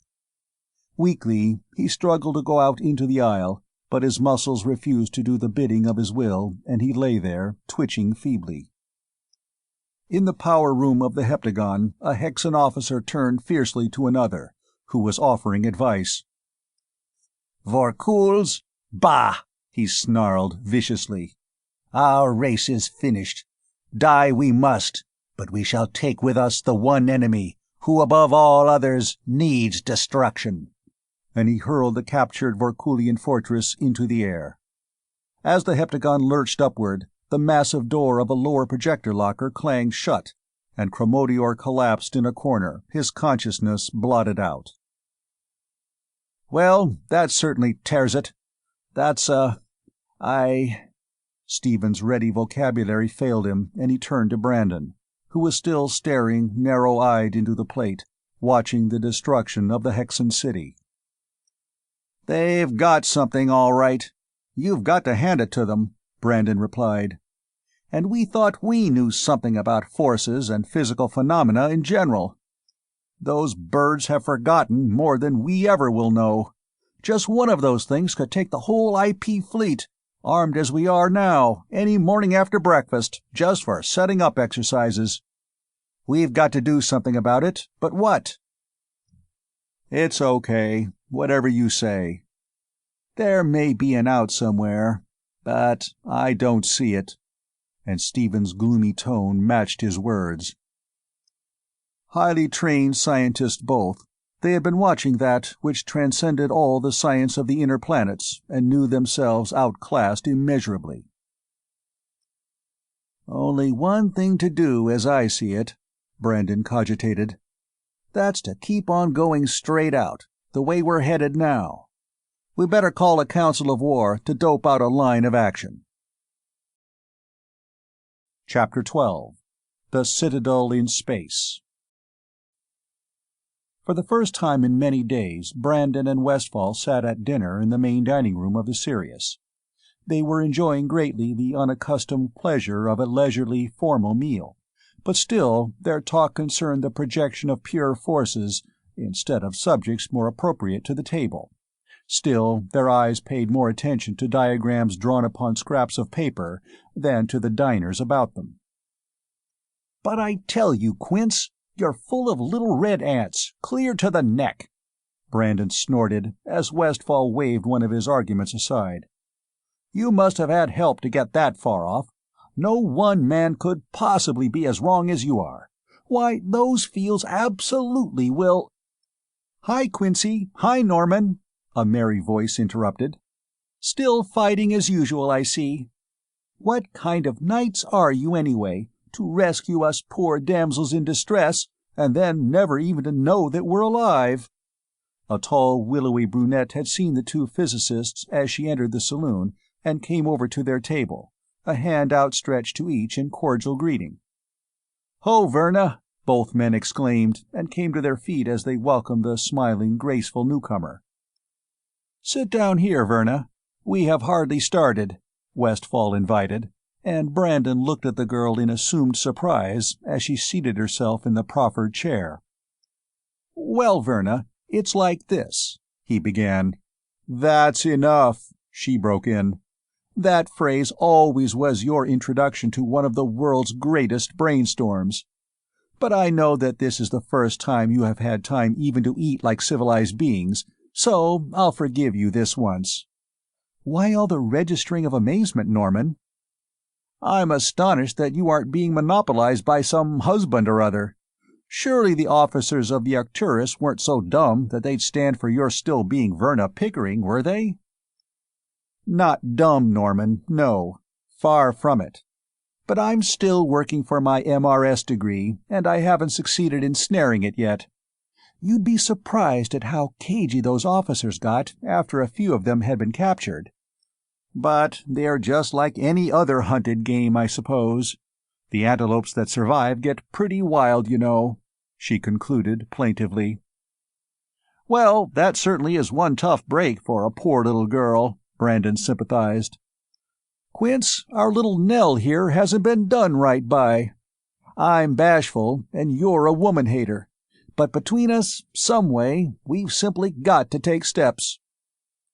"You might take longer steps than you think," Verna laughed, her regular white teeth and vivid coloring emphasized by her olive skin and her startling hair, black as Brandon's own. "Perhaps I would like a scientist better than an IP officer, anyway. The more I think of it, the surer I am that Nadia Newton had the right idea. I believe that I'll catch me a physicist, too. Either of you would do quite nicely, I think." And she studied the two men carefully. Westfall, the methodical and precise, had never been able to defend himself against Verna Pickering's badinage, but Brandon's ready tongue took up the challenge. "Verna, if you really decided to get any living man, he wouldn't stand a chance in the world," he declared. "If you've already made up your mind that I'm your meat, I'll come down like Davy Crockett's coon. But if either of us will do, that'll give us each a 50-50 chance to escape your toils. What say we play a game of freeze-out to decide it?" "Fine, Norman. When shall we play?" "Oh, between Wednesday and Thursday, any week you say," and the two fenced on, banteringly but skillfully, with Westfall an appreciative and unembarrassed listener. Dinner over, Brandon and Westfall went back to the control room, where they found Stevens already seated at one of the master screens. "All X, Perce?" "All X. The observers report no registrations during the last 2 watches." And the three fell into discussion. Long they talked, studying every angle of the situation confronting them, until suddenly a speaker rattled furiously and an enormous staring eye filled both master plates. Brandon's hand flashed to a switch, but the image disappeared even before he could establish the full coverage ray screen. "I'm on the upper band. Take the lower," he snapped. But Stevens' projector was already in action. Trained minds all, they knew that some intelligence had traced them, and all realized that it was of the utmost importance to know what and where that intelligence was. Stevens found the probing frequency in his range, and they flashed their own beam along it, encountering finally one of the monstrous Vorkulian fortresses, far from Jupiter and almost directly between them and the planet. Its wall screens were in operation, and no frequency at their command could penetrate that neutralizing blanket of vibrations. "What kind of an eye was that? Ever see anything like it, Perce?" Brandon demanded. "I don't think so, though of course we got only an awfully short flash of it." It didn't look like the periscopic eyes that those flying snakes had. Looked more like a hexan eye, don't you think? Couldn't very well be hexan, though, and that kind of a ship. Don't think so either. Maybe it's a purely mechanical affair that they use for observing. Anyway, old sons, I don't like the looks of things at all. Quince, you're the brains of this outfit. Shift the massive old intellect into high and tell us what to do. Westfall, staring into the eyepiece of the filer micrometer, finished measuring the apparent size of the heptagon before he turned toward Stevens and Brandon. It is hard to decide upon a course of action, since anything that we do may prove to be wrong, he said slowly. However, I do not see that this latest development can operate to change the plan we have already adopted, that of running away straight out from the sun. We may have to increase our acceleration to the highest value the women and babies can stand. A series of observations of our pursuer will, of course, be necessary to decide that point. It would be useless to go to Titan, for they would be powerless to help us. We could not hold their mirror upon either the Sirius or their torpedoes against such forces as that fortress has at her command. Then, too, we might well be bringing down upon them an enemy who would destroy much of their world before he could be stopped. Both Uranus and Neptune are approximately upon our present course. Do the Titanians know anything of either of them, Steve? Not a thing, the computer replied. They can't get nearly as far as Uranus on their power beam. It's all they can do to make Jupiter. They seem to think, though, that one or more of the satellites of Uranus or Neptune may be inhabited by beings similar to themselves, only perhaps even more so. But considering the difference between what we found on the Jovian satellites and on Titan, I'd say that anything might be out there, on Uranus, Neptune, their satellites, or anywhere else. "Cancel Uranus, and double that for Neptune," Brandon commanded. "Realize how far away they are?" "That's right, too," agreed Stevens. "Before we got there, with any acceleration we can use now, this whole mess will be cleaned up one way or the other." Westfall completed the series of observations and calculated his results. Then, with a grave face, he went to consult the medical officers. The women, children, and the 2 Martian scientists were sent to the sick bay, and the acceleration was raised slowly to 20 meters per second, above which point the physicians declared they should not go unless it became absolutely necessary. Then the scientists met without Alcantara and Fidanzo, who lay helpless upon narrow hospital bunks, unable even to lift their massive arms. While Westfall made another series of precise measurements of the super-dreadnought of space so earnestly pursuing them, Brandon stumbled heavily about the room, hands jammed deep into pockets, eyes unseeing, emitting clouds of smoke from his villainously reeking pipe. The Venetians, lacking Brandon's physical strength, and by nature quieter of disposition, sat motionless, keen minds hard at work. Stevens sat at the calculating machine, absently setting up and knocking down weird and meaningless integrals, while he also concentrated upon the problem before them. "They are still gaining, but comparatively slowly," Westfall finally reported. "They seem to be—" "In that case, we may be all X," Brandon interrupted, brandishing his pipe vigorously. "We know that they're on a beam. Apparently, we're the only ones hereabouts having cosmic power. If we can keep away from them until their beam attenuates, we can whittle them down to our size and then take them, no matter how much accumulator capacity they've got." "But can we keep away from them that long?" asked Dol Kinor pointedly, and his fellow Venerian also had a question to propound. "Would it not be preferable to lead them in a wide circle, back to a rendezvous with the space fleet, which will probably be ready by the time of the meeting?" "I'm afraid that would be useless," Westfall frowned in thought. "Given power, that fortress could destroy the entire fleet almost as easily as she could wipe out the Sirius alone." "Kinor's right. Stevens spoke up from the calculator. "You're getting too far ahead of the situation. We aren't apt to keep ahead of them long enough to do much leading anywhere. The Titanians can hold a beam together from Saturn to Jupiter. Why can't these snake folks?" "Several reasons," Brandon argued stubbornly. "First place, look at the mass of that thing, and remember that the heavier the beam, the harder it is to hold it together. Second, there's no evidence that they wander around much in space. If their beams are designed principally for travel upon Jupiter, why should they have any extraordinary range? I say they can't hold that beam forever. We've got a good long lead, and in spite of their higher acceleration, I think we'll be able to keep out of range of their heavy stuff. If so, we'll trace a circle, only one a good deal bigger than the one Aminar suggested, and meet the fleet at a point where that enemy ship will be about out of power." Thus for hours the scientists argued, agreeing upon nothing, while the Vorkulian fortress crept ever closer. At the end of 3 days of the mad flight, the pursuing spaceship was in plain sight, covering hundreds of divisions of the micrometer screens. But now the size of the images was increasing with extreme slowness, and the scientists of the Sirius watched with strained attention the edges of those glowing green pictures. Finally, when the pictured edges were about to cease moving across the finely ruled lines, Brandon cut down his own acceleration a trifle, and kept on decreasing it at such a rate that the heptagon still crept up, foot by foot. "Hey, what's the big idea?" Stevens demanded. "Coax 'em along.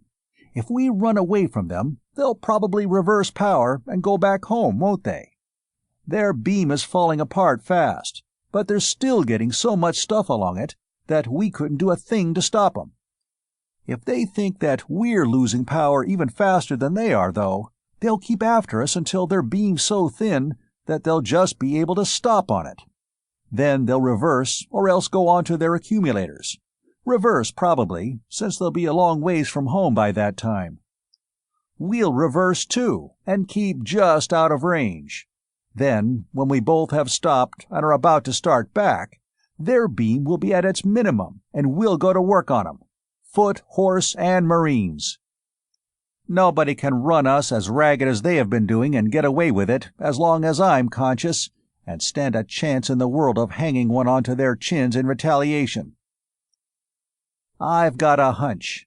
If it works, we can take those birds alone, and take 'em so they'll stay took. We might as well break up. This is going to be an ordinary job of piloting for a few days, I think. I'm going up and work with the Martians on that hunch. You fellows work out any ideas you want to. Watch 'em close, Mac. Keep kidding 'em along, but don't let 'em get close enough to puncture us." Everything worked out practically as Brandon had foretold, and a few days later, their acceleration somewhat less than terrestrial gravity, he called another meeting in the control room. He came in grinning from ear to ear, accompanied by the two Martians, and seated himself at his complex power panel. "Now watch the professor closely, gentlemen," he invited. "He is going to cut that beam." "But you can't," protested Pyraz Aminar. "I know you can't, ordinarily, when a beam is tight and solid. But that beam's as loose as ashes right now.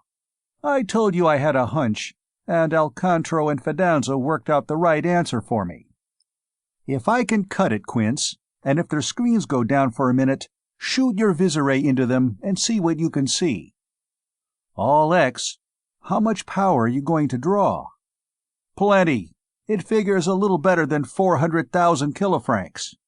I'll draw it all from the accumulators so as not to disturb you fellows on the cosmic intake. We don't care if we do run the batteries down some, but I don't want to hold that load on the bus bars very long. However, if my hunch is right, I won't be on that beam 5 minutes before it's cut from Jupiter, and I'll bet you $4 that you won't see the original crew in that fort when you get into it." He set the upper and lower bands of dirigible projectors to apply a powerful sidewise thrust, and the Sirius darted off her course. Flashing a minute pencil behind the huge heptagon, Brandon manipulated his tuning circuits until a brilliant spot in space showed him that he was approaching resonance with the heptagon's power beam. Micrometer dials were then engaged, and the delicate tuning continued until the meters gave evidence that the two beams were precisely synchronized and exactly opposite in phase. 4 plunger switches closed, that tiny pilot ray became an enormous rod of force, and as those two gigantic beams met in exact opposition and neutralized each other, a solid wall of blinding brilliance appeared in the empty ether behind the Vorkulian fortress. As that dazzling wall sprang into being, the sparkling green protection died from the walls of the heptagon. "Go to it, Quince!" Brandon yelled, but the suggestion was entirely superfluous. Even before the wall screen had died, Westfall's beam was trying to get through it, and when the visiray revealed the interior of the heptagon, the quiet and methodical physicist was shaken from his habitual calm. "Why, they aren't the winged monsters at all! They're Hexans!" he exclaimed.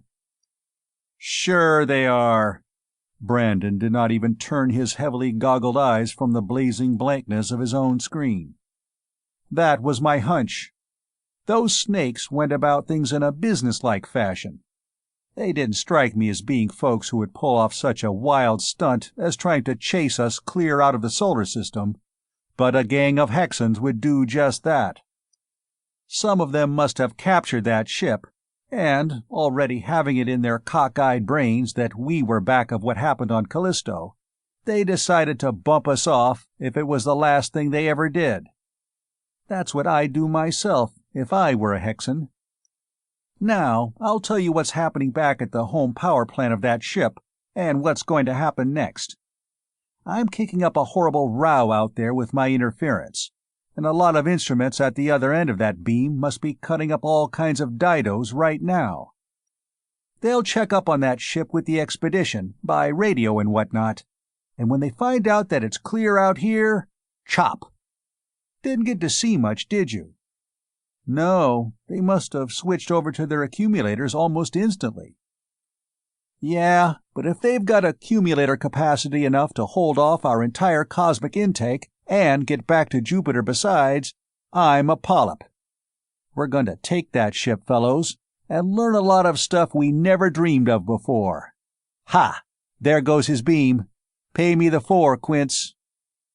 The dazzling wall of incandescence had blinked out without warning, and Brandon's beam bore on through space, unimpeded. He shut it off and turned to his fellows with a grin which disappeared instantly as a thought struck him, and he leaped back to his board. "Sound the high acceleration warning, quick, Perce!" he snapped, and drove in switch after switch. "Cosmic intake's gone down to 0!" exclaimed MacDonald as the Sirius leaped away. "Had to cut it. They might shoot a jolt through that band. Just thought of something. Maybe unnecessary, but no harm done if—" "It's necessary. All X. We're taking a sweet kissing right now. You see, even though we're at a pretty long range, they've got some horrible projectors, and they were evidently mad enough to waste some power taking a good, solid flash at us. And if we hadn't been expecting it, that flash would have been a bountiful sufficiency, believe me. Great cat! Look at that meter! And I've got to throw in number 10 shunt. The outer screen is drawing 540,000. They stared at the meter in amazement.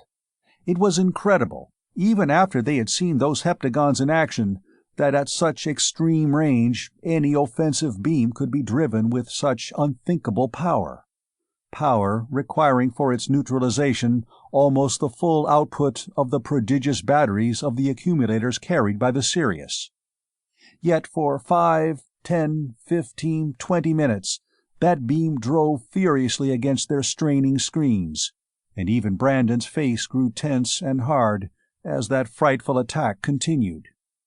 At the end of 22 minutes, however, the pointer of the meter snapped back to the pin, and every man there breathed an explosive sigh of relief. The almost unbearable bombardment was over. The screen was drawing only its maintenance load. "Wow!" Brandon shouted. I thought for a minute they were going to hang to us until we cracked, even if it meant that they'd have to freeze to death out there themselves." "It would have meant that too, don't you think?" asked Stevens. "I imagine so. Don't see how they could possibly have enough power to get back to Jupiter if they shine that thing on us much longer. Of course, the more power they waste on us, the quicker we can take them. But I don't want much more of that beam. I'll tell the world. I just about had heart failure before they cut off." The massive heptagon was now drifting back toward Jupiter at constant velocity. The Hexans were apparently hoarding jealously their remaining power, for their wall screens did not flash on at the touch of the visiray. Through unresisting metal the probing terrestrial beam sped, and the scientists studied minutely every detail of the Vorkulian armament, while the regular observers began to make a detailed photographic survey of every room and compartment of the great fortress.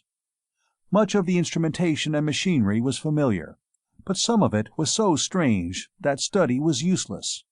Days of personal inspection and experiment, perhaps complete dismantling, would be necessary to reveal the secrets hidden within those peculiar mechanisms. "They're trying to save all the power they can. Think I'll make them spend some more," Brandon remarked, and directed against the heptagon a heavy destructive beam.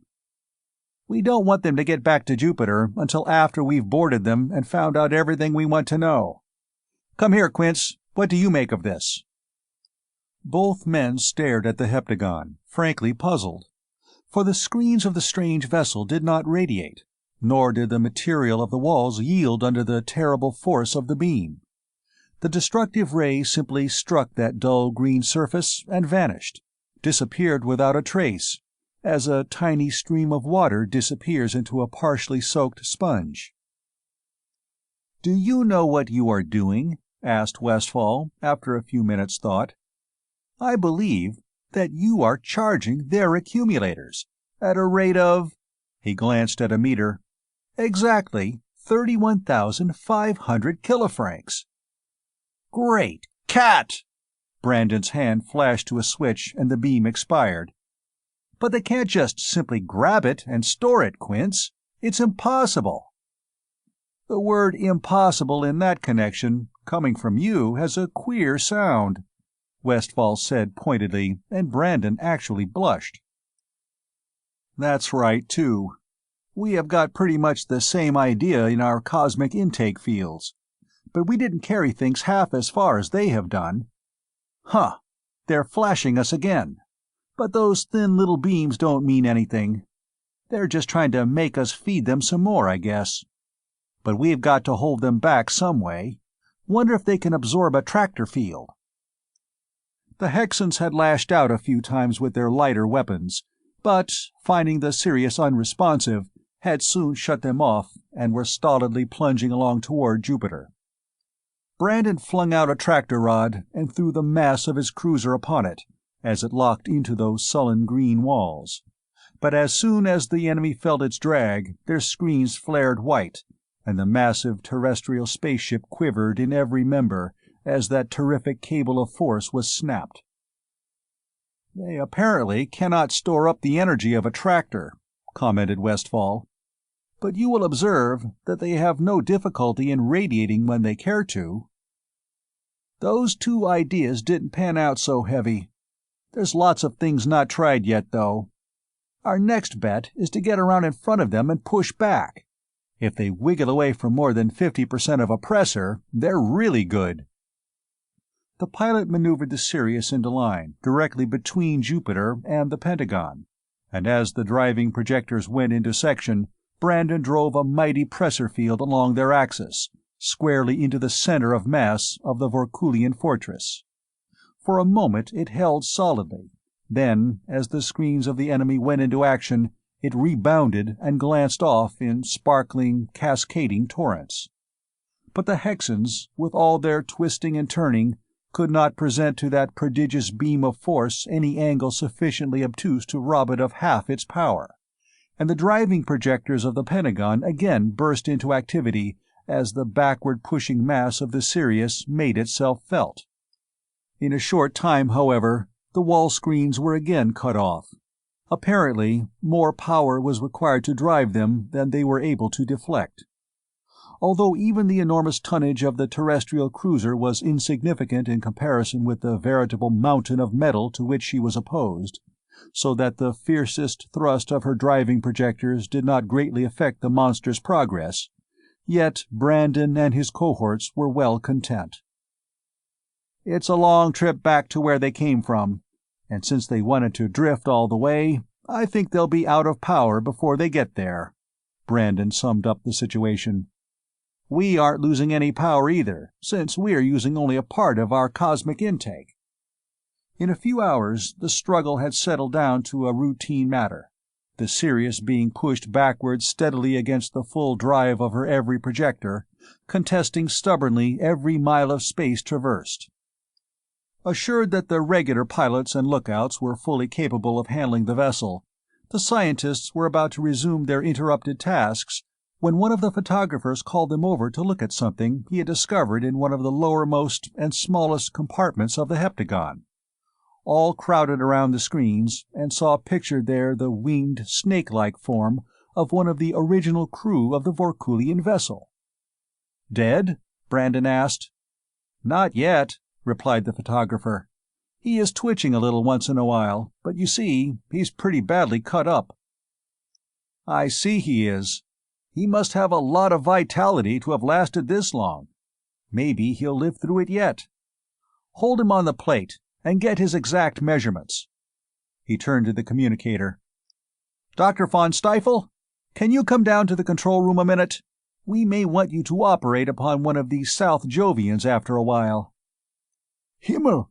Es ist der—" The great surgeon, bearded and massive, stared into the plate, and in his surprise started to speak in his native German.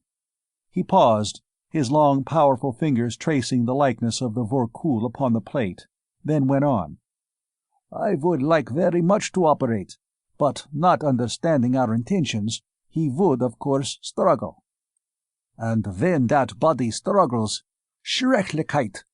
And he waved his arms in a pantomime of wholesale destruction. "I thought of that.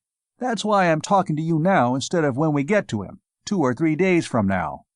We'll give you his exact measurements, and a crew of mechanics will, under your direction, sink holes in the steel floor and install steel bands heavy enough to hold him rigid, from tail fins to wingtips. We'll hold him there until we can make him understand that we're friends. It is of the utmost importance to save that creature's life if possible, because we do not want one of their fortresses launched against us, and in any event it will not do us any harm to have a friend in the City of the South." "Right. I will also have prepared some kind of a spacesuit in which he can be brought from his vessel to ours." And the surgeon took the measurements and went to see that the operating table and suit were made ready for Cremodior, the sorely wounded Vorkul. It was not long until the projectors of the heptagon went out and she lay inert in space, power completely exhausted. Knowing that the screens of the enemy would absorb any ordinary ray, the scientists had calculated the most condensed beam they could possibly project, a beam which, their figures showed, should be able to puncture those screens by sheer mass action, puncture them practically instantaneously, before the absorbers could react. To that end, they had arranged their circuits to hurl 765,000 kilofrancs, the entire power of their massed accumulators and their highest possible cosmic intake, in one tiny bar of superlative density, less than 1 meter in diameter. Everything ready, Brandon shot in prodigious switches that launched that bolt, a bolt so vehement, so inconceivably intense, that it seemed fairly to blast the very ether out of existence as it tore its way along its carefully predetermined line. The intention was to destroy all the control panels of the absorber screens, parts so vital that without them the great vessel would be helpless, and yet items which the terrestrials could reconstruct quite readily from their photographs and drawings. As that irresistible bolt touched the Vorkulian wall screen, The spot of contact flared instantaneously through the spectrum and into the black beyond the violet as that screen overloaded locally. Fast as it responded, and highly conductive though it was, it could not handle that frightfully concentrated load. In the same fleeting instant of time, every molecule of substance in that beam's path flashed into tenuous vapor. No conceivable material could resist or impede that stabbing stiletto of energy, and the main control room of the Vorkulian wall screen system vanished. Time after time, as rapidly as he could sight his beam and operate his switches, Brandon drove his needle of annihilation through the fortress, destroying the secondary controls. Then, the walls unresisting, he cut in the vastly larger but infinitely less powerful IP ray, and with it systematically riddled the immense heptagon. Out through the gaping holes in the outer walls rushed the dense atmosphere of Jupiter, and the Hexans in their massed hundreds died. The Sirius was brought up beside the heptagon so that her main airlock was against one of the yawning holes in the green metal wall of the enemy. There she was anchored by tractor beams, and the 200 picked men of the IP police, in full space equipment, prepared to board the gigantic fortress of the void. Brandon sat tense at his controls, ready to send his beam ahead of the troopers against any Hexans that might survive in some as yet unpunctured compartment. General Crowninshield sat beside the physicist at an auxiliary board, phones at ears, and 4 infrared visiray plates ranged in front of him, ready through light or darkness to direct and oversee the attack, no matter where it might lead or how widely separated the platoons might become before the citadel was taken. The spaceline men, the engineers of weightless combat, led the van, protected by the projectors of their fellows. Theirs the task to set up ways of rope, along which the others could advance. Power drills bit savagely into metal, making holes to receive the expanding eye bolts. Grappling hooks seized fast every protuberance and corner. Points of little stress were supported by powerful suction cups. And at intervals were strung beam-fed lanterns, illuminating brilliantly the line of march. Through compartments and down corridors they went, bridging the many gaps in the metal through which Brandon's beams had blasted their way, guided by Crowninshield along the shortest feasible path toward the little projector room in which Cromodior, the wounded Vorkul, lay. There were so many chambers and compartments in the heptagon that it had, of course, been impossible to puncture them all, and in some of the tight rooms were groups of Hexans, anxious to do battle. But the general's eye led his men, and if such a room lay before them, Brandon's frightful beam entered it first, and where that beam entered, life departed. But the Hexans were really intelligent, as had been said. They had had time to prepare for what they knew awaited them, and they were rendered utterly desperate by the knowledge that, no matter what might happen, their course was run. Their power was gone, and even if the present enemy should be driven off, they would float idly in space until they died of cold. Or, more probably, hurtling toward Jupiter as they were, they would plunge to certain death upon its surface as soon as they came within its powerful gravitational field. Therefore, some 50 of the creatures, who had had space experience in their spherical vessels, had spent the preceding days in manufacturing space equipment. Let the weight fiends plan upon detonating magazines of explosives, upon laying mines calculated to destroy the invaders, even the vessel itself and all within it. Let them plan upon any other such idle schemes, which were certain to be foreseen and guarded against by the space-hardened veterans who undoubtedly moaned that all-powerful and vengeful football of scarred gray metal. Space fighters were they, and as space fighters would they die, taking with them to their own inevitable death a full quota of the enemy. Thus it came about that the head of the column of police had scarcely passed a certain door, when in the room behind it there began to assemble the 100 spacehounds of the Hexans. When the vanguard had approached that room, Crowninshield had inspected it thoroughly with his infrared beams. He had found it punctured and airless, devoid of life or of lethal devices, and had passed on. But now the space-suited warriors of the Horde, guided in their hiding by their own visirays, were massing there. When the center of the IP column reached that door, it burst open. There boiled out into the corridor, into the very midst of the police, 50 demoniacal Hexans, fighting with berserk fury, ruled by but one impulse: to kill. Hand weapons flashed viciously, tearing at steel armor and at bulging spacesuits. Space hooks bit and tore. Pikes and lances were driven with the full power of brawny arms. Here and there could be seen trooper and Hexan, locked together in fierce embrace, far from any handline. 6 limbs against 4, all 10 plied with abandon in mortal, hand-to-hand, foot-to-foot combat. "Give way!" yelled Crown and Shield into the ears of his men. "Epstein, back! Lefebvre, advance!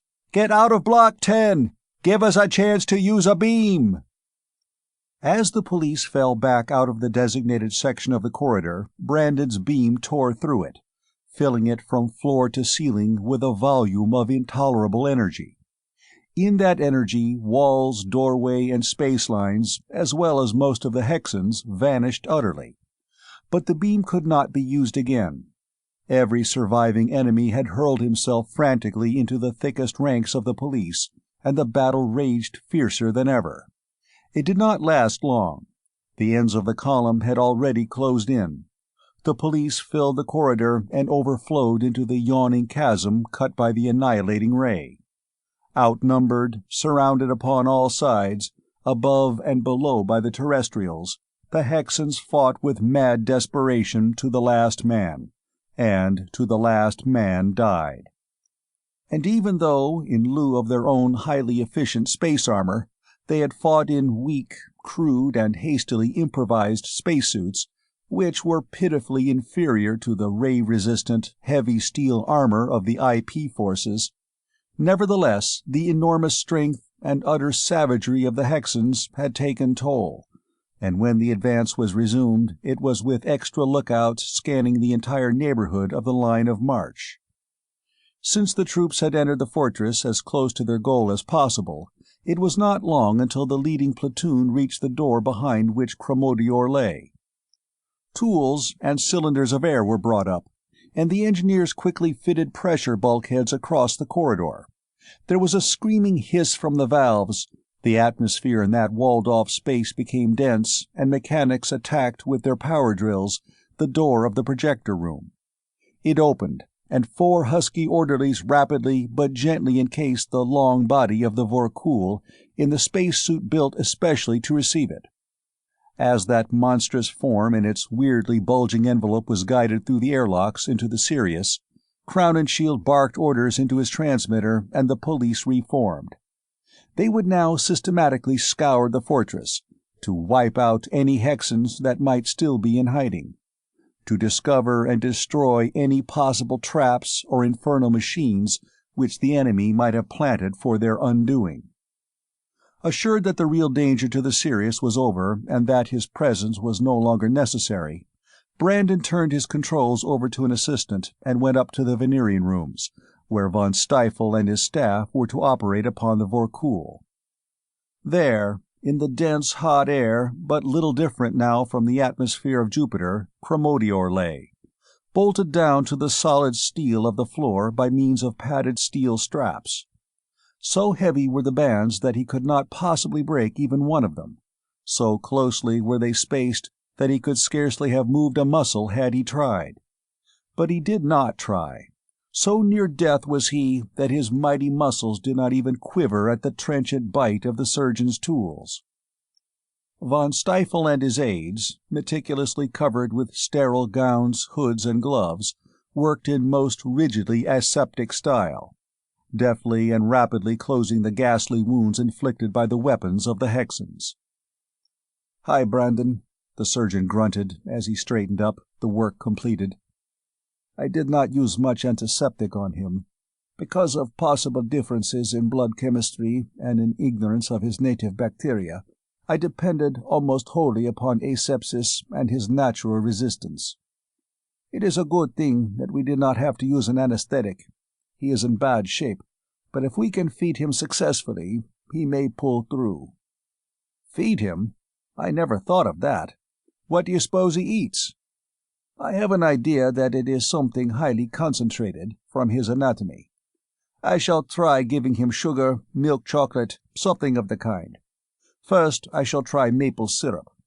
Being a liquid, it is easily administered, and its penetrating odor also may be a help."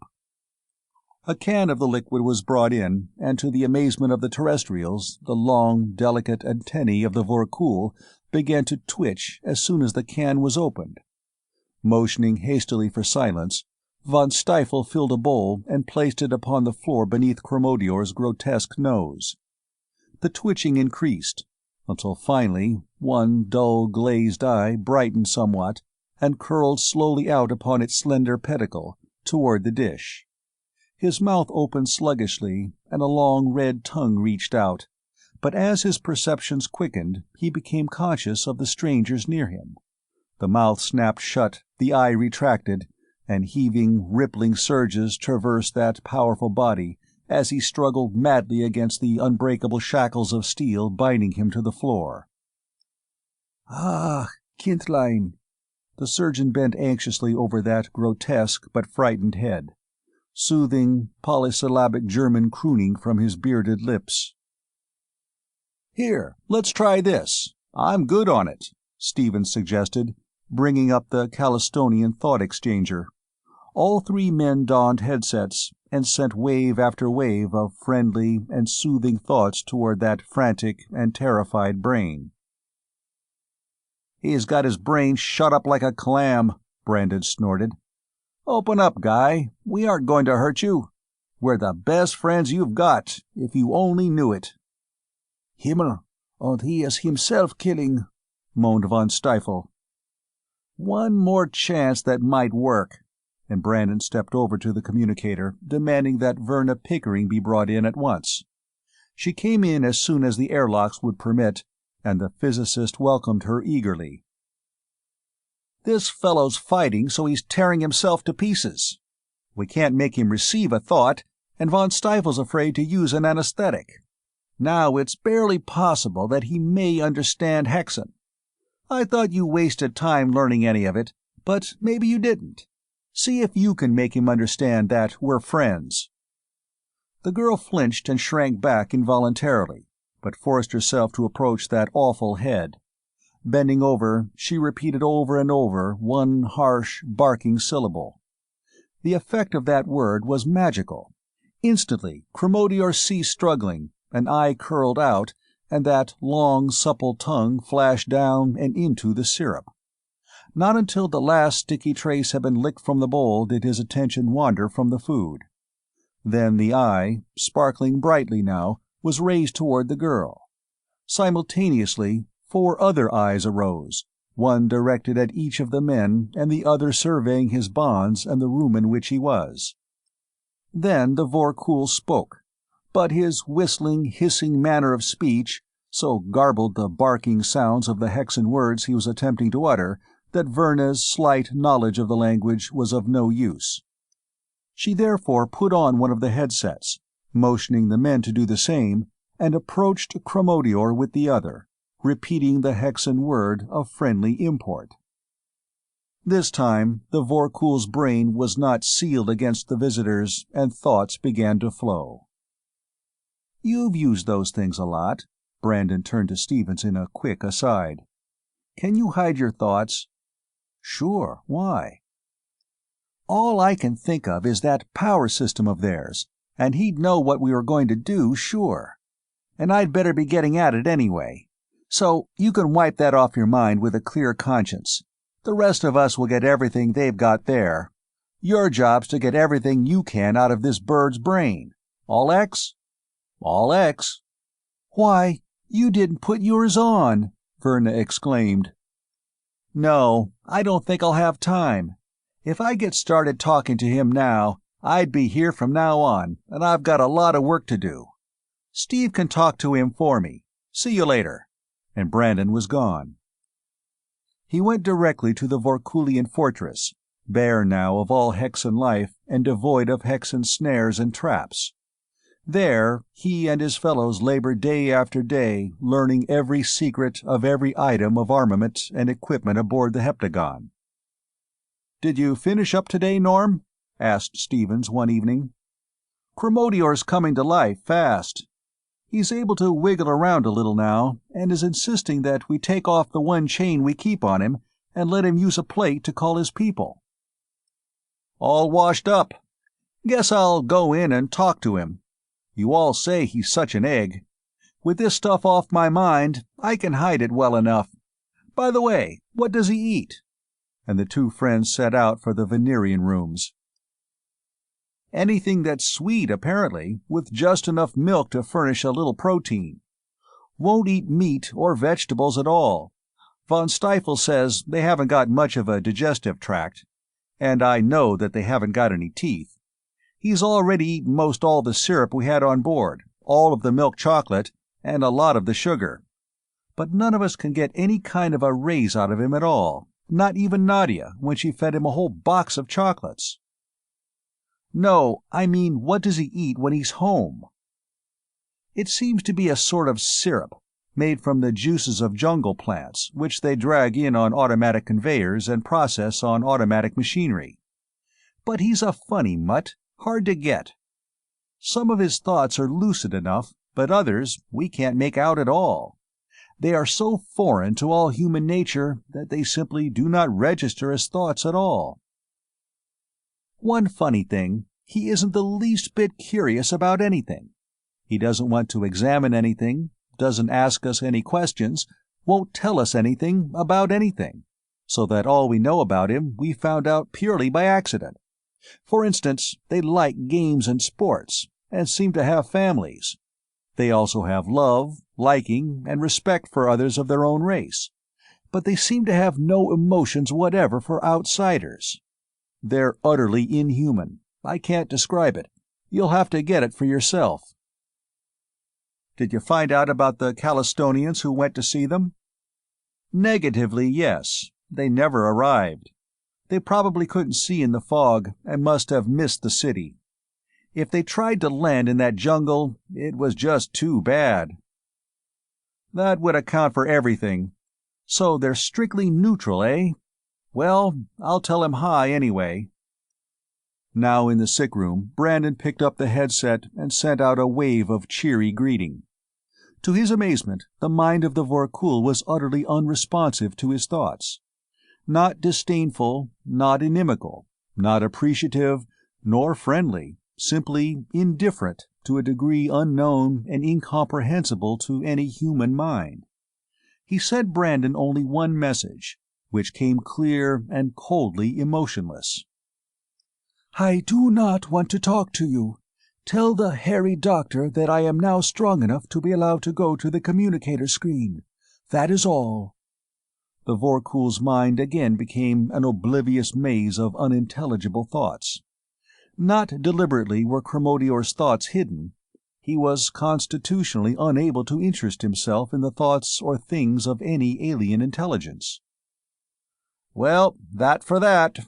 A puzzled, thoughtful look came over Brandon's face as he called von Stiefel. "A queer duck if ever there was one. However, their ship will never bother us, that's one good thing. And I think we've got about everything of theirs that we want anyway." The surgeon, after careful examination of his patient, unlocked the heavy collar with which he had been restraining the over-anxious Vorkul, and supported him lightly at the communicator panel. As surely as though he had used those controls for years, Chromodior shot the Visiray beam out into space. One hand upon each of the several dials and one eye upon each meter, it was a matter only of seconds for him to get in touch with Vorkulia. To the terrestrials, the screen was a gray and foggy blank, but the manifest excitement shrieking and whistling from the speaker in response to Chromodior's signals made it plain that his message was being received with enthusiasm. "They are coming," the Vorkul thought, and lay back, exhausted. "Just as well that they're coming out here at that," Brandon commented. We couldn't begin to handle that structure anywhere near Jupiter. In fact, we wouldn't want to get very close ourselves, with passengers aboard." Such was the power of the Vorkulian vessels that in less than 20 hours another heptagon slowed to a halt beside the Sirius, and 2 of its crew were wafted aboard. They were ushered into the Venerian room, where they talked briefly with their wounded fellow before they dressed him in a spacesuit which they filled with air to their own pressure. Then all 3 were lifted lightly into the air and without a word or a sign were borne through the airlocks of the vessel and into an opening in the wall of the rescuing heptagon. A green tractor beam reached out, seizing the derelict, and both structures darted away at such a pace that in a few minutes they had disappeared in the black depths of space. Well, that, as I may have remarked before, is indisputably and conclusively that. Brandon broke the surprised, almost stunned silence that followed the unceremonious departure of the visitors. "I don't know whether to feel relieved at the knowledge that they won't bother us, or whether to get mad because they won't have anything to do with us." He sent the All-X signal to the pilot, and the Sirius, once more at the acceleration of terrestrial gravity, again bored on through space. Chapter 13. Spacehounds Triumphant. Now that the Hexan threat that had so long oppressed the humanity of the Sirius was lifted, that dull gray football of armor steel was filled with relief and rejoicing as the pilot laid his course for Europa. Lounges and saloons resounded with noise as police, passengers, and such of the crew as were at liberty made merry. The control room, in which were grouped the leaders of the expedition and the scientists, was orderly enough, but a noticeable undertone of gladness had replaced the tense air it had known so long. "Hi, men!" Nadia Stevens and Verna Pickering, arms around each other's waists, entered the room and saluted the group gaily before they became a part of it. "'Smatter, girls? Tired of dancing already?" asked Brandon. "Oh, no, we could dance from now on," Verna assured him. "But you see, Nadia hadn't seen that husband of hers for 15 minutes, and was getting lonesome. Being afraid of all you men, she wanted me to come along for moral support. The real reason I came, though," and she narrowed her expressive eyes and lowered her voice mysteriously, "is that you 2 physicists are here. I want to study my chosen victims a little longer before I decide over which of you to cast the spell of my fatal charm." "But you can't do that," he objected vigorously. "Quince and I are going to settle that ourselves some day, by shooting dice, or maybe each other, or—" He broke off, listening to an animated conversation going on behind them. "Just simply outrageous!" Nadia was exclaiming. "Here we saved his life, and I fed him a lot of my candy, and he went to all the trouble of bringing their ship back here almost to Jupiter for them, and then they simply dashed off without a word of thanks or anything. And he always acted as though he never wanted to see or hear any of us again, ever. Why, they don't think straight, as Norman would say. They're full of little red ants. Why, they aren't even human." "Sure not." Brandon turned to the flushed speaker. "They couldn't be, hardly, with their makeup. But is it absolutely necessary that all intelligent beings should possess such an emotion as gratitude? Such a being without it does seem funny to us, but I can't see that its lack necessarily implies anything particularly important. Keep still a minute," he went on, as Nadia tried to interrupt him, "and listen to some real wisdom. Quince, you tell 'em." "They are, of course, very highly developed and extremely intelligent. But it should not be surprising that intelligence should manifest itself in ways quite baffling to us human beings, whose minds work so differently. They are, however, well, peculiar." "I won't keep still," Nadia burst out, at the first opportunity. "I don't want to talk about those hideous things any more anyway. Come on, Steve, let's go up and dance." Crowninshield turned to Verna with the obvious intention of leading her away, but Brandon interposed. "Sorry, Crown, but this lady is conducting a highly important psychological research, So your purely social claims will have to wait until after the scientific work is done." "Why narrow the field of investigation?" laughed the girl. "I'd rather widen it myself. I might prefer a general, even to a physicist." They went up to the main saloon and joined the melee there, and after one dance with Verna, all he could claim in that crowd of men, Crowninshield turned to Brandon. "You two seem to know Miss Pickering extraordinarily well. Would I be stepping on your toes if I gave her a play?" "Clear ether as far as we're concerned," Brandon shrugged his shoulders. "She's been kicking around underfoot ever since she was knee-high to a duck. We gave her her first lessons on a slide rule." "Don't be dumb, Norman. That woman's a knockout, a riot, a regular tri-planet call-out." "Oh, she's all X as far as that goes. She's a good little scout, too, not half as dumb as she acts, and she's one of the squarest little aces that ever waved a plume. But as far as playing her, too much like our kid sister."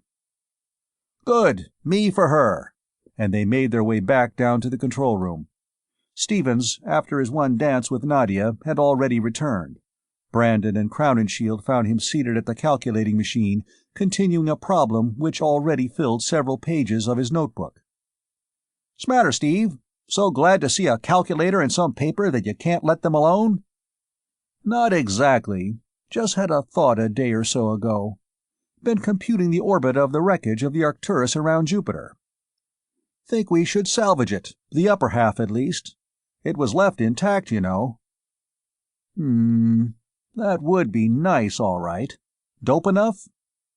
"Got the direction solid, from my own observations.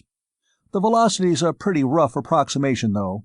But after allowing for my probable error, it figures an ellipse of low eccentricity, between the orbits of Io and Europa. Its period is short, about 2 days. "Isn't it wonderful to have a brain?"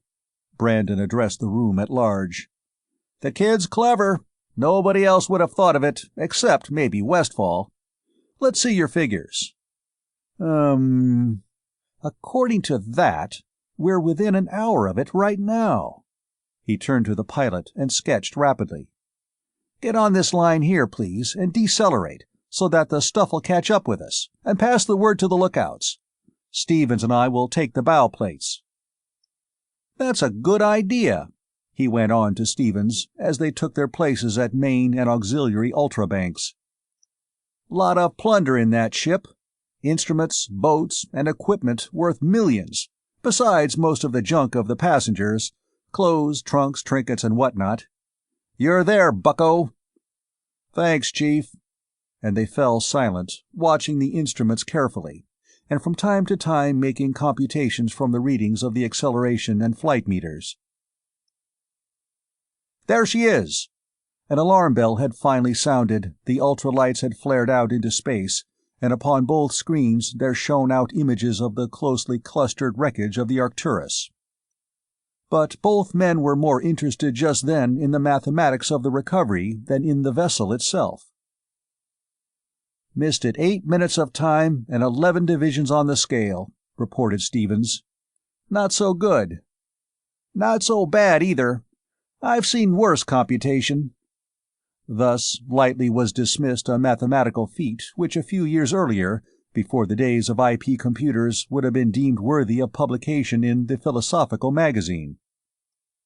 Director Newton was called in, and it was decided that the many small fragments of the vessel were not worth saving, that its upper half was all that they should attempt to tow the enormous distance back to Tellus.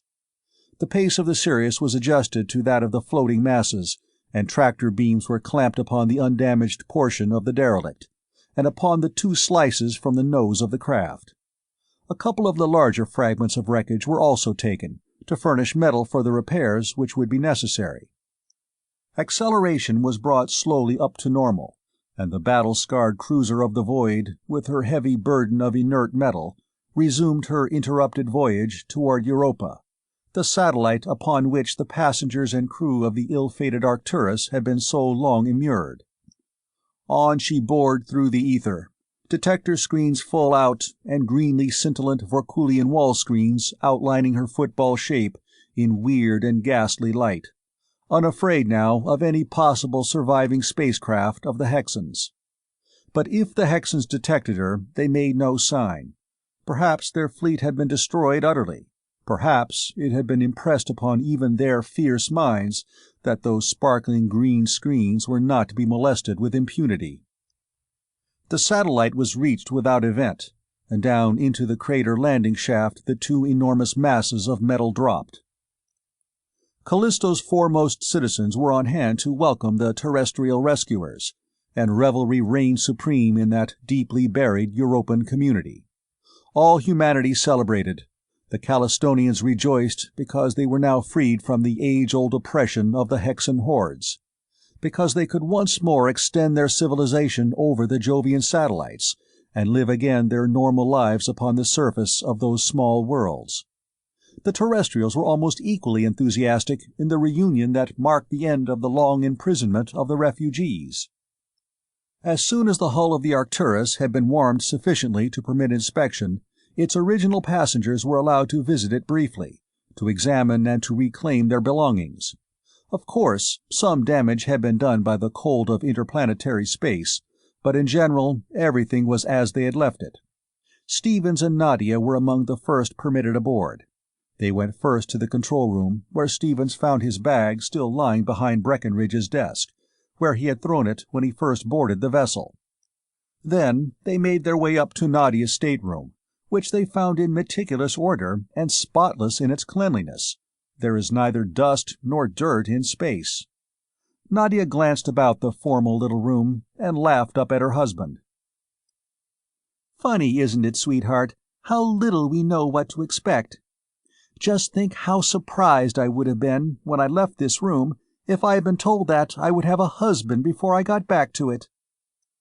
Breckenridge's first thought was for his precious triplex automatic chronometer, which he found, of course, way off, 6 3/10 seconds fast. Having corrected the timepiece from that of the Sirius, he immersed himself in the other delicate instruments of his department, and he was easy to find from that time on. Overcrowded as the Sirius already was, it was decided that the original complement of the Arcturus should occupy their former quarters aboard her during the return trip. To this end, corps of mechanics set to work upon the salvaged hulk. Heavy metalwork was no novelty to the Calistonian engineers and mechanics, and the Sirius also was well equipped with metalworking machines and men. Thus the prow was welded. Armored insulating air brakes were built along the stern, which was the plane of Hexan cleavage. Electrical connections were restored. And lastly, a set of the great Vorkulian wall screen generators, absorbers, and dissipators was installed, with sufficient accumulator capacity for their operation. Director Newton studied this installation in silence for some time, then went in search of Brandon. "I hadn't considered the possibility of being attacked again between here and Tellus, but there's always the chance," he admitted. "If you think that there is any danger, we will crowd them all into the Sirius. It will not be at all comfortable, but it will be better than having any more of us killed." "With that outfit, they'll be as safe as we will," the scientist assured him. "They can stand as much grief as we can. We'll do the fighting for the whole outfit from here, and anything we meet will have to take us before they can touch them. So they had better ride it there, where they'll have passengers' accommodations and be comfortable. As to danger, I don't know what to expect. They may all be gone, and they may not. We're going to expect trouble every meter of the way in, though, and be ready for it."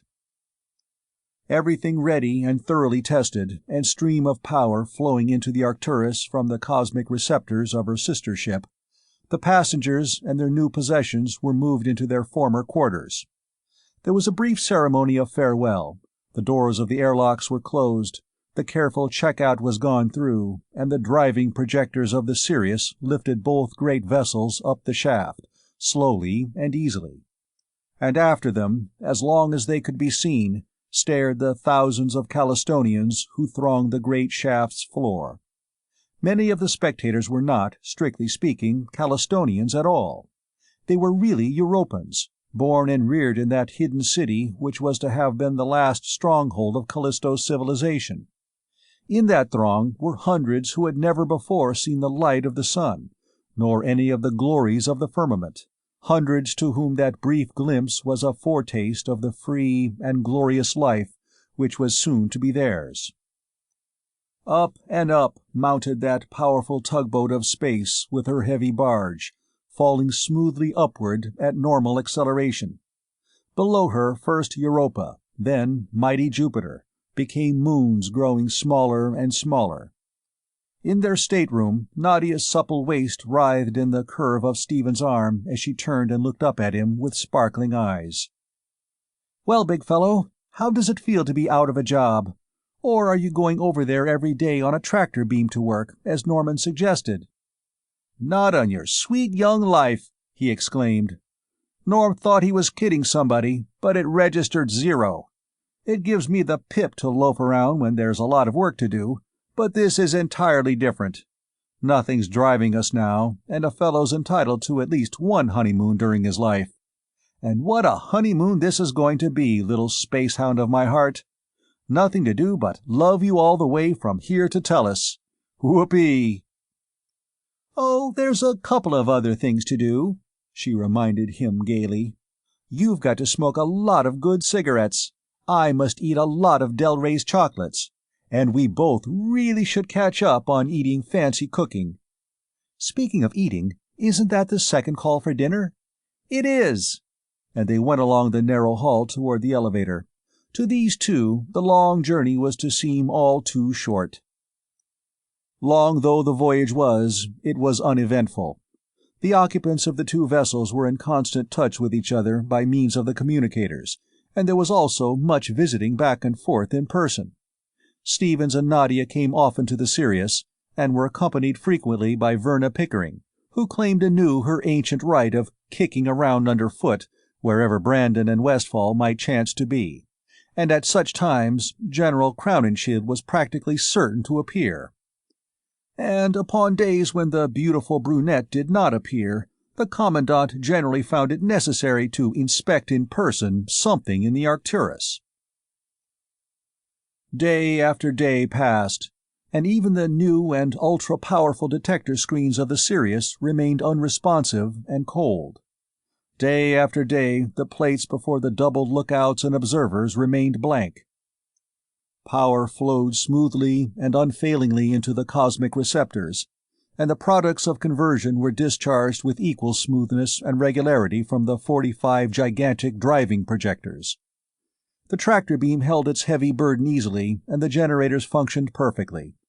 And finally, a planet began to loom up in the stern lookout plates. Verna, the irrepressible, was in the control room of the Sirius, quarreling adroitly with Brandon and deftly flirting with Crowninshield. Glancing into the control screen, she saw the planet in its end block, then studied the instruments briefly. "We're heading for Mars," she declared with conviction. "I thought it looked that way yesterday, but supposed it must be only apparent, a trick of piloting, or something about the orbit. I thought of course you were taking us back home, but you can't possibly get to tell us on any such course as this." "Sure not," Brandon replied easily. "Certainly it's Mars. Isn't that where the Arcturus started out for? Whoever said we were going to Tellus? Of course, if any of the passengers want to go right back, the IPC will undoubtedly furnish transportation gratis. But paste this in your hat, Verna. For future reference, when spacehounds start out to go anywhere, they go there, even if they have to spend a year or so on minus time to do it." Closer and closer they approached the red planet, swinging around in a wide arc in order to make their course coincide exactly with the pilot ray of check station M14, which was now precisely in its scheduled location in space. At the chief pilot's desk in the control room of the Arcturus, Breckenridge checked in with the station, then calculated rapidly the instant of their touching the specially built bumper platforms of spring steel, hemp, and fiber which awaited them upon the Martian dock of the Inter-Planetary Corporation. Within range of the terminal, he plugged into it, waited until the tiny light flashed its green message of attention, and reported. IPV Arcturus, Breckenridge, Chief Pilot. Trip number 4329. Checking in. 446 days, 15 hours, 11 minutes, 38 and 7/10 seconds minus.